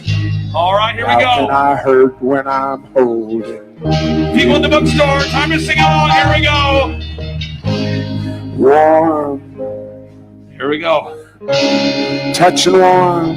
Touching on. 5. Reaching out. Reaching out. Touching you. Touching you. Touching me. Come on, Nick. Let me hear you out there. All right, here we go. Oh, sweet Caroline. Everybody. Good Good times never seem so good. Yes. Oh, I've been inclined to believe they never would. Yes. Oh, no. Last time, bring it in.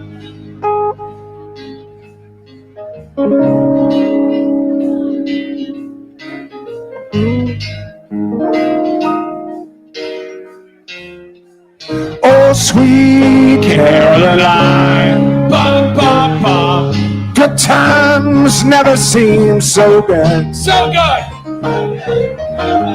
Oh, I've been inclined. It's okay. To believe they never would. Oh, Yes. no.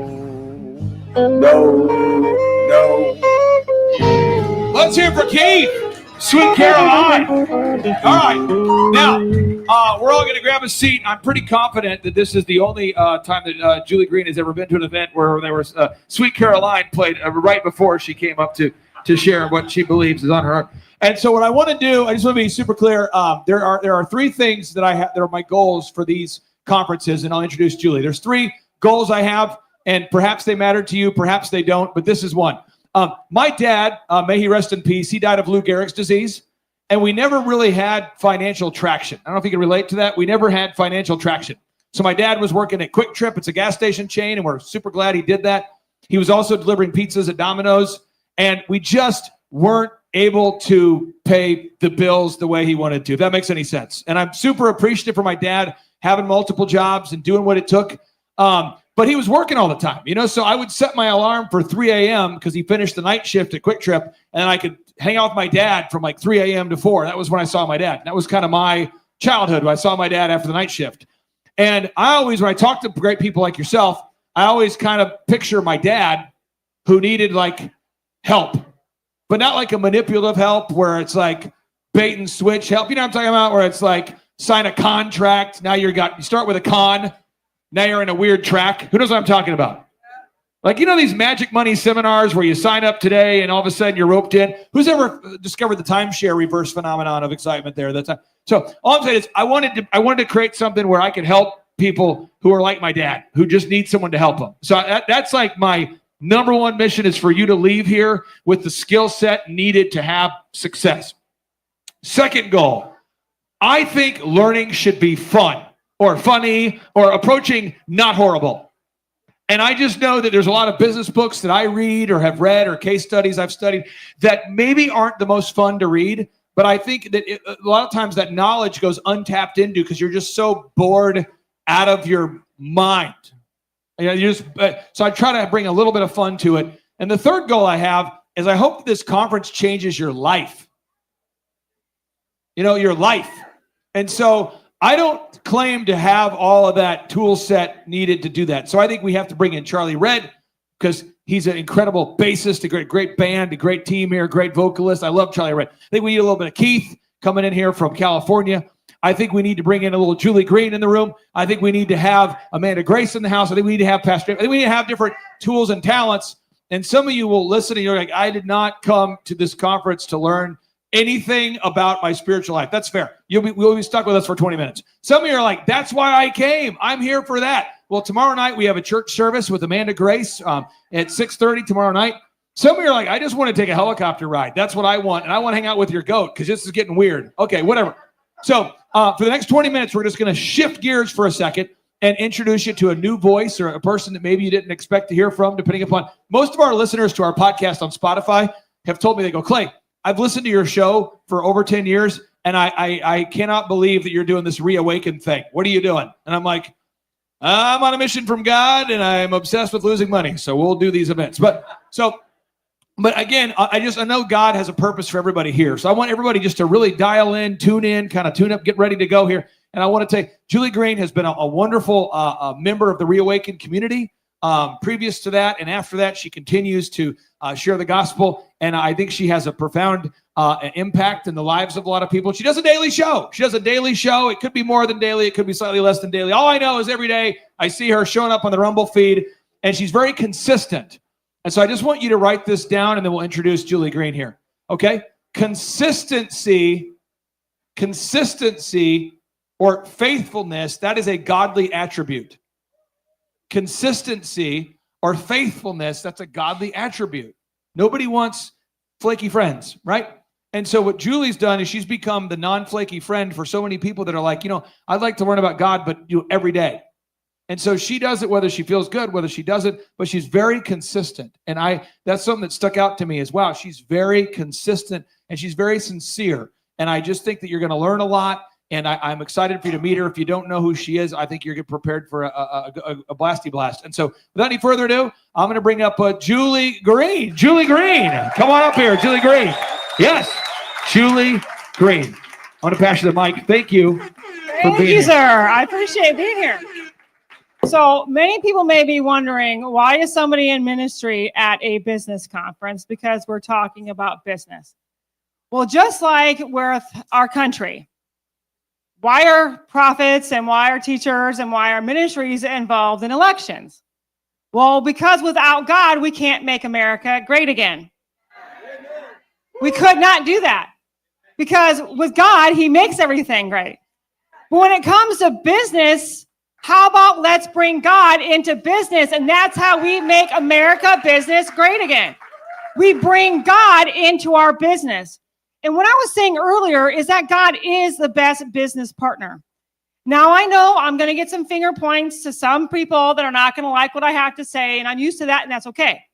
Because I say things that I know that God needs people to hear.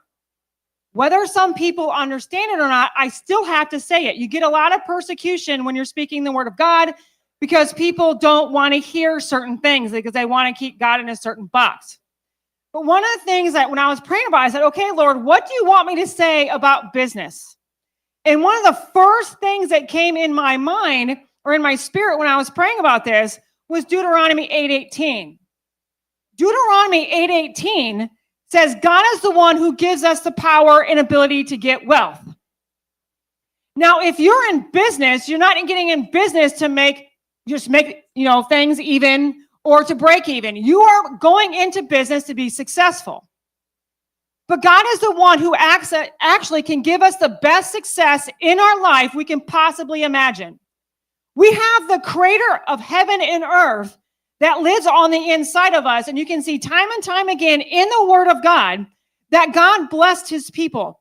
God made sure that his people were so blessed that people were jealous of them. It was made known even in Genesis 26. When Isaac was not supposed to go down into Egypt like everybody else was, Egypt was representing the world and how the world does everything. He says, don't go down to Egypt, but go to the land which I am telling you to go to. And as he went there and he obeyed God, he actually reaped 100-fold because he didn't fall in the world's mold. And so when we are trusting in God, we are trusting in his ability. With man, we are limited. But with God, all things are possible. And another thing that I love to do every single morning is introduce people to God. I don't want people to pay attention just to who I am. I want people to know God and the names of God. One of the names of God is Jehovah Jireh. You can find Jehovah Jireh in Philippians 4:19, and he said, I will liberally supply, fill to overflowing your every need. And if you have needs in business, God's promise to you is that he will liberally supply, fill to overflowing your every need. And people ask me, how did you go from your start out in this ministry and how'd you go to where you are today? And I said, I don't take credit for 1 minute of it. It was God who told me. I fought him for 3 years to get on YouTube. I refused to get on because I know persecution and I know how nasty people can be. But at the same time, I know I also had the love of God and I had the love of his people. And I just wanted to give him encouragement because the world was full of discouragement. The world was full of so much lies and deception. And people were full of so much hopelessness and despair. And so one of the things that I do want to do is introduce people to who God is. Not only is he Jehovah Jireh, your provider, and you thinking about this in business, don't you want somebody that you're partnering with that is successful and has never failed? God has never failed in anything that he has ever done. God is an undefeated God. He's also unlimited God. He's unlimited in anything. And so when you think about it, if he says in Deuteronomy 8:18 that I give you the power and the authority to get wealth, if you can tap into that, he wants all of his people to be successful in every endeavor that they put their hands unto. He wants to bless each and every one of you. And the blessing in the word, you can find that in Proverbs 10:22. And it says, the blessing of the Lord, it brings wealth. And it adds no toiling to it. There are so many people out there that don't understand what the blessing is. The blessing of God, he gave the blessing to Abraham or Adam and Eve in the Bible. He said, I'm going to bless you. What is a blessing? The blessing is an empowerment to prosper, to succeed, to excel, and to rise above everything that would try to keep you back and to hold you down. Do you know, not only do you have competition in the world of business with other people who are selling like products, but you also have somebody out there you can't see that is out there to destroy your business. That is the adversary, and that is Satan. Satan not only wants to destroy our country, he wants to destroy our churches, and he wants to destroy our businesses. He does not want you to be successful. And that is why you see so many billionaires. That's why you see so many globalists that are out there, because the church hasn't gotten involved and the church is staying out, just like the church stayed out of the government. And when the church stayed out of government, God wasn't there, and God wasn't there, evil was reigning. And when God has not been in business, because there has been a scripture that has been distorted. And that scripture you can find in 1 Timothy chapter 6 and verse 10. And it says the root or the love of money is the root of all evil. And then you have Christians that will say the love of money or the money is a root of evil. If money was evil, then why does God say that I've given you the power and the ability to prosper? Then why did God say in Genesis 12:2, he said to Abraham, those who will bless you, I will bless. Those who will curse you, I will curse. And so you think about it for a minute. If we have a God that even with Isaac, he made him so wealthy in the sight of his enemies were wondering, what in the world is he doing? And how is everybody out over in Egypt? He's over somewhere else doing something else, and he is more successful. God wants his people to be shown to be successful. And so when it came to this ministry, one of the things that I said, God, I lay it to you. I don't know what I'm doing. I am not a business person. Thank God, God brought me a team. We were just talking about finances earlier. I think I have people who do my accounting. But even with every part of that accounting and every part of what's in that bank account, and what's in those bank accounts, it's all given to God. If God told me to give it tomorrow, I'd give it all tomorrow, and I don't care about it. He told us to write checks, and we just do it whenever he tells us to do it because it belongs to him. That's why it's successful. Not because I'm a perfect person or not because I am doing everything right. We all make mistakes. But when we give everything to God and let God do it, that's when we become so successful. And the blessing of the Lord, it does encourage you and it causes you to triumph over every adversity. You have an enemy that is out there that wants you to lack. He wants you to live paycheck by paycheck, and he wants your businesses to fail. He wants you to claim bankruptcy, and he wants you to be enslaved into this world system.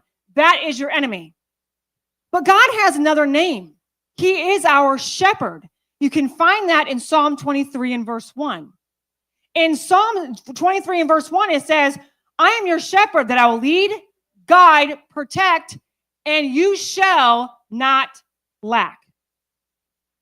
So if you think about it, we wanted God back into our government.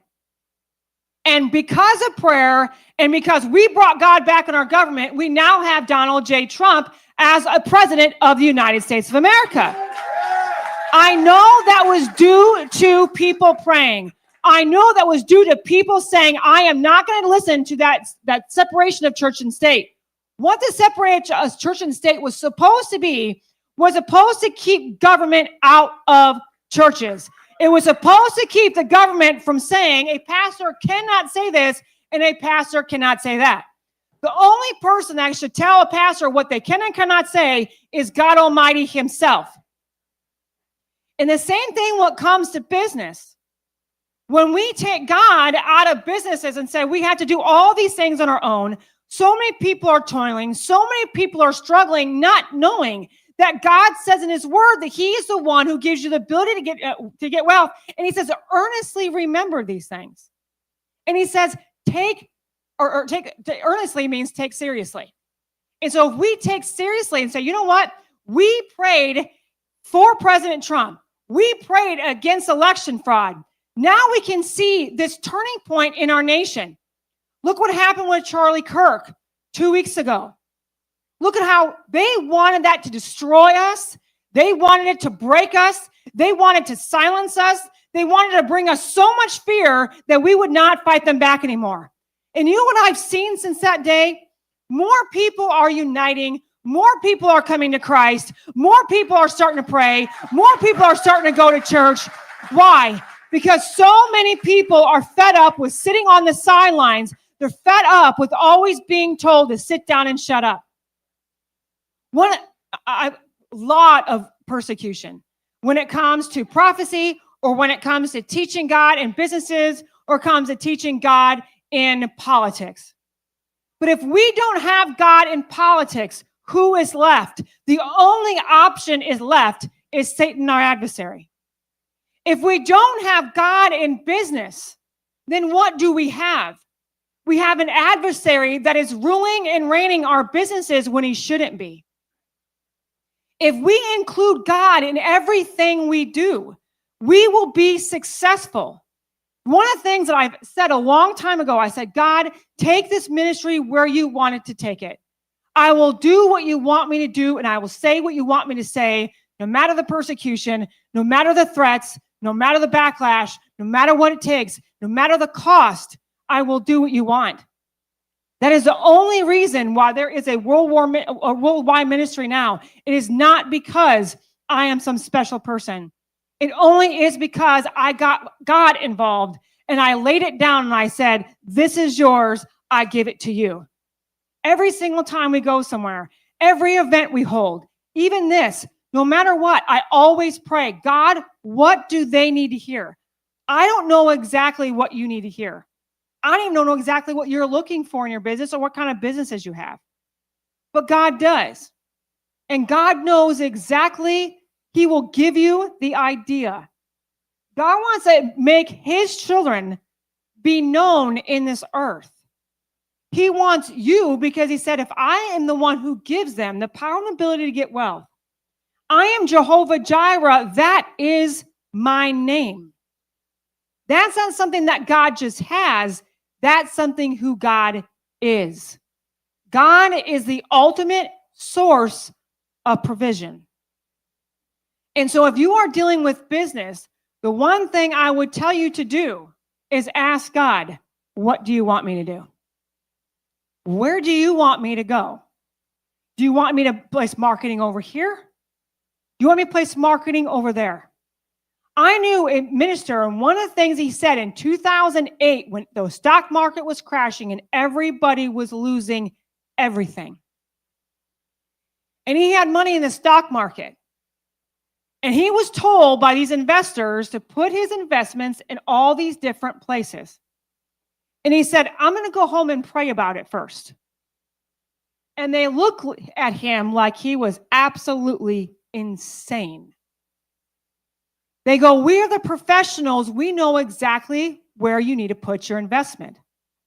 He said, no, I'm going to go pray about it first. He went home and he prayed about it. He came back the next day and said, I want here, here, here, here, and here. It looked like the dumbest decision that he ever could have made in those investments. And they came to him on Christmas Eve after hours with a massive basket. And they knocked on his door and he opened it. And they said, I just want to give this to you. You are the only one out of every person that has investments, the only one that made money. Why? Because he sought God about it. He wasn't seeking man. Remember, man has a lot to do with it. We have people who are against us and everywhere we look. They will purposely give you bad advice. But you know that God doesn't ever fail. And one of the things when God says the love of money is the root of all evil, it is the love of it. It's putting the love of it and making it more important than God. But if you say, God, I give these things to you, money doesn't have me. But I thank you, Father God, that you are my source of supply. It says in your word that you will liberally supply, fill to overflowing my every need, not just a little bit. God wants his people to overflow. Just to think about it, if you ask God what to do about your business, if you're having business issues, and you're saying, Lord, this is going on, people are telling me to do this, I'm getting missed messages, what should I do? God is the one who will never lie. God is the one who you always can count on to give you the right advice. God in his word, again, it even says in Genesis 12:2, those who bless you, I will bless. Those who curse you, I will curse. If you look at all the times with Abraham, Abraham went into these different kingdoms and he would leave rich. And a lot of people in the ministries don't like that word. God does not have anything, there's nothing wrong with you being successful. There's absolutely nothing wrong with you being successful. That is what the world has told you, that you can't be successful. And the world tries to suppress God's people. Do you know one of the number one threats in the world, not just the United States of America? Do you know who the biggest threat is? Not only to our enemies over in other nations, but also the deep state in this country. You know who the biggest threat is? You and I. Christians, we are conservatives because we won't put up with tyranny and we won't back down to a bully.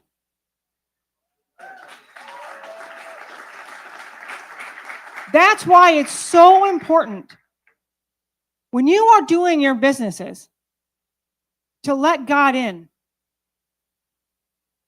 I only gave you a few scriptures because I only have so much time, and I always promise Clay. I always respect him. I don't go over my time. I sometimes usually end early because I know there's a lot of speakers. But one of the things I want to give to you today is the scriptures that I gave out today. Seek God. Ask him what he wants you to do. Make him your business partner. Make him a part of every one of your meetings. Make him be a part of that business, because you know if he is a part of that business, you know your business will not just stay the same. Your business is going to thrive because you have the Most High God on your side, and that Most High God is an undefeated God, and that Most High God is the one who will not fail you. So I can say today is, again, yes, I'm in ministry, but I will say God should make and be a part of every ministry to make a business great again in this nation and in all nations. God's people should be the ones on top and not always on the bottom. So Clay, thank you for giving me this microphone today and letting me give out what God wanted them to hear today. Thank you.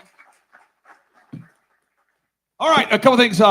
Just so we're kind of, Julie, hang tight just for a second. I got two follow-up questions for real quick. Podcast. People want to watch it. They want to find you. They want to say, hey, we're gonna hear this lady again. Where can people find your Iowa-based podcast, and what percentage of your podcast is devoted to selling rhubarb? None, because Julie doesn't like rhubarb. I think Julie does like rhubarb. He wants me to. He wants me to, and I will promise you. I promise you, Clay, because you're my friend, I'm going to try rhubarb for you. Okay? Yeah. I'm not going to promise you I'm going to like it, but I'm going to try it for you. You can go to jgminternational.org, and you can find on our front page every single where we are. We're on let's see, Rumble. We're on Facebook. We're on X, and we're on every different other website. We will eventually get back on YouTube. They cut me off 6 times, but I've been praying. I'm going to win that argument with them. I'm going to be put back on there.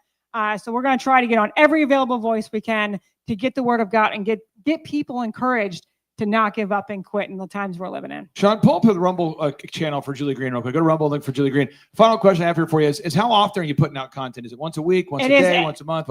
Every morning at 6:30 in the morning. Every morning at 6:30. That's Julie Green. So you can kind of start your day with Julie Green.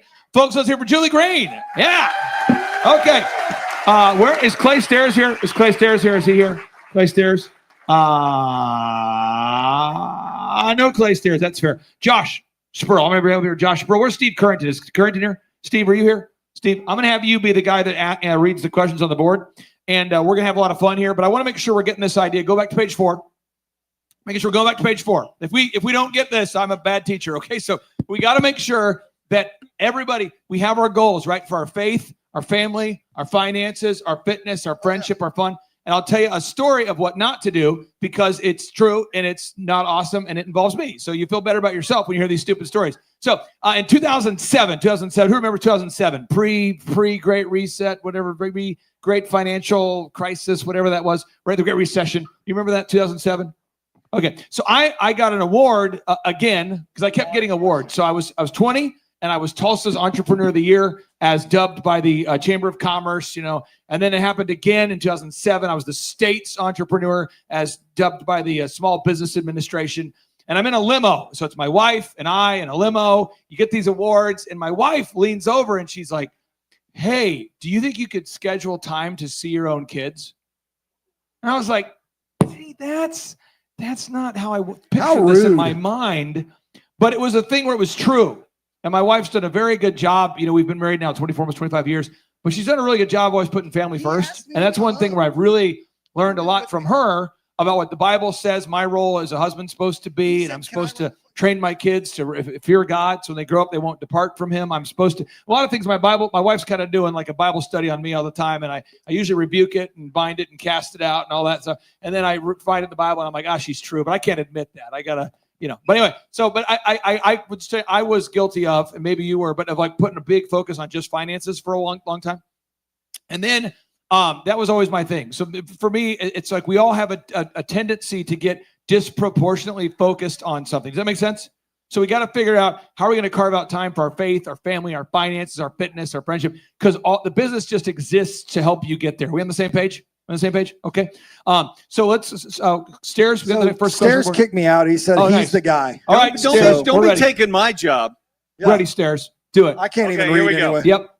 All right, Clay, we're going to start right down here on this side over here. So, Clay, as business professionals, should we avoid slang expressions such as gosh, golly, oh my God?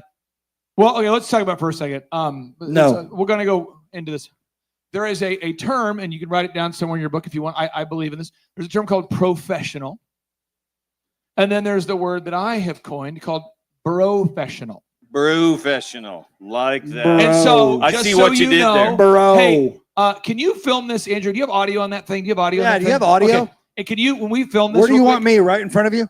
The video's gonna be better as long as you're not in it. It'll be great. I'm just kidding. Okay, so what we're gonna do is we're gonna do a quick survey. This is just an example of the kind of thing.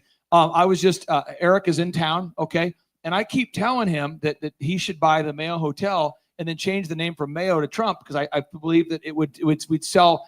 I think it would be sold out perpetually. And so, quick survey. Maybe you don't agree. How many of you think if Eric Trump were to buy the Mayo Hotel and switch the name to Trump Hotel, it would be more booked out than it is now? Yep. Yeah. Round of applause. Round of applause. I would stay there, and I live here. You would do that? Sally would love it. All 77 counties voted for Trump. I think you could just swap out the sign, bring that Trump customer service, that kind of thing.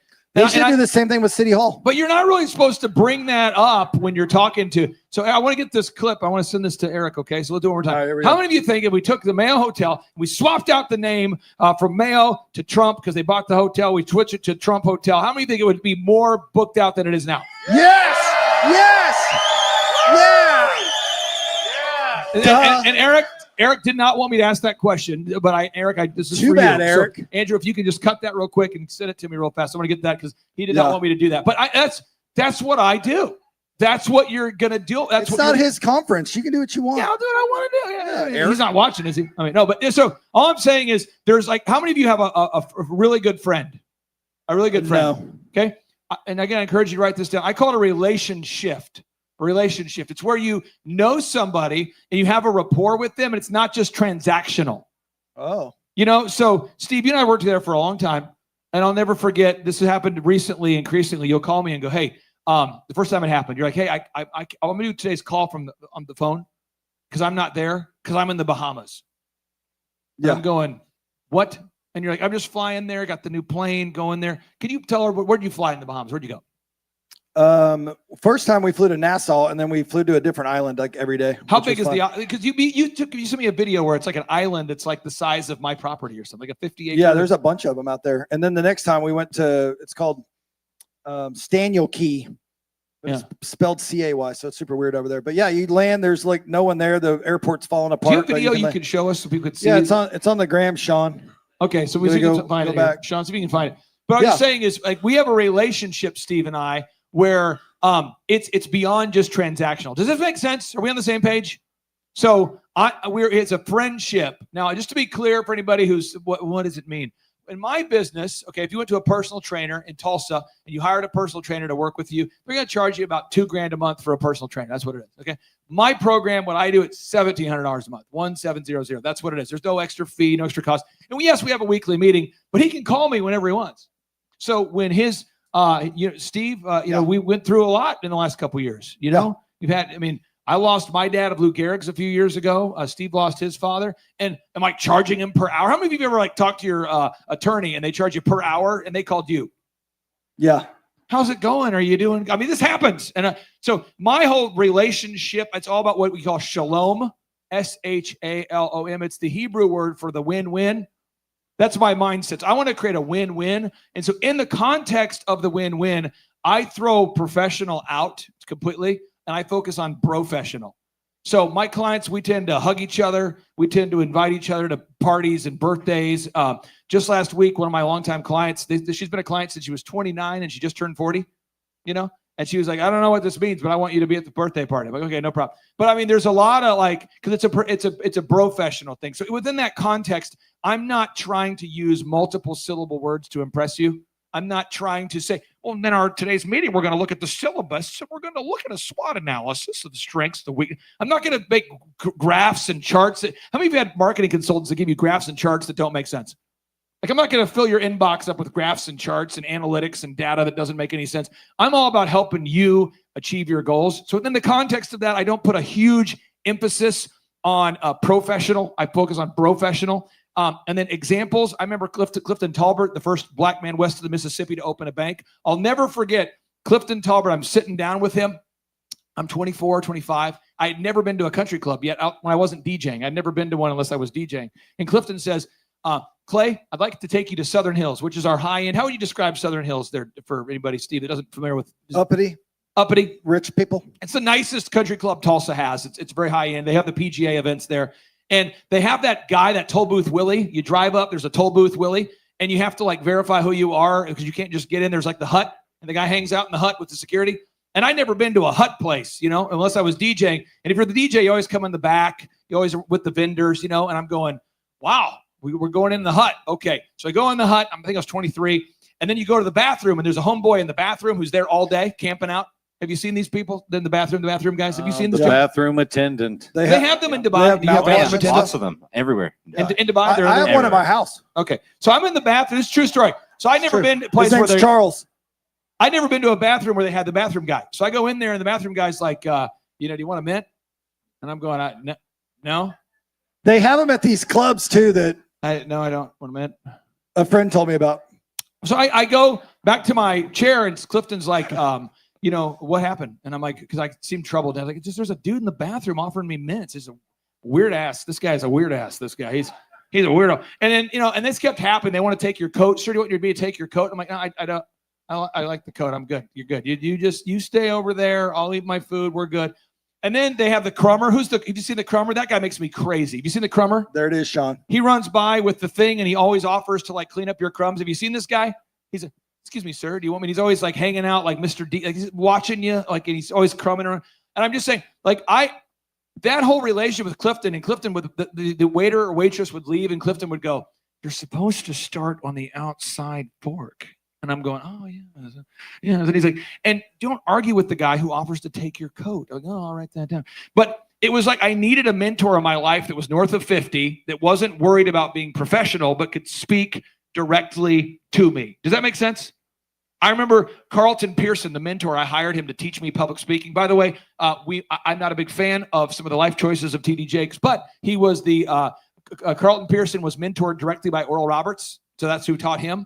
And then Carlton Pearson had the largest church in America. And then he mentored T.D. Jakes on public speaking. And then I hired him too. So I was his only other client, was myself. So T.D. Jakes and myself. And so Carlton would tell me things in our meetings. He would say, Mr. Clark, for this week's meeting, I want you to go speak to a group of high school students or college students and come back with the footage. You have your assignment. And I want to watch it with you. So we're watching the video, coming back, and he says, Mr. Clark, I'll never forget it. He goes, you ear raped your audience. Ear raped. And I'm like, did you say ear raped? Yeah, that was probably one of the worst talks I've ever seen. I like you enough to tell you, but it's really awful. Like what you did you pay them to watch or what? I'm like, no. And he's like, I don't know how the kids endured it. Are you okay? Did you make it through? Did they? And I'm like, man, this is brutal. He's like, no, but it's worse. I mean, it's much worse than I just said. Let's watch it again. I'm like, no, I don't want to watch. Because I didn't have an outline. I didn't have a plan. I didn't engage. I didn't know what I was doing. But I needed that mentorship. And I think if you hide behind professionalism and corporate emails and org charts, and you lose all of that. Now, I don't want to use the Lord's name in vain, because I think that's something that I believe don't want to use the Lord's name in vain.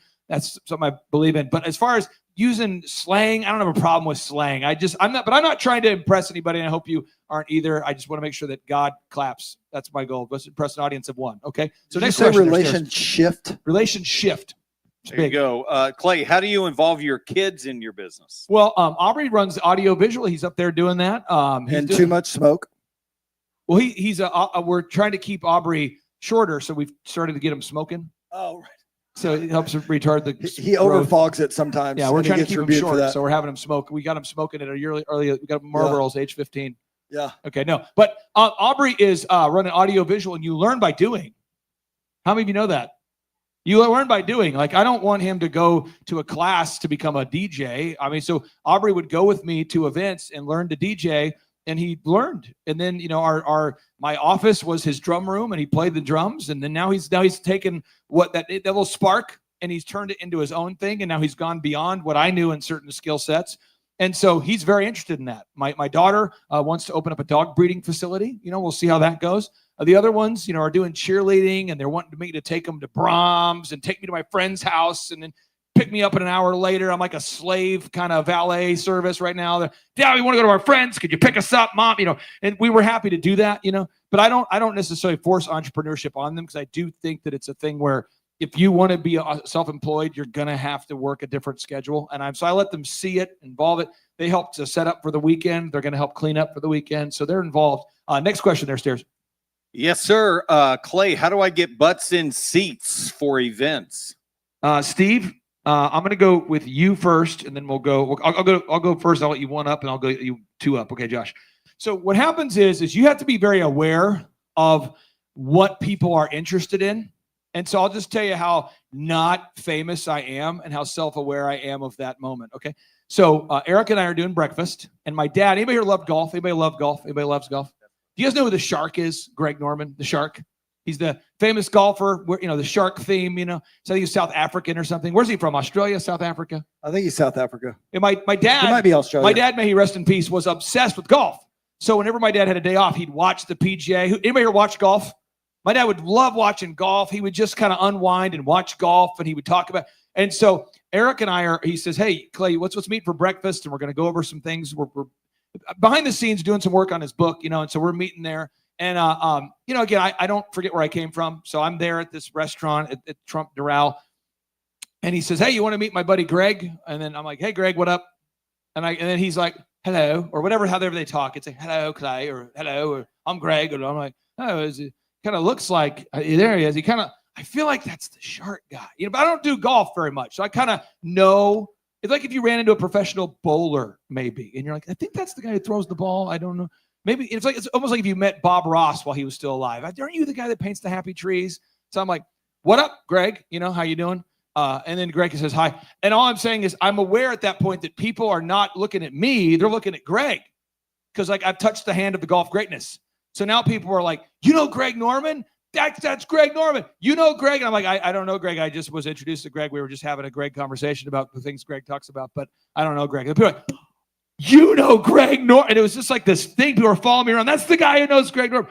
One of my clients has done very, very well, and I'm backstage for one of the events, and people see me talking to this household name, and they're like, "You're the guy who knows the guy is the top 40 artist," and it's not. And all I'm saying to the story is, I know that they're not there to see me. Does that make sense? Are we on the same page? So what you have to do is you have to get people to the thing, and so to get people to the thing, you have to get people's attention with somebody, and so you have to be very aware of what that thing is. So that's why I'm here. Exactly. I mean, people You're come welcome. here to talk to Steve, and they say, You're welcome. He's known online as Steve the Body Currington. Steve the Body Currington. But all I'm saying is, I have to be aware of that. So whenever we do a Reawaken event, I'm very clear that, okay, people are here to see General Flynn. I might MC and segue and sell tickets and insure it and all the things I do, but they're here to see him. And so we got to make sure you figure out why people are there. And you got to really focus on that. And then you have to unrelentingly tell people about it until you hate the idea. And then you have to do it more. And then at the other end of the hate, you'll find burnout. And then you take that burnout and you somehow set yourself on fire. And then you talk about it more. And then you somehow take the hate and turn it into haterade, and you sip on it and you keep talking about it. And then people are like, all you ever talk about is Reawaken Tour. And then you're like, oh yeah. And then you talk about it and you talk about it. And the people in the bathroom are like, all you ever do is talk about the Reawaken Tour at church. The guy in the bathroom says, all you ever talk about is the Reawaken Tour. Do you want to come to the Reawaken Tour? I mean, I don't know if it's a good time. And you have to keep doing it. You got to, and so that's a big thing. So what step one, figure out why people would want to come. Step two, you have to relentlessly market that idea to your audience until they get it over and over. And that's how you do it. And I don't know if that's helpful, but that's the process. But if you're unself-aware and you think that because you're having a conference that you're excited about, that people will show up to see you, that's probably not going to work unless you're Greg Norman or whoever the celebrity is at that time. So have you ever been to a conference, Josh, where no one else was there? Like you were there and you're like, what? How did I end up at this empty conference? Yeah, I think it was the first one I did where I had like How'd that go? 6 people there. 6 people? 6 people. That's a conference. That's good. 6 people. And I remember telling you we're going to do a conference. Very intimate. And you told me, very factually that you're going to lose money at this activity. Yeah. Yeah. And you did. It's a thing. It's a thing. And then, yeah, keep going. the process to get butts in the seat there.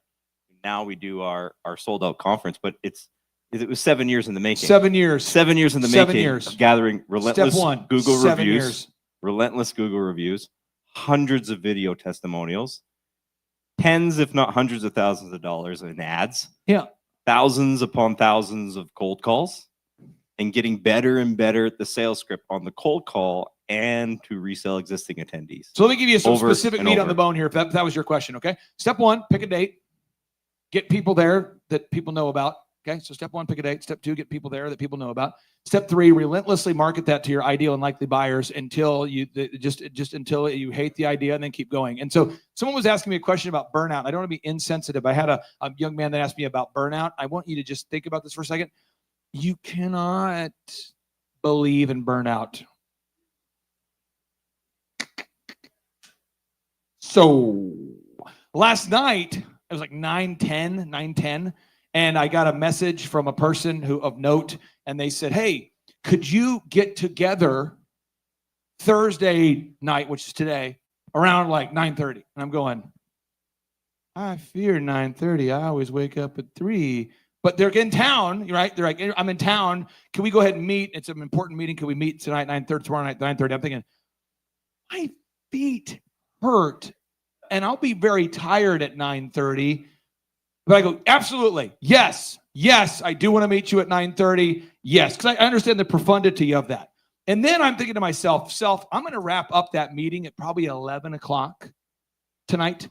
And then tomorrow my alarm's going to go off like a little demon, just at like 3. And I'm going to go, oh no. And I'm going to regret this decision. And then I'm going to start looking like Yoda. People are going to get here and they're going to be like, is Yoda our speaker, like a pale Yoda?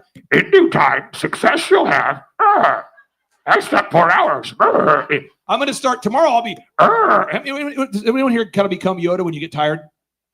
Everything's too much. I'm going to start drinking DayQuil to get myself pepped up for tomorrow at 3 in the morning. I don't know. But I just know the consequences of saying yes to that meeting tonight will be tomorrow morning will happen fast. It's going to happen. And I know it. Every Reawaken tour was like the worst moment of my life, and it wouldn't end for 3 consecutive days. Because we're not done sound check until 10. We're waking up at 2 or 3, and then there's always a security breach or a threat or Wow. So I'm just saying is I don't buy into burnout. I don't. So every time I get bitter, I just turn it into better. If that makes any sense, I picture myself as sipping on haterade. So anytime it's really bad, so like my dad passed away of Lou Gehrig's. Anybody here lost your father or your mother? You ever had that? So I remember I lost my dad of Lou Gehrig's, you know, and I remember just going, Dad, how you doing? My dad says, well, I know I have Lou Gehrig's. I'm in my Hummer, my white Hummer at the time, and I go, can I call you back? Can I call you back? I got to go to work, and can I call you back? He's like, I got it. So I just like turned off the waterworks, went back into work, did my thing, and then I said, Dad, I called my dad. I'm driving down, for those of you from Tulsa, I'm driving down the Riverwalk or Riverside, and I'm driving towards the creek. And I got right, Steve, you know what that toll is. There's a toll right there. Yeah. And I would go through, and I'm driving, and I got right to the toll. How many of you, when you're on the verge of crying, anything could set it off? And so I'm like going through, I'm not a toll guy. I don't like the toll thing. And I'm looking for change. And I maybe have like 32 cents and I need 35 or whatever the number is. And I just lose it. Like I just cannot get it together because I know how Lou Gehrig's is and you die of suffocation. And so I'm like, Dad? And he's like, are you good? And I go, no. And he's like, okay, you good? I'm like, I'm pulled over crying at the toll road. Maybe it's because it's so much money. Maybe that's what I'm upset about. My dad's like, I understand. And we kind of worked through that. And I could have got to what you call burnout there. That was kind of like, for me, not a high point of my life, you know? So then, because I've attended my own seminars, I'm trying to turn bitterness into betterness, right? So I got home to my house and I said to my wife, I got to go to the man cave. Who has a man cave? A woman cave. So I go to the man cave. I go to the man cave. I'm in the man cave. But I told Vanessa, I just need to be alone. I need some R&B. Gonna need some R&B. I'll be back. Give me just like 12, 15 hours. I got to go. So I go to my man cave, which is like a room about the size of a garage. And it got great lighting and great music. And I'm listening to some stuff, working on it. There's a Colton Dixon song called Autopsy, which did not help, I don't think, the Waterworks. And I listened to it. So I'm going to play it for you guys because I think it might be helpful. But I listened to it. We'll cue it up here. And I'm listening to Autopsy. By the way, Colton, I think he'll be here tomorrow night. We'll see how that all works out. But I listened to it. I'm going, and Colton was a client at the time, and I knew a song. And how many of you like music helps you kind of recalibrate?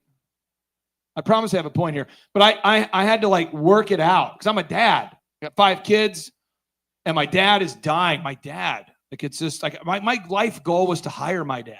Like that was my entire goal, was to hire my dad. I hired my dad when I was like 25 years old. That was the highlight of my life. I remember calling my dad, Dad, you can come work for me. You're done being poor. It's awesome.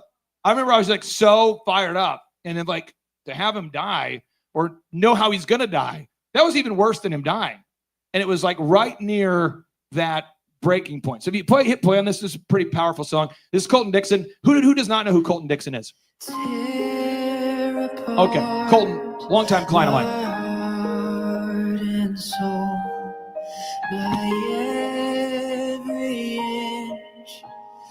Take it all, but I am more than skin and bones. I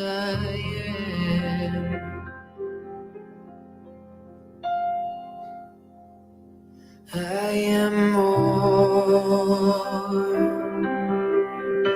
Looking inside through a different lens, seeing my life, but missing the point of it.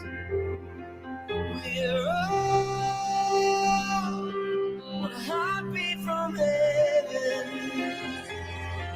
We are one heartbeat from heaven. So tear apart my heart and soul, my every inch.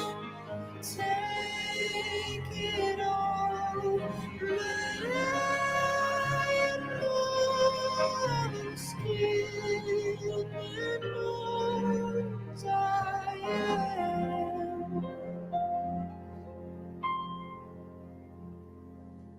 I am more. Life takes your breath away and doesn't give it back, even if you ask, even if you plead, get down on your knees. It's out of your control. Where you gonna go?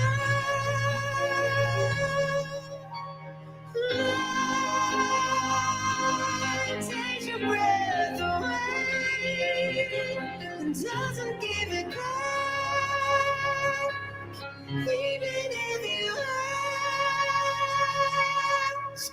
So tear apart my heart and soul, my every inch. Take it all, but I am more than skin and bones. Tear apart my heart and soul, my every inch. Take it all, but I am more than skin and bones. I am. So I come out of my garage and I tell my wife, I got a plan. So again, I'm just helping somebody get, if that was your question, it's a deep question. I want to give you the answer, okay? So you got to take action. Okay? So if you're going on the burnout phase, take your bitterness, turn it into betterness, but take action. Massive action. Boom. Big, overwhelming, optimistic momentum. Big, overwhelming, optimistic momentum. So I called my dad. I said, Dad, what if we did like a funeral, but you're alive? And he's like, coming again? I'm like, you know, people always come and say nice things about the person who just died. What if we do that while you can still talk? And he's like, yes. I'm like, and then let's set some goals. Your high school reunion, like your big 50, you're supposed to be dead before the reunion, right? Can you be there for that? He goes, I'll do it. I'll lock on. I'll be there till my reunion. I got it. And then my radio show, we're going to go live on Talk Radio 1170 on September 5th. And you're supposed to be dead by 2 months at that point. Could you stick around for that? Because it'd mean a lot. You know, and my dad said, yeah, I'll do it. So we like set goals, you know? And so now I'm calling Eddie Sutton. I said, Coach, his basketball coach for Oklahoma State. Coach, my dad's dying. And he's like, son, I'll be there. When is it? So like he flew in. Paul Pressey, he at the time was the assistant coach for the Lakers during Kobe's final season. And Paul's like, I'm going to come visit. I'll be there. I'll be there. This is like during Kobe's final season. He's the assistant coach. You can't miss a game if you're an NBA coach, by the way. The bank, Grand Bank, they shut the bank down for the day to send their employees to visit my dad. It was crazy. And so Paul, like, he was upset. And Paul said, hey, I got something. You know, I got drafted, right, by the Milwaukee Bucks. I said, yeah. He goes, I got something in the mail. I'll send it to you. So we get it. And Paul gave my dad his NBA draft jacket and his hat, you know. And it was like, but we took action. And so we would cry a lot, but it was like we took action. And somehow through that taking action, some of the best times happened. And at my dad's reunion, he could barely breathe, and he tugs at my shirt because he could use his right hand, but not his left. And he would grab me, and he said, this was my favorite day. And it's like, and it was rough because my kids are with me, you know, and you're just right there. It's like right there. And I'd be BSing with you if I didn't mention these things. But you got to take action. Like, it just has to happen. And then at the reunion, there was a guy, I hadn't seen him, and he said, man, you doing that for your dad, let me know. I have not been maintaining a relationship with my dad. I need to be in touch with and so you just got to take action. But if you lament on those feelings and you just hold them there, that's not good. So I would just encourage you, if you're on the verge of a burnout situation, just go ahead and write down, I do not believe in burnout. And if you read Matthew 5:10 from the Bible, God says it says, blessed are ye who are persecuted for righteousness' sake. Steve had a going away party here, Steve, for your mom? Yeah. Here. Yeah. Tell us what you did there. Well, she didn't want a funeral, but she was dead, so she didn't have a boat. So we had a party Here, I mean, we brought a sax player in, which Yeah. is a customer of ours that is from here in Oklahoma. That's like a Hall of Fame saxophone player, and we just had a celebration. So also, if you haven't done it, when you die, everybody picks your funeral pics. You know what I mean? It's like the ones that play on the slide. You're proactive. You're already choosing your. Oh yeah, I made my own slide, and I just add to it. And then if you're a jerk, I just delete you. So I don't. That way, like, you know what I mean? Like if you might be in the list at some point, but then I'm going to take you out if you're, bad. But I encourage you, make your own, because you want it to be what you want. No, you can't control after you're gone. But yeah, we had a big party for my mom. Other things and people that were powerful. Dr. Z, I'll never forget. He came to me after one of my staff meetings in the middle of the day, which, by the way, he'll be here tomorrow, but he's very unusual. It's very unusual to see Dr. Z ever. He's kind of mythological, and it's because he runs the state's top optometry clinic. He also runs a bank. He has an auto auction. He's involved in a lot of things, and he's been a mentor in my life. And he just bought all the radio stations. He bought all the radio stations in Tulsa now. So now you're controlled by Dr. Zellner. Okay. So we're going to be pushing a narrative. Okay, yeah. The narrative is, why does every commercial say Clay Clark is awesome? This is a weird. Okay, anyway, so but Z, he showed up in the work day unannounced, and I bouncing between meetings, and he's like, "Hey, can I talk to you?" I said, "Sure." He goes, "Do you need a father?" And I go, "Yeah, yes." He goes, "Okay, stop crying because you're at work. That's embarrassing. It's letting us down a little bit. I need you to make payroll, do the things you do, but then let's hang out. Let's when I'm here, I'm your dad. I got you."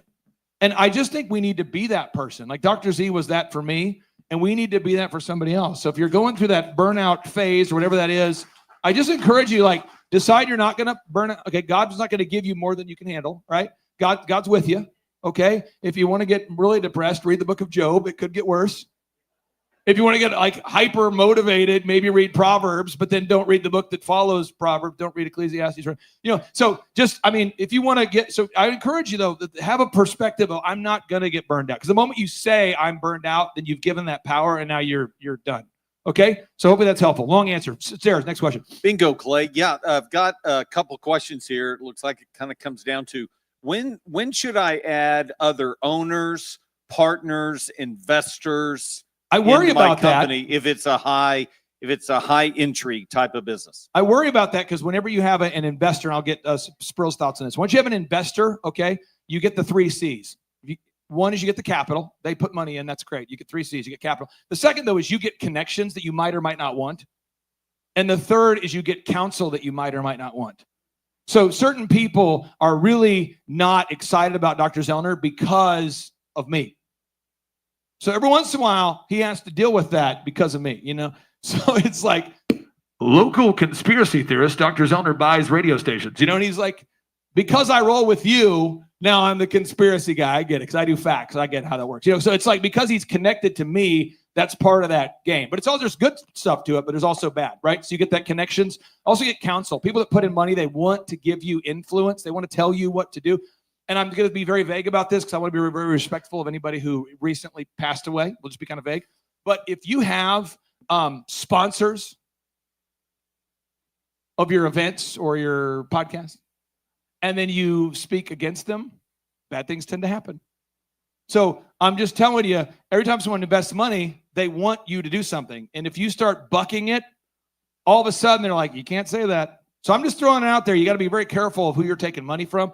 Sprill, how often do you meet somebody who's in a financial situation that's ridiculous because they decided to partner with somebody they should not have partnered with?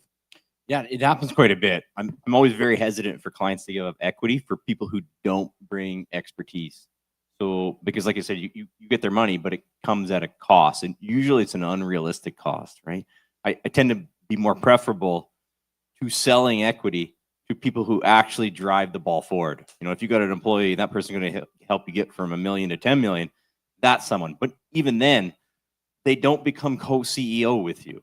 If there's any buy-in to happen, it comes with a very preferential buyout, and that money that you get from the buy-in is kept liquid. So if you have to reverse that transaction, you can. And I'll get more deep into that question for someone who wants to know. I just want you to understand this idea. If you are going to partner with someone, please understand that you are getting their counsel, their connections, and their capital. So if it's possible for them not to become equity, that'd be great. It'd be great if you could do that. And if you do partner, you want to have an agreement on how you're going to break up. I hate that. I wouldn't do it for marriage. I don't recommend it for marriage, but some people do. But I'm just saying I'm not going to get divorced. So therefore, I don't have a plan for that. But in business, I'm just telling you statistically, it's very unlikely that it will work out for 40 years or 30 years. A lot of times I see people have a great business partner and they pass away and now the spouse of the partner is now partnering with you, or there's always weird things. So I just encourage you to think a lot about partnering with people. Okay, next one. Clay, how do you market for a new podcast? Yeah, a new podcast, there's just 3 things you have to do, but you have to do over and over. And what we have as a culture, we have an addiction to new, do we not? People want like a new car, new girlfriend, new food, new flavor. And people don't like, how many of you like the blanket that your grandma gave you is now like the most important possession? Anybody like that? Like, I guess they're like photos of my dad with his Bucks jacket have so much meaning to me. Because I'm like, a guy got drafted in the NBA and they give you a hat. You know what I'm talking about? They give you the hat and the jacket. And for a guy to give another man his draft jacket and put on there, Tom, you're my number 1 draft pick. This is when my dad's dying. I'm like, that's just so, the Pressey family. I love the Pressey family. Paul Pressey, Phil Pressey, unbelievable people. It just has so much meaning to me. It has so much more meaning than, an item that is a materialistic item. Do you have those kind of items in your life? And I don't know. I just think as you're growing businesses, take a moment before you make big decisions and take a step out and kind of have a long-term perspective to the decisions. And hopefully this conference is giving you an opportunity to kind of call a time out and go, where am I going with my life? Because if not, you're going to get into a weird dystopian situation. Stairs, next question. Yes, sir. Let's see, Clay. Let's go to 3 years in the business. I'm breaking even. Yeah. How do I grow my business? What kind of business? Whose business? Anybody? Hello? Anybody? Well, okay, yeah. What kind of business? Hi, what kind of business? What's that? Candles. So you're in business selling candles. You want to make more profit? You break even? Okay. So usually what happens, wants to get rid of the 9-to-5 job. Yeah, usually once you've developed market share, or some sort of loyal customer base, simply raising the prices by 20% is probably move number 1 that no one wants to do, but you probably need to do it. So all of a sudden you're in that space. Raising prices is something you have to do eventually. If you're breaking even, if theoretically raising prices would take you to a profitability zone. The next is I would make I call it crap, but core repeatable actionable processes. And I would make an activity quota for yourself and make sure you commit to that activity. And then that'll produce the fruit that you want. So if you're doing this much activity to sell this many candles, magnify that times 5 and build a system so someone who's not you can do it. And then you just scale it out. That's how hopefully that makes sense. Hopefully that makes sense. Next question. Next question, Clay. Let's see How? Just how. I Clay. should have done this. He How can't even read. How manage to grow your business while I can't read that. Okay. So what is the best click funnel company? Oh, I can't Charles wait. Kolaw. Charles Kolaw, come on down. You're the next contestant on What Are We Talking About? Let's hear from Charles Kolaw. He looks like Mr. Clean, but he's not. So let's hear from Charles Kolaw, KolawFitness.com. Charles Kolaw. Okay. So the click funnel. I just want to be real for this. Let's get into that for a second. How many of you feel like you represent people that think and use the internet? Come on. So let's talk about a quick survey. Just a quick survey, okay? Moon landings. What are your thoughts? You watching the old footage? You excited about it? You look at it, go, it makes sense to me. That footage is good footage. Do anybody feel good about that? I'm just asking rhetorical. Moon landing. What do you think? Good. No. Yeah, okay. Because you have like a little bit. Okay. What about Nixon calling the moon? Was that? What do you think about that phone call? What kind of self-service was he using? Yeah. No. Okay. What do you think about the third tower that made itself fall down? Building 7? No. It was a controlled demolition. Has anybody had that thought? Like the first 2 fell down, but the third one got scared and just went for it. The third one was like, I'm going down. How many of you had that thought? It was crazy. It fell right on its own footprint, almost like it was controlled. I'm telling you, there's certain. How many of you have these thoughts? Do you even have these thoughts? What about shampoo? 20% more? Really? Did we have less? Did we used to have less? Now we got more? You ever had that thought? Like, do we really have 20% more? Who's having those thoughts? So I'm just saying, what happens is with ClickFunnels, I'm not dogging the idea. Just to be clear, you can't think that you're going to design a system that's going to trick humans to do things they wouldn't do. That's just so awesome that it could. So as an example, a lot of these ClickFunnels companies will tell you that if I visit KolawFitness.com that there's a tool that will scrape my email off of the site. So if I'm logged into Gmail and I go to, who's heard about this? If I'm into Gmail, if I'm logged into Google, right? And I go to colawfitness.com, there's tools that will scrape my email address and send it to you as a lead. You guys know about this? This is a real thing. We know about this. This is real.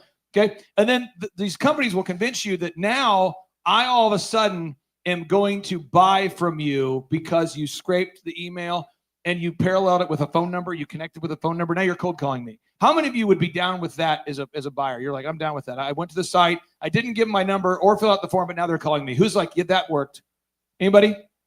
I don't know. I mean, how many of you are like, that makes sense? Anybody like that? They're doing that on Facebook now too. If you just visit someone's page, then you'll get a message from them that says, "Thanks for visiting our page. How can we help you?" Now, for anybody here who's from a different country, I'm not trying to like mock other countries because I'm sure if I went to another country, they would mock me and whatever. But the point is, this is the calls I'm getting right now. Hello, this is Mr. Clark. Hey, no, hello, this is Mr. Clark. Like, yeah, it's a Mr. Clark, I think. Hey, how are you doing? What I wanted to tell you, qualified for a discount or I'm like, I don't know.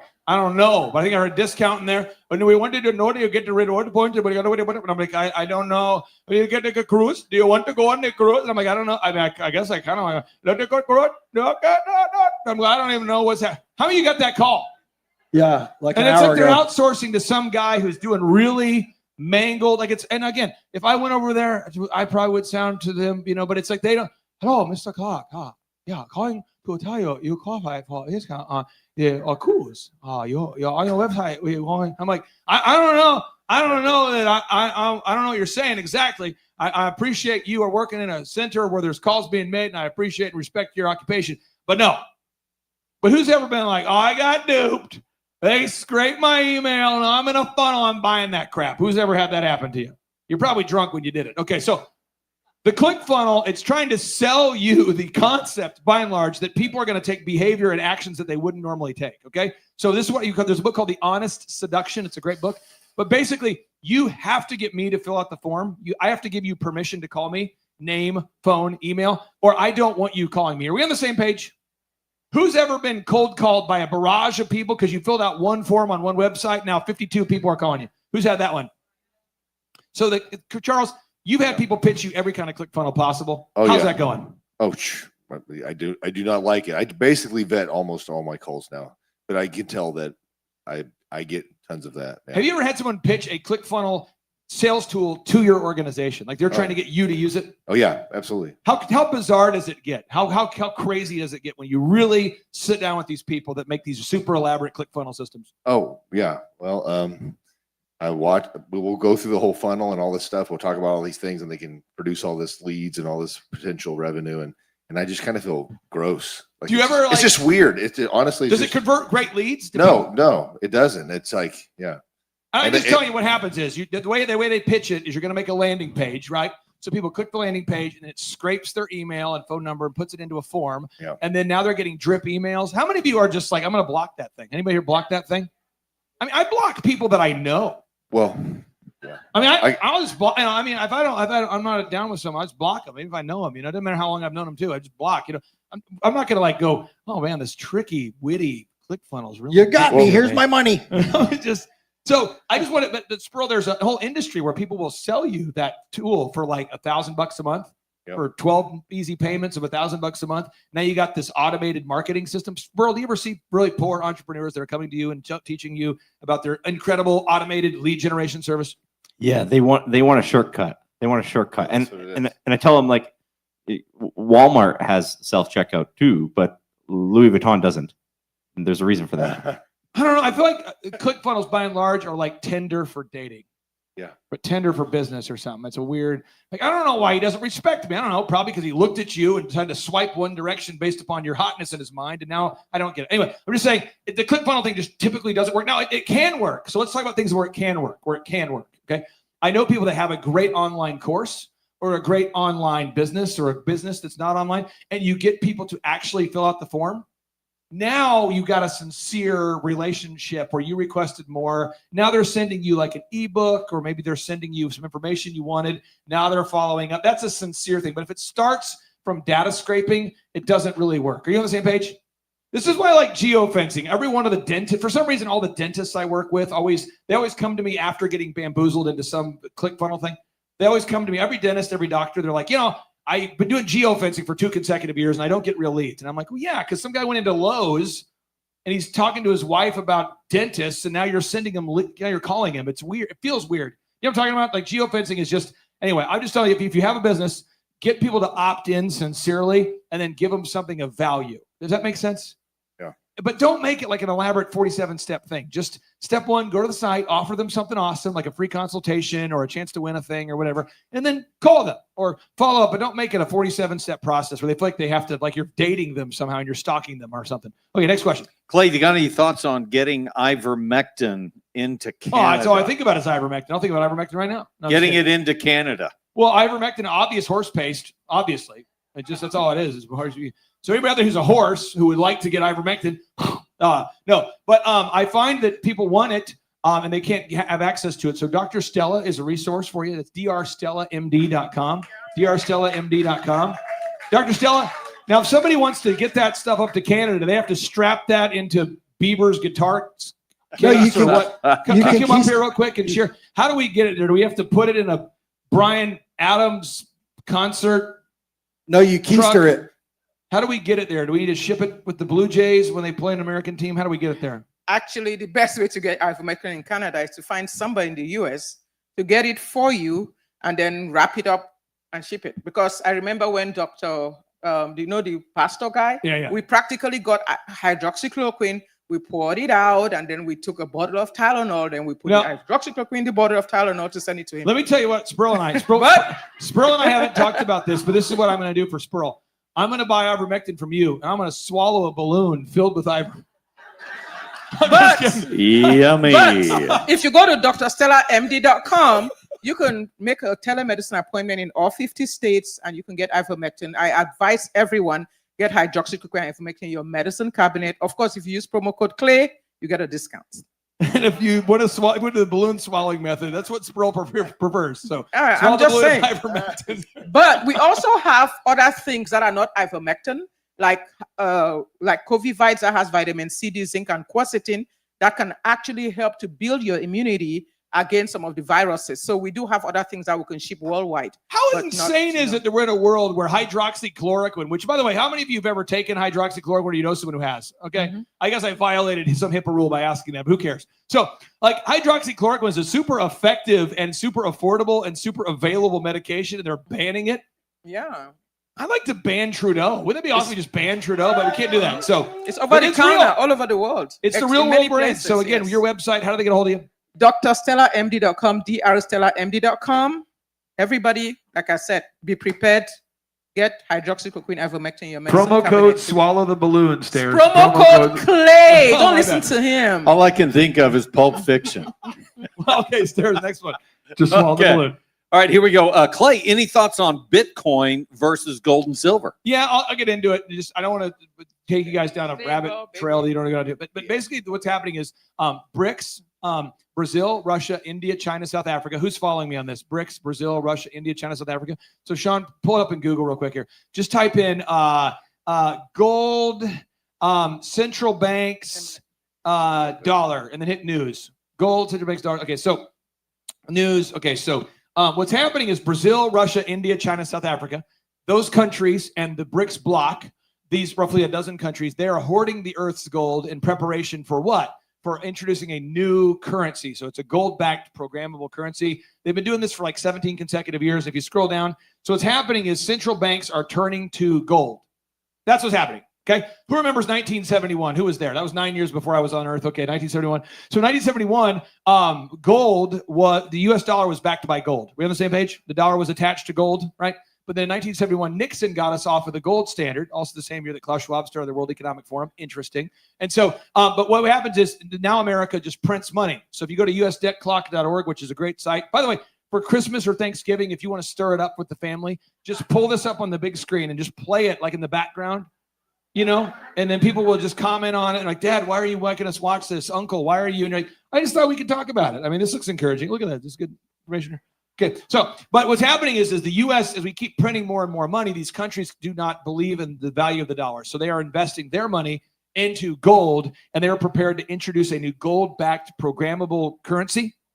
And that'll be based in Shanghai. Sean, look it up. It's called New Development Bank.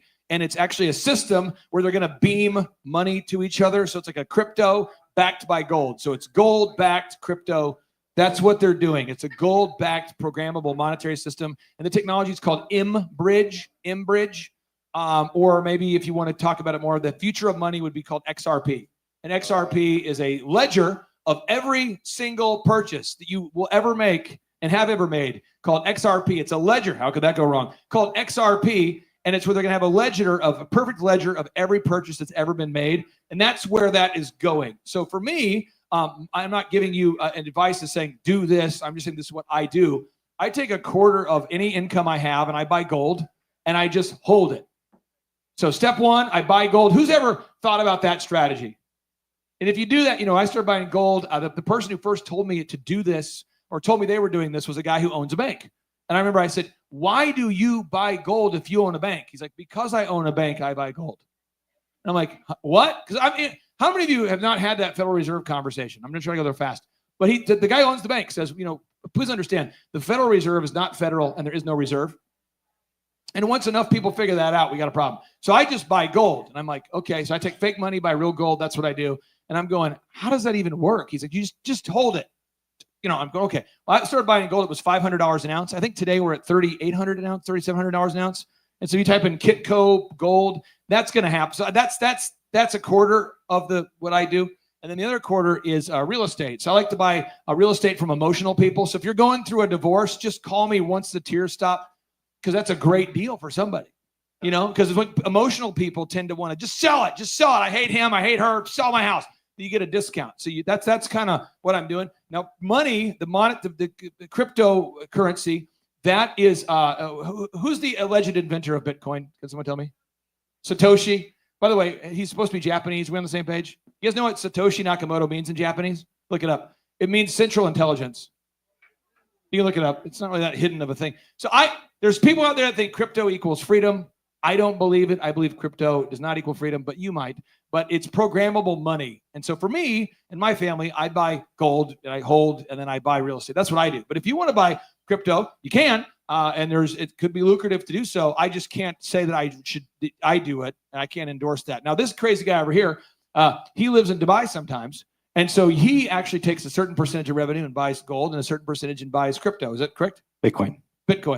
Why are you buying Bitcoin? Do you hate yourself? The best performing asset in the last 15 years. Okay, so there he is with facts. So I personally buy gold because I can hold it, touch it, polish it, talk about it, feel good about it. Crypto, it's a thing. It's going up in value. Can they turn it off? I don't know. Okay, so that'll be my answer to that. Stairs, next question. Clay, how can I get an SBA loan with low interest to build a residential care facility? I'm going to talk to Steve Currington about this real quick. So a lot of people will call Steve with a dream and they're looking for money. This happens a lot because he's in the money lending space. And what I can tell you is the SBA, the Small Business Administration, they're going to guarantee your loan. That's what SBA loan is. It's government guaranteed by the Small Business Administration to the tune of about 90%. So if you borrow $1 million, the SBA guarantees, let's say, 900,000 of it. But they want to see a pro forma or a projection of future financial performance. They want to see a pro forma, like an actual, this is how my business will produce profit. They want to see that. And then they want to know what your net worth is, because if your net worth isn't equal to how much you want to borrow, they're going to have concerns. You got any further feedback on that, Steve? SBA loans. Yeah, they're not low interest. I can tell you that. They've gone up, and the SBA was actually waiving all their fees and recently stopped doing that. So you're going to have like $30,000 just in closing costs for an SBA loan now. And if you're in Oklahoma, I don't think you can just build a care facility because they have like regulations on how many beds are even allowed. And I think you have to go buy someone else's old folks home, as they call it. So, but try it. I'm not killing a dream. Bring your checkbook. Action step. I would go to the bank and I'd say, hey, I want to borrow money to buy this facility or build one, and then see what they require from you and just keep doing that till you have a better understanding of what you need. But that's the process. And you any thoughts on this? If they say no, they might, because of your net worth, right? Step one is people always ask for these dream businesses and how do I do this? It's like, well, you can do at-home care and you can work your way up from there and you can establish financial performance. So you're saying you would have a service, you'd start small, where you're going to people's homes to treat people there. Exactly. Save money, build it up to a thing. Exactly. So someone could qualify for that SBA loan tomorrow, and they have that dream. But someone else, you haven't lost that dream. You're just going to have to start small, build that financial history, and then you can qualify for that transaction. It's that negative accountant talking again. Okay, next. Here we go. Exactly. Clay, what would you say to someone who pushes back starting a business because they don't have enough money? I always think you're going to be dead soon. You know, so I mean, this may be morbid or whatever, but how many of you know life is a vapor? Like in the infinite timeline, let's talk about the story for a second. God's supposed to be what? The Alpha and the Omega, right? The beginning and the end, right? And so I have a belief of eternity. So to me, I have nothing to risk here because it's all about eternity. So we did the Reawaken tour, and this is something to think about or not think about. I knew when I did it, I would get sued. And Rudy Giuliani, how many of you know Rudy Giuliani got sued, Mike Lindell? And we all lost, by the way. This just in, we all lost for undisclosed but fair amounts. Okay, we are all happy about the results of our. We are all happy about the result. We thought it was fair. We are happy to settle our cases in a mutually beneficial way. It was great. I'm so good. The Republican Party was so helpful in assisting Giuliani and myself. It was so good. Okay, so like 4 years of my life, you know, you get sued. And I knew if we did the event, we'd get sued because you're talking about facts. And I've talked to the governors and lieutenant governors, and they don't want to talk about facts. You know, they're like, well, Clay, I know the models are false, the PCR tests are false, the treatments are real. I know that, but I'll never lock down. I know it. And then they do. And then they're like, well, I got your back, though. You know, I got you. If you're from Oklahoma, you get a lot of politicians like, hey, brother, I'll tell you what, I'm pro-life too, man. You're pro-life, right? Right? Yeah, I'm pro-life. I think we've established that idea. Well, you know, he can count on me, brother, right? And then you see them in public, and they're like, hey, brother, man, I love what you're doing, speaking out. Woo, woo, yeah, go Pokes, you know, that kind of thing. But I'm going, meanwhile, like, I'm getting sued, was sued, am sued. Now I'm legal bills. Who's ever been sued? It's awesome.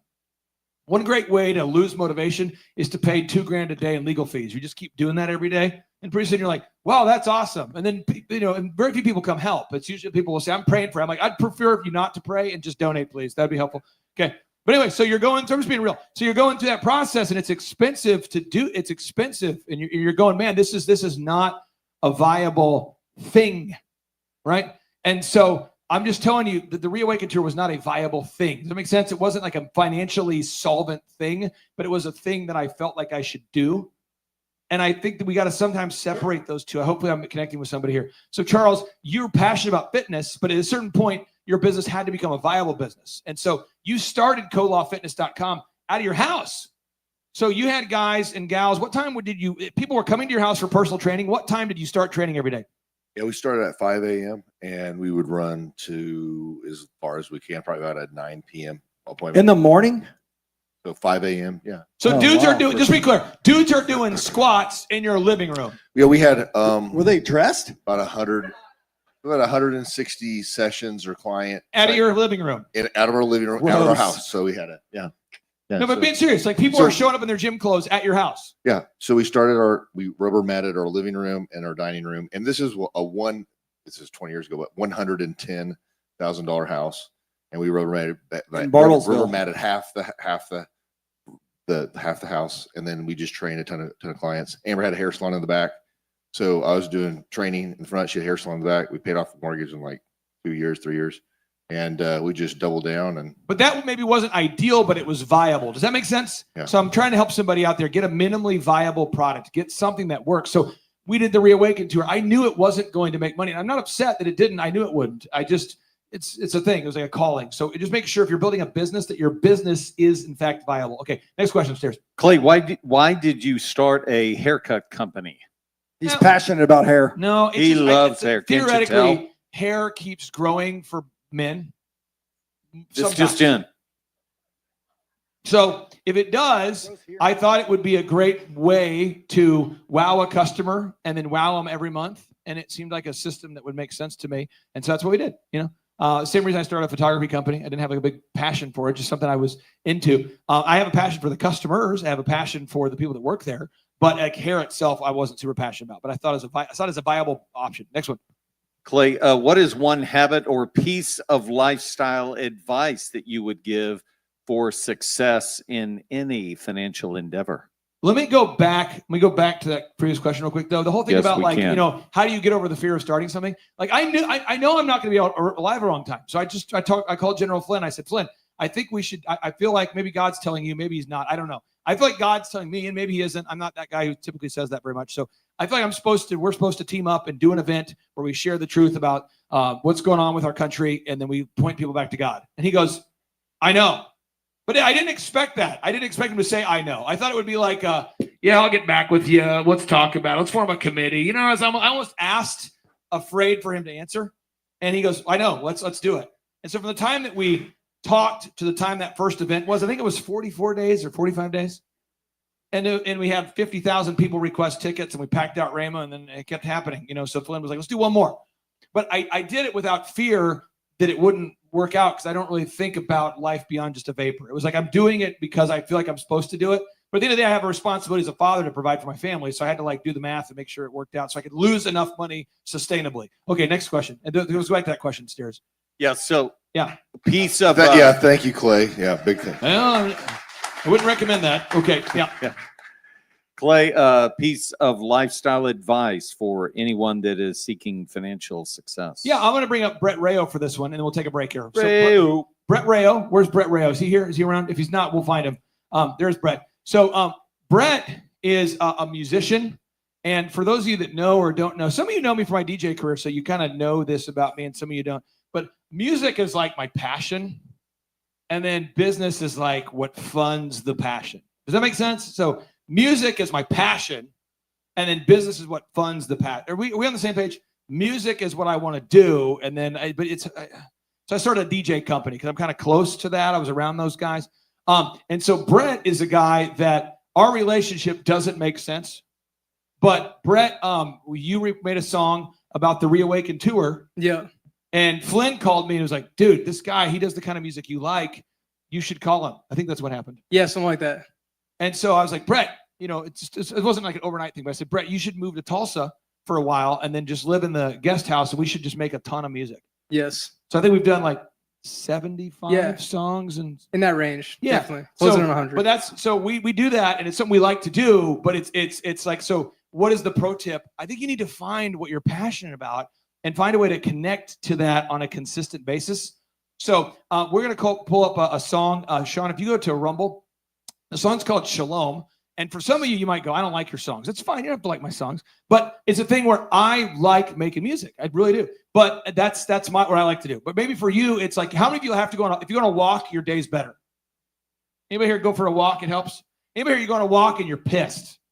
Like you were happy, but now you're like, and we're on a walk and I'm not happy. How many of you have runner's high? You're running. I have a runner's high. It's great. How many of you have that? How do you go? Runner's high is not a thing. I am pissed when I run. How many of you like really going to church once a week? That's good for you. How many people you want to kind of go twice a week? How many of you listen to Julie Green like every morning? How many of you, if you read the Bible every day, that's where you got to be every day? How many of you are like, honestly, I skipped a decade, but now I've read it again today, and I'll probably do it again. So we have our own routine. How many of you need to work out first thing in the morning? How many of you need to have a vacation once a month? Like just a 2-day something. Maybe it's nothing fancy, but just a 2-day. How many of you have to have a Sabbath and a half every week? You got to go like a day and a half.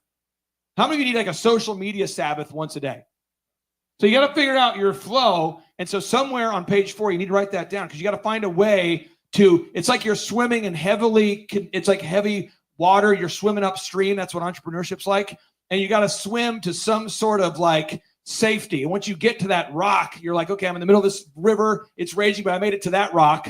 And now I'm going to go to the next rock, and I'm going to get across, but I got to go one at a time. You got to find a way to get there. So this song, Shalom, Brett, what does the word shalom mean to you? It means peace. It also means co-laboring, collaboration, and I think that we're called to co-labor with Christ. So I personally think that Christians, in my opinion, should be the best at collaboration. That's what I believe. So shalom is a thought. So Pastor Jackson Lawmeyer was talking about shalom at church one Sunday, and I got, so I'll sing myself little voice memos. That's kind of how it starts. So I'll sing myself a little voice memo, and then I got it. Okay. And then Dr. Z, we met the other day, and Dr. Z called me, and he's like, hey, dude. And he called me out of the blue, and he just said, hey, I really appreciate our friendship at ABC 123. I want to let you know. And it's like an incredible gift that he gave me, and there was no need for it. And I'm going, you continue to be the best second dad I could ever have. Like, I don't even understand. And he's like, well, you're welcome. And I go, what is it about you that causes you to be so awesome? And it's why? And he's like, it's a win-win.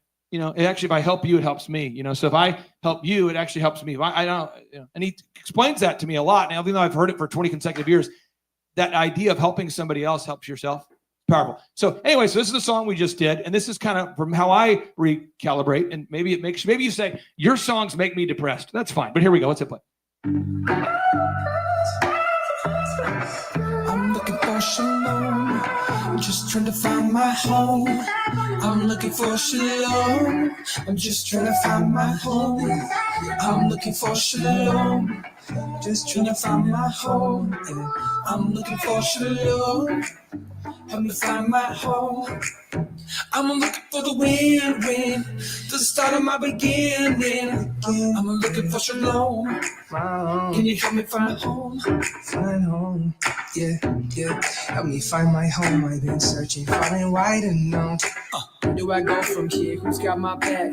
All I wanna do is collaborate. The melody, harmony, catch that cadence, make the kind of music that'll cause a change. Yeah, yeah. You can find peace in cooperation. You can find peace in the situation. It's a win-win. Yeah, true shalom come within.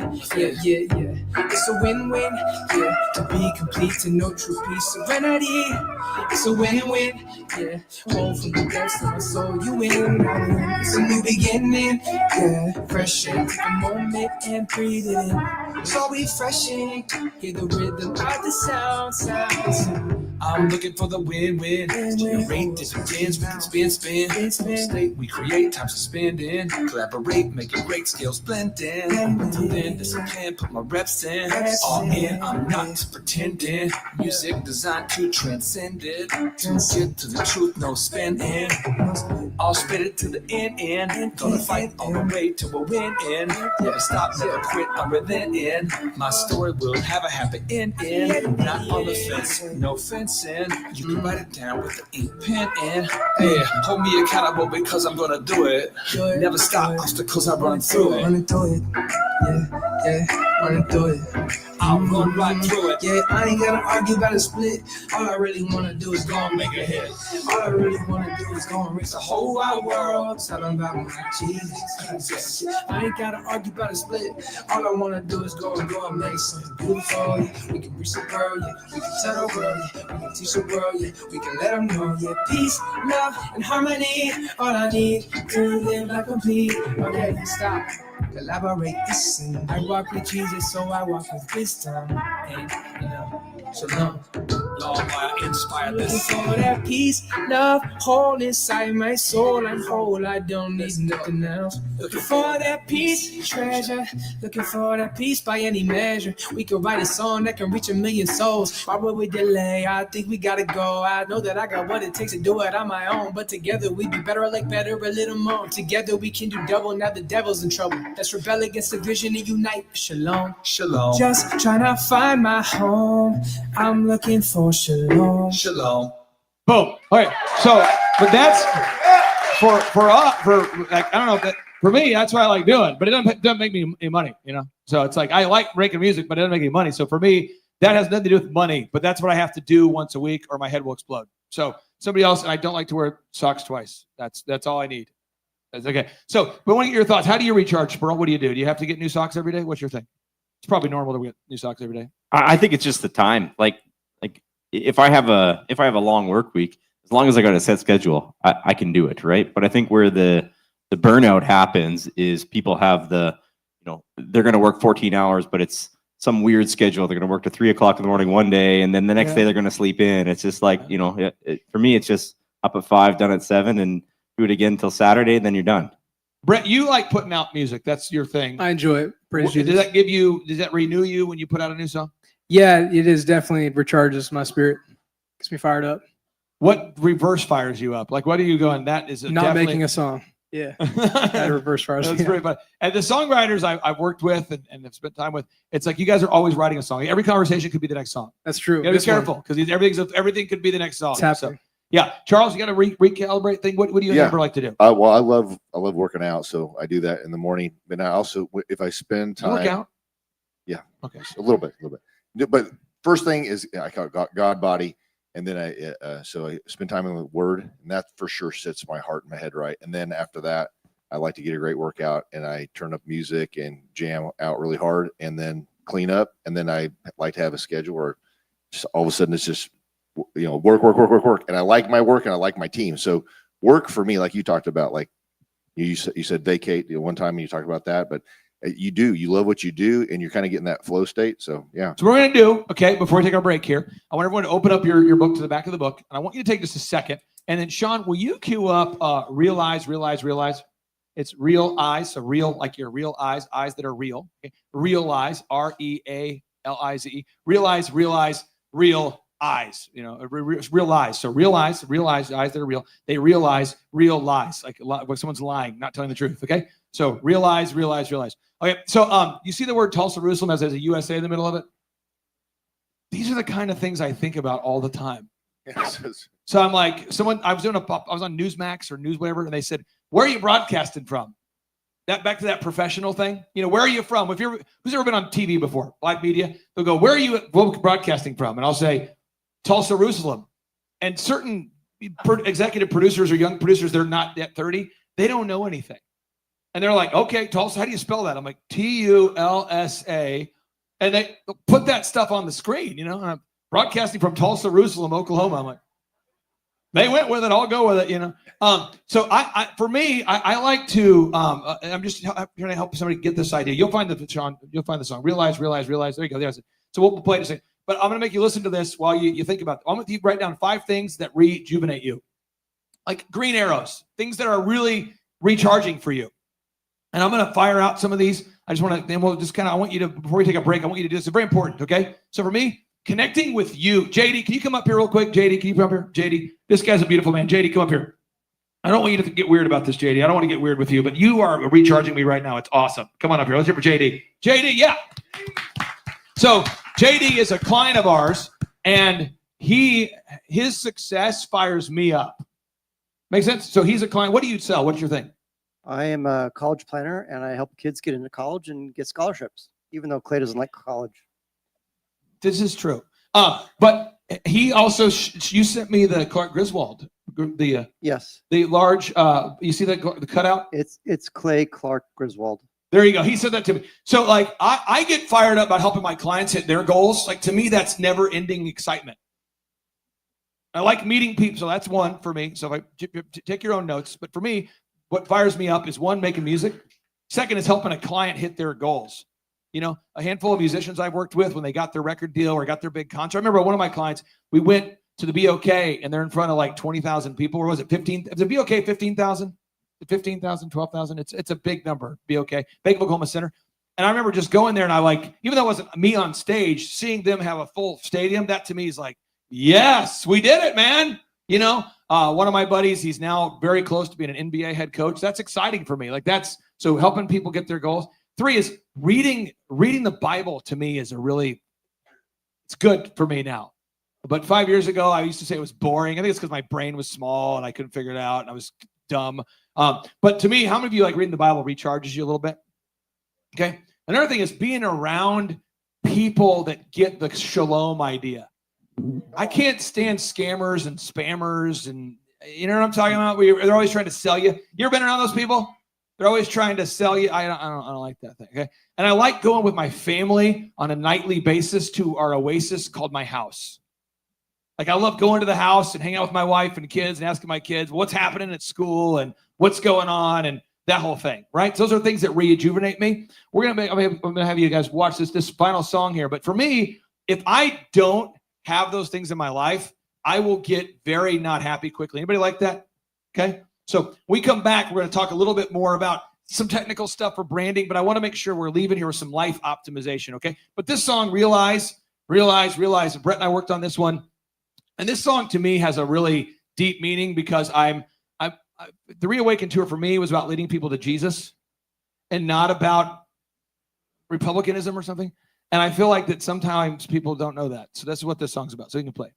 I still believe, that's why I can see it. I still believe, that's why I can see it. I still believe it, that's why I can see it. I still believe, realize, yeah, realize. Once you see it, you can't unsee it. Realize, realize.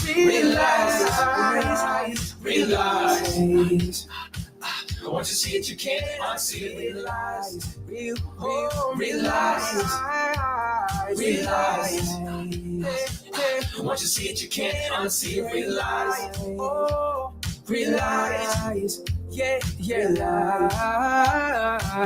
Once you see it, you can't unsee it. Look around the world and you see deception. I don't want to give it. What is make America great again? Rebranded transhumanism. Cause I'm focused on my mission. God called me. So I can't give in and walk like a zombie. No mRNA. No vaccine for me. No chip in my brain. God gave my mind sound mind today. God open my eyes. I can finally say I can see it now. The last days are coming. You know, know what expected. Most can't see it, but I expect it. Like the lyrics to our favorite record. Most of the words, but I inspect them. Realize what? mRNA is dangerous. That's less cure back in a man named Musk. Transhumanism is sold to us. Vaccines choose digital money for us. But it's okay now because Republicans trust. They lead it, so we will not bust. Disgusting, yeah. 2030, yeah, I know they got a plan. Guys got a plan too. Time to wake up, decide which side you wanna stand, the lie or the truth. Jesus, realize, yeah. Once you see it, you can't unsee it. Realize, you can't unsee it. Realize, you can't unsee it. Once you see it, you can't unsee it. Realize.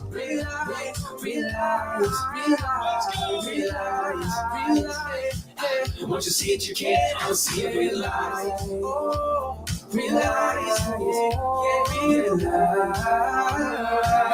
Once you see it, you can't unsee it. You got a choice to make, so decide it. Ain't no in between, there's no hiding. Yeah, I know the end, I prophesied. Don't be surprised when the king suffers violence. In between, you either win or lose, okay?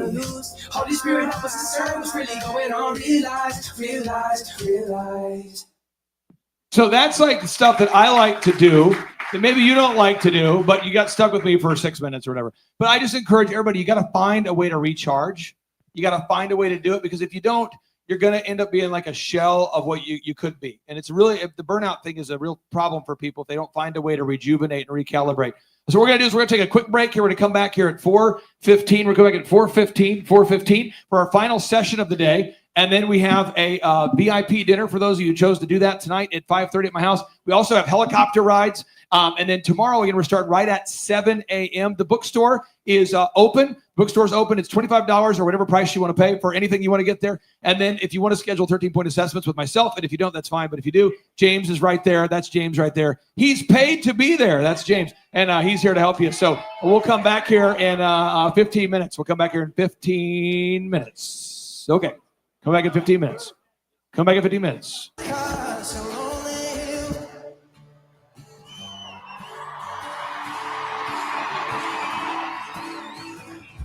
One friend left to sell clothes. One works down by the coast. One had 2 kids that lives alone. One's brother overdosed. One's already on his second wife. One's just there getting by. These people, they raise me and I can't wait to go home. Let me see. That's a quick question. Since you and Eric are good buddies, can you explain why what you want? You want? Oh, that is. Did you have this conversation, Eric? Pregnant. But I mean, is there an answer to it?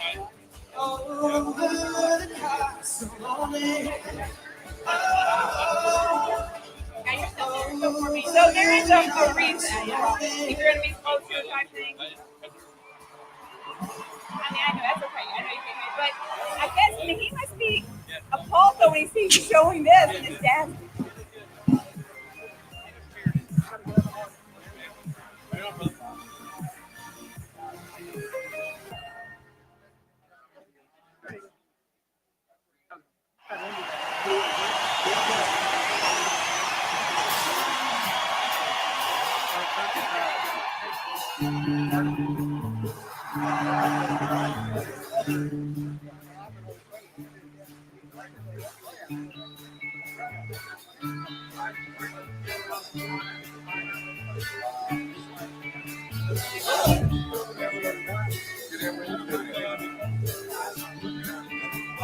I thought I was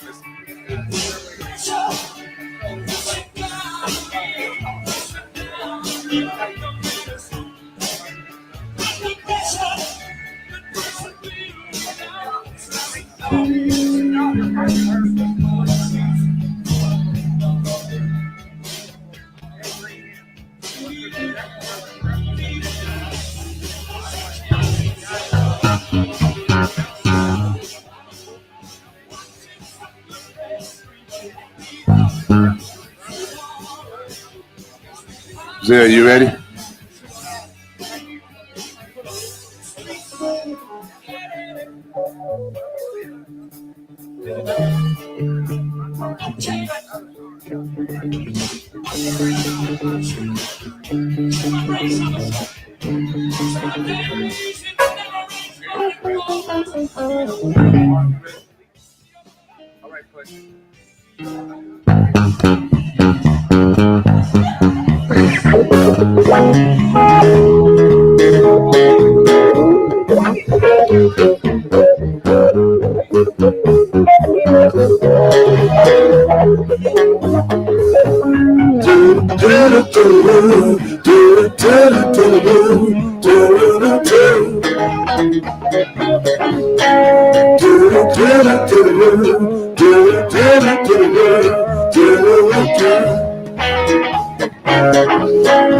I've been holding out so long.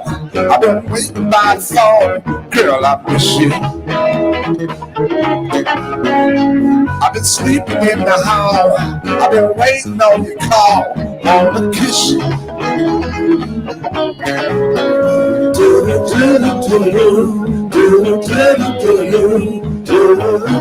I ain't missing you at all.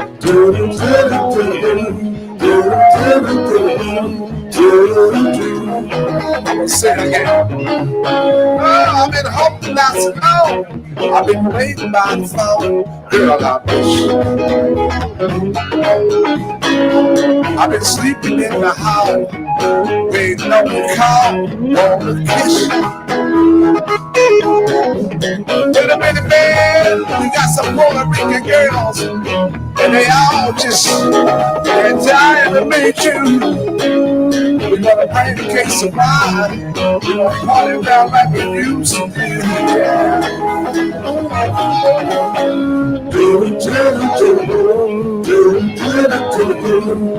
I ain't missing you at all.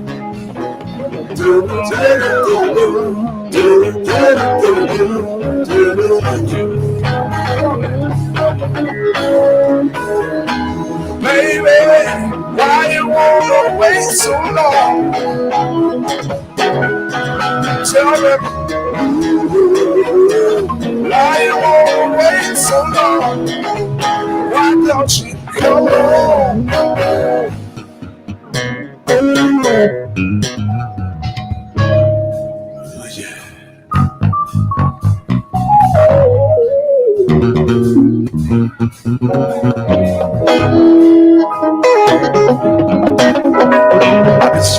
the hall, waiting on your call.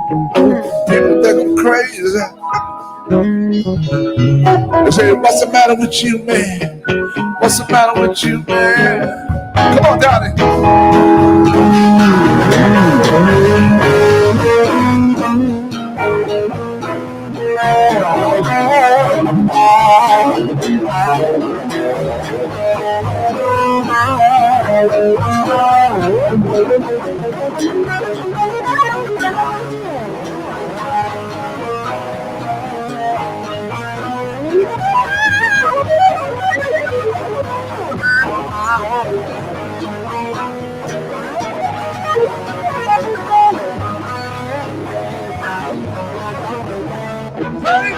Baby, why you wanna wait so long?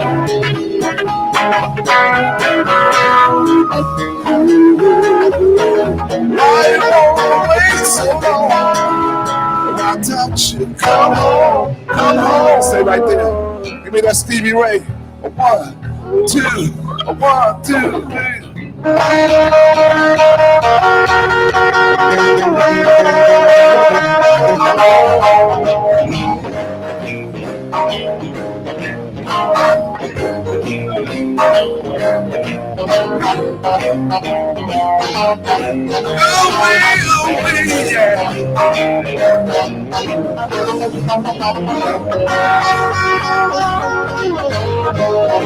Well, I know you heard about love and give your sight to the blind.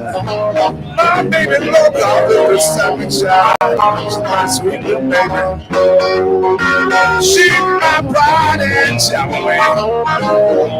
My sweet little baby. I'm a little lover boy. I said I love my baby long and lean. Mess with her and see her get me. That's my sweet baby. She's my pride and joy. My sweet little baby. I'm a little lover boy. I love my baby, heart and soul. Love like ours won't ever go. That's my sweet baby. She's my pride and joy. My sweet little baby, I'm a little love boy.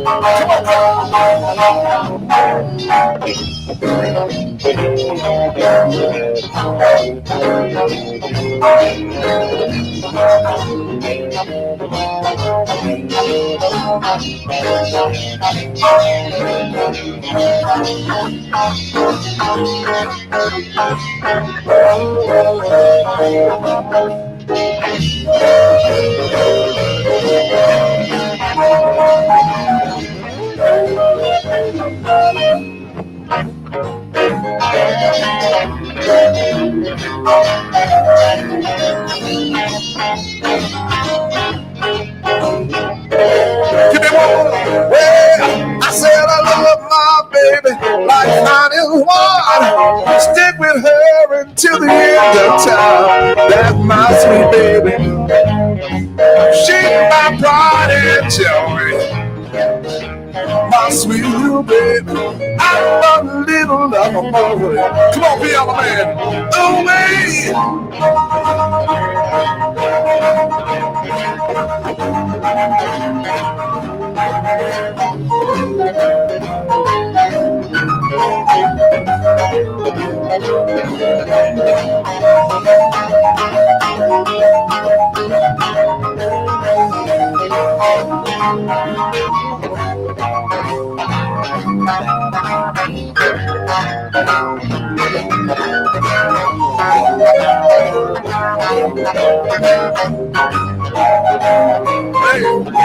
My sweet little baby, I'm a little lover boy. Let's stay together. 1, 2, 3.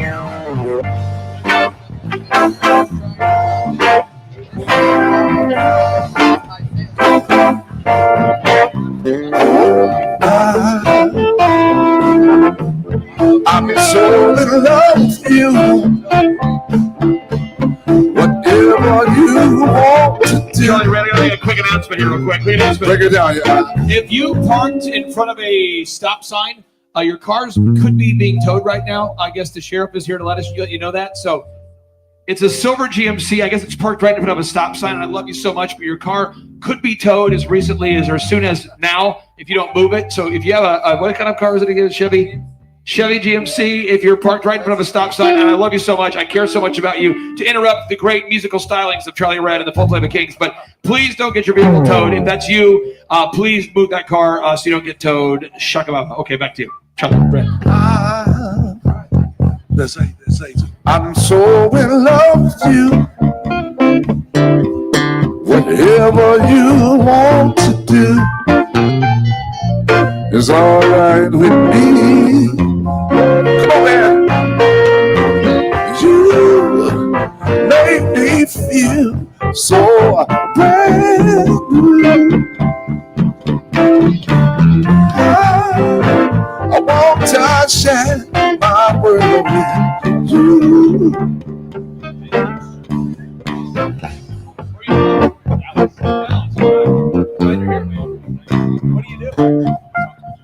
You good, Isaiah?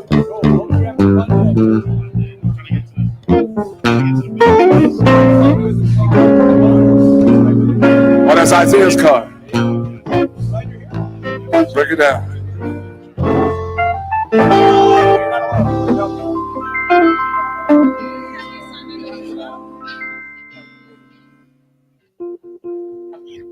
Oh no, are we towing the drummer's car, Isaiah? Bro, okay. Hey, Aubrey, can you take over the drums? Can you do that, Obs? Obs, can you take over on the drums? Isaiah's gonna get towed. Let's hear it for Aubrey. Let's hear it for my son. My son's gonna cut in on the drum. Let's get my son on the drums. Can we get my son on the drums? Sutton, can you make that happen? We get him down here? We'll get him. We'll get him. We don't want to. Keep that groove. It's always awkward when the drummer gets towed. That's always a weird gig at that point. Aubrey, you coming down here? Let's hear it for my son, Aubrey, on the drums. Come on up. Here comes my son, Aubrey. Aubrey, you coming down here? Are you hiding? Are you coming down here? I guess, yeah, the sticks are in there. He's getting his sticks. What is he doing? I don't know. Is he coming down here? I think I got to use the restroom first. Okay, he is. What's he doing now? Is he he's doing a Jericho march? What's he doing? What's he doing? Is he go to the bathroom? What's happening there, son? Son, what's he doing? I think if he was on the drums, I would know.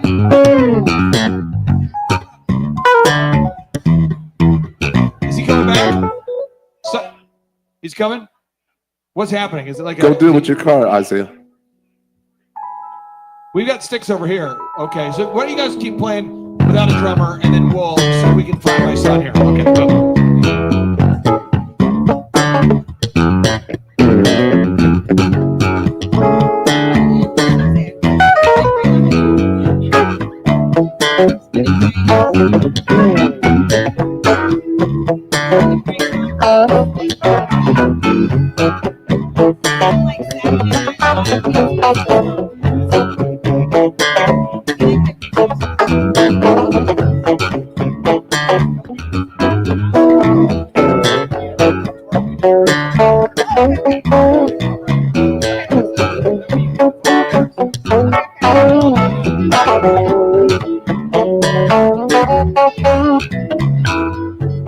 Just give me that 2-4. All right, my son's on the drums now. Get ready. We'll see if there's any. Just give me that 2-4. There we go.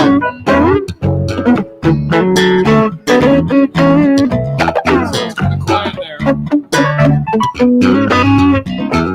Hey, Josh, can you hear it for my son real quick? He needs a little cheering. Let's hear it for my son on the drums there. Let's see if he can pull it off.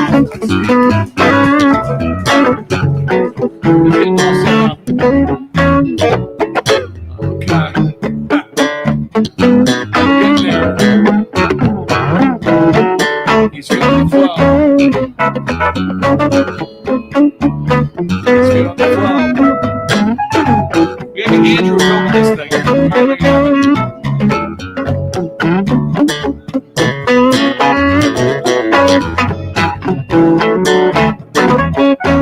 He's getting there.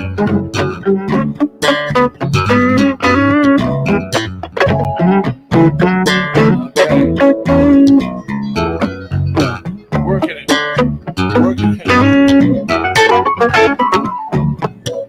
what happens when the drummer gets towed.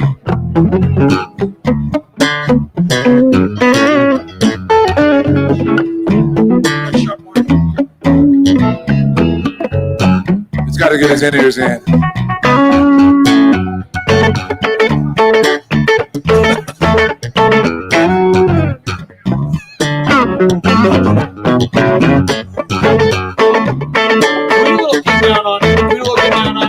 One, two, 1, 2.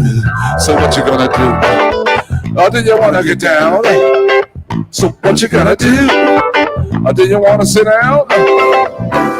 Get your back up off the wall. Dance, come on. Get your back up.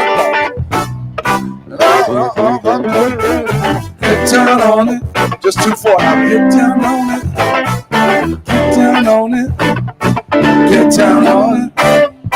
Get down on it. Sing it, Clay. Get down on it. Sing it, sing it. Get down on it.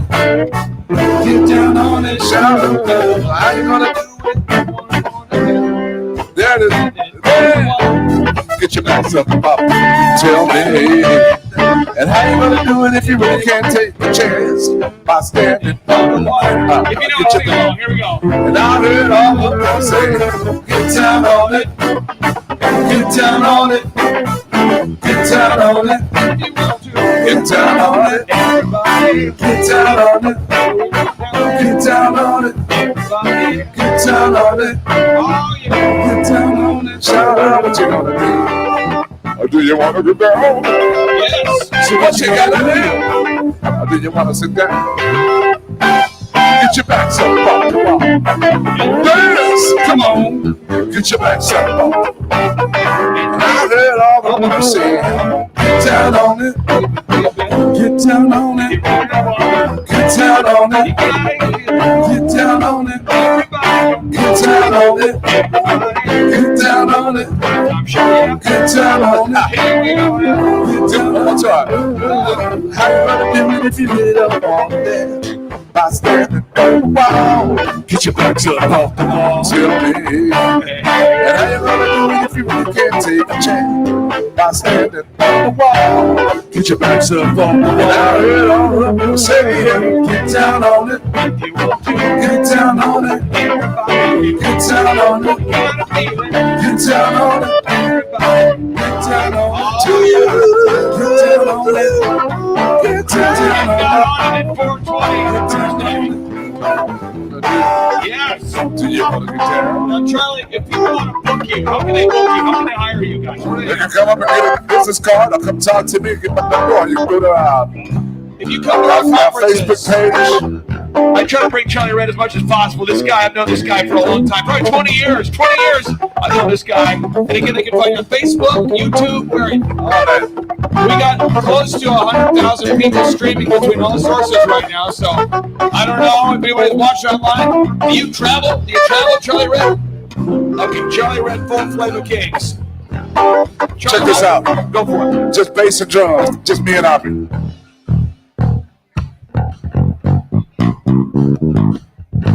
Bring the snare, man.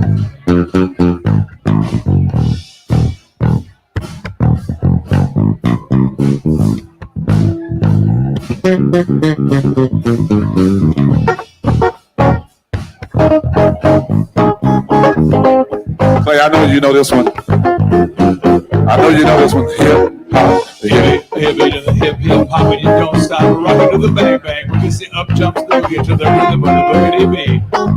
What you hear is not a test. I'm rocking with the group. I said B, Clay, and Phil the Kings gonna try to make you move. Everybody. My name is Charlie Red, and I'd like to say hello to who? The red, the white, the green, the purple, and yellow. Right? Say that.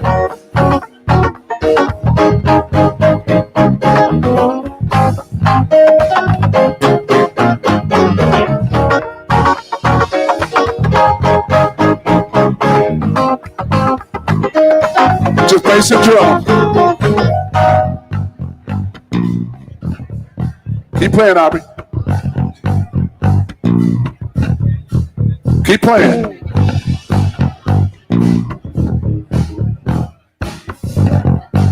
Come on, man.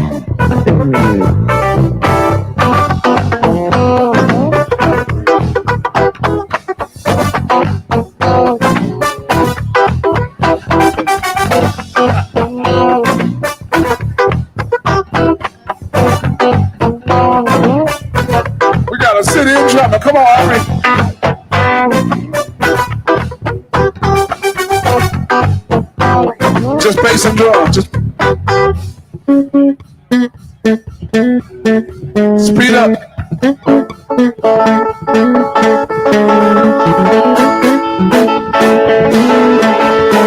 knows this one? Who knows this one? Come on, man. Everybody sing along. Here we go. Do you remember the 21st night of September? We were changing the minds of pretenders, chasing the clouds away. And our hearts are ringing with the key that our soul singing as we dance through the night. Remember the stars of the night away.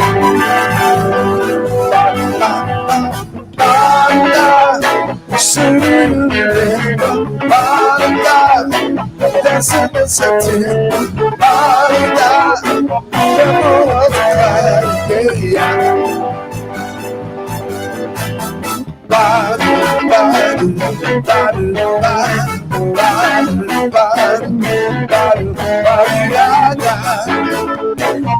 love will see us stay. Oh, yes. Let's hear for Charlie Red and the full play. Let's hear for Charlie Red. Yes. And our drummer, Aubrey. Let's hear for DJ Aubrey Clark on the drums. Let's hear for Aubrey. Here we go.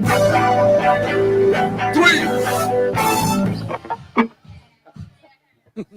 Let's hear for Aubrey on the drums. Filling in there. Thank you, man. Now, real quick, I want to tell you a story, and then we're going to transition into our final session, okay? So Charlie Red, back in my DJ career, you know, I would do, it sounds crazy, but we would do 4,000 events a year as a company. And I would, even though we had a lot of DJ, if you do the math, it's 80 weddings a weekend. And even though I could choose to not DJ, there's this thing called the Pareto principle. Who knows about the Pareto principle? You spend 80% of your time doing the 20%. And so I used to just love rocking shows. That's what I did, you know? And so people would say to me, why do you insist on DJing? You've got 50 guys, 60 guys. I go, it's my favorite thing to do. So I would do gigs occasionally with this guy, Charlie. And we kept running into each other because the bride would hire me or hire him or the corporate. They kept hiring because they knew he knows what he's doing. I know what I'm doing. So we would end up at the same places. And I said, we're talking backstage. And I said, Charlie, you got to read this book, Think and Grow Rich. Now, my son, who just played the drums, my son's name is Aubrey Napoleon Hill Clark. That's my son's name, Aubrey Napoleon Hill Clark. And so, Charlie, we're talking, and I said, Charlie, you got to read this book. You remember that? I do. Can you share with them the story a little bit? Well, actually, it was in your house. My house. And you were doing your business in your attic or somewhere up. Yeah. Pull it up there, 8900 Southland Lane. Good. Yeah. And yeah, we were doing business together. I guess we were doing a wedding. Yeah. I came by your house, and that was the first time I met you. And you said, hey, here's a book. If you finish this book, I'll pay you $100. So 5 hours later now, actually, a few days or a week later, I came back and changed my life. That book changed my life. I still read from time to time that book, and it inspires Think me. and Grow Yes. Rich. So I named my son after. So my son's name is Aubrey Napoleon Hill Clark. He and I really connected on Napoleon Hill. And then Aubrey just filled in on drums for him. But Aubrey wasn't even a thought yet. I mean, maybe he was a thought. Maybe I had that thought. But he wasn't a thing yet. So let's hear for Charlie Red and the Full Playbook Kings. Great job, Charlie. He'll be back tomorrow as well. So, okay. So we're going to do now is I want to make sure we're being really helpful, really effective to help you guys. So everybody has there. You got this, the roller coaster business plan. We got that. We've talked about this document. Okay, great. Next item, the workflow. Does everybody have the workflow? Okay, the workflow. A workflow is what you need to have in place. So tomorrow you're going to hear from a guy named Andrew Sorcini. That's his name, Andrew Sorcini. And Andrew is my precious metals guy. And Andrew's entire job is he buys and sells copious amounts of gold. He buys gold, sells gold, and you have to be accurate in that particular industry. Steve, what happens if you are in a business buying and selling millions of dollars of gold a week and you're not accurate? Then you might buy high and sell low, which is a bad strategy. So you have to have a workflow of how you do things. So let's look at this workflow for a second, okay? So from left to right, marketing. Who had the question about the podcast? The podcast. Someone had a question on the podcast. You came up just a moment ago. Where are you at? You waving at me? There you are. Oh, you're back there. Awesome. Good to see you. Okay. So the podcast, this is your workflow. I'm going to walk you through I'm going to walk you through a workflow, but for your particular business. So your marketing, you have to get on people's show. That's leg number one to grow your podcast. If it's a marketing stool, if marketing was a stool and there are 3 legs of a sturdy stool, leg number one is you have to get people on your show. You feeling me? This just in. People have listened to my interview with Eric Trump, and they always say, man, I listened to that interview with Eric Trump, and I'm not offended by it. I'm not upset by it. But I know people are listening because they want to hear what Eric Trump has to say, because Eric Trump has some things to say, and people want to know about that. You know, I interviewed David Green this week, the founder of Hobby Lobby. They're listening because they want to tune into that. So you have to interview people on your show that people want to listen to. Does that make sense? Am I helpful? Okay. Second, you need to get on people's show. You need to get on people's show. You need to get on other people's show. So that means you need to have something that you can say that people want to hear. Is Stella here? Is Stella here? Is Mel K here? Is Mel here? Stella here? Okay. Mel, Stella, Mel. Okay. Bueller. That's fair. Okay. So you have to have somebody, you have to get on other people's show. Does that make sense, ma'am? Is that helpful? Okay. And then the third thing you got to do is you got to turn on retargeting ads. And that's when someone has gone to your site. These ads are ultra cheap. The company's called adroll.com. And the ads just keep following people around the internet, kind of reminding them that they listen to your show. Does that make sense? So it's like you listen to your favorite podcast. Now you see ads for them everywhere. And that's your marketing stool. Is that helpful for you? Okay. Now for the mortgage business, Steve, you have to reach out to high-performing realtors. That's leg number one. Why do you have to reach out to high-performing realtors and home builders? Because I want them to call me when they have a client that needs a mortgage. Obsessively. You have to obsessively. Are we on the same page? That's leg number one. Leg number two, you have to gather objective reviews from actual customers. Why do you have to gather objective reviews, Steve? Because other people want to know if you're a POS or not. And you might be a POS, but if you got a bunch of reviews that don't say that, they might call you. Okay, so got to do that. Okay, so Steve has to obsessively gather objective reviews. He has to reach out to home builders and top performing real estate agents. And the third is he needs to optimize his website. That's the 3-legged marketing stool for his business. So make your dog epic. Full disclosure, so you understand this idea. There was a dog training company. I helped him grow from $300,000 a year of revenue-ish to about $1.2 million. And then I helped him open up 18 locations. And then I got basically, it was like a buyout kind of thing. So now I'm free to work in the dog space again. So sometimes I'll work with a client and they'll say, hey, can you partner with me? And more of like an equitable thing. And then I can't compete, but I can now work in the dog space again. So I'm helping JT grow the dog business, right? So the dog business, I'm telling you the marketing plan right now. And someone says, how could you possibly tell a group of people exactly what to do to compete with you? It's because I know most people won't do it. Make sense? So step number one for the dog business, they're selling dog training. What you have to do for the dog business is he has to gather objective Google and video reviews. Can someone tell me on the vision, why does he have to obsessively gather objective video and Google reviews? Why? Can someone tell me that? Come up top in Google. So let's do a search for dog training Tulsa. Dog training Tulsa. And it's not my opinion. These are just facts. When you do a search for dog training Tulsa, you'll see these are ads. They're sponsored. And there's our brand with 3.2 thousand reviews. And our closest competition has 1.3. Why do people call the most reviewed business? Can someone settle that in my mind? Why would somebody call the most reviewed thing? Yes, ma'am. What's that? Everybody's doing it. What else? Peace of mind, reliability, all of that, okay? So it's really important that you gather objective reviews for the dog business. The second is we have to go to trade shows. We're at the state fair right now. We have a big, beautiful booth at the state fair. It's so important that we're at local events so people that have dogs can see us. So we have to go to events. We have to get together objective Google and video reviews. And the third is we have to consistently write content so we come up top in Google. That's our 3-legged thing, right? And because it's doing well, because JT can handle 3 things at the same time, now we add a 4th leg, even more sturdy. Now we market to veterinarians. Does that make sense?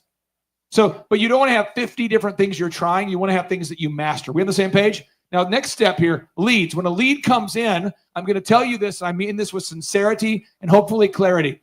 You need to call your leads until they cry, buy, or die.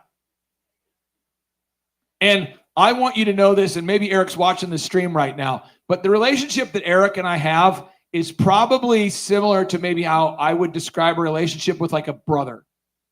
So we kind of met in a bad time, and then we sort of, who are you? You know, I mean, we know who he is, but who are you? Who are you? What are you doing?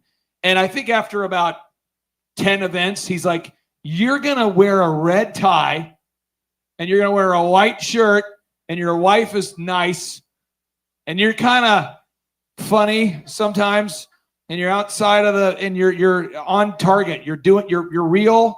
And I know if you're going to be there, you'll be there if you say you're going to be there. And we start building a camaraderie, start talking about to-do lists and calendars and schedules. And there's like a relationship that's built there. And so over time, he now knows he can text me at 4 a.m. Tulsa time, as he often does. So it's not unusual to get a text from him at, previous to 5 a.m. Tulsa time, because he's in Florida and he's up early, and he'll text me like, hey, call me about this. Or like when we worked together on making the book cover of his new book. For anybody, by the way, this is a real thing. If you pull it up, this isn't a shameless plug. This is like a ultra shameless plug. Okay, I'll pull this up on the screen. So Eric asked me to help him with his book. And so we did, our team did the cover, did the book layout, a lot of the things, and helped Eric get connected with certain folks to help him on it. And so our team did a lot of work for that. And so what he's doing is, if you go and you find Under Siege, it's erictrump.book.com. If you buy it on Amazon, so if you buy the book on Amazon right now, Under Siege, and you text my number, you have a chance to win a day with Eric and I at Mar-a-Lago. So you're stuck with me. You'll want to talk to him, but I'll be there, and you'll be like, that guy, can he go away? He's so weird. But anyway, so you have a chance to win a day with Eric and I. And then what he's doing is he's donating a portion of the proceeds to the Charlie Kirk Foundation to help out that cause. So that's what he's doing. So what are we doing? If you buy the book, and he'll talk about it more tomorrow, but if you buy the book, and you say, what's the book about? The book is about three things. It's about being raised by Donald Trump, because we're stage side, and he's telling me like, when I was a kid, I'm like, what was it like when your dad was your dad and you're, young Eric? What was that like? Were you playing baseball with your dad? Did that happen? He's like, no, but my dad would be in the building designing towers with architects, and we're talking about things. And like, I'm playing video games with Mike Tyson and Michael Jackson. I'm like, wait. You're playing video games with Mike Tyson and Michael Jackson? He's like, yeah. I'm going, so that's what you're doing? That, I don't think people know that. And I'm like, so when did your dad make you go on the work site? Like, when did you have to start working? And he goes, I think 12, I'm like, you're 12?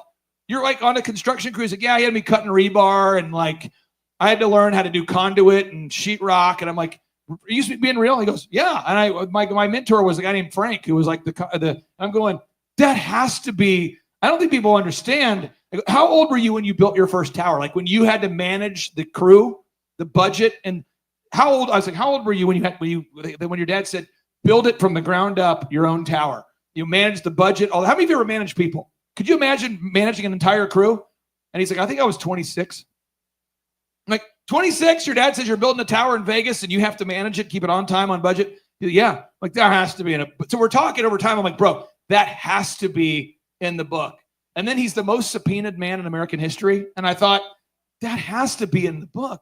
So part one is kind of like, what's it like growing up, Eric? Part two is like your dad says, hey, by the way, I'm running for president, and what that's like. And then part three is they're trying to assassinate your character and actually assassinate your father, and you're living through that. What's that like? So it's called Under Siege. I do think it's a heck of a book. I'm super biased because I did help edit it, and I feel really good about it. But if you buy a copy, you get a chance to do Mar-a-Lago with Eric and I for a day, and you get a chance to support the Charlie Kirk Foundation, and that's a big thing.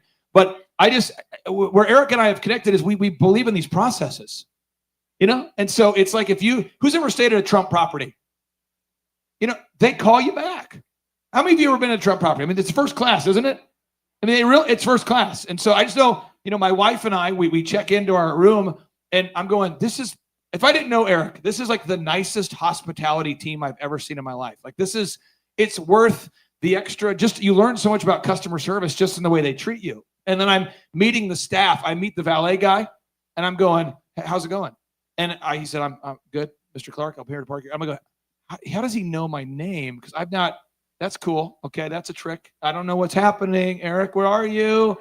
So we sit down, and I sit down at the restaurant. My son's with me, and we're there the first time we met Eric face to face, and he's like, the waitress comes in, grabs, sits down. She says, "Hey, guys, can I take your meal, Mr. Trump? Can I take your order?" And he knows her name. And I'm like, how do you know the waitress's name? How does it? And then so the valet guy, I'm like, how long have you worked here? He's like, oh, about 10 years. I'm going, so you've worked as a valet guy for 10 years? Oh, yeah. And then Eric's like, hey, have you met Mike? And they all know each other. I'm going, he knows the first name of the waitress, the waiter, the valet guy. They've all been there north of 10 years. I'm like, there is something awesome about that. And so that book is a lot about these kinds of systems. And so it's powerful stuff. But again, the Trump brand, whether we like them politically or not, it's unbelievable how detailed things are, okay? And I want your business to be like that. I want it to be like the Trump brand of your industry, okay? So box number 2, your leads. You got to call your leads with a script. So if you go to the Trump brand and use it, again, show of hands, who's been to a Trump property? Who's been to Mar-a-Lago? Who's ever been to Mar-a-Lago? Who would like to go to Mar-a-Lago maybe? I don't know. I can tell you the first time I was there, I thought I'm going to break something. I was like, I don't want to touch anything because if I break it, I know that's an expensive thing. So I'm just going to cover myself in bubble wrap and just avoid. I mean, it felt expensive. It's so nice. And and again, you got to kind of view your business like you're the Trump brand of your industry. Does that make sense? So you might be selling glass, but you want to view yourself as like first class in the glass game. Does that make sense? So you got to think, if I was the Trump brand, how would I make a sales script? How do I want my customers to be greeted? And Steve, if you don't take the time to script it out here, step number 1, the pre-written email and the call script. If you don't actually take the time to write the pre-written email, to write the pre-written text, to write the inbound sales script, to record the calls, what's going to happen by default? Well, if you're doing it all yourself, then you're never going to be able to repeat it. So if you don't have it written down and you're trying to hire someone new to step in and call the leads, they're going to call on the own script that they make up in their head. And they're probably going to, whether purposely or not, say wrong stuff, lie to people, make promises that they can't keep, that type of thing. What does the word bodice mean? Bodice. Bodice? Within the female garment, what does that mean? Bodice? Okay, what? Yell it out. Torso, it's like what? Okay. All I know is I got asked to host a bridal show because I won top DJ for Oklahoma, and then I'm hosting with the news, and it's embarrassing, but I didn't know what the word bodice was. I thought it was bodice. I don't even know what bodice is. And I also didn't know that Godiva was a thing because I was 23 and I'd recently overcome poverty, but I'd never heard of Godiva chocolates. And our event was sponsored by Godiva, and I thought it was Go Diva. No, real. I got asked to speak for the Napoleon Hill Foundation in South Carolina. Who's been to Publix before?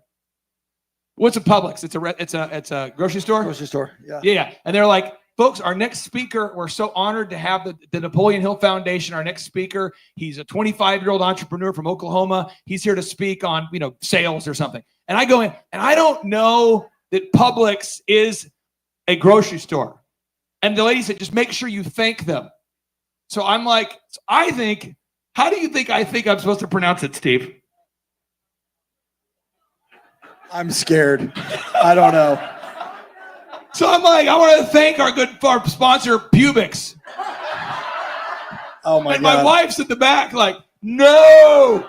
I'm like, they said, say it 3 times. Like, I love Pubix. The people. I don't know. It's not funny to me. I'm just doing it. Pubix. Yes. That's where we go. Pubix. And my wife's like, no. And the event planner's turning red and people are, getting white and guys in the front are like crying. I'm like, they love it when I say it. This must be their favorite brand. Pubix. Yes. So anyway, I go into like a 45-minute talk and I'm just Pubix everywhere. Pubic here, pubic here. I'm just like, oh. And so we finished the talk and like the people are just like, look at their laughing. I'm like, I am a funny guy. People love me. Yes. And so we get off the stage and the lady's like, Mr. Clark, I don't know how you didn't crack a smile. You were so serious. That was the best delivery ever. Like at first I thought you'd lost your mind and then you wouldn't stop. And I thought, what a great branding guy. And then your wife, she had left. I thought that was part of the thing. It was great to weave her in because Vanessa's like, stop it. Stop. She's like crying. My wife, when she gets really upset, she just cries. So she's like, no. And I'm just like, pubics, go there. I said some joke about that's where you go to get your deodorant is pubics. It's like, that's bad. No, yeah. And so I'm saying this because I get off the stage and the lady, I still didn't get it. That's how naive I was. And so I get off and my wife get in the car and she's like, can I tell you why I left? I'm like, yeah. You couldn't handle the heat. It was a good talk. And she's like, no, you kept saying pubic and it's Publix.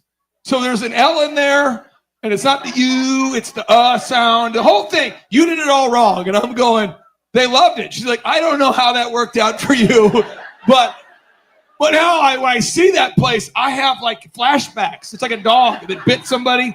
Kids are afraid of dogs because so I see those now and I'm like, oh no, that's the place. So I'm saying a lot of times we don't know because we don't have a script, right? So it's really important you have scripts because otherwise it's going to get weird for your staff. You're going to start to say weird things. And sincere people, have you ever had someone on your team say something weird? Yeah, like every day. And you go, what was that? And I go, I don't know. I just felt natural. Right. Right? I mean, people do that though. So you got to have a don't do it again. Yeah. And so how many of you are from Tulsa? We had one of our employees a while back. He kept telling people, and this is a couple years back, but for Elephant in the Room, our haircut place, you could go South Tulsa, Broken Arrow, or downtown. And the customer would go, well, which one do you recommend? And it didn't matter like where they lived. He would say, yeah, the Broken Arrow one, that's a good one, Broken Arrow. So people who are living in downtown are like, okay, I mean, you recommend I go to the Broken Arrow location? Yeah, that's where you want to go. That's what I'd recommend. Because how many of you have been to a restaurant and you ask the waiter, what's your favorite meal? You ever seen that? You go to the restaurant, hey, what do you recommend? And the waiter who was hired yesterday is like, I recommend you spend a lot. I mean, the steak, right? So our guy was like, down to Broken Arrow, that's where you go. That's the spot. So I'm looking at our books and I'm like, we have nobody booking any haircuts at our downtown store. And our Broken Arrow store is packed. And the people who are going there are pissed. What is happening? So we play the calls. I discover, wow, this guy is recommending people take a 30-minute drive to the wrong store. And I'm going, so we had to script that. And you keep doing, that business has been around 15 years, so the scripts are pretty tight. But you've got to have a script for everything. Now, the next step number 3, you've got to have that no-brainer, that initial thing. How many of you sell an online product? Online product. Is Kay here? Is you here, Kay? Hi, Kay. Can you come up here real quick, Kay? Is that okay? Can we bring you up here? Is that fine? Can I bring you up here? Is that okay? Is that allowed? Can I do that? Am I breaking a rule? Okay. I didn't ask her, but she does a great job. And I just want to celebrate what she does because she does a very good job. And I think somebody here could probably benefit from what Kay does. Let's hear for Kay. Kay. She's from Florida. Florida. Okay. So, Kay, can you tell everybody, what is it that you do? What is the service that you render to the world? Well, first of all, I don't work at Publix. Oh, yeah. We're laughing so hard because we live in Florida where Publix is. But I help women build online courses. So we help them take their existing zone of genius and put it into a course online so they can scale their business. And let's bring up Amanda Grace, too, because what you do and Amanda are very similar. And again, you might not have met each other, but I want you to understand this idea. So what you do that I would say that is when people reach out to you, you have a way of connecting with the women or the clients or the potential clients in a way that people feel important. You do a really good job of sincerely connecting with people. What is your methodology? How do you do that? Well, I agree with the conversation before that I believe we all have a God-given gift. And so my zone of genius is pulling that out of them. I take them through a clarity matrix and we find that special spot, that area that they have maybe been resenting or pushing away for so long. And I help them bring that up and realize that that is their gift. And then we take it online and we monetize it. What's that website for people if they want to find your website? Where is that? Do you have a website? Well, it's not perfect yet, but sure. It's the couturemom.com. The Couture Mom? The Couture, COUTURE mom.com. We're getting it right there, couturemom.com. Okay. So again, but I want to make sure we're getting this idea. You have a way of connecting with your potential buyers in a way that they really love that interaction. Where did you learn that? How did you learn that? Was that something you learned? Were you raised that way? What happened? My mom. Your mom right there? Yeah. Your mom taught you the super moves? Is that what it is? My mom built a company to 750 million a year. Your mom? Yeah. She's here? She's right there. Can we bring her up real quick to Yeah. celebrate mom? Let's hear it. Come on, mom. As we're getting mom up here, where's Michael? Michael, are you here? Michael, come up here real quick here. It's your birthday, right? Come up here, dude. You got to ride the Thrive Time Show pony or something. Okay, no. We're going to sing happy birthday to this guy real quick. Okay, we're going to sing happy birthday. Here we go. 3, 2, 1. Happy birthday to you, Michael. Happy birthday to you, Michael. Happy birthday, dear Michael. Woo! Happy birthday to you. Happy birthday, man. Boom. All right. And by the way, when we do the group photo tomorrow with Eric, let's get him right up here. Okay, a little birthday gift. So, sir, we're kicking you out of here. I'm sorry. Sorry. Get out. We're bringing up your mom. Okay, this is your mom here. Yeah, this is Pam. Hi, Pam. Hello. How are you? I'm hot. Well, yeah, it's warm. It's warm. Pleasure to meet you. Nice to meet you. Okay, so you built, what kind of business did you build? Network marketing. Okay, and what did you sell in that networking marketing space? Well, I discovered a product that was new to market. We called it in the beginning the ultimate body applicator. Has anybody ever tried that crazy wrap? Anybody in the room? That was the company. It Works Global, based out of Palmetto. Okay, and so did your daughter kind of learn most of this through osmosis, or did you teach her this, or how did? When she was in, really elementary school all the way up, I would just take her with me, and Okay. she would learn. And then she never had a job outside of college. She just started that, and she became a distributor. Yeah. She became a top money maker in our company.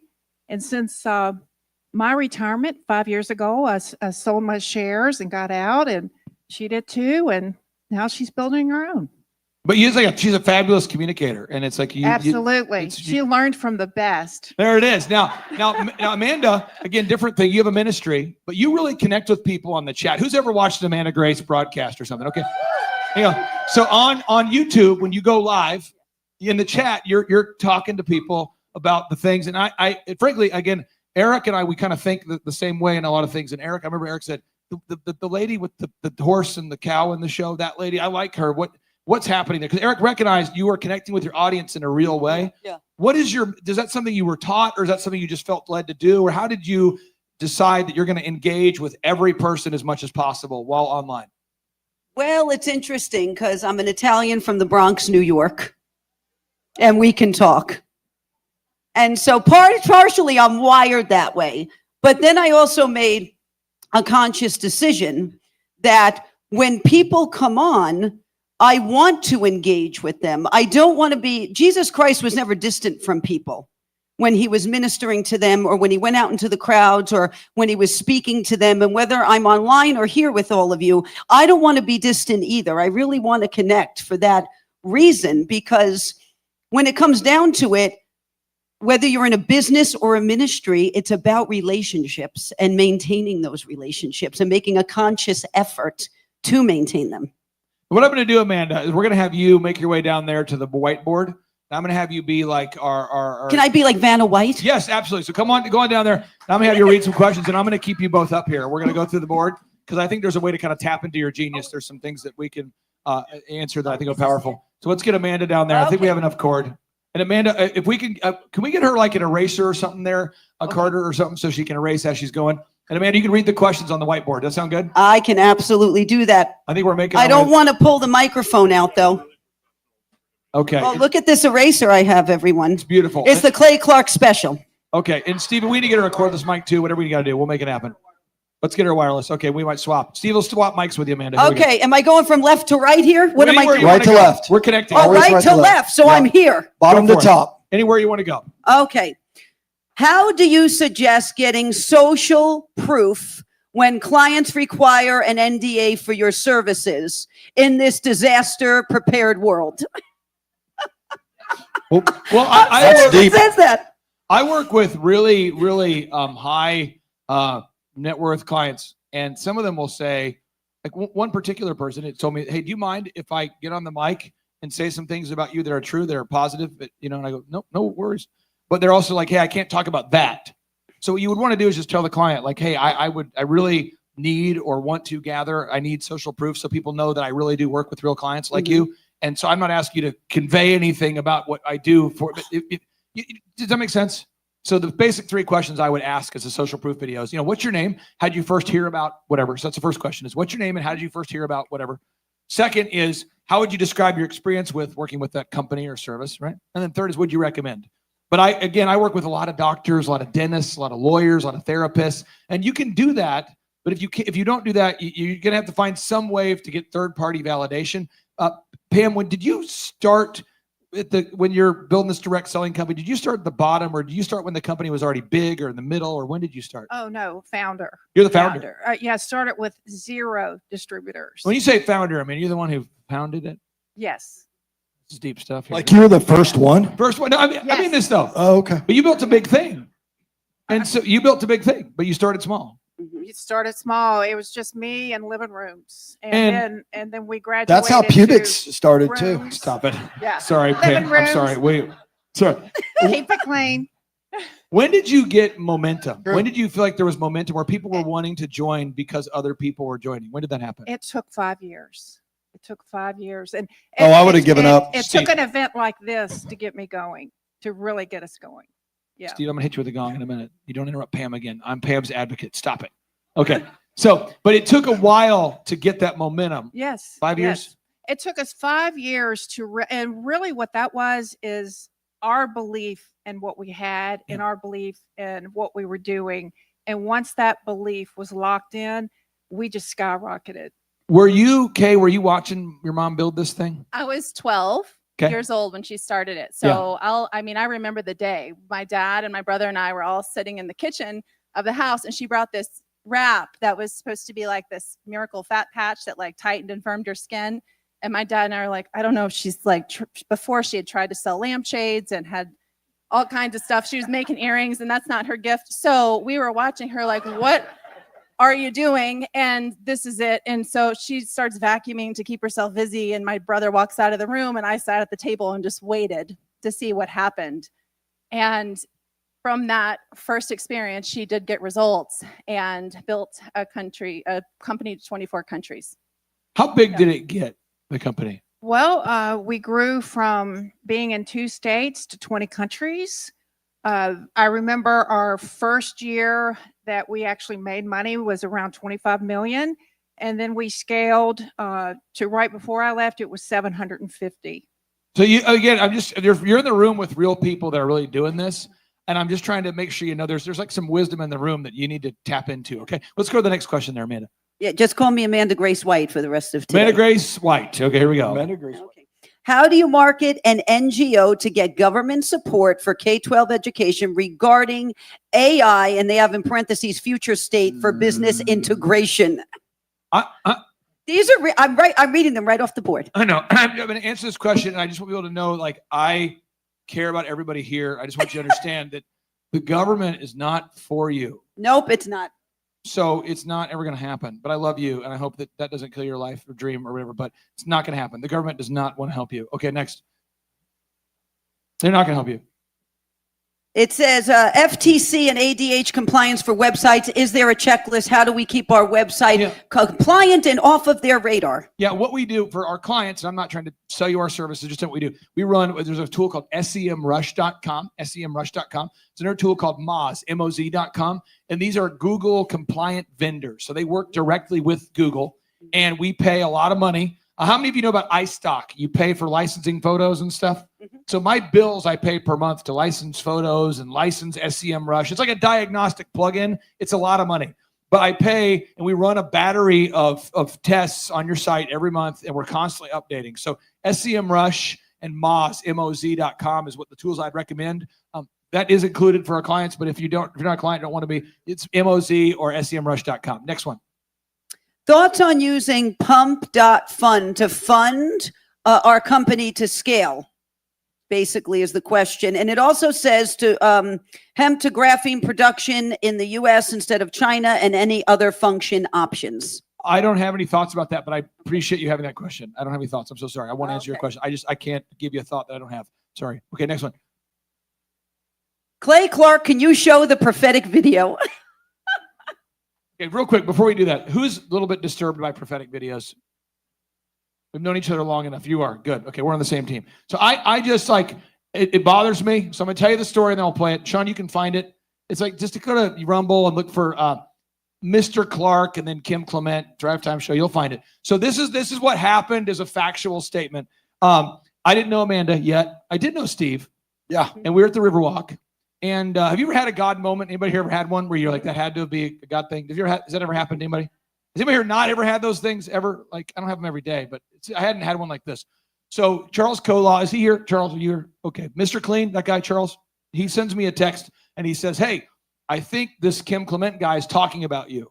But I don't know who Kim Clement was or is. I don't watch prophetic stuff. So I thought, probably not. That's my inner dialogue. Probably not. And then within 5 minutes of that, I got a text from CJ Wheeler.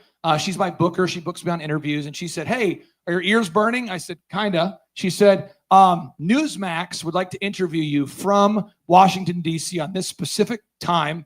I know you don't travel, but could you come to D.C. and do an interview? I said, about what? She said, your book. And just so you know, my book, Fear Unmasked, was probably the first book banned on Amazon. So more and more people are finding that out. But Fear Unmasked was like the first book. You could buy Mein Kampf, but you couldn't buy Fear Unmasked. Okay. So it was a real thing.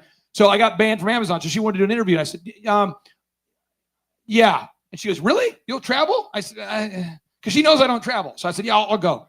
So I called my wife. Hey, Vanessa, we're going to go to DC to be interviewed on Newsmax about, it was One American News about my book. And she said, okay, really? We're going? And Vanessa's normal. She likes to travel a little bit. She's like, really? We're going? What's wrong with you? I'm like, I don't know. So put the phone down, and then I get a call from another guy, and he's a Fox News contributor, Richard Manning, Fox News, Richard Manning. Richard calls me and says, hey, on this particular day, we would like for you to attend the White House deregulation summit thing. I said, what day?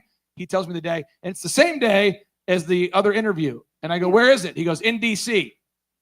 And I'm like, this is weird, but still, one coincidence, maybe two, whatever, just co-instances, maybe not. And then I put the phone down, and then I get a call from CJ. She said, hey, Newsmax.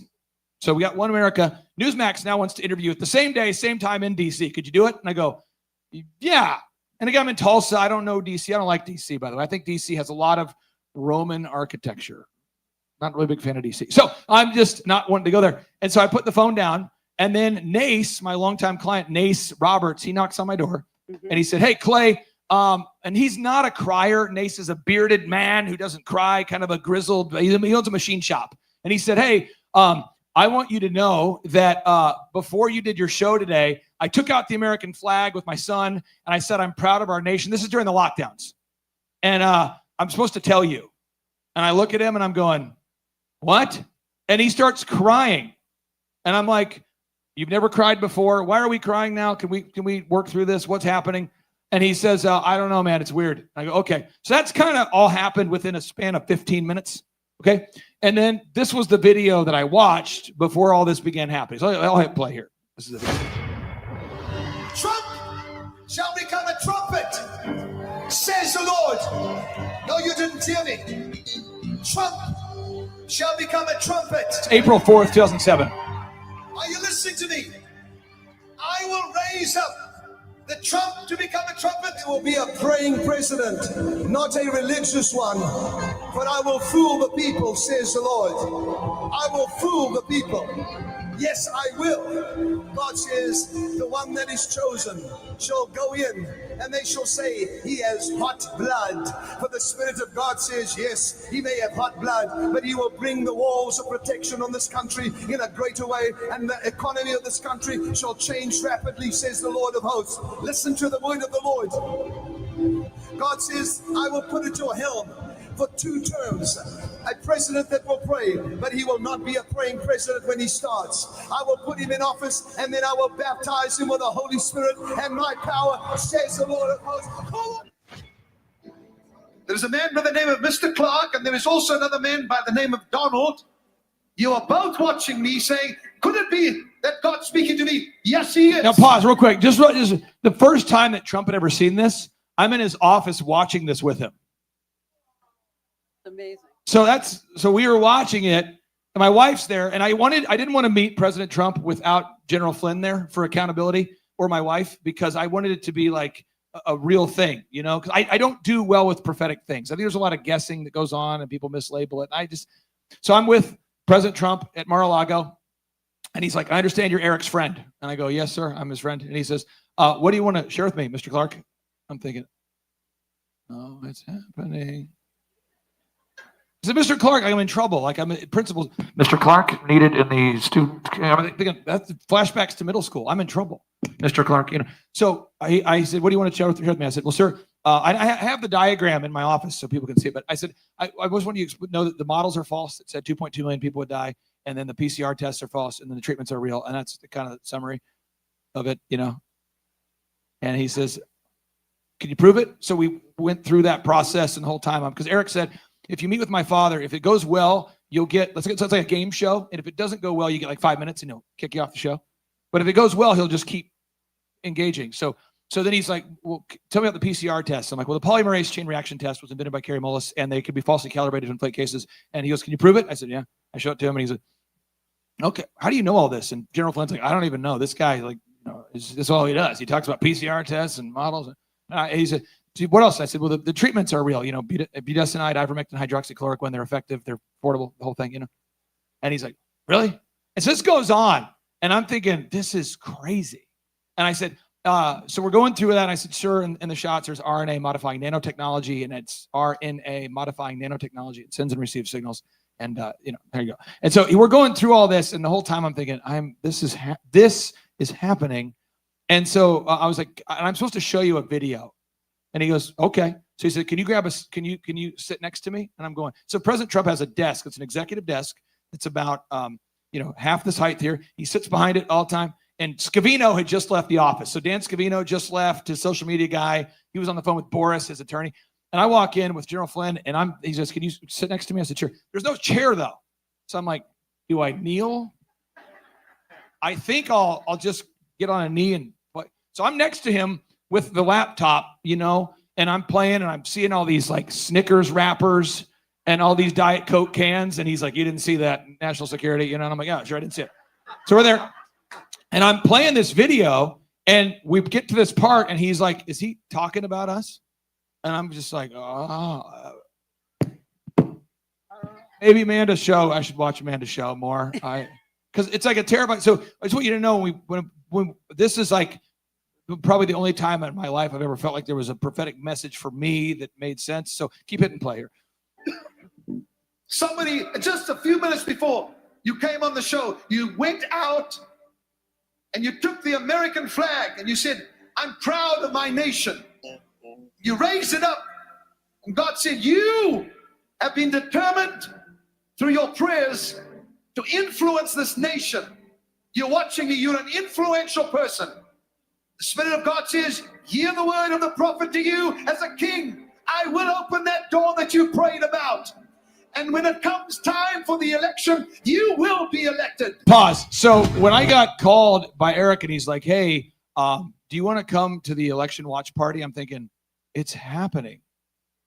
And it's very weird. And I'm saying that because you asked me to play that video. There's a lot more into that. Yeah. But I just want you to know, God is speaking to everybody here. And I am not God. Amen. Thank you for clarifying. We thought you were, okay, no. I was disappointed by God, this very pale, odd person. Okay. No, but it's just God speaking to you. And one of the things we have to do is we have to like find quiet and then ask God what he's trying to say to you. And I know that the Bible is the word of God. And if you read the word of God, you'll hear from God.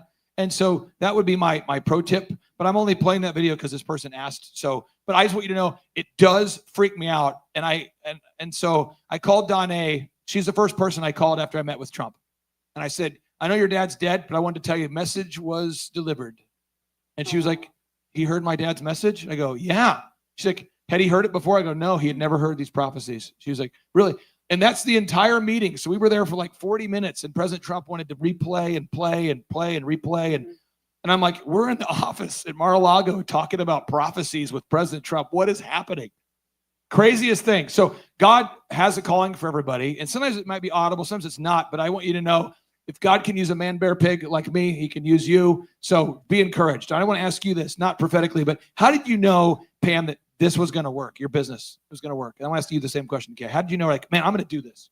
It was so wild. I was praying for something. And like Kay said, I was a stay-at-home mom at the time. I had sold IBM computers in the 80s, so I had a great job. And then Kay was born. I didn't want to work anymore, so I became a stay-at-home mom. And then we were suffering while we needed more money. And so I started doing what moms do, babysit, do all the things that we do just to bring in some extra money. And I fell in love with the industry of network marketing. And the product was brought to me. I'm listening to it. I'm not believing a word of it, but the hair stood up on the back of my neck. And I paid attention to that. And that was like a calling.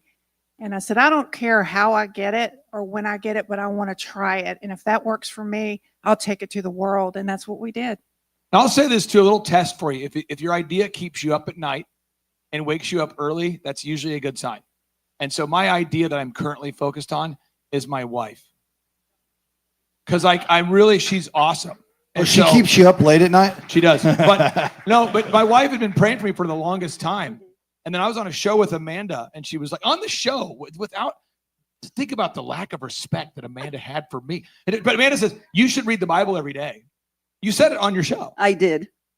Point blank when he asked how much you show, would be reading the Bible. I point blank. That's a little said it. bit intense. Okay. But all I'm saying is my wife been praying for years, and then it just connected with me. So I encourage you, be like, don't give up. That God has a plan for your life. Don't give up on that. Okay. You're doing your own thing. You're rocking and rolling. You're building the thing. When did it become to you like, I'm doing it, doing my own thing? Well, her retirement was such a blessing for me because I realized I had attached myself to her vision for decades. And I, at the time, was going through a divorce. So I have 3 children. My daughter is 4, and then my son Miles is 7, and then my son Kennedy is 9 and almost 10. And Veda, my daughter, was 7 months old when their dad decided that we were going to get a divorce. And I'm nursing. I'm like, your moms in the room, raise your hand. You're in a brain fog. So facing her retirement at the same time, our business changing dynamically, and me going through a divorce, I found myself looking at myself in the mirror and going, who are you? So I really only could turn to God. I had to get really quiet about what that next step was for me. But all along, in all of those years that she had built It Works, everyone would come to me for strategy. When she had an idea, she would call me. I have an idea. I have an idea. And I know you know how. I know you know how. So I listened to that voice. And then I met Vince, who's my boyfriend now. And we've been together almost 2 years. He looked at me and he said, you are called for more. And I'm going to challenge you in these next 6 months to do what you are called to do. And you are called to elevate women. And he spoke life into me. And it was a very hard conversation, but he was right. And so I just dug into the ground and I allowed my family to pour into me and him to pour into me. But they were, I believe they were speaking through God for sure. That's Vince back there, Invincible. He's a big deal. He's a great guy. All that guy. Okay, Amanda, next question. I am a local auto glass company. How can you help me go up against a national company that is also the third-party administrator to all major insurances? Do you have a book with you, by the way? Do you have a book with you? So I want you to just jot this down, okay? This is big stuff. And by the way, when you write stuff down, it creates a neural pathway. And a neural pathway is where if you write it and you say it and you do it, it creates a memory. And you want to have those memories to come back to. And you got to be careful what memories you put in your mind that are bad ones because you'll go back to that too. So what you have to do is you write down this. I'm not a new age guy. I'm a Christian guy. I'm just telling you. But what you want to do is just write down, I'm going to beat them, and it's easy. That's like step 1. It's easy. So it's first off, I'm going to beat them, and it's easy. And it is easy, by the way. And so Charles Kolaw called me and he's like, hey, I'm going up against Planet Fitness. How do I beat them? Same conversation. Charles Kolaw, the fitness guy, Mr. Clean. So I'm going to beat them, and it's easy. Okay. Then what you got to do is you got to commit to the VISM we talked about, but make it real to you. You've got to get video testimonials. You know why? Because I know who your competition is they're not going to get video testimonials. They will not do it. Images. You want to get images with you and happy customers having authentic conversations. Your competition will not do it. Search engine content. You want to be top for all of the long tail search engine words. So it's like the obscure words. So do a Google search real quick, Sean, for how to get my dog to stop barking Tulsa. That's kind of a long phrase, but we come up top for that. How to get my dog to stop barking Tulsa. It's a long tail. Dog training Tulsa is the short tail. It's 3 words. But how to get my dog to stop barking Tulsa is a long tail. And a little over half of searches are long tail. Does that make sense? If you scroll down, you'll find Make Your Dog Epic after you can report it to the city of Tulsa. There we are. Okay, great. Okay, so you want to do videos, images, search engine content, more Google reviews. And you're already doing that, but just get more, just obsess on it. And the final thing is we got to figure out who those referral sources are, and you want to gift them. Like you want to figure who they are and then find a gifting strategy. So one of the clients I work with, they're a massive law firm. And it's funny because my kids, when they see the gifts, they forget that they're my client and I taught them to give me gifts, which I get. So anyway, but they get, we do elaborate gifts. So, the Harry's, what's the brand? Harry's and whatever, Harry and David. Yes, those two. Look it up, Harry and David. So we do elaborate gifts to people that refer. So this law firm sends, their top line, their biggest item is they send elaborate, awesome gifts to people that send them business. So people like doing business because they're getting these great gifts, and it really encourages that relationship. And I would just say, Pam, you're probably a master of relationship development. You probably learned that. When you have, a downline or a team underneath you, and Carl's in Utah and Susan's in Michigan, and you're trying to build that relationship, how did you attempt to manage those 12, let's say your top 12 relationships? How did you try to manage those? I'd go see them. I'd get in front of them. I would spend the night with them. It's just such a personal relationship. I would just build them up just like you got built up. And just know their family, know their children's names, know their goals, know what they're after. But mainly spending time with them. And then, of course, if it's just not desirable, like you don't want to travel, then we've got Zoom, we've got FaceTime. Our business totally changed when social media broke, and we were able to do videos. We were able to do before and after pictures. That's when we could get visual with people, and that's when we really scaled. So just building those lifetime, and I still have relationships. I still know their kids' names. I still know where they live. I still stay in touch, even though I've been gone for 5 years, because they made me who I am today. Not the other way around. They taught me everything about relationships. Charlie, the bassist was playing. He met me. We met because we were always doing events together. But I used to do this for all the brides. We did 4,000 weddings a year. I would invite all the brides and all the grooms to a house party at my house once a year, and it was epic. And I think the oldest kid at the time was like 2. We'd have like 450 people at my house, and we would just be over the top. And brides would tell their friends, like, this guy brought in an ice sculpture. This guy brought in exotic animals. He brought in a live band. And I just hired him one time for my wedding. This guy. So to this day, like my son, he'll go into places and people will say, yeah, your dad DJ'd my wedding, 2 decades ago. And you get stuck in their minds. So you want to build that relationship. And I'll just tell you, Steve and I have that relationship. So we had a guy, I'll be vague, I won't mention the guy's name. We had a guy really talking smack about Steve just a little after COVID. And he was like, I don't know if having him as a client of yours is a good reputational thing for you. I remember I called you about this. And I'm like, why? And he's like, he's just so radical. He's driving his Lamborghinis around and he's flaunting wealth. And I just don't think it's becoming of you. And I go, well, he's my friend. And so I'm not perfect. He's not perfect, but I like him. And it was like, and Steve, I do that, and I know Steve does that too. But every once in a while, Steve will be in Tulsa and someone will say, I don't like that Clay Clark guy. He fired me as his, if a client isn't going to do their homework, I just fire them because it makes it easier for them. I don't want someone paying me to not do their work. Yeah. And every once in a while, Steve, you'll hear these horror stories. Yeah. And how does that go typically? Not good for them because no, people say that and they expect you just to agree with them. And I'm like, I know this story usually about why they didn't work out. Yeah. And it's usually, I've known Clay long enough that it didn't Clay. So, I know his character. I know that he's going to do everything he can to make it right. And if someone leaves, they usually have a sign out on the wall out there that talks about a special sign. Yeah. If they're really bad, they will. But no, just a lot of people aren't like that. I think a lot of people just will go, yeah. And they'll just agree. And Clay's not that way. I'm not that way either. So you got to go deep with those relationships. You Yeah. gotta go deep. I called the Jesus principle, but Jesus had 12, and maybe one of them got a little weird. But you want to have you want to go deep with your 12, and then have those 12 go deep with those 12, and you're getting deep with that. That's how you do it. And by the way, I'm not pushing direct selling, but I am saying that direct selling is a very effective way to learn management and sales, and you can start a business with very little money. There's just so much there that you can learn. Okay, Amanda, next question.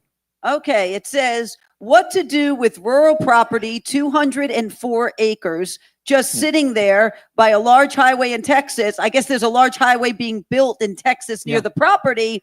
In the coming years, will that increase its value? Or what should they do with this 204 Well, acres? one, you should read Think and Grow Rich. And if he ever says something that goes against the Bible, just go with the Bible. But you read that, you'll have some answers. Think and Grow Rich. What you're wanting to do is you got to do what Dr. Stella would do. Dr. Stella, can I bring you up here real quick? So Dr. Stella, she's a doctor, but she also has a ministry branch. And so she's utilized. Can you just briefly, we have very limited time, but can you explain, we'll bring it up tomorrow too, but what are you doing with your land? What kind of things are you doing out there in Texas? I actually started out, we had an 86-acre ranch, which we bought in 2020, and I think it was $2 million. It's doubled in value, actually. But over the past few years, I realized that Brookshire, Texas, and that area became like really growing really fast. So I'm actually just buying like land and then breaking into like 1.5-acre lots and practically quadrupling the money that is coming from it. Texas, Wisdom. you cannot lose. You cannot lose Wisdom. doing that. Yes. That's what you would want to do. And direct sales. I'll give you 60 seconds to talk about it because we'll bring it up tomorrow to give you more time on that. But what are you doing? We have been building up like a lot of supplements to help people rebuild their immunity. This year, we decided that we're going to launch it out in a direct sales company. I was just talking with them out there. We started an ambassador program where since people take our products and they love it, they can actually market it and get paid. So we're like going worldwide and just getting to a place where we want to be the next Mary Kay or whatever. Yeah. Oh, not next, but we want people to be able to build wealth and also get health. So we are like, it's amazing what we're trying to do. So I would do very practical. So, but I'll talk about it tomorrow. I would take out a sheet of paper and write down 50 things you could do with the property. Try to come up with 50. And then narrow it down the next morning after you sleep on it and pray about it to your top 10, and then do it again, and then you'll have clarity. But I would just go ahead and think a lot of ideas of what you could do with it. Exactly. Okay, next. How can I monetize my social media following with or without selective sponsors? With or without. Well, what happens is on YouTube, Andrew's worked with a client, did a great job helping this client, but he had a YouTube platform where he mowed lawns. It was Lawn Juggernaut is his brand, and he mows lawns. Am I correct, Andrew? He mows lawns. That's what he does. He finds like a beat up, abandoned property, and then he refines it and cleans it up. It's called Lawn Juggernaut. He also has a channel called The Boring Channel, and Andrew's done a lot of work with this guy. And he makes really good money. But YouTube will allow you to, can you put up on YouTube here, Sean, so we can see it and verify it's real? That's going to be the Lawn Juggernaut on YouTube.